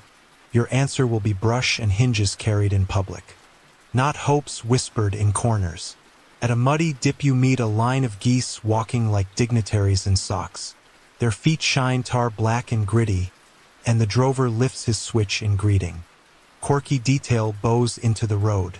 Geese driven to Michaelmas markets had their feet tarred and sanded to toughen them for miles. Little shoes you could renew at Brooks. He grins and says his flock knows the law of hedges better than some men in sleeves. The bell on your latch rings once, choir practice for civility, and the children chant the color alphabet to the geese until the flock looks briefly like an audience. The first posted men you meet wear better habits than last month's cousins. They see your yellow swallow tail, read courtesy not chain, and lower their clappers in relief. The younger one asks to examine your knot, he likes knots more than law. And you teach him the press and slip that loosens without speeches. He grins like a boy with a puzzle that forgives. Your forester says mildly, keep that stitch for guests. Not wages, and you pass with your ribbon still yours. The lane lifts and drops where last winter's floods edited grammar. You set the face carver's plank across a ditch where tired ankles tried litigation last year. Bite mouth facing west, fish breath notch under leaf where toes can feel the instruction without being scolded. The clerk writes on his traveling board, plank set, and you feel how the verb sits taller than any speech. At a spring where rags have been tied to ask the water to remember people. You tie one fresh thread of blue, red, and green custom you can explain without a sermon, and the bees you told at dawn trail you in a curiosity that feels like blessing. You tap the skep you brought twice to keep the contract. Bees must be told of births, deaths, lawsuits, and journeys, and their hum drops into present, which is a reasonable legal category for hymns. Joke 2 offers tonight the vinegar bowl 4, services to patients. The bowl declines with admirable humility, preferring to be a stone that teaches coins to bathe. At the ford the river ruminates, brown and busy. The fascines you set last week asterisk the bank. Commas holding the sentence while the snag you demoted to humility lies farther downstream like a retired bully. The ferryman claims his toll, the map, and you pay in nouns braided to adverbs that carry distances, present gently, lift here, step wide, breathe long. He answers with a figure 8 yes and adds that he will vouch you at the oak if anyone asks how you learned to spend breath as currency. Fringe lore wanders out of the reeds wearing a history it swears is true. There is a mermaid's grave upstream where a hold stone lies, and children swear peering through it shows you who tells. Honest tallies. Whether hold stones do justice or simply make men feel scientific is debated by uncles. You hang your adder stone where judges can borrow the same lens and call it, with a straight mouth, an exhibit for humility. You meet another parish at the next hedge. A rope of women carrying a wheel rim wrapped in straw. It is an old midsummer trick gone respectable. A wheel that once would have burned now turned into a banner that says we learned not to outshine the moon in lean years. They trade you a song for your map and incidentally for your patient stone's recipe. And you walk a while like parallel lines praying to meet at the oak. Mainstream truth adds one more plank to steady tempers, livery, and maintenance in retainers' badges. Favors and private justice drew statutes in the 14th and 15th centuries that tried to quiet sleeves when they shouted. Whether those laws tamed affinity politics or simply taught it, better manners is a quarrel still alive in ink. Your ribbon swallowtail is your answer, a badge that loosens when tugged. When the road tries one last prank, a beach down across the lane like a sentence that forgot its verb. You do not wait for parchment to give you permission. The face carver chooses a clean section for a bench at the oak. The forester notches and levers. Rope men hum the tune that moves logs without breaking opinions. The alewife adjudicates with ladle, awarding soup to verbs first, to nouns when they stop posing. The clerk writes, bench salvaged, which is poetry disguised as inventory. The Reeves lemon stays asleep. He lifts instead a scoop the miller swore on and offers to carry it so the court will know which side of scales your parish prefers. You let him because progress deserves hands, not just applause. The hound sneezes twice and files a note. Someone upwind has pomander ambitions but poor execution. You loan your pocket planet to an elder who looks worried and she smiles into it as if nursery smells were a portable chapel. A steward's man meets you near the last stile with a schedule trimmed since yesterday. Reading it like a confession that learned to be useful, presentations at the King's Oak after tierce. Proofs by witness and tool, pavage claims to be heard with bridges under them not above. He admires the bell on latch and the patient's stone as if surprised by furniture's jurisdiction. You let him carry the bell for 3 breaths so that sound can teach his wrist the law. Joke 3, late and polite, suggests we hang a sign at the oak. If you can't nail it, don't sell it, and the ferryman, who maintains a stern neutrality even on good days, hides a smile in his beard. The last mile conducts itself like a psalm. Hedges beaded with dew like punctuation learned manners, the color alphabet bright in the braid on your staff, bees playing a chord you have decided to call lawful. You stop at 3 waymarks because maps like goodnight kisses before court morning. The biting lintel gets a sweep of palms to remind ankles that dignity begins at doors. The boundary stone with the beast gets a second no written in the smallest possible script, legible to knees but not to pride. The owl doorway receives the box you kept, The local reliquary now a cabinet for practical sacraments. Adder stone, tally if ever the ferryman must leave his red. Thread in trust, slips of names tied in blue, red, and green for the sick who prefer soup to prophecy. Inventory, because habit beats weather, ferryman's tally with red thread bright as a small. Oath, forester's cross. Willow slip promising tomorrow, 3 bent saints happy to supervise punctuation. Yellow swallowtail demonstrably loosenable. Adder stone suspended where daylight can borrow its hole.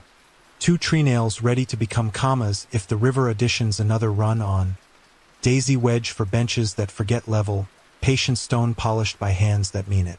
And a bell that has learned to make quarreling shy. When you finally see the king's oak, huge as a sermon you trust because it prefers shade to shouting, you do not hurry.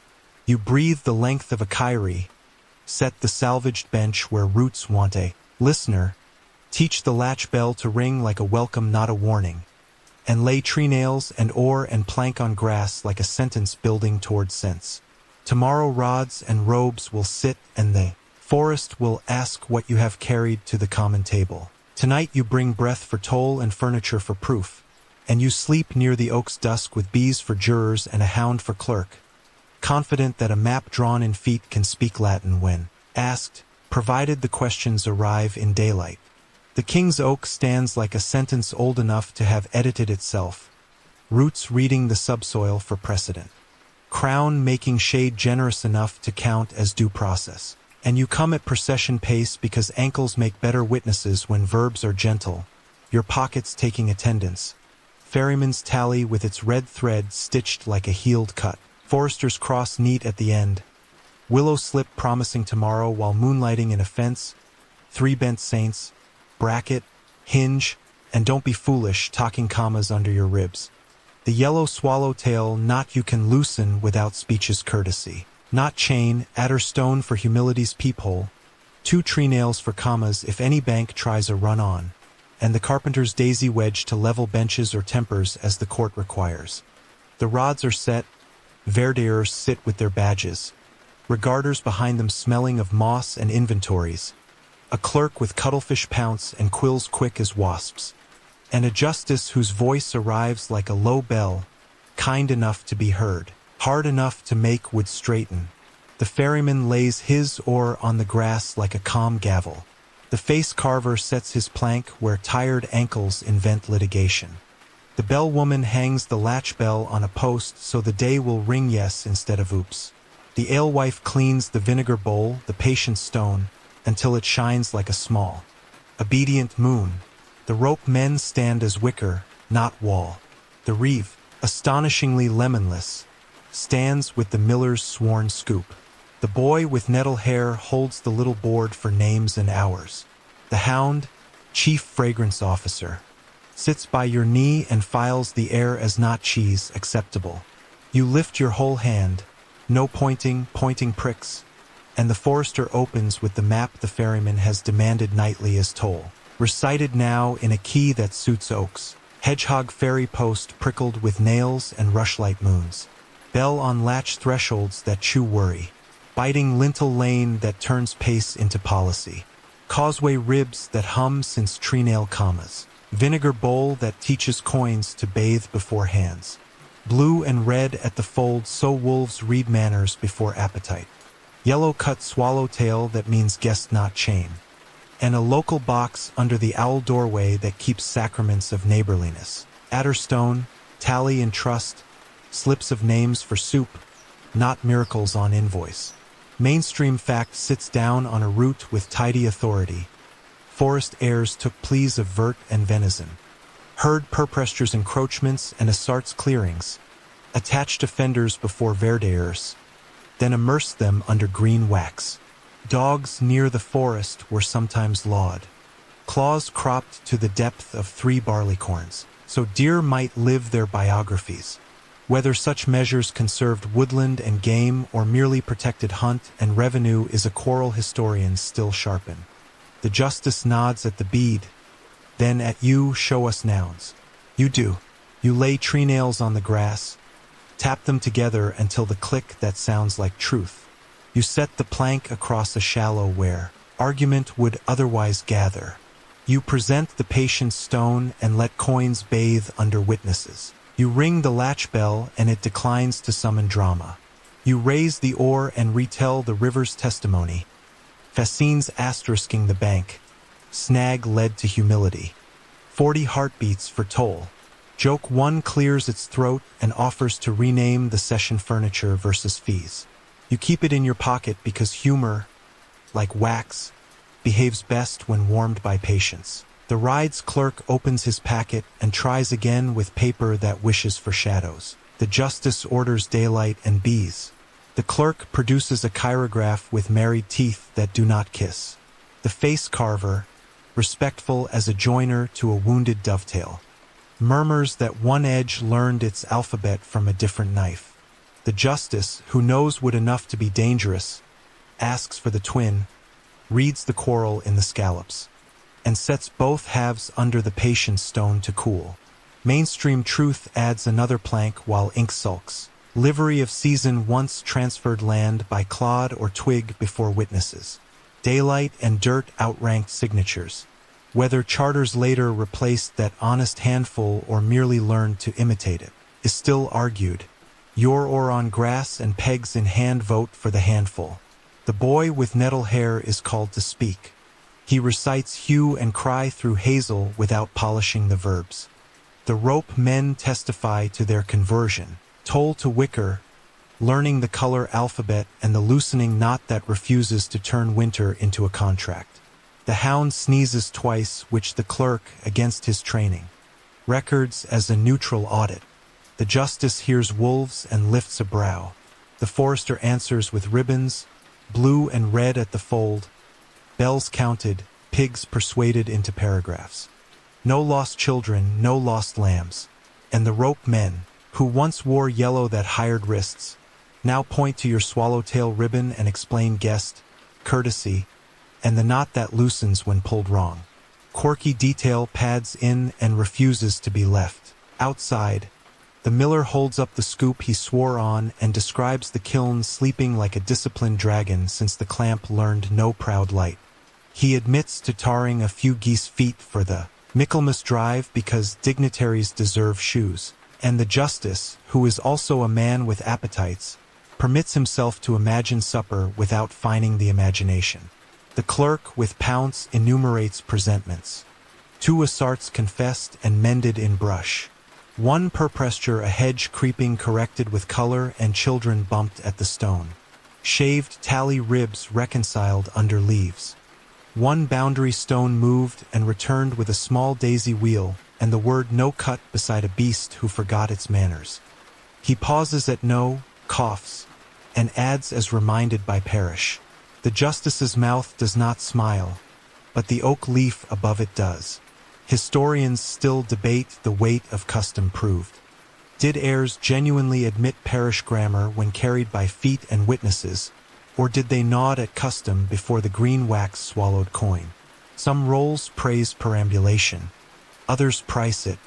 Your oak today smells like a place that might praise and price in the same breath. You choose to spend nouns. The ride's reader tries one last professional flourish, a schedule of escorts payable in coin that falls on haymaking like hail, but the ferryman answers with tempo. 40 heartbeats in fog, names taken at 6 paces, vinegar stone polished, rushlight moons strung like beads. The justice says, as if to a nephew he likes, safety paid in hinges and time will be credited where bridges are evident and fees are shy. The beekeeper taps the skep twice because bees must be told new law the instant it thinks of itself, and the hum drops a half step into present, which is the only verdict bees will sign. You feel the court beginning to collect itself around furniture. The alewife lays out a bowl and ladle at 6 paces, and the clerk, who earlier loved fees, counts mouths in columns like a man who has just met inventory's kinder cousin. Joke 2, careful and small, proposes awarding the bees honorary chairs on the jury. The justice declines with a motion of the wrist that could be a blessing, could be an itch. The face carver, seeing tempers level, sidles to the bench and, without sermon, sets his daisy wedge under one short leg. The table stops listing and the session's grammar improves. The clerk scribbles bench leveled by parish tool, then looks embarrassed to have written poetry. The justice asks for your yellow knot. You hold it up with swallowtail visible and teach the press and slip that loosens without speeches. The clerk from the ride tests it and nods despite himself. The justice says for the day, recognize courtesy passes in this cut where guest bears pegs, bells, maps, and work, not writs. No man to be retained at wrist by ribbon winter long unless he writes his name on winter with consent. Mainstream bead places one more sensible weight on the table. Fines of the forest were under green wax, distinct from the exchequer's red. Verdier's juries presented, and attachments held offenders till the air. Whether amerciaments were calibrated mercy or opportunist revenue is live ink. Your parish invites calibration by brush counted in public. You take your turn to speak the patient stone's recipe and the apple toss game that taught distance. A steward's man blinks at the idea of a game revised for plague tempo and writes it down like a contraption. The justice allows that rules which keep hands modest while mouths are fed are rules that own their gentlemanliness. The rope men produce the split chirograph haves you gathered under leaves. The justice orders them kept for Michaelmas, where teeth will be compared in company of older teeth. Until then pavage claims to nap unless joined to visible timber. A buzz of yes moves through leaves like a small weather. The clerk flips to dogs and asks, eager for his one mischievous statute, whether the village has law dogs near deer. You point to the hound, whose claws are righteous and whose job description is cheese audit and worry deterrence, not deer insult. The forester says, without smiling, that lawing is for palaces, manners for parishes. The justice writes manners sufficient. Quirky detail claps from the hedge. A child brings the adder stone and asks the justice to peer through it. Before he signs, he does, the whole lending daylight a frame. He says, not unkind, exhibits that teach humility may remain at posts, provided they do not bill the crown. Historians still debate whether these benches ever learned anything from toys and tools, or whether such moments were parish theater. The oak above you writes in leaf that theater which fixes ankles is a kind of law. Joke 3 comes late and polite, offering to embroider a motto on your swallowtail. If you can't nail it, do not sell it. The justice hears it anyway and pretends he did not, which is a courteous way of saying he agreed an inch, and would like not to be quoted. The session lifts like a yoke taken by 4 shoulders instead of 2. Nothing final falls, Michaelmas promises more teeth, but much provisional clarity lands properly. Courtesy passes recognized. Brush credited where bridges visible. Vinegar stone lawful. Bell on latch praised. Bench leveling complimented as ingenious moderation. Wolves to be answered with blue and red. Moving stones to be fined only when moved without children's knees. False pavage to wait under the patient's stone until teeth meet before bees. You inventory because habit makes courage cheap. Ferryman's tally with red thread bright as a small oath. Forester's cross. Willow slip counting today while promising tomorrow. 3 bent saints supervising punctuation. Yellow swallowtail demonstrably loosenable. Adder stone returned to its nail for any clerk whose eyes need peacemaking. 2 tree nails ready if the river additions mischief. Daisy wedge that has already improved grammar. And you pass your whole hand across the grass as if blessing nouns, or plank, bell, bowl, pegs. The justice rises with the weight of a man who will write reasonable ink when he sits. The bees hum their minute. The hound awards the air one last sneeze. And you, having taught furniture to speak Latin politely, step back at procession pace, confident that under this oak the map you carried in your mouth has become something courts can hear without bruising. You bring the stone as if escorting a stubborn sentence back to its claws. Slung in a rope cradle, the rope men plated with the care of men who now prefer wicker to toll. And you come at procession pace because verdicts like to see ankles practicing good grammar. Your pockets take attendance. Ferryman's tally with its red thread stitched like a healed cut. Foresters cross neat at the end. Willow slip promising tomorrow while moonlighting in a fence. 3 bent saints, bracket, hinge, and don't be foolish, talking commas under your ribs. The yellow swallowtail knot you can loosen without speech's courtesy. Not chain. The adder stone for humility's peephole. 2 tree nails to become commas if any bank attempts a run-on. And the carpenter's daisy wedge in case benches or pride forget level. And the king's oak regards you with that benevolent boredom old trees used to discourage theater. The boundary stone sulks handsomely on the grass. Fresh beast cut upon it. A heraldic hound that learned its manners from wax, not from fields, your own tiny daisy peeking from the crown. And the littlest word you added beside the beast's mouth. No, neat as a clerk's conscience. You lift your whole hand, no pointing pricks, and tell the court what happened in the language that saved ankles and causeways, lifted from seat by hurry and sleeves, tracked by bark scar and children's knees, found in a dip rehearsing arrogance, brought home with levers and pebbles for consonants beneath it, returned to its chair, and taught to speak with neighbors by adding a daisy on top and a small no where pride used to live. The justice, who yesterday made benches behave by listening like wood, nods you to the root that serves as witness box, and you place nouns on grass like exhibits, pebble wedges that keep a stone from wandering in wet, the little hammer the face carver used for the daisy, the hazel rods blue and red that called, wolves to manners at the fold, the boy with nettle hair's knuckles, still pink from the bump that makes memory legal. Mainstream fact sits down without flourishes. Boundary marks, maristones, were cut with crosses or parish signs, set at corners and along balks. Perambulations read them aloud with rods, and psalms so memory lived in bodies. Court rolls list meres and meaths, and suits over stones removed multiply in centuries. That enjoyed argument, whether every beast or badge on a stone signaled lordly ambition, or just a mason's local shorthand varies by shire. You let the fact breathe because it will need lungs when sleeves try to argue that carving a dog makes a kennel out of your parish. The rides clerk cannot help himself. He admires the carving. He is a person under his sleeve, then remembers his job and pretends admiration is policy. He reads a line about marks of custody, and your forester answers with the quiet that wolves obey. Custody of safety belongs to whoever brings brush and pegs when water auditions mischief. Custody of borders belongs to whoever can walk them in slippers and name them in daylight. Your beast may stand, but it will learn a second language, ours. Joke 1 arrives with its boots clean and offers to open a graphic design review of the beast, ears too proud. Tale 2 in voice. You keep the joke in your pocket because the oak prefers verbs to critique.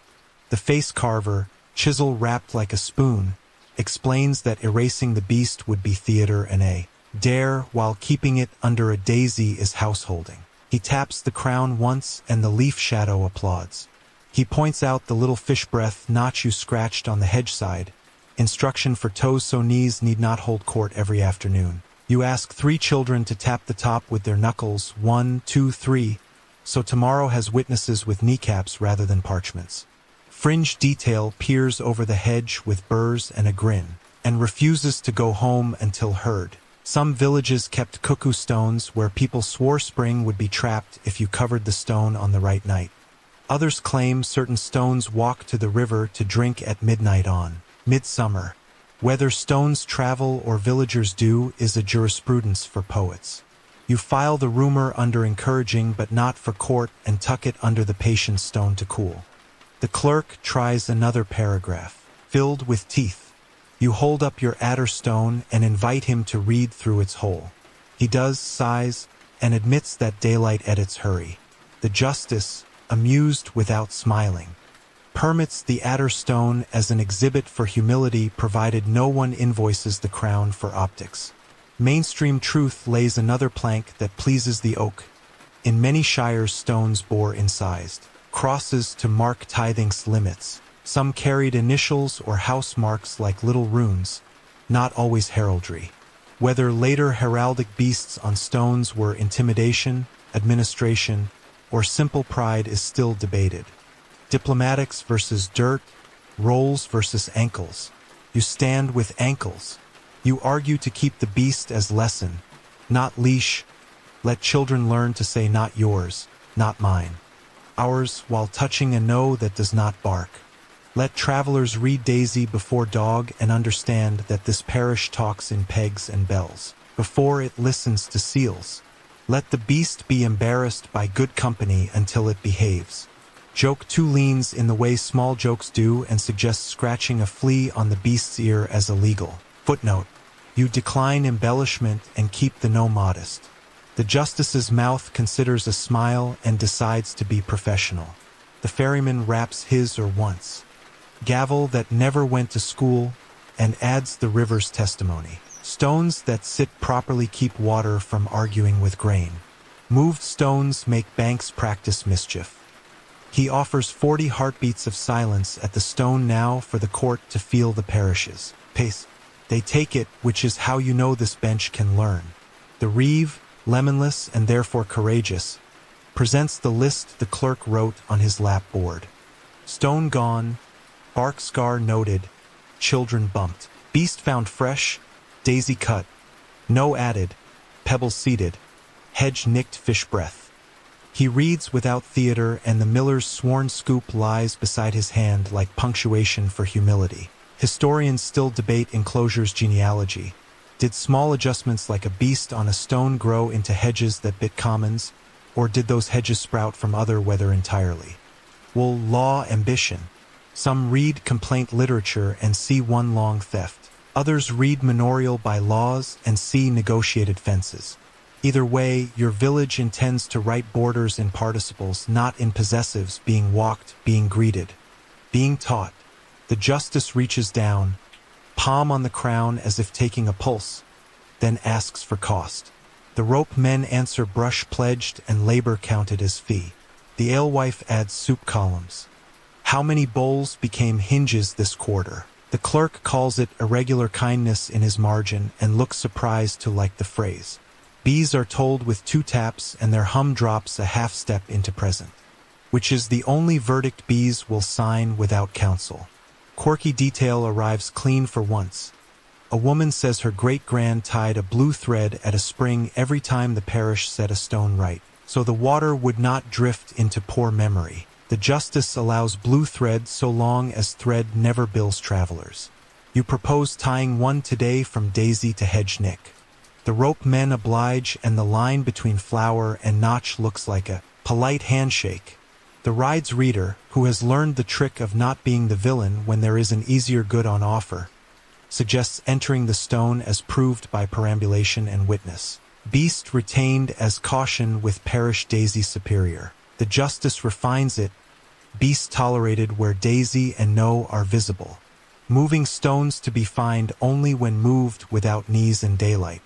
Perambulation to be sung again at rogation with. Children bumped light and laughter heard. He seals the note under green wax and the hound sneezes twice. Not cheese acceptable, for the record. Joke 3 very small and edible. Proposes writing on your swallowtail ribbon guest of the parish. Please pet gently. You decline embroidery but teach the press and slip not again for a verderer whose face suggests he remembers being young. Mainstream bead sets one more sensible weight. Some stones carried the names of fields that outlived lords, hairclothes, ox lay, long furlong, vernacular titles that kept maps honest. Whether kings or hedges survived longer is still argued. But field speech is tough. You invite the clerk to write the stone's name as Daisy Beast and he does, half scandalized, half relieved to be accurate. The face carver slides the daisy wedge under the court table's shy leg so. Decisions won't slant. The bench levels. The day's grammar improves. The justice notices and chooses to be the sort of man who thanks a tool with silence. You inventory because habit beats weather. Ferryman's tally with red thread bright as a small oath. Forester's cross. Willow slip still on loan to a fence that promises to return it. 3 bent saints supervising punctuation. Yellow swallowtail demonstrably loosenable. Adderstone back on its nail for any clerk who needs a smaller sky. Two tree nails ready to become commas on any bank that fancies a run on. Daisy wedge warm from teaching a bench manners. And then you bless nouns with your whole hand. Stone seated, daisy speaking, beast instructed, hedge nicked, blue threaded, knees bumped, bees told. When the oak dismisses you, shade settling like a seal that prefers patience. You walk the lane at procession pace, past the biting lintel that keeps ankles literate, past the owl doorway where the local box holds practical sacraments, past the hedgehog post with rushlight. Moons that do not boast. The stone remains behind you, not your master, not your toy, but your pupil with homework, and the village, which has finally learned to set pronouns carefully, practices the sentence you taught it under leaves. Not yours, not mine, ours, daisy first, beast instructed, and borders kept by feet. The posted men wait where the lane becomes an argument, fork, turf mashed shiny by choices. And you come at procession pace because ankles think better when verbs are gentle. Your pockets taking attendance, ferryman's tally with its red thread stitched like a healed cut, forester's cross neat at the end, willow slip promising tomorrow while moonlighting in a fence. Three bent saints, bracket, hinge, and don't be foolish, talking commas under your ribs, the adder stone on a thong for humility's peephole, two tree nails to become commas if any bank attempts a run on, the carpenter's daisy wedge for benches or pride that list, and the yellow ribbon cut swallowtail at your wrist, knotted in the press and slip that loosens without speeches, courtesy, not chain. They have built a little stage out of habit, a plank across a ditch where tired ankles litigate, and they wear their sleeves like punctuation marks that want to become grammar. One carries a ledger fussy as a robin. One carries a whistle that does not belong to any century yet, and one carries a coil of winter ribbon, plain yellow without swallowtail, the kind that likes to hire wrists for a season and forget to unhire them. You lift your whole hand.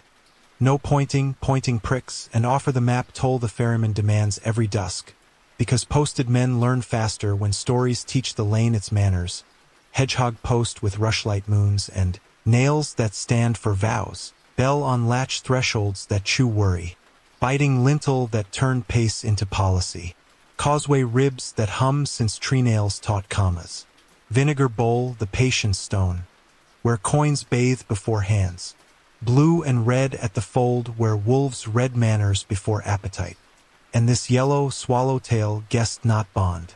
The ledger man nods like a hedge bowing to weather. The coiled ribbon man smiles the way rope smiles before a trick, and says we test today. Your ribs count in 40s the way the ferryman taught you, 40 heartbeats at crossing, not coin, and you put your wrist out with the swallowtail visible. Not sitting like a polite animal waiting to be praised or corrected. Mainstream fact sets its stool beside the ditch. Late medieval kings issued statutes against livery and maintenance. Retainers, badges, and private justice. Richard II, then Edward IV in 1468, later Henry VII fining nobles for too many badges, trying to quiet sleeves when they shouted. Whether those laws tamed affinity politics or merely taught it, better manners is a quarrel whose ink still dries in certain libraries. The men know this in their wrists even if their mouths prefer other verbs. They tug your knot. It loosens because you tied it to survive tugging. The swallowtail flutters the way a yellow leaf flutters to stay, not to sign away winter. The whistle man tries a smug pull. The knot yields like a door that has learned to say after you, and the rope in his pocket loses a little hope of making a salary from a parish. Joke one offers to set up a pop-up booth labeled customer success for knots we support loosening. But you keep the booth folded because the day already has enough furniture. The forester's counting stick moves like a conductor's mercy. He asks the men to tie their winter ribbon on his wrist and then on yours, and the knot they use has teeth. It eats, forgets to ask, sits like a private winter. You press and slip and it refuses you. He presses and slips and makes a face like a man biting a lemon that belongs to last month. Then he asks the whistle man to do it with your swallowtail knot. And the knot lets go the way a well-brought-up guest lets go of a chair at bedtime. The ledger man writes something difficult like courtesy recognized, and the ditch becomes less of a speech. Fringe detail arrives with burrs and bright eyes. Pilgrims knotted vows into their girdles, each not a mile, a prayer or a promise, and untied them at shrines. Whether the knots carried grace or merely kept fingers honest is a debate older than pewter. You stroke your ribbon once like a reminder that knots can count without controlling, and the bee skep you set near the hedge hums present because you tapped it twice to tell the hives that today's docket includes ribbon behavior. The coiled ribbon man, not satisfied, suggests a second trial: what happens when sleeves write weather on paper. He has a writ that pretends to escort courtesies for a fee, and he would like to tie your knot to his badge. You lift your whole hand and ask him to read it through the adderstone first. He humors you, peers through the hold pebble, and the whole obliges by making his sentences slower. He blushes the color of good news that failed entrance exam and pockets the writ like a man who will read aloud at Oaks next time. The forester introduces your color alphabet: blue boundary, red law and water, green for work that must pass even when breath wants hedges, yellow courtesy not chain, and lets the rope men recite it like a creed they built from wickering, not from wages. The whistle man, who has a child's face when he forgets to be a uniform, asks to learn the press and slip. You teach him twice, then make him teach you once, because knowledge that can't travel both ways is bad weather. Historians still debate the meaning of the collar of SS many lords wore in late medieval England, sovereign, sanctus spiritus, sable, and whether badges like that dignified service or tightened its leash. You let the debate write itself on your ribbon briefly and then unwrite, the swallowtail proving politely that some collars belong to visitors, not to winters. The ledger man attempts dignity by asking who guarantees courtesy when snow arrives. You point to nouns: hedgehog post where rushlight moons make fog borrow manners, bell on latch where doors chew worry instead of shins, vinegar bowl where coins learn to bathe before hands, causeway commas that keep carts from writing run on into bog, and your ferryman who collects toll and map, a language that tastes like water and pegs. The ledger accepts nouns the way soup accepts: onions, reluctant at first and then grateful. Quirky detail ambles onto the plank like a small saint in travel clothes. At mass some parishes pass the pack's breed, a little tablet to kiss instead of each other. So peace travels without swapping breath. Whether it stops quarrels or just keeps them tidy is parish dependent. You offer your latch bell as a village pax for doors and the posted men. Surprised to like a sound, let it ring once. The coiled ribbon man bargains for one concession: when carts must pass in fever weather, can your yellow not ride with them and borrow the ride's horn without changing citizenship? The forester says what Oaks like: guest not bond, and you tie your swallowtail to his whistle with a thread of blue and green so the horn learns to sing hedge and work, not winter. Joke two toddles in with soft shoes and proposes: a new office, chief loosening officer, motto undo with care. You appoint the hound by acclamation when he sneezes twice and leans against your knee, filing the air as not cheese, acceptable. The ledger man asks for hard proof. When courtesy misbehaves, when a guest tries to become a retainer, what then? You demonstrate by tying the wrong knot, plain yellow, no swallowtail, around your own wrist and then speaking the rules out loud while you untie it, which you can only do with a knife.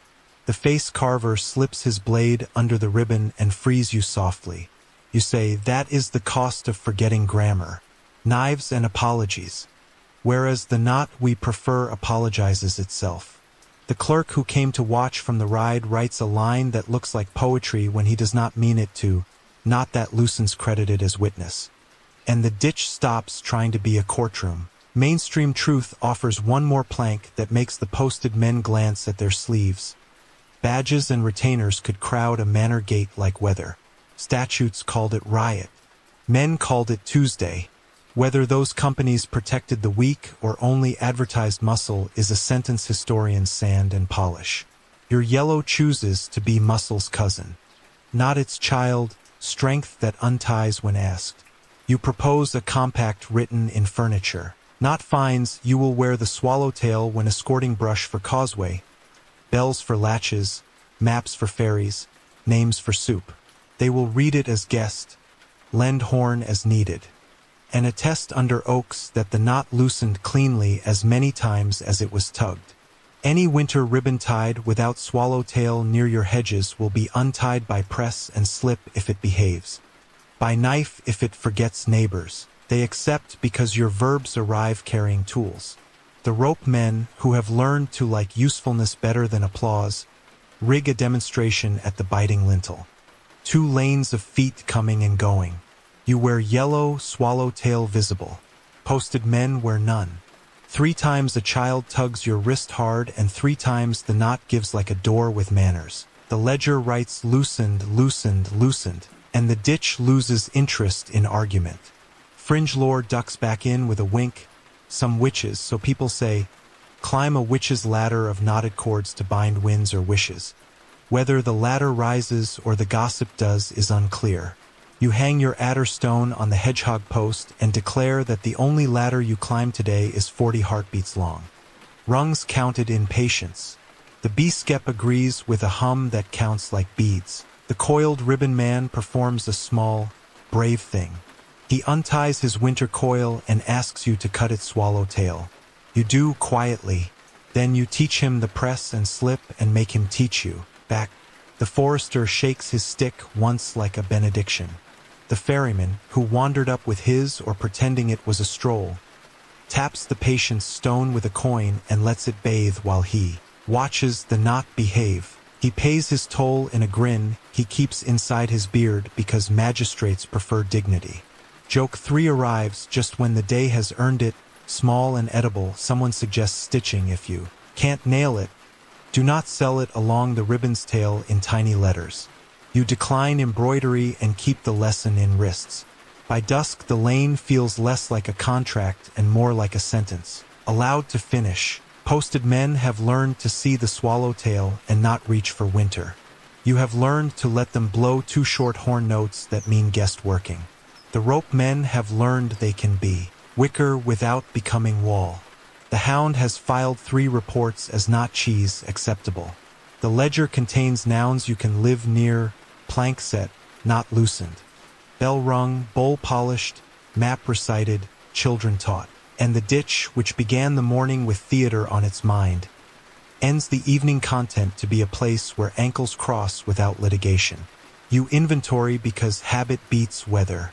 Ferryman's tally with red thread bright as a small oath. Forester's cross. Willow slip still moonlighting in a fence but promising to come home. 3 bent saints pleased to supervise punctuation. Adder stone back on its nail for any hurried eye. 2 tree nails still waiting for the river's next run on. Daisy wedge unused because pride remembered level. And the swallowtail not warm from a day of being tugged and refusing to become a chain. When you pass the owl doorway, the local box under the arch looks pleased to be keeping practical sacraments. Adder stone, tally and trust, slips of names tied blue, red, green. For a parish that has decided to speak law in furniture. You hum the kyrie in the key that convinces breath to stay kind. And the night, hearing that you have taught sleeves to read a ribbon and not eat a wrist, decides to behave like a witness rather than a rumor. Night arrives in good boots, not sneaking but stepping the hedges into order, and you come at procession pace because ankles think better when verbs are gentle. Pockets taking attendance by touch. Ferryman's tally with its red thread stitched like a healed cut. Forester's cross neat at the end. Willow slip promising tomorrow while moonlighting in a fence. 3 bent saints. Bracket, hinge, and don't be foolish, talking commas under your ribs. The yellow swallowtail knot you can loosen without speech's courtesy. Not chain, adder stone for humility's peephole. 2 tree nails ready to become commas if any bank attempts a run-on. And the carpenter's daisy wedge in case pride or bench's list. The fold waits like a sentence ready for its test. Blue and red tied at the posts where the face carver scratched the little fish. Breath under leaf so toes feel instruction without needing sermons. Bells on 2 hogs that volunteered for the choir, and a rushlight moon rigged on the hedge at eye level. No proud fire, just a modest star that remembers to say excuse me. The forester raises his counting stick the way a choirmaster raises breath. The boy with nettle hair stands with the little board to take names for soup, not suspicion. The rope men settle as wicker, not wall. The reeve arrives lemonless and therefore temporarily wise. The bell woman sets a latch bell on a gate so quarreling will feel watched. The hound, chief fragrance officer, audits the air and files not cheese. Possible wolves acceptable. You hum the Kyrie in the key that taught Pete manners and narrow your lantern slit to courtesy because proud light near animals is an insult. Joke 1 proposes you hand out programs, tonight, wolves, featuring our new color policy, then remembers wolves do not read and retreats to the pocket where jokes keep their ears warm. Mainstream fact walks in wearing sensible shoes. Wolves lived across medieval Europe. Kings set bounties and ordered wolf hunts, pits and hooks baited with meat, and wolf heads were claimed for pay. In England they likely vanished by the late Middle Ages, though the dates vary by shire, while in France and the East they lingered stubborn as weather, and parish accounts list payments for louveterie wolf officers, and for watchers at lambing. Whether wolves chiefly menaced flocks or also worried people is entangled with rabies spikes in chronicles and with hunger years that make pens dramatic. Historians still debate how often wolves attacked humans without disease. Some annals write wolves like punctuation after plague. Others whisper that fear makes antlers and fangs larger on paper than in fields. You prefer policy over panic and have tied your argument in blue and red. The first howl arrives like a hand cupped to a mouth at a polite distance. The flock answers with a chord that wants to be brave, and the hog bells mutter two notes that sound like a clerk adding a column, acceptable, and the hound lifts his muzzle, sneezes the auditor's code for complication, and leans against your knee so your shin remembers the price of bravery is warmth. You lift your whole hand, no pointing. Pointing pricks, and the forester echoes the gesture. The rope men open a hush the size of a field, and in that hush you perform the experiment you promised the oak, blue and red as grammar for teeth. One ribbon hangs at head height where a wolf would test the fence. One lower where a curious paw would breach. The color wobbles like a berry in a hedgebird's mind. The bells murmur the law into the dark. Fringe detail pads in with burrs and insists on being heard. Shepherds in some places swore by wolf charms. Iron keys under a threshold, St. Egidius whispered at lambing, or cakes shaped like wolves burned on Candlemas, while others swore by slinging stones with a leather loop or by letting a donkey sleep in with the sheep because donkeys take insults personally. Whether charms or long ears work better is a debate best conducted in daylight. You offer this night a mixture. Bells, blue, red, a donkey named Mistress Industries, and a prayer small enough not to embarrass God. A shape moves along the hedge like a clause searching for its verb. Another answers at an angle. The hound does not bark because barking is expensive and should be billed to crisis. He breathes in syllables and tells you, too, not hungry enough to be foolish. The forester sets his stick down and lets it be a post. You follow by setting your staff daisy under thumb, breath lengthened to the causeway key.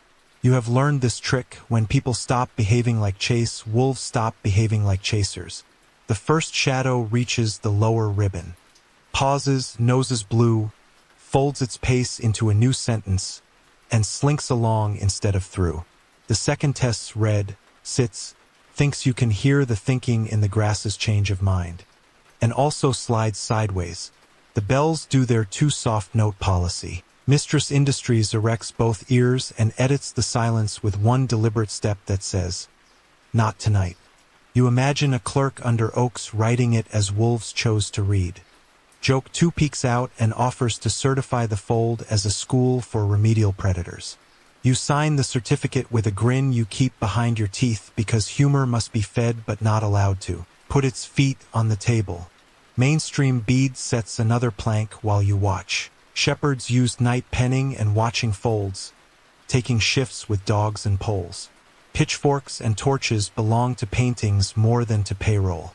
Bells on cattle and swine appear in inventories. There are statutes about stray dogs and about men who course deer with hounds, fines of green wax measuring anger and appetite. Whether dogs were lawed, claws cut. To protect deer, or whether that was more palace than parish, is one of those lines scholars love to worry. Your hound keeps his claws because he audits cheese, not venison. The wolves circle once more, annoyed by bells that do not panic and by color that refuses to be a toy. One gives up with a dramaturgical sigh and a polite sneeze. The other raises a paw in a gesture that could be prayer, could be mud, then turns its night into another parish and leaves you with sheep so bored they start chewing a sermon toe by toe. The reeve breathes out like a man who has learned not to spend lemon on problems solved by blue. The boy with nettle hair writes a line on his little board. Wolves. Counted and counted out, and looks at you as if asking whether this will count under oaks. You nod because benches which were taught to respect pegs will respect ribbons if told calmly. Quirky detail sidles in carrying a lantern with holes shaped like eyes. In some places they hung wolf heads at crossroads as warnings. In others they danced with masks at Shrovetide, mock wolves prancing so children could laugh fear smaller. Whether such theater made wolves fewer or storms kinder is unclear, but laughter that does not crow can be offense. You allow yourself a small, edible joke with the hog bells and they oblige by ringing a rhythm that sounds like kitchen confidence. You and the forester perform the second half of the test, open the fold's wicket, take 3 steps out, stand like furniture, let color and bells speak without hands. The wolves have already chosen another sentence for their evening. A fox arrives instead, tail writing gossip, and learns in one efficient lesson that bells make pork into prose and that blue means. This way lies boredom. The ferryman arrives at the hedge out of habit, rivers like audits, and taps his or lightly on a post because gavels need not wear wigs.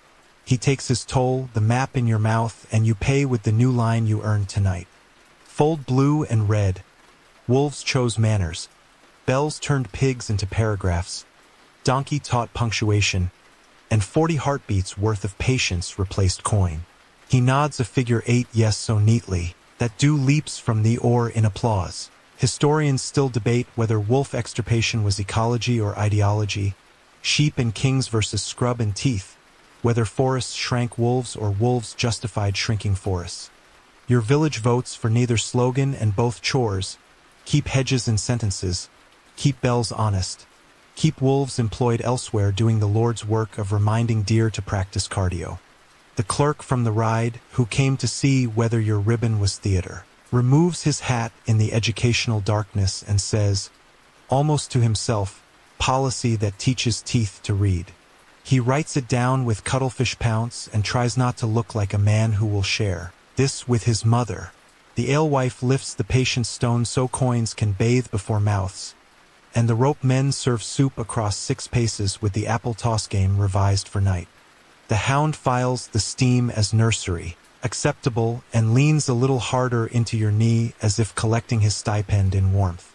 The forester takes the blue from one post and reties it a thumb higher because tonight taught him exactly where wolf noses consider democracy. The face carver cuts a tiny daisy on the wicket's upper rail so knees will remember to lift even when hearts remember to slow. And you tuck a tree nail into the hinge for luck disguised as engineering. You tell the bees with 2 taps, wolves read. No injuries. Bells passed. Soup proved. And their hum drops into present like a clerk who approves the minutes.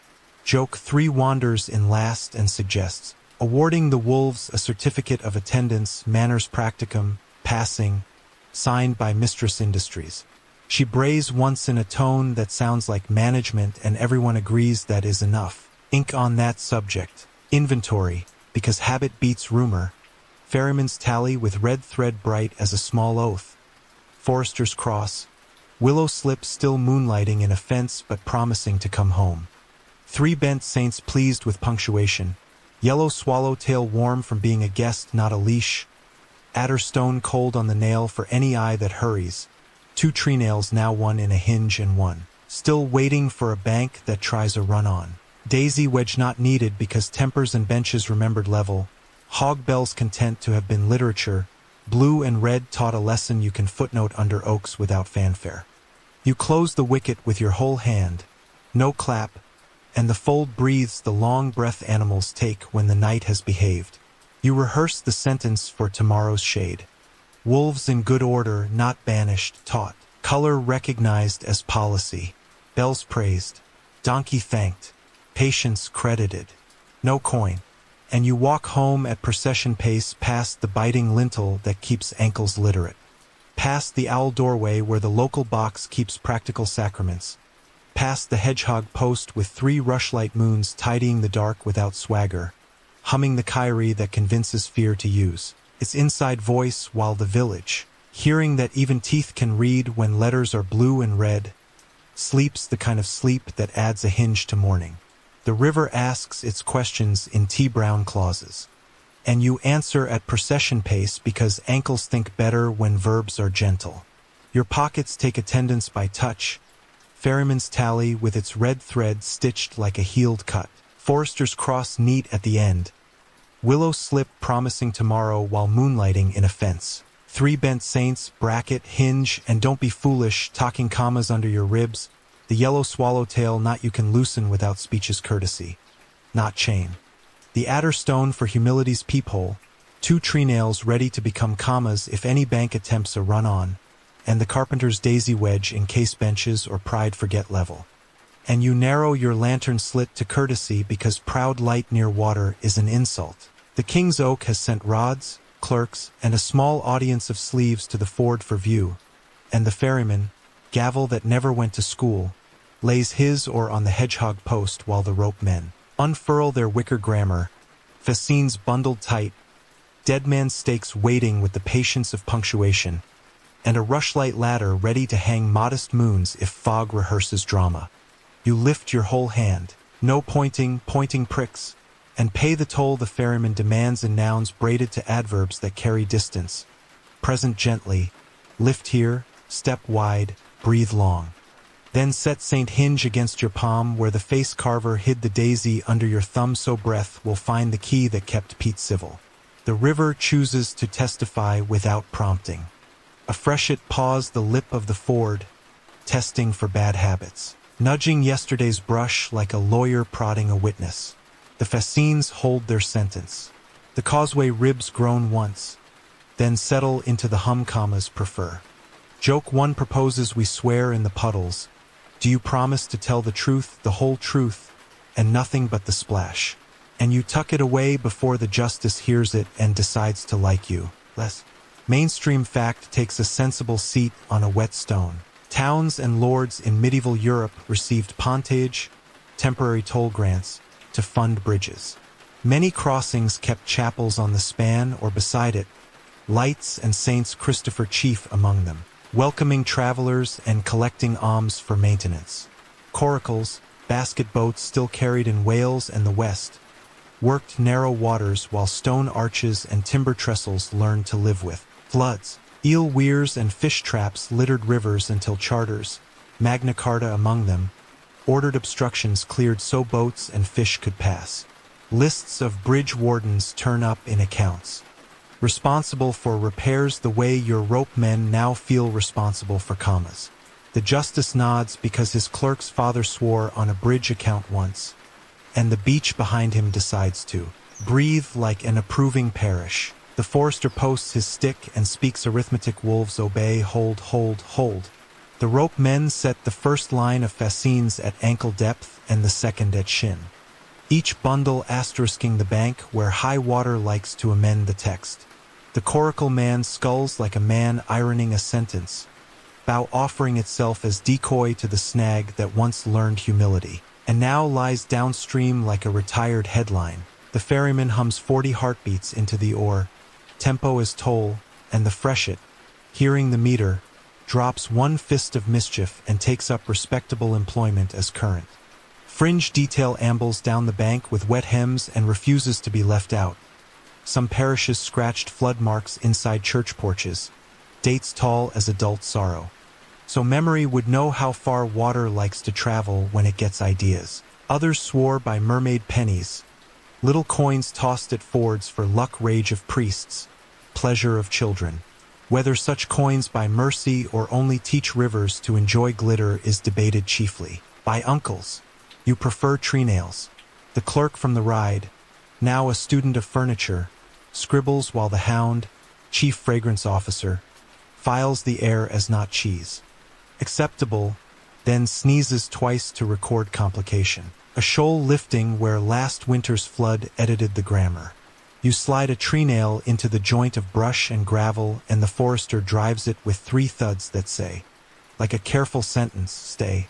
Historians still debate whether the multiplication of mills and their weirs worsened floods, did backed up water and altered silt turn kind rivers theatrical, or whether mills merely made peace with water that loved drama already. Some archaeologists read drowned meadow pollen and blame wheels, others point to storms and clearance. A quarrel with wet feet on both sides. Your parish votes to lower theater with brush, widen memory with marks, and accept that rivers have opinions that change even when lawyers do not. The justice calls for exhibits, and you lay nouns on gravel the way you did under the oak. The patient stone where coins bathe before hands. The latch bell that makes quarreling shy. The face carver's plank that bites worry into chewable pieces across the cart rut. The color alphabet on your staff so posted men can read guest not bond. The adder stone hung on the hedgehog post so even a confident quill can remember to peer through humility before it writes whether into law. A small coracle demonstration follows. Rope men in, rope men out. With your swallowtail not riding the hornman's wrist by loan.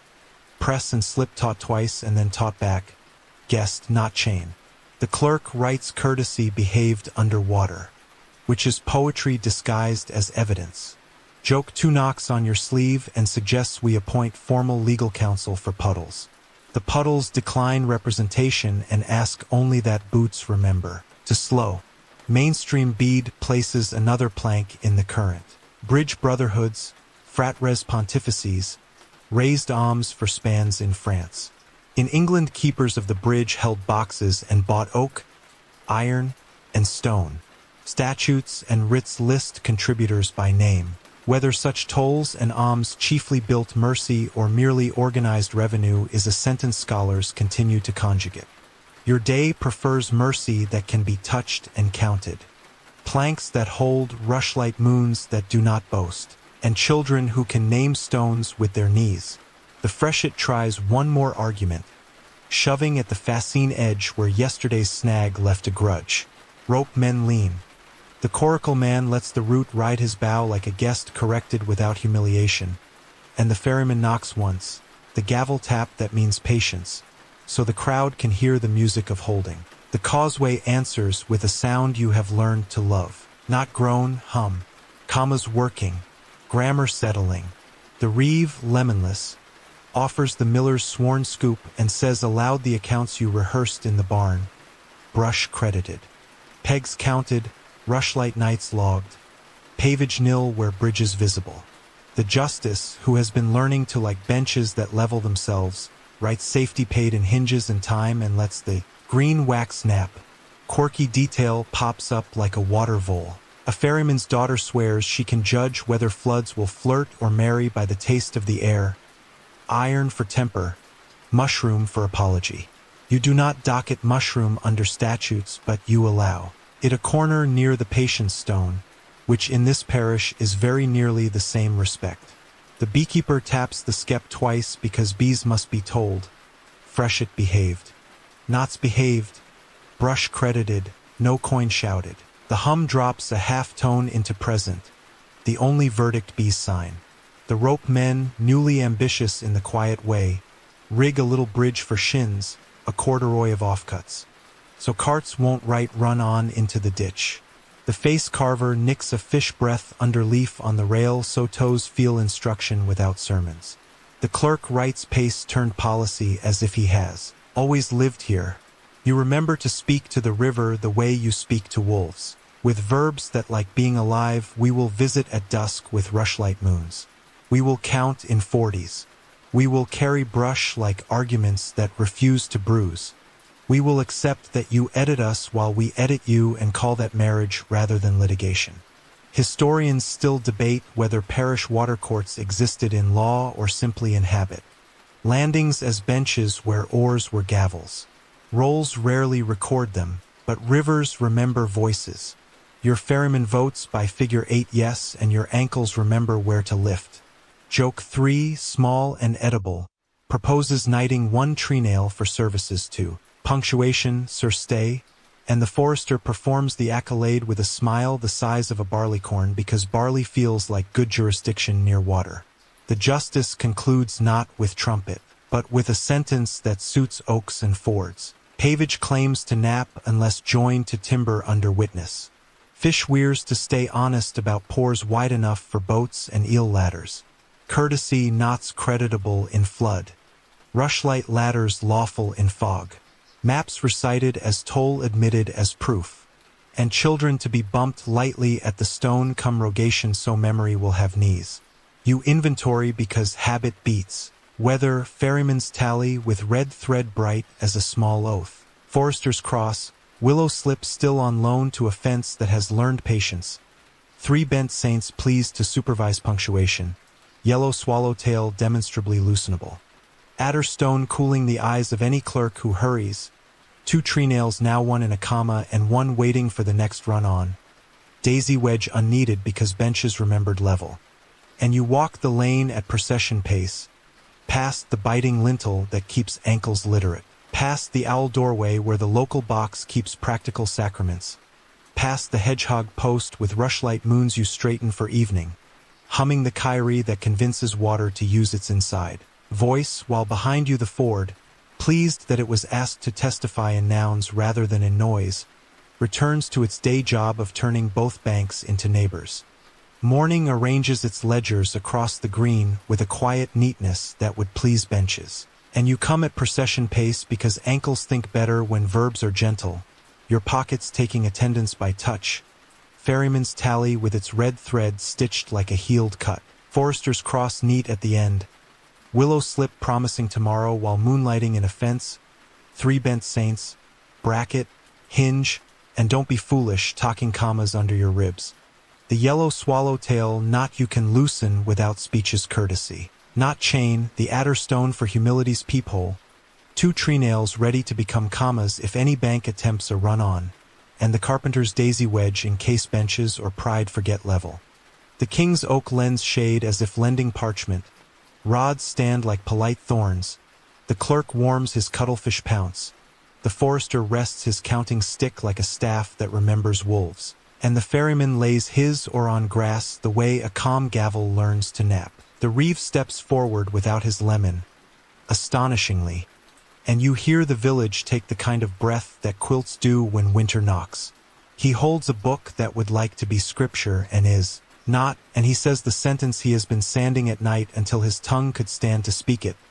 I would change fines for chores, coin for hinges, pavement for pegs. He sets the book down where sunlight can read it, lifts both hands, whole hand, no pointing pricks, and names what slept badly in him, the yellow sleeves that tried to bill fog, the chirograph with teeth that would not marry, the day he let shaved tally ribs call themselves true, the weeks he trusted a lemon more than neighbors. Joke 1 peeks from your pocket and proposes appointing the lemon as counsel for the defense. You holster it because the oak prefers verbs to garnish. Mainstream fact walks insensibly and sits. Reeves rendered the compotus at manorial audit. Stock in, stock out, works owed, works done. Under the assize of bread and ale they kept weights, and measures honest and cited bakers or brewers. Ale conners or gustators tested drink, and in some towns the tester wore leather breeches, sat on a plank soaked with ale, and judged quality by how much stuck, science with a sense of humor. Whether these offices chiefly protected neighbors or chiefly funded fines is something historians still debate. Some read court rolls and hear consumer care. Others hear revenue's shoes creaking on the stairs. The clerk nods at the bead and at the breeches with the expression of a man briefly grateful for dignity's variety. The reeve proposes a barter the oak can smell. Strike pavage where bridges stand under witness. Tally brush where toll once wished to live. Commute old immersements to name chores, 2 styles before Michaelmas, 1 kiln watch each fortnight until the clamp forgets pride. A scoop sworn at the mill whenever the kiln breathes fire, and a bell on latch hung weekly where choral rehearses. For shaved tally ribs, the guilty hand to carry pegs to the causeway and stand. 40 heartbeats at the ferry teaching travelers how toll is paid here. In patience, not coin. He speaks the numbers like a man stepping stones. The face carver lays his quiet plank across the ditch where tired ankles litigate and says nothing, because a mouth carved to bite worry is testimony enough. The ferryman lifts the oar by an inch, figure 8 approval traced on grass, and the forester touches his stick to the clerk's board, counting aloud as wolves understand. 1, 2, 3, hold, hinges in place of fines. The justice's mouth does not smile, but the leaf above it does. Fringe detail pulls up a stool, eager. Some towns kept standard stones in the church chest, iron L-wands for cloth, and a punishing loaf, a model showing loaves should shrink when grain price rose. Others posted bread scales so the size could be read like weather. Whether the model loaf convinced bakers or only gave sermon props to clerks is unproven. Your parish prefers the alewife's scepter ladle and a scoop that knows the weight of its own conscience. The reeve reaches past the lemon he is not carrying and lifts the miller's sworn scoop.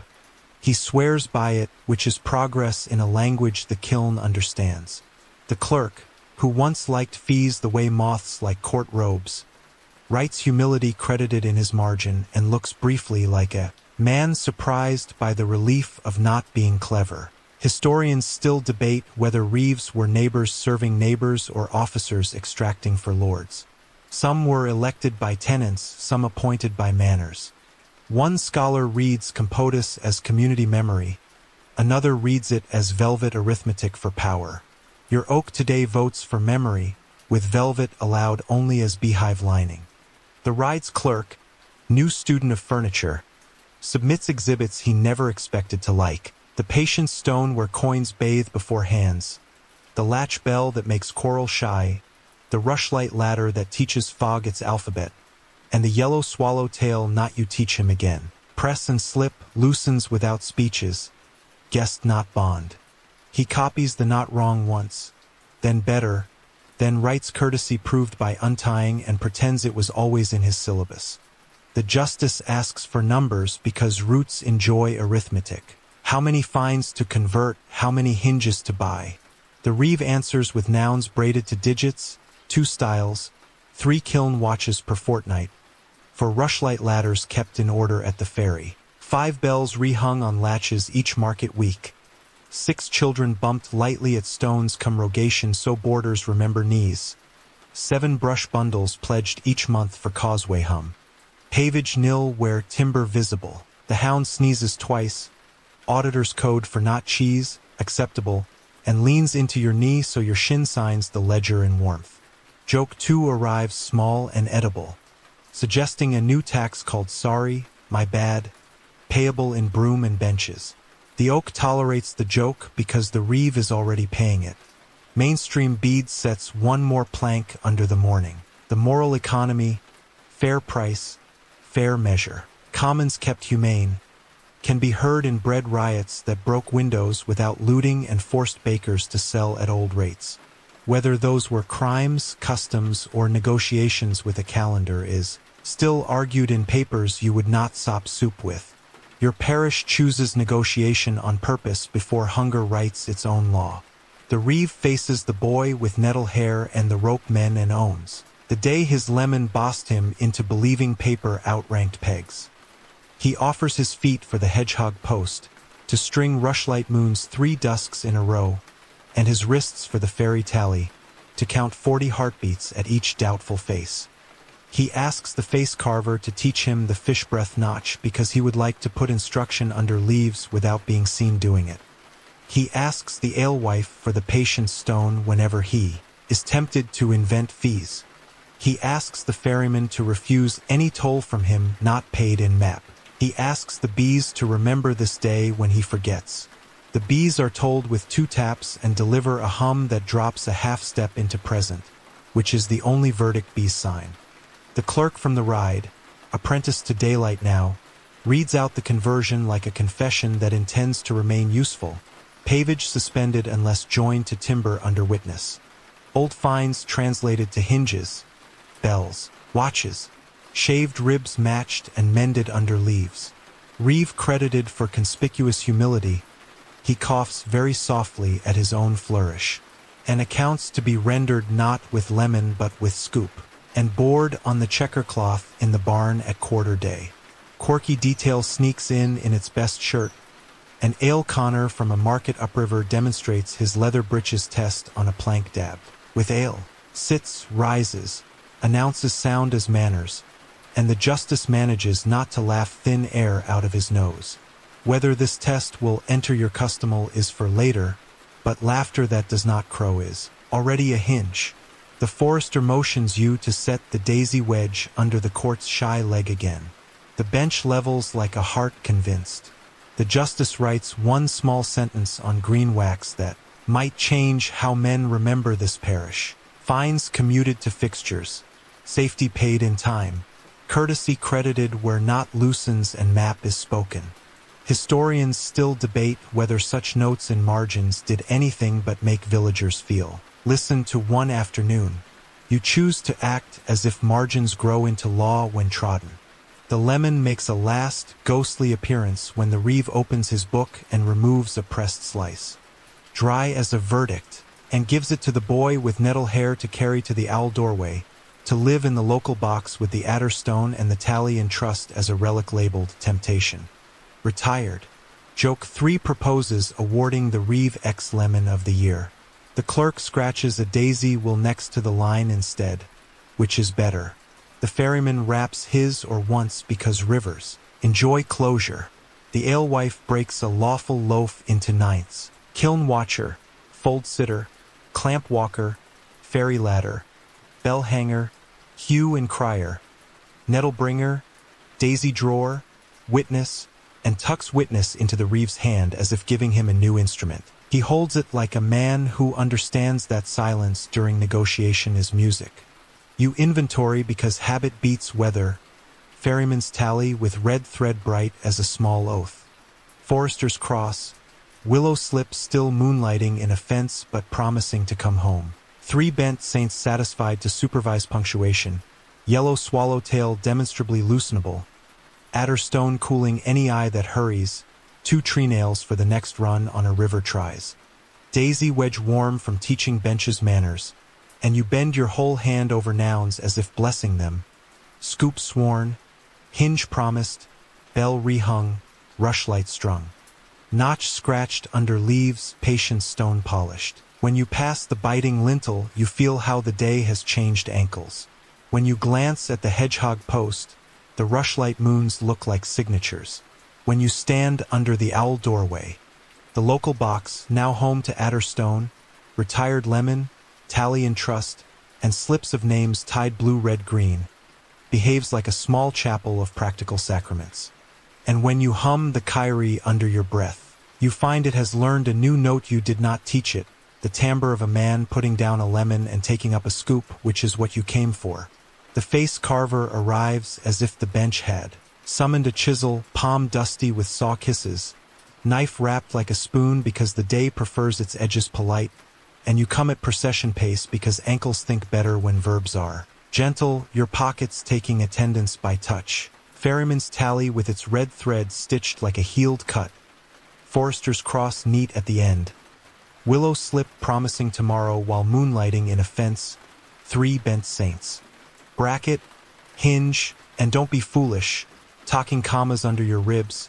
The yellow swallowtail knot you can loosen without speech's courtesy. Not chain. Adder stone for humility's peephole. 2 tree nails to become commas if any bank attempts a run-on.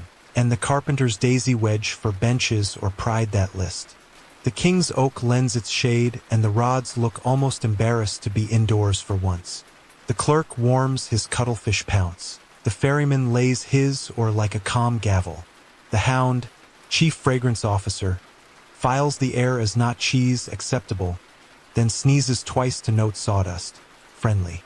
You lift your whole hand, no pointing. Pointing pricks, and the carver sets his exhibits on grass like nouns that have learned rhetoric. The leaf-mouth plank you have been laying over quarrelsome ruts.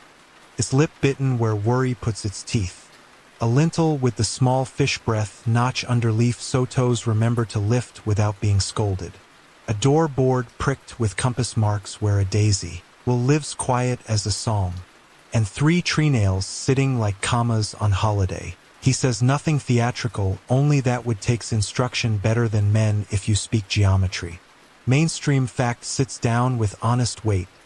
Across medieval Europe masons and carpenters. Scratched apotropaic signs, hex foils, daisy wheels, interlaced circles on lintels and beams to keep harm at arm's length. Misericords under choir stalls carried leaves and beasts with dry humor. Builders set scribe marks and Roman numerals on timbers so frames remembered which mortise married which tenon. Some churches wore scratch dials, mass clocks, on south walls to lend sun a finger. Historians still debate whether every daisy was protection or sometimes just geometry practice. A compass exercise that later audiences promoted to angelic security. Green men, leaf-faced fellows in stone and wood, are argued as pagan fossils or just fancy foliage with a grin. The quarrel keeps journals warm in winter. The carver, who lives closer to sap than to schools, shrugs, call it practice if you like. My daisies stopped 2 stumbles and 1 quarrel last market day, which is protection enough for a parish. Joke 1 proposes we award the daisy's tiny wages for public service. You holster it because flowers mind their dignity. The justice asks him to show what a leaf can say in under a minute. And the carver becomes schoolmaster with tools. He sets the leaf-mouth plank across the ditch where tired ankles invent litigation, scrapes the lip with his blade until even pride feels instructed, and invites the clerk to walk it. The clerk, whose quill is brave and ankles cowardly, steps, pauses where the fish breath notch asks, and steps again without saying a word. The clerk's margin says it for him in a neat hand. Pace turned policy. The carver then chalks a daisy on the oaken table leg, centers it with a nail tip peeping like a star, draws 6 petals by compass, and sets your carpenter's wedge beneath the shy foot. The bench levels and the daisy, now a sign not a sermon, minds the balance. You can feel the oak enjoying the spectacle of furniture teaching law. Fringe detail drops in with burrs and a grin. Folk hide old shoes in roofs and chimneys, single, tired, honest, to trap mischief. Archaeologists lift them dusty as bedtime and argue whether they guarded hearths or just memorialized feet. Some naves even carry little game boards carved into pews. Merrill's 9 Men's Morris, theological patience practiced between psalms. Whether those games made congregations gentler is debated chiefly by grandfathers. Your parish files both under encouraging, but not for court, and lets the leaf handle the docket. The carver asks a favor he knows the oak will grant, to speak with your biting lintel about wolves and doors. He carries the spare lintel like a period carried to a new sentence, sets it on 2 pegs, scratches the fish breath notch beneath so toes will feel it, then carves a small leaf in the center with the mouth slightly open, not to bite. To inhale, so small that only a hasty man will miss it. Then he hangs the bell-woman's latch bell over it. Walk, he tells the posted men, not as soldiers, as soup. They laugh, then obey, and you watch their shoulders drop 1 thumb's width when the notch tells ankles to lift and the leaf tells ribs to breathe. The bell murmurs approval like a clerk adding a column. The reeve, astonishingly lemonless again, asks, half afraid of his own cleverness, whether the leaf can teach him to apologize. The carver scratches a second leaf beside the first, mouths almost touching, and says this is the place where your breath changes tense. Put your palm here before you speak and see if your words arrive already softened. He tries it, and the oak above the court pretends not to smile. Mainstream bead puts another plank under the day. Woodworking guilds and churchwardens accounts list payments to carvers of stalls. Tabernacles and screens, leaves and crockets piling like sermons you can dust. Misericords from the 13th to 15th centuries show worldliness with winks, fox preachers, aloe steering, moral diagrams with cabbages. Whether craftsfolk were catechists or comedians is a question with two good answers. The ride's clerk, increasingly apprenticed to furniture, invites the carver to mark the boundary stone's daisy more formally. The carver refuses to enlarge it, bragging is a wolf of its own, but picks the petals crisper, rubs lampblack into the lines so knees can read, and freshens the tiny no beside the beast's mouth so pride will not pretend it cannot see. Joke 2 stretches after a nap and proposes we name the lintel department of ankles and regret. The hound sneezes, filing not cheese acceptable, which is parliament enough. The carver requests the patient's stone and dips his finger in vinegar, dotting each petal with a wetness that will dry invisible but leaves a memory of cool. He says vinegar knows how to teach wood to stay awake. Whether this is craft or superstition makes no difference to a lintel with manners. You produce the adder stone and he ties it with blue, red, and green to the hedgehog post where rushlight moons climb at fogfall. He drills carefully, asking the ferryman's blessing, a tiny hole at the top for the thong, and carves a daisy round it so anyone peering learns to aim humility through geometry. Historians still debate whether design reforms behavior or merely keeps accidents from turning into lawsuits. Some read civic ordinances about paving and posts and hear law. Others read carpenter's marks and hear the quiet labor that made law credible. You prefer both, with tools doing the talk. The justice asks what leaf you will carve into winter. The carver walks to the fold and knots a ribbon through the wattle between blue and red, then cuts a leaf there too, a little sideways, so wolves will meet a shape their eyes can parse as not food. He says leaves train predators to think sideways. A donkey named Mistress Industries nods, as if the fellow has finally learned to speak donkey. The boy with nettle hair, appointed deputy of confession under leaves, asks to learn the fish breath notch. The carver takes his thumb, guides it under the lintel's lip, and says this is a letter you write with patience. When you can cut it blind, you may teach it. The ferryman pays his toll in an old story while you watch. A bridge saint, Christopher, bearing travelers on shoulders. Chapels built on spans where lights burned to teach water courtesy. Whether those lights were votive or merely good engineering is a squabble sensible. People settle by bringing candles. The carver, who lights no sermon, hangs one rushlight moon while the court watches and says sometimes moons are carpentry. Quirky detail slips a hand up like a shy juror. A woman swears her grandmother rubbed onion on new oak to discourage woodworm. Another swears a cat's whisker stitched into a curtain keeps drafts from telling secrets. You do not dock it either, but the onion does no harm and whiskers, unlike cats, are willing to serve without ceremony. The carver kneels by the salvaged beach bench you set near the oak and carves a leaf on its front rail with a mouth that looks like an exhale. He says, "For waiting."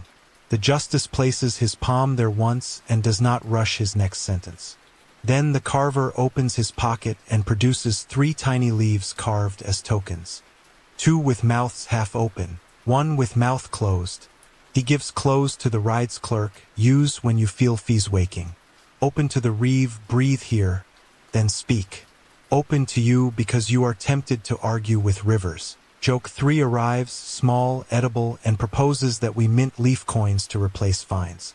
The clerk, to everyone's surprise, writes fines commuted to fixtures and underlines fixtures as if the word itself has finally asked to join the choir. Mainstream truth adds a last sensible plank.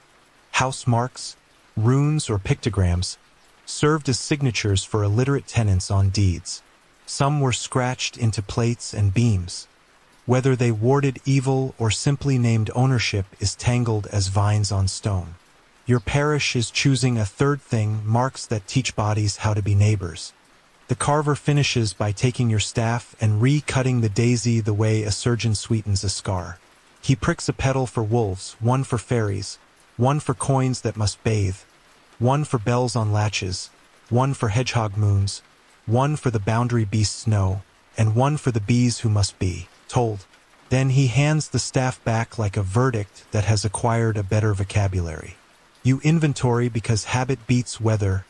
Ferryman's tally with red thread bright as a small oath. Forester's cross. Willow slip still moonlighting in a fence but promising to come home. 3 bent saints satisfied to supervise punctuation. Yellow swallowtail demonstrably loosenable. Adder stone now girdled with a daisy that knows about humility. 2 tree nails for the next run on a river attempts. Daisy wedge warm from teaching benches manners, and you pass your whole hand over nouns as if blessing them, lintel with breath. Leaf that instructs wrists, bell that makes quarreling shy, plank that bites worry, stone that cools money, and a daisy that refuses to be only pretty. When you walk away at procession pace, the leaf on the lintel seems to inhale once, as if happy to be employed. The bees hum present. The donkey edits the silence with one dignified step. And the oak, which has seen centuries of laws written in mouths, appears pleased to see one leaf take up the work of a paragraph. You find the ale stake dressed like a clerk, ladle polished to a scepter, kettle breathing the key that made Pete polite, and you come at procession pace because ankles think better when verbs are gentle, pockets taking attendance by touch, ferryman's tally with its red thread stitched like a healed cut, Forester's cross neat at the end, willow slip promising tomorrow while moonlighting in a fence. 3 bent saints, bracket, hinge, and don't be foolish, talking commas under your ribs, the yellow swallowtail knot you can loosen without speech's courtesy. Not chain. The adder stone for humility's peephole, 2 tree nails to become commas if any bank attempts a run-on, and the carpenter's daisy wedge for benches or pride that list. The hedgehog fairy post keeps last night's rushlight moons like modest buttons. The bell woman hangs her latch bell so quarreling will feel watched. The boy with nettle hair opens his little board for names taken for soup not suspicion, and the clerk warms his cuttlefish. Pounce as if ink also eats. You lift your whole hand, no pointing pricks, and the alewife nods once, business beginning. She lays a cloth on 2 barrels, checkered like a small exchequer, and sets down counters that are also stories. Tiny wooden leaves the face carver whittled. Each leaf a bowl owed to the day by someone's work last week. Kiln watch, clamp walk, stile set, bell hung, brush carried. Fairy ladder rung, wolves taught to read color, patience stone polished. Joke 1 proposes we sell branded ladles, now with 30% more courtesy. You holster it because soup prefers nouns to slogans. Mainstream fact seats itself on the barrel by right. Across medieval parishes almoners at gates distributed doles, bread, ale, fish, sometimes coins, from church, hospital, or guild. Almonry rooms kept tallies of the poor. Hospitals hosted pilgrims and the sick more than surgeons did, and the assize of bread and ale watched measures like a weather god with scales. In some places a bell rang for dole.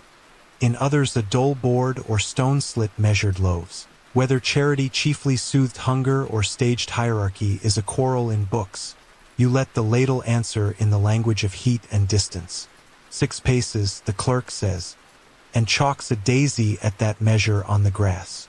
The apple toss game becomes the parish's new arithmetic, bowl to leaf holder, loaf to open hand, ladle returning to kettle between each measure as, if bowing. The patient stone, the vinegar bowl, sits where coins can bathe before hands.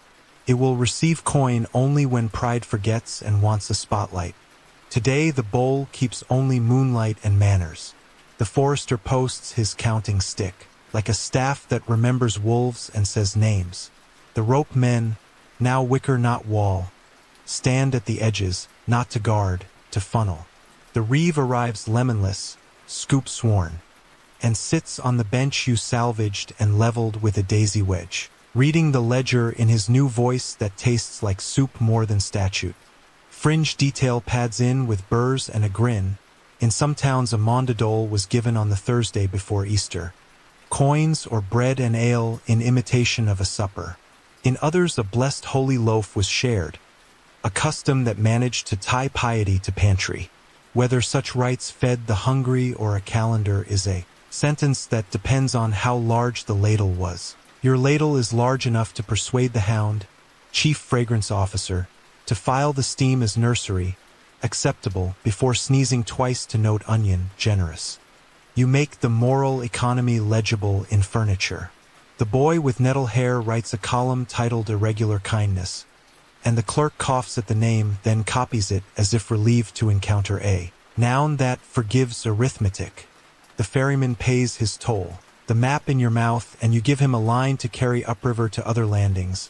Bowls from 6 paces, names counted like pegs, vinegar for coins, bell on latch. Hedgehog moons at dusk. Courtesy not recognized when swallowtail visible. Brush credited where bridges visible. Pavage asleep until timber wakes it. He nods a figure 8 yes. Then sets his or against the ale stake the way some men set a pen beside a charter. Historians still debate the thing you are building in air, a moral economy that expected fair price and fair measure and scolded profiteers. Some scholars hear justice in crowds that force bakers to sell at old rates. Others hear control dressed as kindness. Some praise guilds, burial clubs, and doles as proto-insurance. Others see patronage dripping from ladles. Your parish votes with counters that can be touched, names that can be spoken, and a distance that respects breath without starving it. The alewife runs her ledger aloud as performance for benches and bees. 1 bowl to kiln watch. Bowl returned, leaf counter handed over. 1 bowl to fold sitter who tied blue and red at posts. Bowl returned, leaf counter. 1 to clamp walker whose song kept proud light from the charcoal. Bowl returned, leaf. 1 to bell hanger who made quarreling shy. Bowl returned, leaf. 1 to fairy ladder minder who taught fog the alphabet. Bowl returned, leaf. 1 to hue and crier who raised nettle hair against false writs. Bowl returned, leaf. 1 to daisy drawer who scratched fish breath under lintel and knees remembered. Bowl returned, leaf. Witnesses for each, not trumpet, whole hands. The justice's clerk, apprentice to furniture now, writes soup ledger legible and accidentally invents a phrase he will brag about in quieter centuries. Quirky detail strolls in, trailing a rumor. A manor upriver keeps a dull window in its wall, a slit through which bread is passed when bells say so. Boys swear it also whispers gossip all by itself. Whether the whisper is wind or kitchen is a debate the window enjoys. Your parish keeps no slit because the alewife prefers her announcements in daylight. Joke 2 asks politely whether we should install a tip jar for compliments. The jar is declined on the grounds that praise is already paid in tree nails and sleep. The bell woman rings her latch bell between every 5th bowl, and the ring becomes punctuation. The rope men hum a tune that makes waiting learn to be a paragraph. Mistress Industries the donkey contributes the committee's single bray, which counts as an amendment that passes unanimously. The face carver sits the plank across the ditch where tired ankles litigate and carves 1 more tiny leaf mouth on its lip.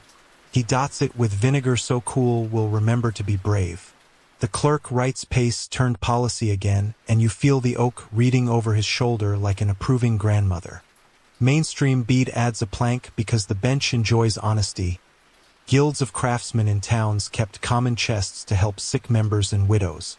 Hospitals, St. John, St. Leonard, and their cousins hosted poor and sick. Travelers and foundlings, some with bed numbers that sound like music now. Whether support tract membership more than need is another argument with pewter hats. Your village keeps membership simple. If your hands have names in the irregular kindness column, your bowl has a place. The ride's clerk, who once loved fees, asks to borrow the ladle and measures a portion at 6 paces with the solemnity of a novice monk. He returns the ladle the way men return borrowed tools when they want to grow up in public. He writes bowl counted at distance and coin bathed and surprises himself by smiling without paperwork. The reeve, in his new courage, opens the book that wanted to be scripture and enters the soup accounts the same way he entered hinges, 9ths cut, bowls tallied. Moon ladder strung, vinegar polished, bell rung. Wolves considered and taught, bridges present. He signs with the miller's sworn scoop and not his old lemon. The scoop shines like an honest metaphor. Fringe lore refuses to leave quietly. Certain hunger stones, people say, carry lines in rivers that tell low water to behave and warn future summers to plant patience. Whether the stones truly speak or whether men pretend rocks frown, a drought is unimportant tonight. You scratch one thin notch inside the alehouse post at the height the kettle likes best in lean weeks and call it a memory line, quietly so no one thinks you have taught wood to scold. Joke 3, small, edible, proposes a soup of the day called due process. Served with a side of reasonable doubt, it is just extra bread. The alewife blesses the menu with a ladle tilt and continues. Serving nouns. The bees must be told. So the beekeeper taps the skep twice and recites the minutes like minutes. Bowls from 6 paces. Leaves spent. Name spoken, vinegar polished. Bell yes, hedgehog moons later, no trumpet. Their hum drops a half tone into present, which is the only verdict bees sign. The ferryman raps his or once, gavel that never went to school, and requests the day's sentence for his map. You pay promptly, soup ledger legible, irregular kindness counted, coin bathed, distance respected, bells shy quarrel, blue and red still teaching teeth. Daisy wedge leveled the bench. Wolves learn to read, bridges hum commas. He nods a figure 8 that tastes like barley. Historians still debate whether charity made medieval towns kinder or merely neater in conscience, whether alms purchased prayers or kept neighbors upright until their turn to give, whether poor was a category or a season.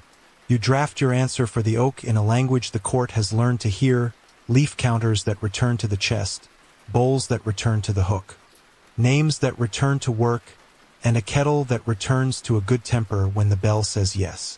The boy with nettle hair asks if the soup ledger goes into the customal the clerk and forester have begun to draft. Daisies, bells, knots, and notches becoming text. And you nod because kitchens write more binding law than some chanceries when they say it aloud in daylight. You close the book with your whole hand, no clap, and inventory because habit beats weather. Ferryman's tally with red thread bright as a small oath. Forester's cross. Willow slip still moonlighting in a fence but promising to come. Home, 3 bent saints pleased to supervise punctuation. Yellow swallowtail demonstrably loosenable.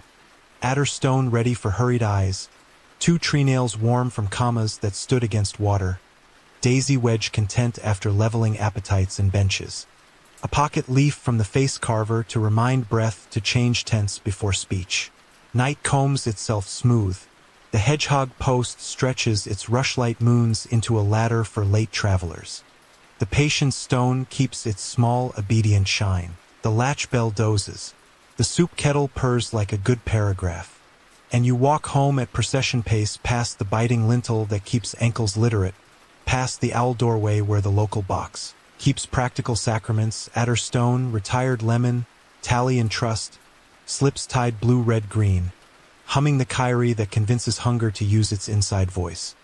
While the village, having learned to call generosity by its right name and to count it without bruising, sleeps as if tomorrow has already been reassured. The king's oak arranges its shade like a careful paragraph, and you come at procession pace because ankles make better witnesses when verbs are gentle, your pockets taking attendance by touch. Ferryman's tally with its red thread stitched like a healed cut. Forester's cross neat at the end. Willow slip promising tomorrow while moonlighting. In a fence. 3 bent saints, bracket, hinge, and don't be foolish, talking commas under your ribs. The yellow swallowtail knot you can loosen without speech's courtesy. Not chain. The adder stone for humility's peephole. 2 tree nails ready to become commas if any bank attempts a run-on, and the carpenter's daisy wedge for benches or pride that list. Rods stand like polite thorns.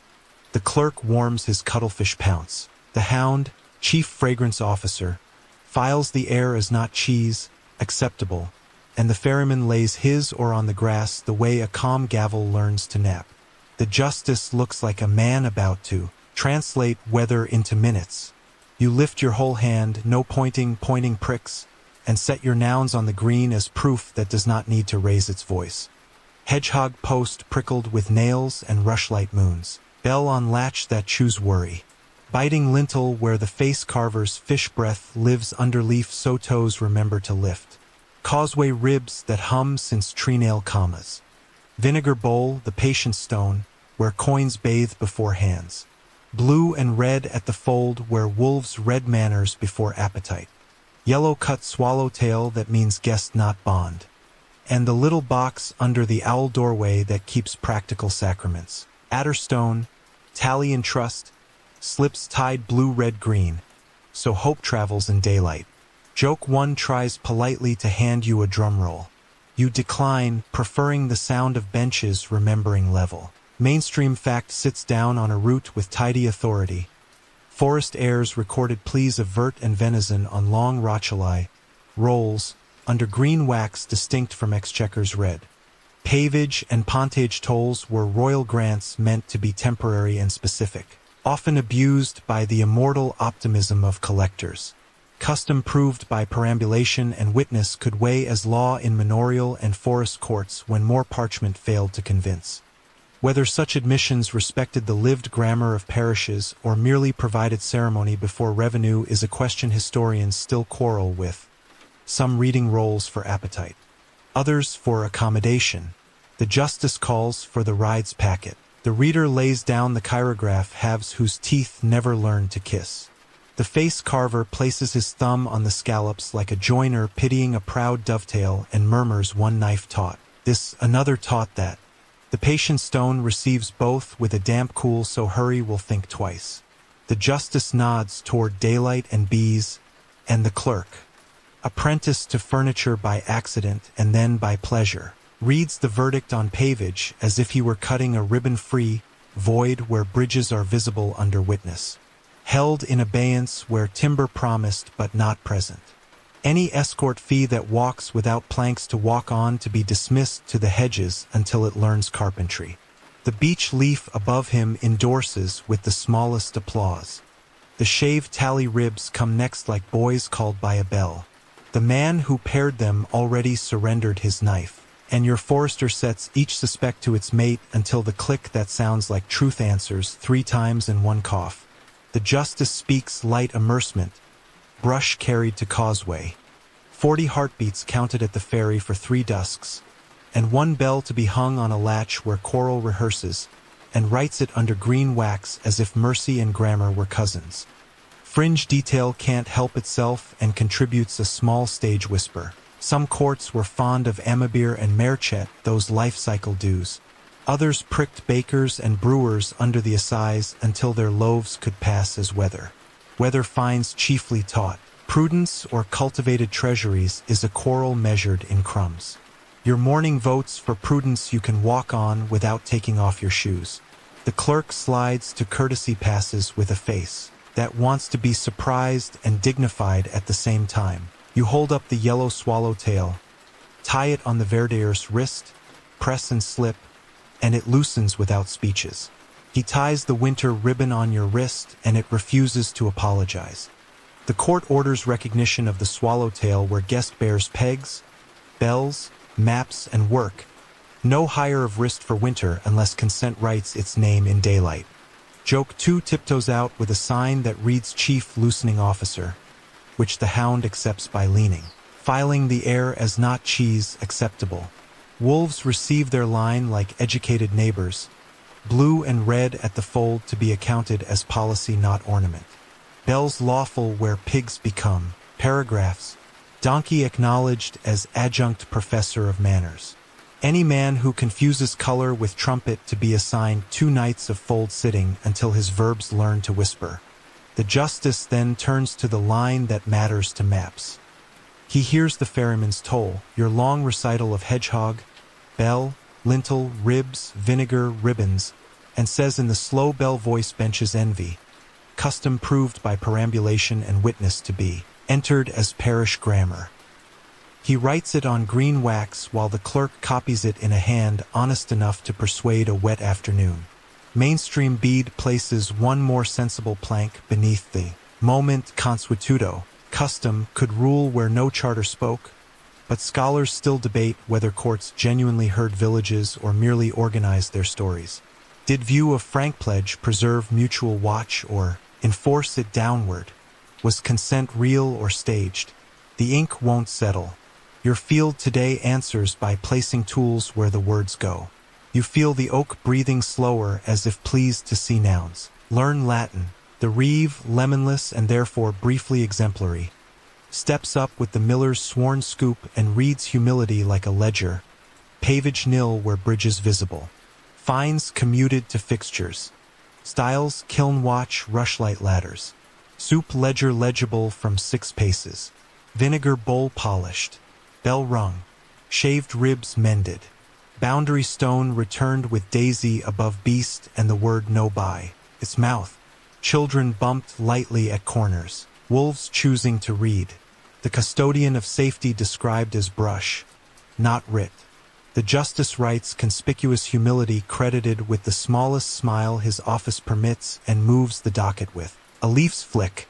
Quirky detail slips on stage swinging a charm. In some places jurors kissed a little Pax breed tablet instead of each other for peace. Elsewhere witnesses swore on a clod of earth, or a twig at livery of season. Whether oaths stuck better to lips or to soil is an experiment repeated for centuries. You offer the latch bell as your Pax and the court allows a single ring. Sounds like quarrel with its hat off. The ride's clerk, having learned to admire tools, presents your adder stone with its fresh daisy ring and notes it as exhibit for humility, non-chargeable, which is the closest a clerk comes to poetry before supper. The beetle reads lesser matters. One hedge claimed a foot it had not earned and now returns it. One eel where admits pores too small and promises ladders for traveling fish. One steward's man confesses a writ that learned 2 mouths and volunteers to carry brush as penance. The justice binds them all with green wax in the meter you have taught him. Where timber is seen, toll shall nap. Where color persuades, teeth shall listen. Where bell rings, doors shall behave. Where vinegar stands, money shall bathe. Joke 3, small and edible, suggests awarding the wax a certificate. Most improved temper, but you settle for watching the seal receive its kiss without learning to lie. The clerk asks for closing proof, and you give him the sound a good bench makes when the daisy wedge is set, level, and the murmured yes of rope men describing fascines like patient constellations. You give him the hush bees make when told new law 2 taps and the figure 8 nod of a ferryman who has decided to like paper only when it admits its debt to planks. You give him the donkey's single bray, which reads like punctuation, period, not exclamation. Historians still debate whether any of this travels beyond shade. Does a green wax note protect a parish when sleeves change hands, or do such afternoons remain local weather? Some say custom is a reed that bends. Others say it is a root. You intend to water both by walking the bounds in slippers until daisies become clauses. The justice stands. A man whose back understands hedges now. He recites the tidy spine of the verdict so even geese could memorize it on the road to Michaelmas. False pavage voided. Escort schedules trimmed around hay. Courtesy passes recognized in swallowtail and loosening. Wolves to be answered with blue and red. Boundaries to be kept by knees and daisies. Shaved ribs fined in brush and time. Bridges credited with sleep. Soup to be counted at 6 paces. Patience stone lawful. Adder stone admissible for eyes in a hurry. And your parish map entered on the roll as custom proved by perambulation and witness. The green wax receives its impression. A beast that, in this parish at least, now answers to the word no, and the clerk ties a tag like a polite tale. You inventory because habit beats weather. Ferryman's tally with red thread bright as a small oath. Forester's cross, willow slip still moonlighting in a fence but promising to come home. 3 bent saints pleased with punctuation. Yellow swallowtail demonstrably loosenable. Adder stone radiant with a daisy that knows about humility. 2 treenails warmed by commas that held in flood. Daisy wedge content after teaching benches manners. And you pass your whole hand over nouns as if blessing them. Or plank, bell, bowl, ribbon, brush, wedge, leaf. When the oak dismisses you, It does not feel like a dismissal. It feels like a paragraph ending in a period you can sit on. You carry the verdict back through the biting lintel that keeps ankles literate, past the owl doorway where the local box keeps practical sacraments, past the hedgehog post already rehearsing its rushlight moons for evening, humming the kyrie that convinces law to use its inside voice, while the village, hearing that leaves have learned to hold verdicts without shouting, practices sleeping the way a good sentence rests, sure enough to dream the next clause. Frost arrives like a careful schoolmaster with a new key, chalking the hedges in patient white, and you come at procession pace because ankles think better when verbs are gentle, pockets taking attendance by touch, ferryman's tally with its red thread, stitched like a healed cut, forester's cross neat at the end, willow slip promising tomorrow while moonlighting in a fence stiff with rhyme, 3 bent saints, bracket, hinge, and don't be foolish, talking commas under your ribs. The yellow swallowtail knot you can loosen without speech's courtesy. Not chain. The adder stone for humility's peephole glazed with a sugar rim. 2 tree nails ready to become commas if any bank attempts a run-on, and the carpenter's daisy wedge in case benches or pride forget level when wood shrinks and remembers. The hedgehog fairy post wears hoarfrost like a cardigan. The rushlight moons you lift at dusk turn pale in daylight, patient as bread rising in a cold room. The bell-woman's latch bell is furred with white tin laughter. The vinegar bowl, the patient stone, has a skin you must crack as if asking winters permission to be sensible. You lift your whole hand, no pointing pricks, and arrange the day in verbs that do not make ankles hurry. Sand the plank, ash the causeway. Hang the moons earlier, braid straw into shoelaces for cart ruts. Teach the bell a quieter syllable. Joke 1 proposes we open a seasonal shop, frost solutions and gentle admonitions, and you tuck it away because winter prefers service to signage. Mainstream fact lays a brisk plank beneath your feet. Candlemas will bless candles soon. Beeswax for altars where purse allows. Tallow for kitchens where smoke forgives. Curfew bells in towns told people to cover their hearths. Couvre-feu, literally banking coals under ash so timber remembered to sleep. Farriers hammered frost nails or small caulks into horseshoes for grip when lanes turned glass. In some regions sledges took over where wheels sulked. Whether such winter kit made common folk safer or simply moved risk from ankles to wrists is less argued than the rhythm itself. Winter trained work to lean, not push. The forester counts aloud in the key wolves obey. Hold, hold, hold, and posts his stick by the fold where blue and red ribbons have discovered how to sing against snow.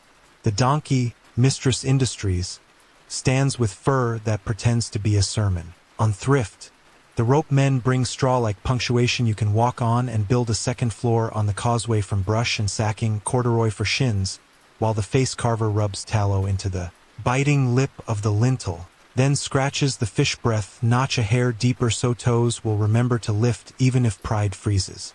The ferryman claims his toll, the map in your mouth, and you pay in nouns braided to adverbs. Winter edition. Present slowly, lift higher, step wide, breathe warm, count 40 heartbeats even when your breath tries to make music in clouds.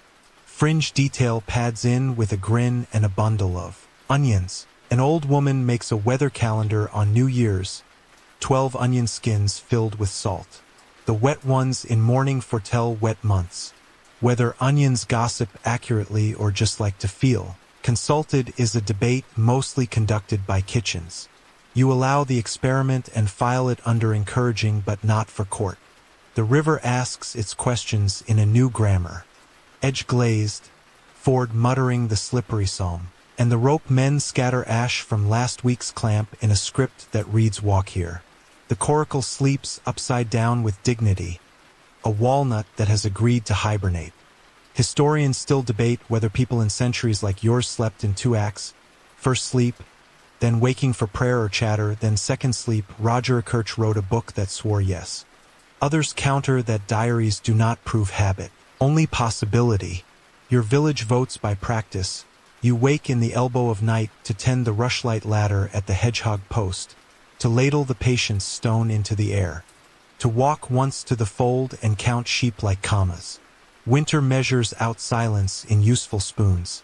Quirky detail tap dances in felted shoes. A cooper swears he can keep fingers warm by clutching a potato near his palm under his mitten. The justice's clerk tries it, pronounces it evidence of tuber jurisprudence, and files a private smile. Whether potatoes exist in your century's pantry is a conversation for other rivers. So the clerk agrees to call it a warmed cobble and never mind the cartography. The reeve, lemon retired and scoop sworn, issues winter instructions that sound like a hymn. Sand kept at the ale stake, ash at the ford, bell rung soft and often. Doors breathed upon he pats the carved leaf that teaches regret before apology. Wolves to be taught the color alphabet in snow as well as in leaf. Every child to be bumped at the daisy beast stone with mittens, not birch. And soup to be ladled at 6 paces with steam as a garment, not boasting. The hound, chief fragrance officer, audits frost for mischief, sneezes twice. Not cheese, slippery, acceptable, then leans into your knee, which is his signature on the winter by laws. You string the rushlight moons earlier because dusk arrives like a clerk proud of punctuality. The ferryman shows you where ice is merely a rumor and where it has hired confidence. You tap the adder stone on its daisy ring, peer through the hole, and let humility slow your decisions so no one asks bones to write minutes. Mainstream bead sets another plank under the day. After Martmas, slaughtered pigs salted cellars into calm and large-surfaced kitchens. Plow Monday would bless plows soon. Men tugging decorated shares around town to ask for beer and winter coin. Guilds gave out small doles to members. The boy bishop sometimes processed in early December. A child in mitre lecturing kindness into adults. Whether such winter rites were sincere devotion, licensed foolishness, or charity dressed as pageant is still argued by pens that dislike blunt answers. You bring home a sled of brush with rope men singing the apple toss game's winter verse. Throw and catch from 6 paces so breath and kindness trade evenly, and notice how frost teaches the best lesson for law. Slow everything until the verbs volunteer. The fold receives a polish. Blue and red higher on the posts because snow lifts predators' opinions. Mistress Industries plants her hooves like periods. Bells on 2 hogs ring a modest yes like a clerk who learned a better hand. And the forester moves the color a thumb width where wolf noses. Reading snow script proved a preference last time. Joke 2 peers out with mitten paws and suggests awarding the wolves perfect attendance for arriving and then choosing manners. You pocket the certificate and save ink for benches. The face carver chalks 5 daisies in miniature on the salvaged bench lip and dots each petal with vinegar so cold will remember not to bite fingers. He oils the leaf mouth over the ditch plank so worry slides without loss. He carves a tiny spiral on the hedge gate, a snail of patience, so children remember to move like a charm when ice is holding grammar class. The alewife, who knows winter's verbs, thins the soup with noon water and thickens it with evening onion until it tastes like time. She polishes the patient's stone with a warm cloth so coins won't throw tantrums. And she adds to the soup ledger a column called Frosted Errands, payable in brooming steps and sand on stairs. The ferryman asks for the map again at night because maps behave better when told in clean air. You pay in winter nouns. Hedgehog moons earlier. Bell tender, not proud. Lintel lip chalked. Causeway ribs singing low. Brush pegged with tree nails that bite when ice tries to lie. Vinegar warmed by sleeve. Adderstone peephole for hasty eyes. Swallowtail ribbon read by posted men as guest even when sleeves itch for hire. The bee woman must be told. Hives are clustered tight as prayers. Winter binding, and you tap twice and speak through the cleft board as if confessing. Rushlight, sand, ash, bells, color, soup. The hum answers in a thin ribbon of present, which is the only verdict bees can afford in frost. Historians still debate the reach of winter scarcity. Did peasants starve annually between old bread and new grain, or did gardens, fish ponds, and careful doles carry most villages with grumbles rather than tragedies. Chronicles prefer drama, accounts prefer arithmetic. Your parish asks for arithmetic you can eat, ninths, not boasts. Bowls counted at distance. Gleanings held back for weeks that sigh. The rope men, ambitious in the quiet way. Test a sledge across the ford, 2 planks on withies so grain can ride when hooves balk. The justice's clerk, now apprenticed to furniture for real, writes Winter Bridge. Low and polite and draws a daisy next to it because thinking likes petals even when ink shivers. You lay one tree nail sideways into a rib that has learned to chatter, then another in a joint that dreams of spring, and the causeway hums a deeper key as if choir practice relocated underground. The posted men, who have learned to respect the swallowtail knot, ask whether the courtesy pass holds when frost makes work flirt with hazard. You teach them the press and slip again with gloves on, which is harder and therefore good training. And you loan the yellow to a horn man for one sled trip so Law can ride without turning into hire. He returns it with a clumsy bow that manages to be sweet without apology. Quirky detail sidles in with a lantern shaped like a hedgehog, holes prickled to cast a spotted constellation on snow. A child claims the lantern frightens icy spirits and, more persuasively, keeps hands busy so mischief stays at home. You admire its policy and leave ghosts to argue jurisdiction elsewhere. Then the cold tries a last trick, black ice writing silent jokes at the biting lintel, and the face carver's fish breath. Notch saves 3 ankles in a row. The bell woman rings yes softly. The clerk writes pace turned policy a 3rd time without embarrassment. And the reeve, scoop in hand, adds ice sanded yes in a ledger that used to brag and now prefers manners. Joke 3 arrives small and edible. Someone suggests renaming the patient's stone the persistent stone for winter, and the alewife approves with a ladle tilt, as if vocabulary were nourishment. You inventory because habit beats weather. Ferryman's tally with red thread bright as a small oath. Forester's cross. Willow slip crisp with rhyme but still promising tomorrow. 3 bent saints content to supervise punctuation in any season. Yellow swallowtail demonstrably loosenable even in mittens. Adder stone sugar rimmed for hasty eyes. 2 tree nails now one in a rib that learned to hum lower and one waiting for the next run on. Daisy wedge warm from a pocket near a bench that remembered level even when boards creaked with cold. You pass the daisy beast stone and brush snow from the word no so pride can still find its cue. You visit the owl doorway and tuck a small list into the local box. Names of those whose steps need sweeping before dawn. You straighten the hedgehog moons so late feet can climb their quiet ladder without boasting. And you hum the Kyrie in winter's lower key, which persuades breath to keep its temper. Winter teaches another key, and you learn your lines in it without fanfare, smaller steps, longer silence, brighter moons, slower bells. Wolves can read blue on snow as well as on leaf. Rivers can be edited by ash as well as by brush. Knives are for ropes when ropes forget courtesy, not for pride when pride wants drama.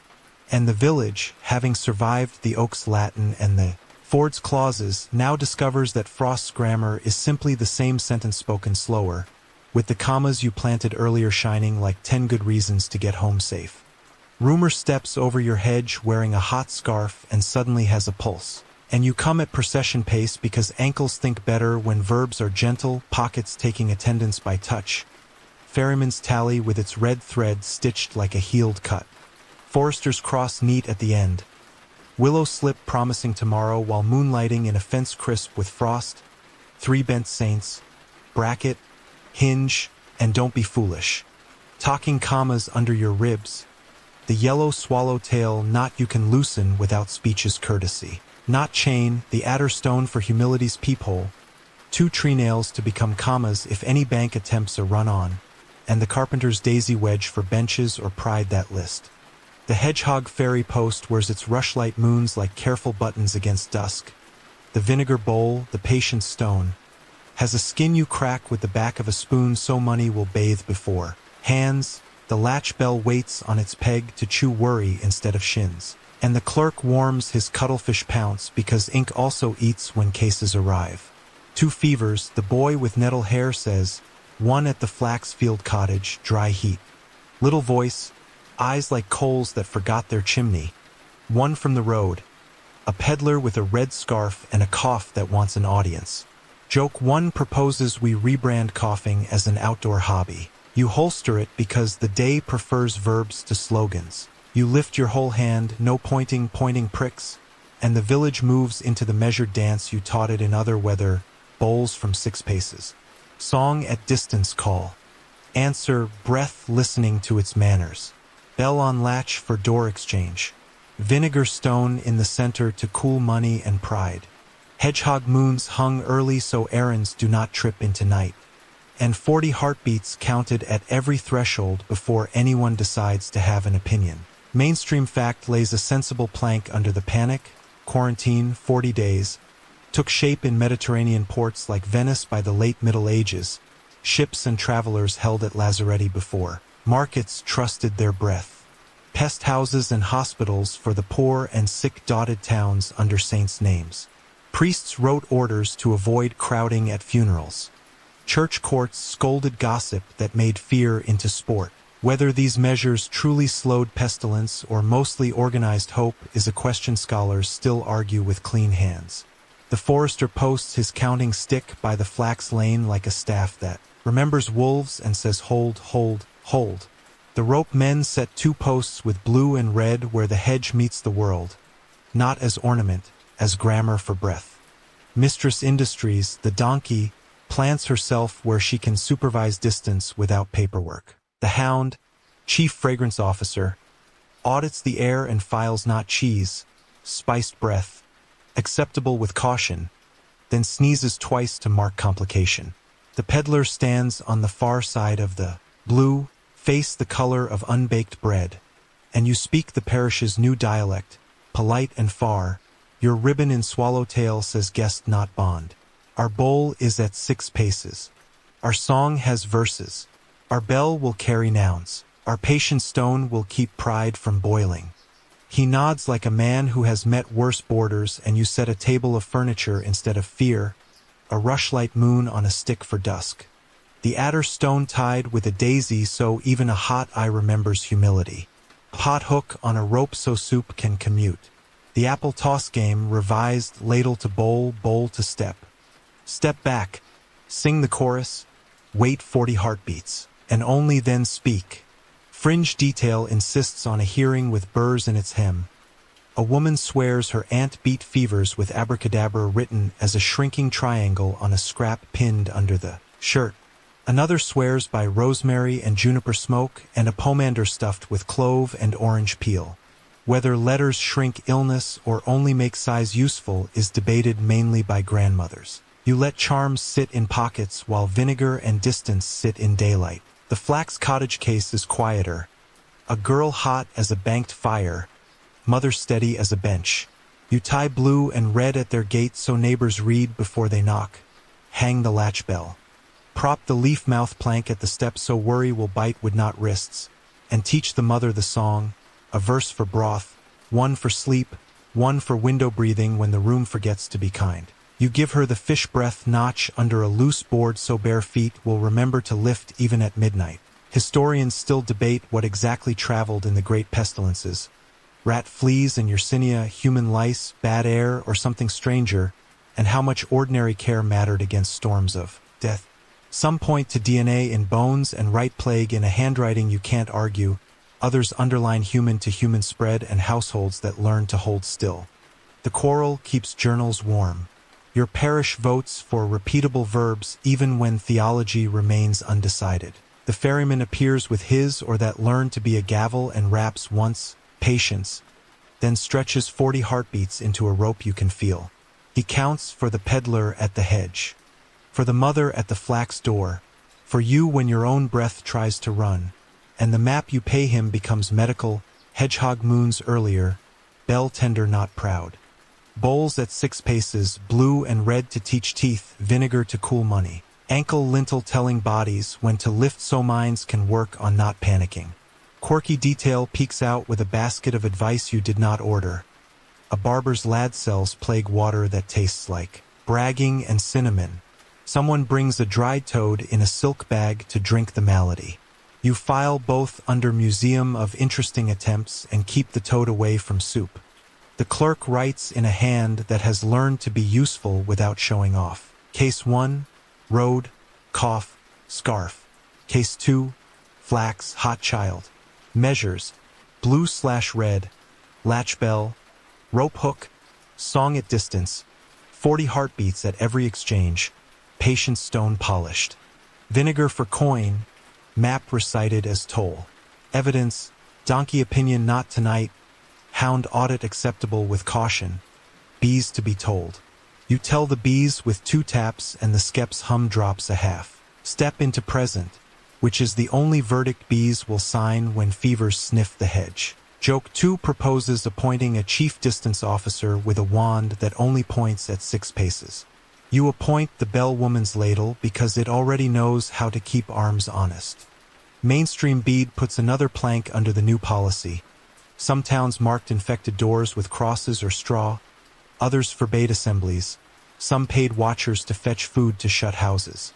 And ships in port waited the quarantina while lazarettos counted days. Whether villages far from sea imitated these measures or invented their own, songs, bowls from distance, bells on latches, remains a map with many blank hedges.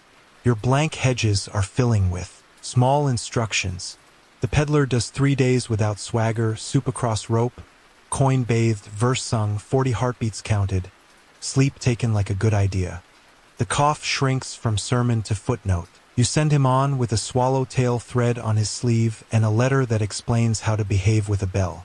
The flax cottage keeps to the song. The girl's heat breaks like ice deciding to be water, and the mother rings once. The latch bell's shy yes. To tell the hedge the worst did not come in. Thank you, but went away again without an oath. You write what worked for neighbors upriver, because maps that speak Latin for courts should also speak kitchen. Hang blue and red at a gate to teach breath. Sing at distance and make soup travel by rope. Bathe coin before hands. Count 40 heartbeats at every threshold. Tie the adder stone where hasty eyes can borrow humility. Let the donkey supervise. Let the hound be auditor. Teach the lintel to remind ankles to lift when worry would make them clumsy. Tell the bees. You carry it to the king's oak, and the justice reads without moving his mouth much. Man saving dignity, and says to file it under custom proved by perambulation and witness, which is his way of letting kitchens write law. Fringe lore won't leave until it is had a line. A bell rung slow over fields was said to drive bad air away. Another woman whispers that sliced onions darken in foul rooms and thus volunteer as sentries. Whether bells actually move air or onions, simply oxidize is a conversation for a different winter. You allow the bell because it minds its manners and the onion because it gives soup something to talk about. The ride's clerk, now fully apprenticed to furniture, copies your measures into 3 fair hands, one for a parish upriver that's sent for advice, one for a steward who is learning to prefer pegs to seals, and one for the local box under the owl. Doorway where practical sacraments live, adder stone, retired lemon, tally and trust, slips of names tied blue, red, green, and now a thin booklet whose title is smaller than pride, measures for breath. Joke 3 shows up small and edible and suggests renaming the broth Okal. The alewife tolerates the pun on the grounds that hot spoons beat hot tempers. You inventory because habit beats weather.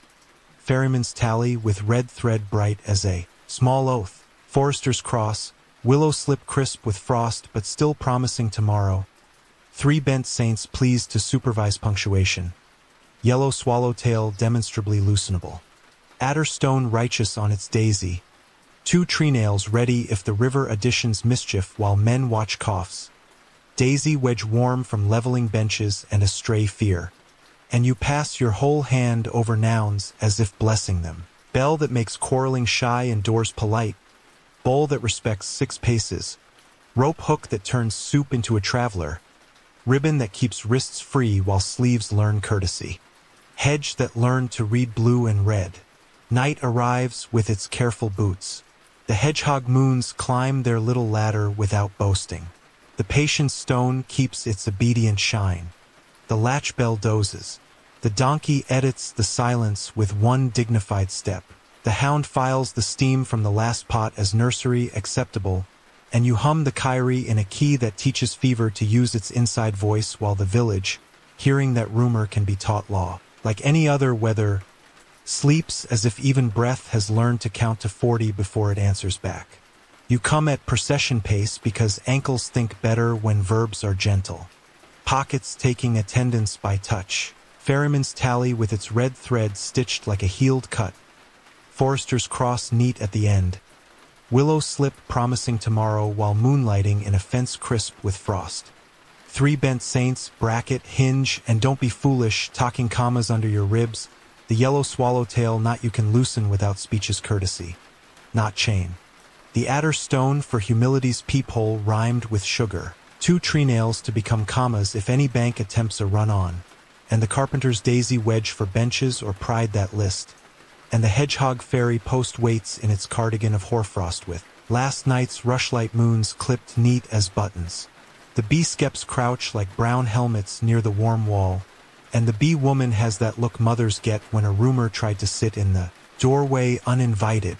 You lift your whole hand, no pointing pricks, and tap the skep twice because bees must be told. Verdicts under oaks entered as leaves, pavage sent to nap unless it finds timber. Wolves choosing manners, soup counted at 6 paces, patience stone lawful. The daisy beast stone seated with no by its mouth, lintels teaching ankles to lift, and winter speaking slower so breath can behave. Joke 1 proposes founding a newsletter, the Apicultural Times, now with 30% more courtesy, and you file it beside Saint Don't Be Foolish because bees prefer verbs to headlines. Mainstream fact takes a sensible stool under the warm stones. Doomsday scribes noted hives and honey rents, wax due to lords and monasteries, and the church loved bees because wax made altars bright. Skeps of straw and withies lined south walls. And mead walked into feasts while candles taught midnight to read. Whether villagers drank much mead or mostly ale is argued by scholars in dry rooms, but wax accounts do not lie. You pay the bees in nouns they can taste later. Willow catkins promised at ford. Lime linden sapling pledged for summer shade near the ale stake. Thyme and marjoram round the daisy beast to teach pride the smell of humility.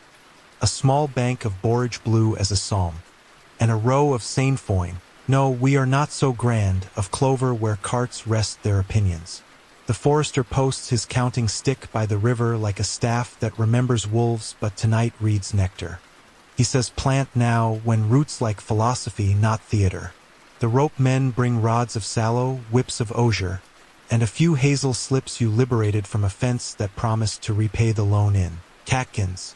The face carver arrives with a spokeshave and a pocket of hexagons he cut from beech. Tiny daisies turned honeycomb, and proposes a skep bench that keeps floors dry and tempers level. The clerk warms his cuttlefish pounce and draws a daisy because thinking likes petals. Then writes Hope Ledger at the top of his board as if nouns could be planted and counted into spring. Fringe detail refuses to wait its turn and throws pans at the air. Tanging, the old noise for swarms. Some villages beat iron to persuade bees to settle or to announce ownership of a passing cloud of honey. Whether the noise charms bees or only entertains bystanders is a quarrel that delights uncles. You keep pans for soup and settle for bells that already know courtesy. The ferryman claims his toll, the map in your mouth, and you pay with paths for wings. Willow rose here for early nectar. Pollards they're safe from flood. Clover stitched into the green where geese draft their minutes. Lime sapling by the ale stake so shade and scent can rehearse their duet.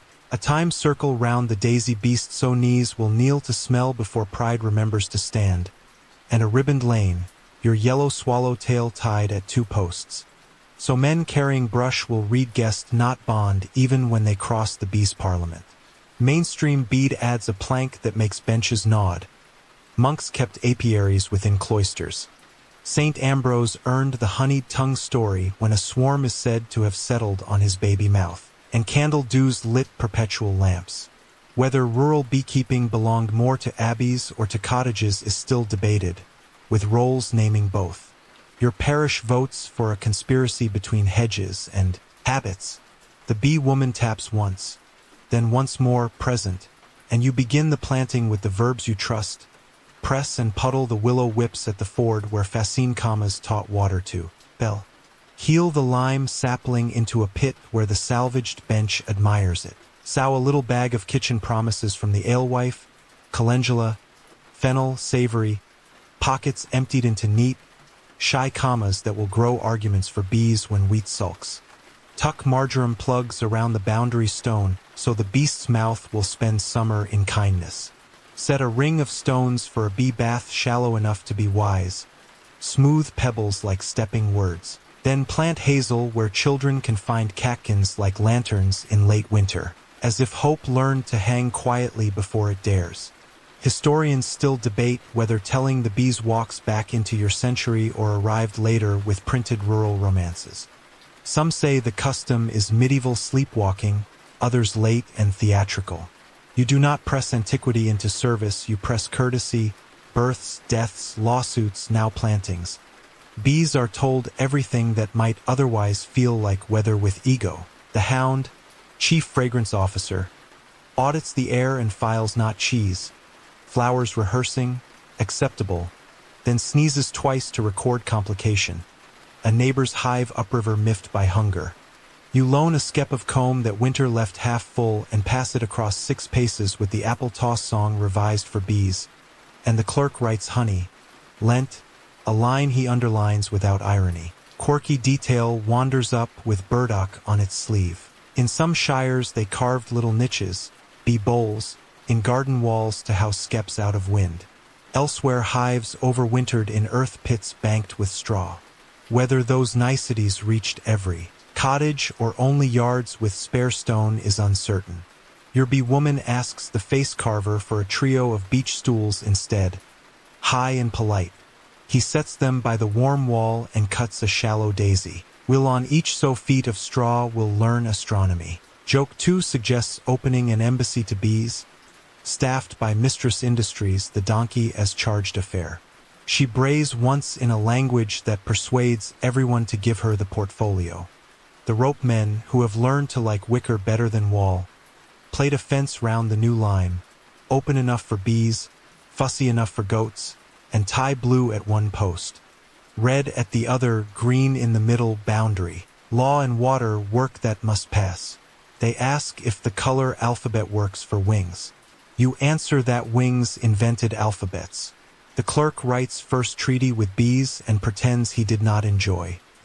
You remember to bless the planting with furniture, the patient stone washed and set beside the lime to keep money calm when mouths get excited about mead. The latch bell hung for shade so door. Manners can practice outdoors. The daisy wedge slid under a bench because spring makes people tip. The adder stone hung from the hedge on its little daisy so hurried eyes will look through humility at flowers before they borrow them. And 2 tree nails laid at the ford as punctuation until roots take the job. Mainstream truth lays a final plank, open field rotations and hay meadows, with Lammas rights and aftermath. Grazing made summer a choir for bees. Whether enclosure later starved bees or merely rearranged their song is argued in hedgerow histories. Your parish keeps commons well lettered with clover and lanes persuasive with time. The justice's clerk notes the customal to be, meadows to bloom before blades, scythe to follow bees, not precede. The bee woman holds a scrap of linen like a gospel and reads gently to the skep, because you asked for a ceremony that minds its verbs. Births to tell, deaths to tell, verdicts to tell, seeds to tell. Then she ties a blue thread to the skep thong, not to bind, to remind, and you hear the hum drop a half step into present, which is the only verdict bee's sign. The ferryman raps his or once because rivers like to be included. You pay him the extension to the map you carry in your mouth. Hedgehog moons earlier for cold nights. Willow whips puddled where commas earn wages. Lime for summer shade and honey. Time to keep pride's soft need. Be baths shallow and polite. Stools for skeps lifted out of damp. the apple toss song revised for wings.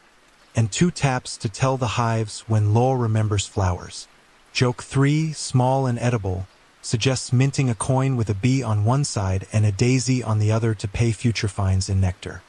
You decline currency and adopt a proverb instead. If you can't feed it, do not fine it. The forester takes your staff, recuts 1 petal on the daisy under your thumb for bees, and hands it back as if returning a tuned instrument.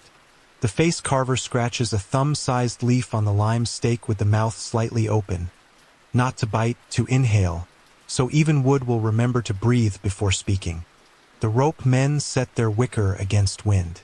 The clerk copies the hope ledger cleanly with room for spring. Lime shaded, willow sipped, time smelted, bees told, loans of comb repaid in flowers rather than coin.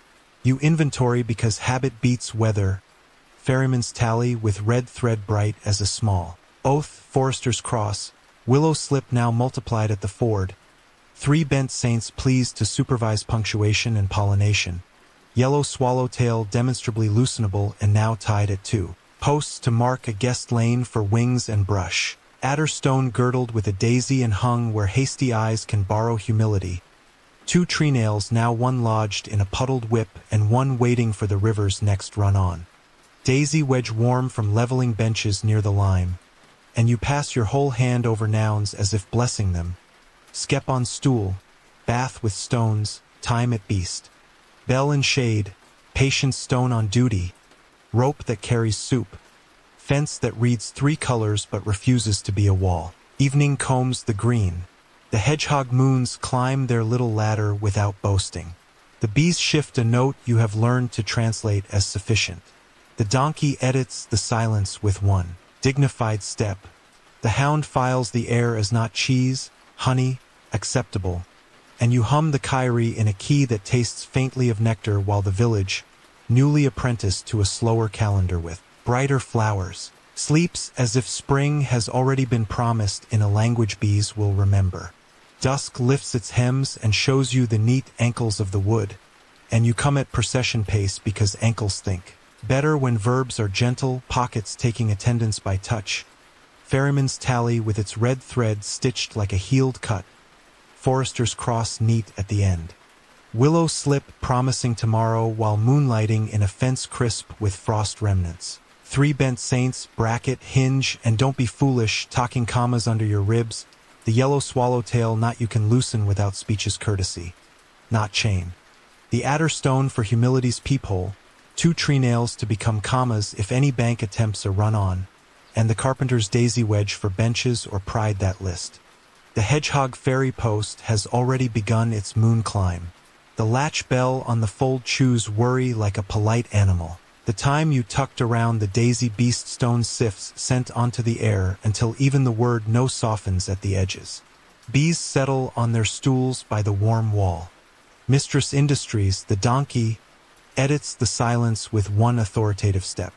The hound, chief fragrance officer, files the evening as not cheese, promising, and snores once by way of a disclaimer.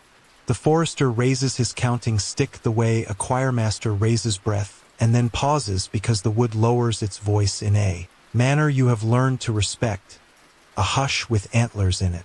White walks out of the bracken as if dusk has decided to try a new sentence. Stag, antlers like punctuation marks that grew brave. Hooves careful, eyes the color of cups waiting to be filled with moon. He meets the boundary stone you returned to its chair. He lowers his head to the time and reads your daisy before he notices the beast's carved mouth and the small word beside it. He blinks as if courtesy were a flavor. Joke 1 arrives on tiptoe and suggests issuing a guest pass. Adjunct professor of manners, antler division, you keep the joke pocketed because the oak prefers verbs to applause. Mainstream fact stands under a beech and behaves.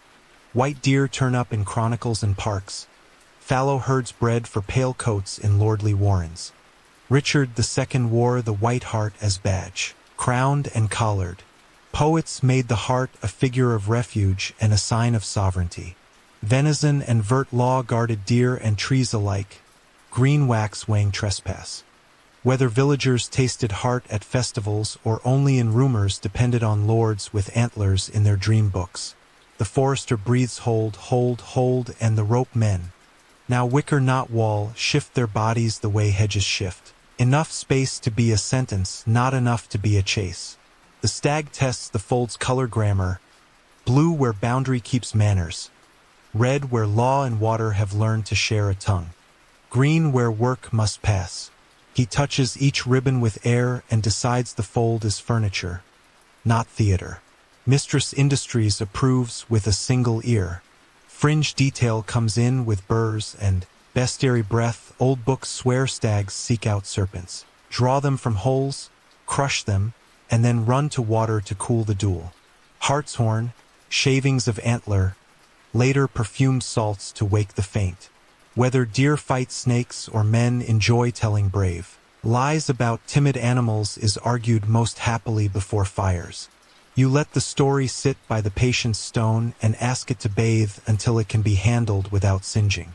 The children breathe as if they were learning a psalm. The hound sneezes twice, auditor's code for complication, miracle attempting to be policy, and leans against your knee so some courage can travel by skin.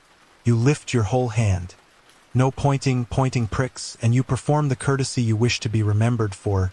You tie your swallowtail to the lower post of the wicket and let it hang like a verb that refuses higher. You step one pace back and then another, and your village steps with you, the way geese move when a brook asks to be visible. The stag chooses the space you left and passes so close you can hear fur editing air. He stops at the salvaged bench you set under the oak, sniffs the leaf the face carver cut with a mouth slightly open, not to bite, to inhale, and seems to approve of furniture that remembers to breathe before speaking. Historians still debate whether white stags in medieval pages came from parks and poems or from forests that occasionally produced pale bodies by luck, Lucism worked up to allegory. Whether the heart under Richard's collar was a badge of mercy or of claim is argued in rooms where tapestries cough politely. Whether the visions of St. Eustace and St. Hubert, crucifix between antlers, converted hunters to gentler vocabularies or merely baptized appetite remains an uneasy question. You act as if gentleness is the safer wager. You show it in nouns.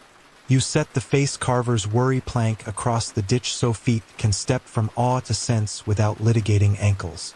You ring the latch bell once. Pax not chase. You steady the patient's stone so coins will not try to purchase wonder. You put 2 tree nails on the bank in case the river decides to take notes. And you look through the adder stone because even beauty would like a smaller sky. Quirky detail wanders in carrying a proverb. In certain shires a white beast, if met first by a woman with a blue ribbon, would bless milk yield. In another parish a white deer meant a saint would be remembered with mending more than with incense. Whether ribbons teach udders or only people is best decided by cows. You tie a blue thread on your wrist anyway because threads make good reminders when awe is loud. The stag walks to the daisy beast stone and sniffs the word no, which, trimmed neat, behaves like a courtesy rather than a cudgel. He blinks again, finds the time ring, and grazes 2 polite mouthfuls as if underwriting your customer with breath. The forester whispers one of his better sentences, let him read the parish, not the parish read him. And you nod because maps worth trusting must be legible to mouths as well as to boots. The ferryman wanders up with his or pretending it was going this way anyway. He raps once because rivers like to join spectacles without wearing feathers. You pay him the map as toll while the stag counts verbs, hedgehog moons climbing, bell that chews worry, lintel that teaches ankles, ribbons that teach teeth, benches that level tempers, bees that must be told of births, deaths, lawsuits, and now wonders. He accepts the figure 8 yes as if it were a wreath. The ride's clerk, now apprenticed to furniture full-time, tries to write without scraping off thin. He puts down white stag observed under. Parish declined to make it an invoice. Guest pass issued. Swallowtail loaned to dusk. No pursuit. Beast red daisy then time. Wolves to be informed that even deer can be taught to read. The hound. Move to literature, sneezes twice, not cheese, miracle, acceptable. You test the custom you are always building, 2 taps to tell the bees. A verse of the distance song in case awe misunderstands. Breath. 40 heartbeats counted so nobody lies to themselves about how quickly a story grows legs. And a child, deputy of confession under leaves, bumped lightly at the daisy beast so memory will have knees tomorrow. Mainstream truth offers one more plank while the stag edits the sunset. Deer parks ringed with pails multiplied in the 13th and 14th centuries. Status etched as fence. Fallow deer, smaller, often spotted or pale, thrived in enclosures. Red deer hid in deeper woods. Statutes listed seasons and sizes. Poaching could hang or maim. Whether parks conserved woodland or bit commons is a quarrel with mud on both boots. Your answer is a lane, you tie blue at one hedge gap, red at another, green between, and teach the rope men to call it a stag corridor. Work that must pass includes breath that is not ours to hire. Joke 2, having waited like a decent small joke, suggests antlers would make excellent drying racks for lost gloves. You pardon it because laughter that does not crow can be a fence against greed. The face carver produces a sliver of oak and with the speed of a man who rehearsed kindness carves. A thumb-high leaf with 2 tiny tines sprouting at the top. He nails it at stag shoulder height on the wicket leaf antler to remind hands that corridors exist for other necks than ours. The reeve, lemon retired and scoop sworn, surprises himself by whispering an oath to behave if wonder tries to buy witnesses. He writes in the soup ledger's margin. Very small, white stag scene. No bowls altered. Bells rung soft. Patience stone remembered. Rumor told to walk, not run. Historians still debate whether wildness ever visited villages without becoming property. Did a heart belong more to king, to God, or to itself? Whether medieval people could hold beauty without caging it is not a settled sentence. Your parish chooses to let dusk keep the leash. The stag moves. He passes through the blue-green-red of your corridor as if reading a sentence. The donkey declines to move because someone should stay in charge. The hound leans, filing an after-action report into your shin. The children succeed at not shouting. The clerk succeeds at not scooping awe into columns. The ferryman succeeds at nodding figure 8 yes as if it were a vote. You tell the bees after he is gone, 2 taps. And their hum drops a half step into present, which is the only verdict bees sign when wonder visits. You walk the fold once, lifting ribbons a thumb higher because snow taught you where noses negotiate. You smooth the time around the stone so the word no will keep its friendly accent. You lay 1 tree nail at the ford and 1 by the bench because commas breed sense. You polish the patient's stone to keep any coin tempted by awe from forgetting its bath. And you peep through the adder stone again because humility and astonishment are kin. Quirky detail returns with a lantern mouth.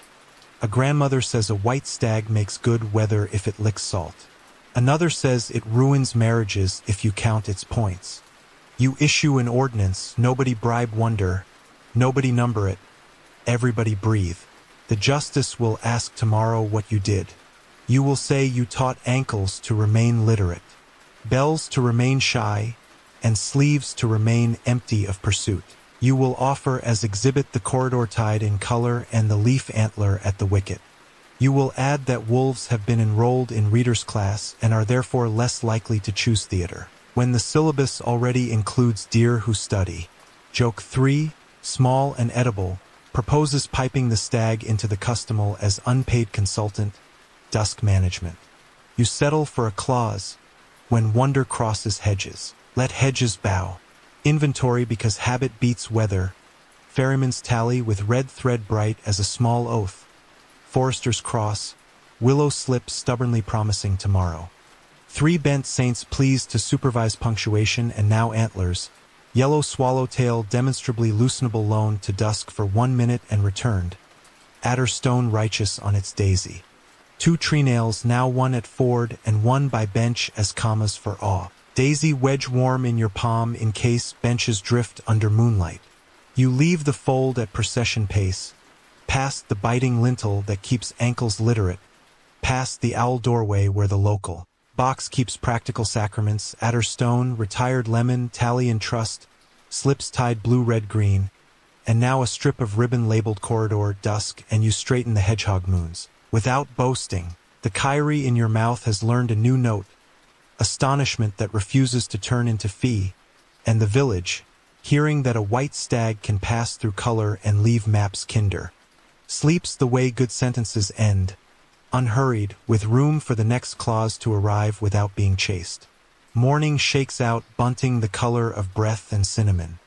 And you come at procession pace because ankles think better when verbs are gentle. Pockets taking attendance by touch. Ferryman's tally with its red thread stitched like a healed cut. Forester's cross neat at the end. Willow slip promising tomorrow while moonlighting in a fence. 3 bent saints, bracket, hinge, and don't be foolish, talking commas under your ribs. The yellow swallowtail knot you can loosen without speech's courtesy. Not chain. The adder stone for humility's peephole. 2 tree nails to become commas if any bank attempts a run-on. And the carpenter's daisy wedge for benches or pride that list. The hedgehog fairy post keeps last night's rushlight moons like modest buttons. The latch bell waits to chew worry instead of shins.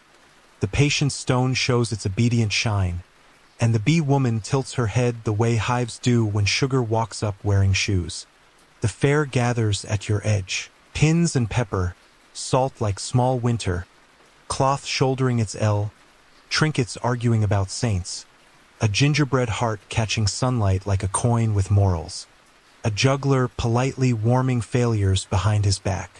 Posted men in better habits than last month's cousins lower their clappers at your swallowtail and listen for instructions. A banner offers escorts payable and looks embarrassed because bridges already speak under oaks. Joke 1 wanders up on stilts and proposes a pop-up booth, pie powder arbitration. Now with 30% less dust, you fold the stilts and keep the day in slippers. Mainstream fact plants its stool by your patient stone. Fairs drew charters with rights of stallage and toll. A quart of pie powder, pites poudres, dusty feet, sat to judge quarrels swiftly among merchants. With summary proof and fines that walked before the dust settled. Alnigers measured cloth with the L-wand. A size of bread and ale visited stalls like a weather god with scales. The great champagne fairs coordinated credit and bills of exchange before cities. Learned to keep markets always awake. Whether pie powder courts genuinely protected strangers or mostly protected fees is still argued in rooms where ledgers enjoy themselves. You pay the ferryman's toll, the map in your mouth, because even fairs travel by river tempo, hedgehog moons at dusk, bell on latch for doors, biting lintel teaching ankles to lift, causeway ribs humming since treenail commas. Vinegar where coins bathe before hands, blue and red at the fold so teeth red before appetite, yellow swallowtail that means guest not bond.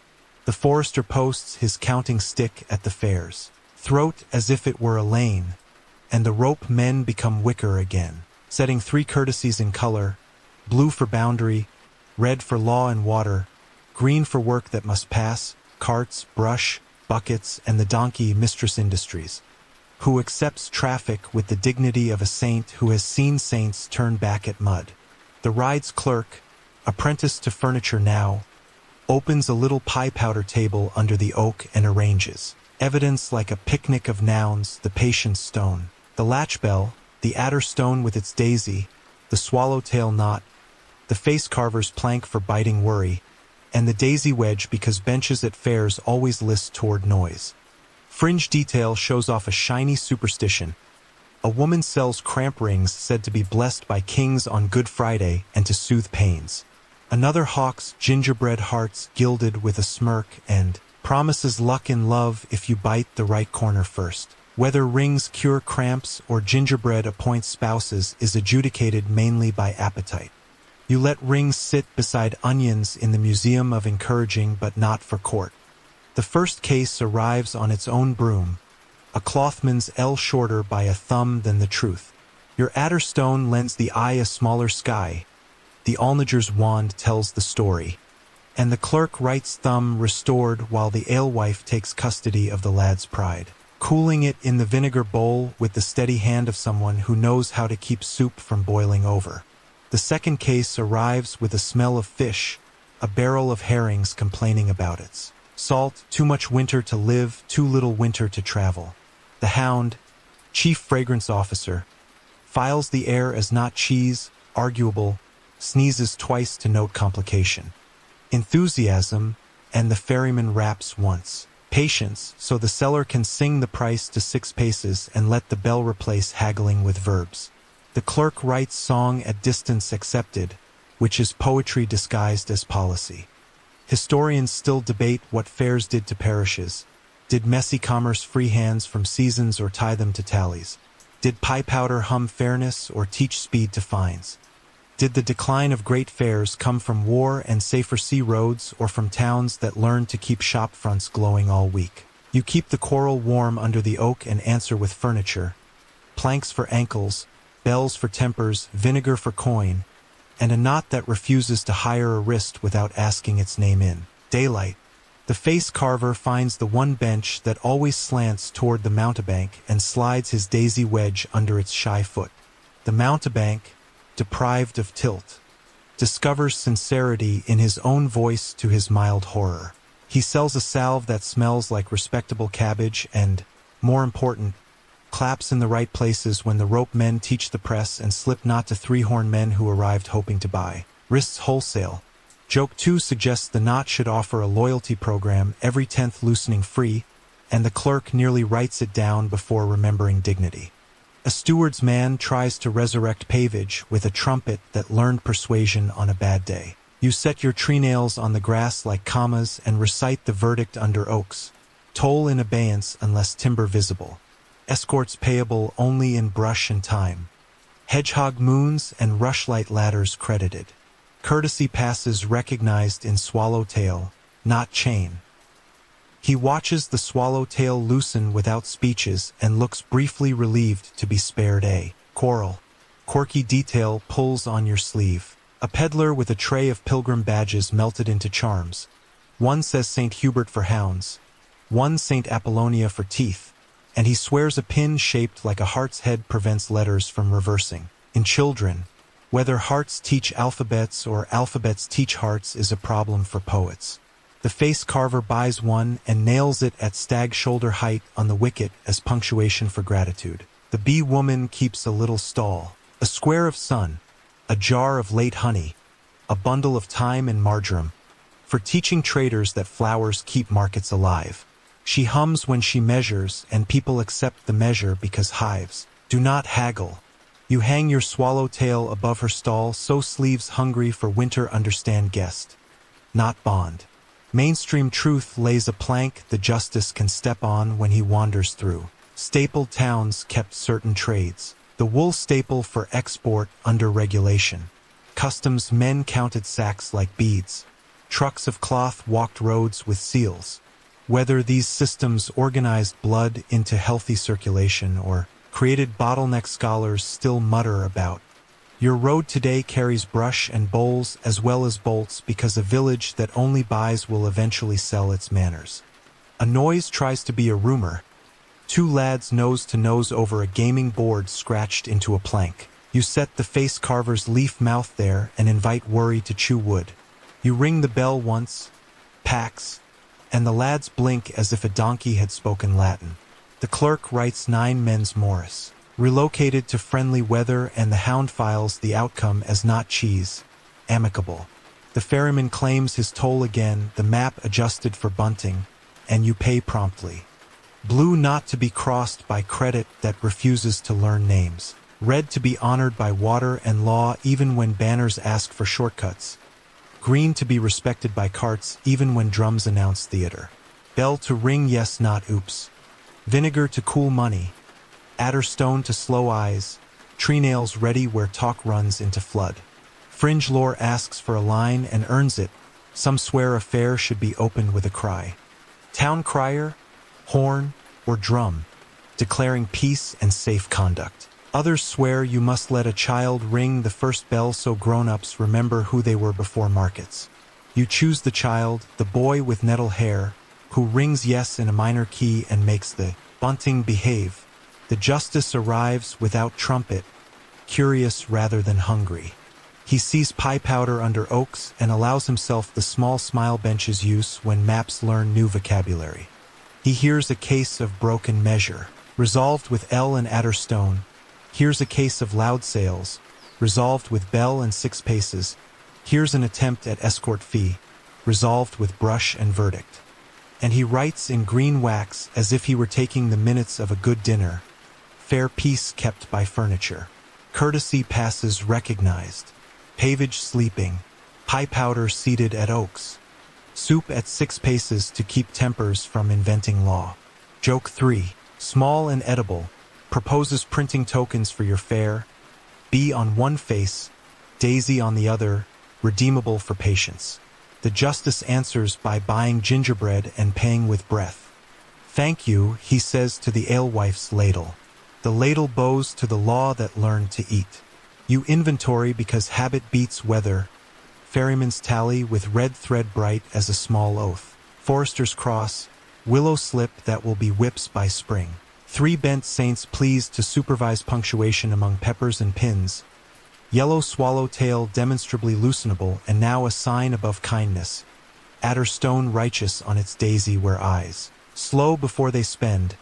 2 tree nails lying like commas ready to anchor sentences if river or rumor runs on. Daisy wedge warm from teaching a mountebank sincerity. And you pass your whole hand over nouns as if blessing them. Bell rung soft. Bowl at 6 paces. L that confessed. Plank that chewed worry. Not that apologized itself. Patience stone gleaming like a small moon that learned accounting. When dusk folds bunting into pockets and the hedgehog moons climb their quiet ladder, you lead the last cart under the biting lintel that keeps ankles literate. Straighten the time around the daisy beast so the word no keeps its friendly accent. Tell the bees 2 taps, pie powder behaved, traders learn 6 paces, coins bathed, bridges credited, and hum the Kyrie in the key that convinces markets to use their inside voice. While the village, having learned to let strangers borrow its law without selling its breath, falls asleep like a ledger closed by a careful hand, numbers legible. Nouns at rest, commas able to hold until morning.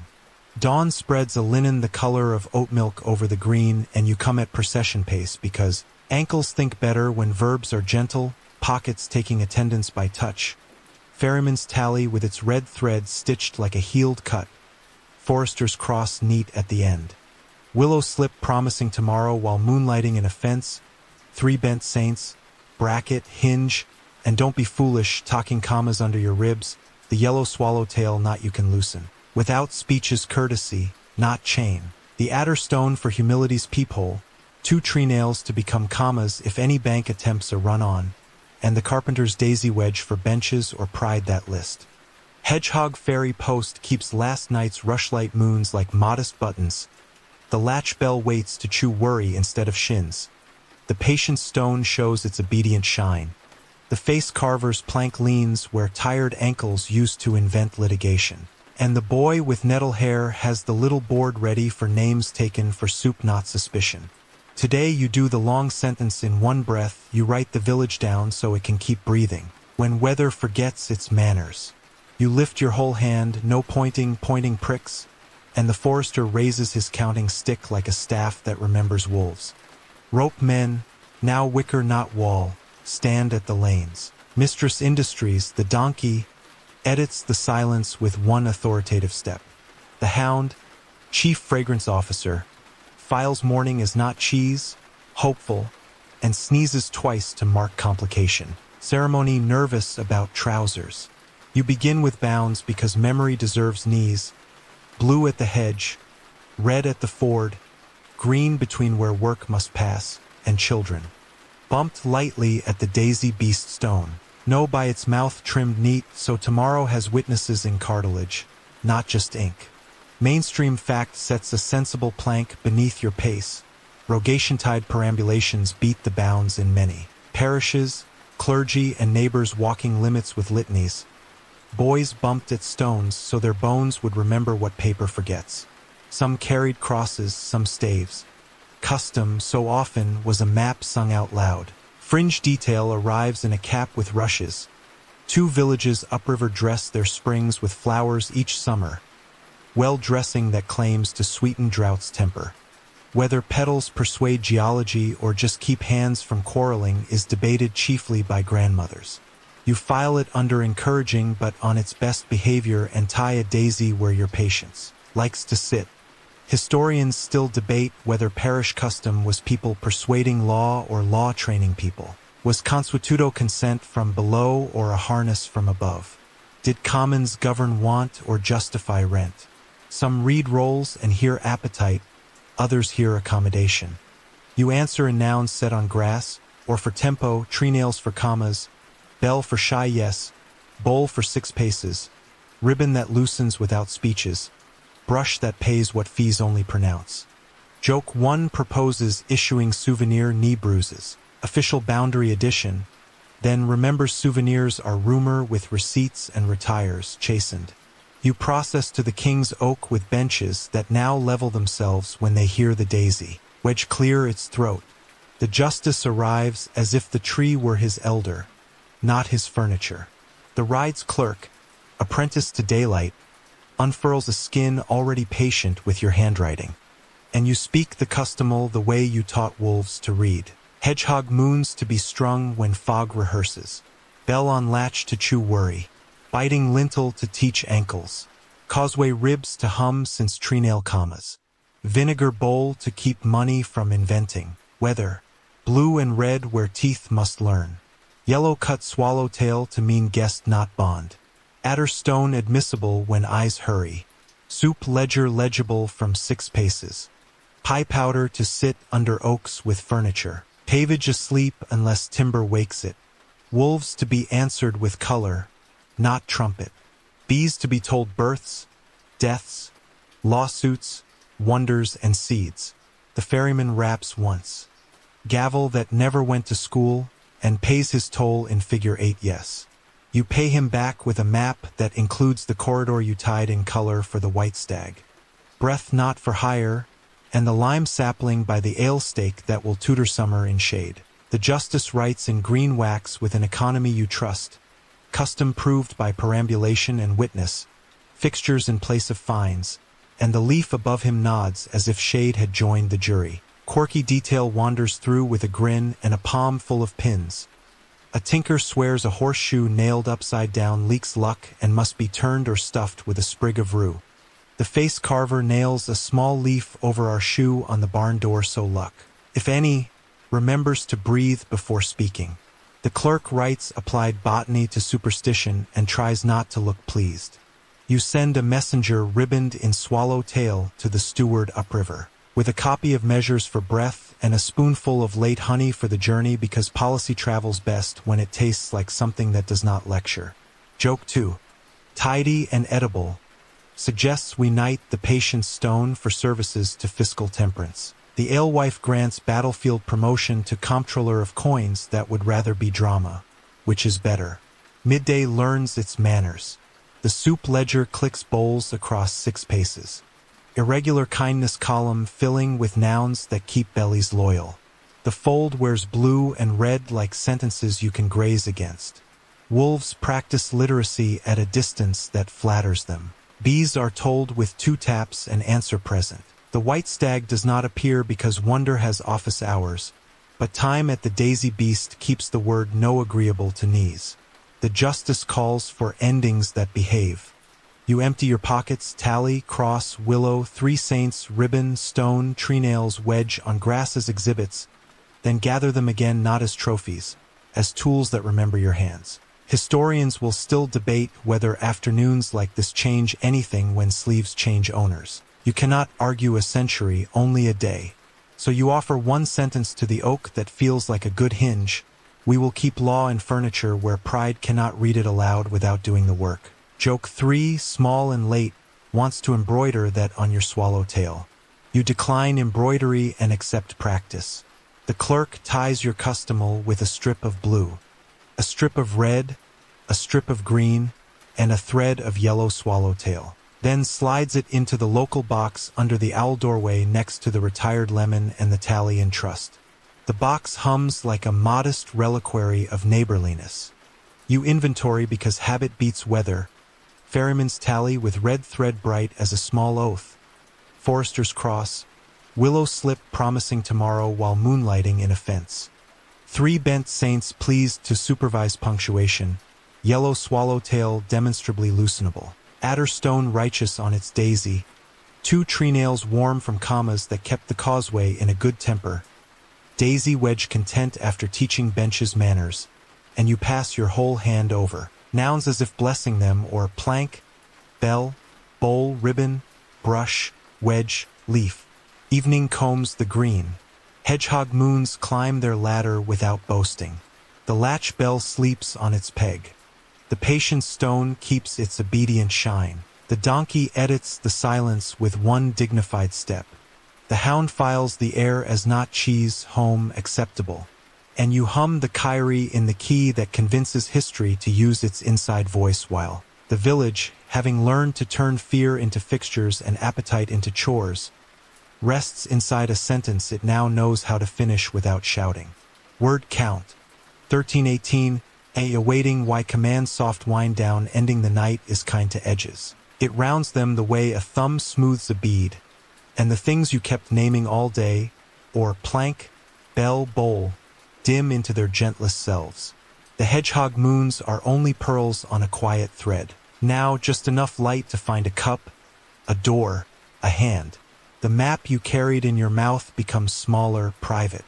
It is only the rhythm of your own steps and the soft agreement of the lane. Underfoot, you pass the biting lintel and it does not bite. It just lifts your foot a little, as if asking for a bow instead of a salute. The owl doorway breathes. Inside the little box, the adder stone cools the thoughts that ran too fast. The retired lemon smiles at its new job of doing nothing, and the slips tied blue-red-green are folded like lullabies. Bees sleep warm as a psalm pressed between pages. Wolves are far away and busy with their own reading. Somewhere the white stag is only a white curve in a deeper dark. Not a miracle, just a body at rest. Let breath shorten its stride and spread out, like a cloak shaken once and settled over. Shoulders, in and gentle, out and slower. Count without counting. The bell on the latch is not needed, but it will answer if it hears worry. A single yes that sounds like a blanket being straightened. All the clever arguments you won under leaves are put away with the tools. Their handles remember your hands and will be where you left them when morning arrives with its clean questions. For now your pockets are light, your ankles are unhurried, and your ribs learn a softer metronome. If you listen closely, the river has stopped cross-examining the bank. It murmurs a story it tells only to sleepers. So dim the lights, leave a fan or a window to make that small, faithful hum, and lie back. The forest is not a mouth anymore. It is a room that knows your name. You made it so. Let that knowing keep the watch while you do the easy work. Close your eyes, keep the tune, drift.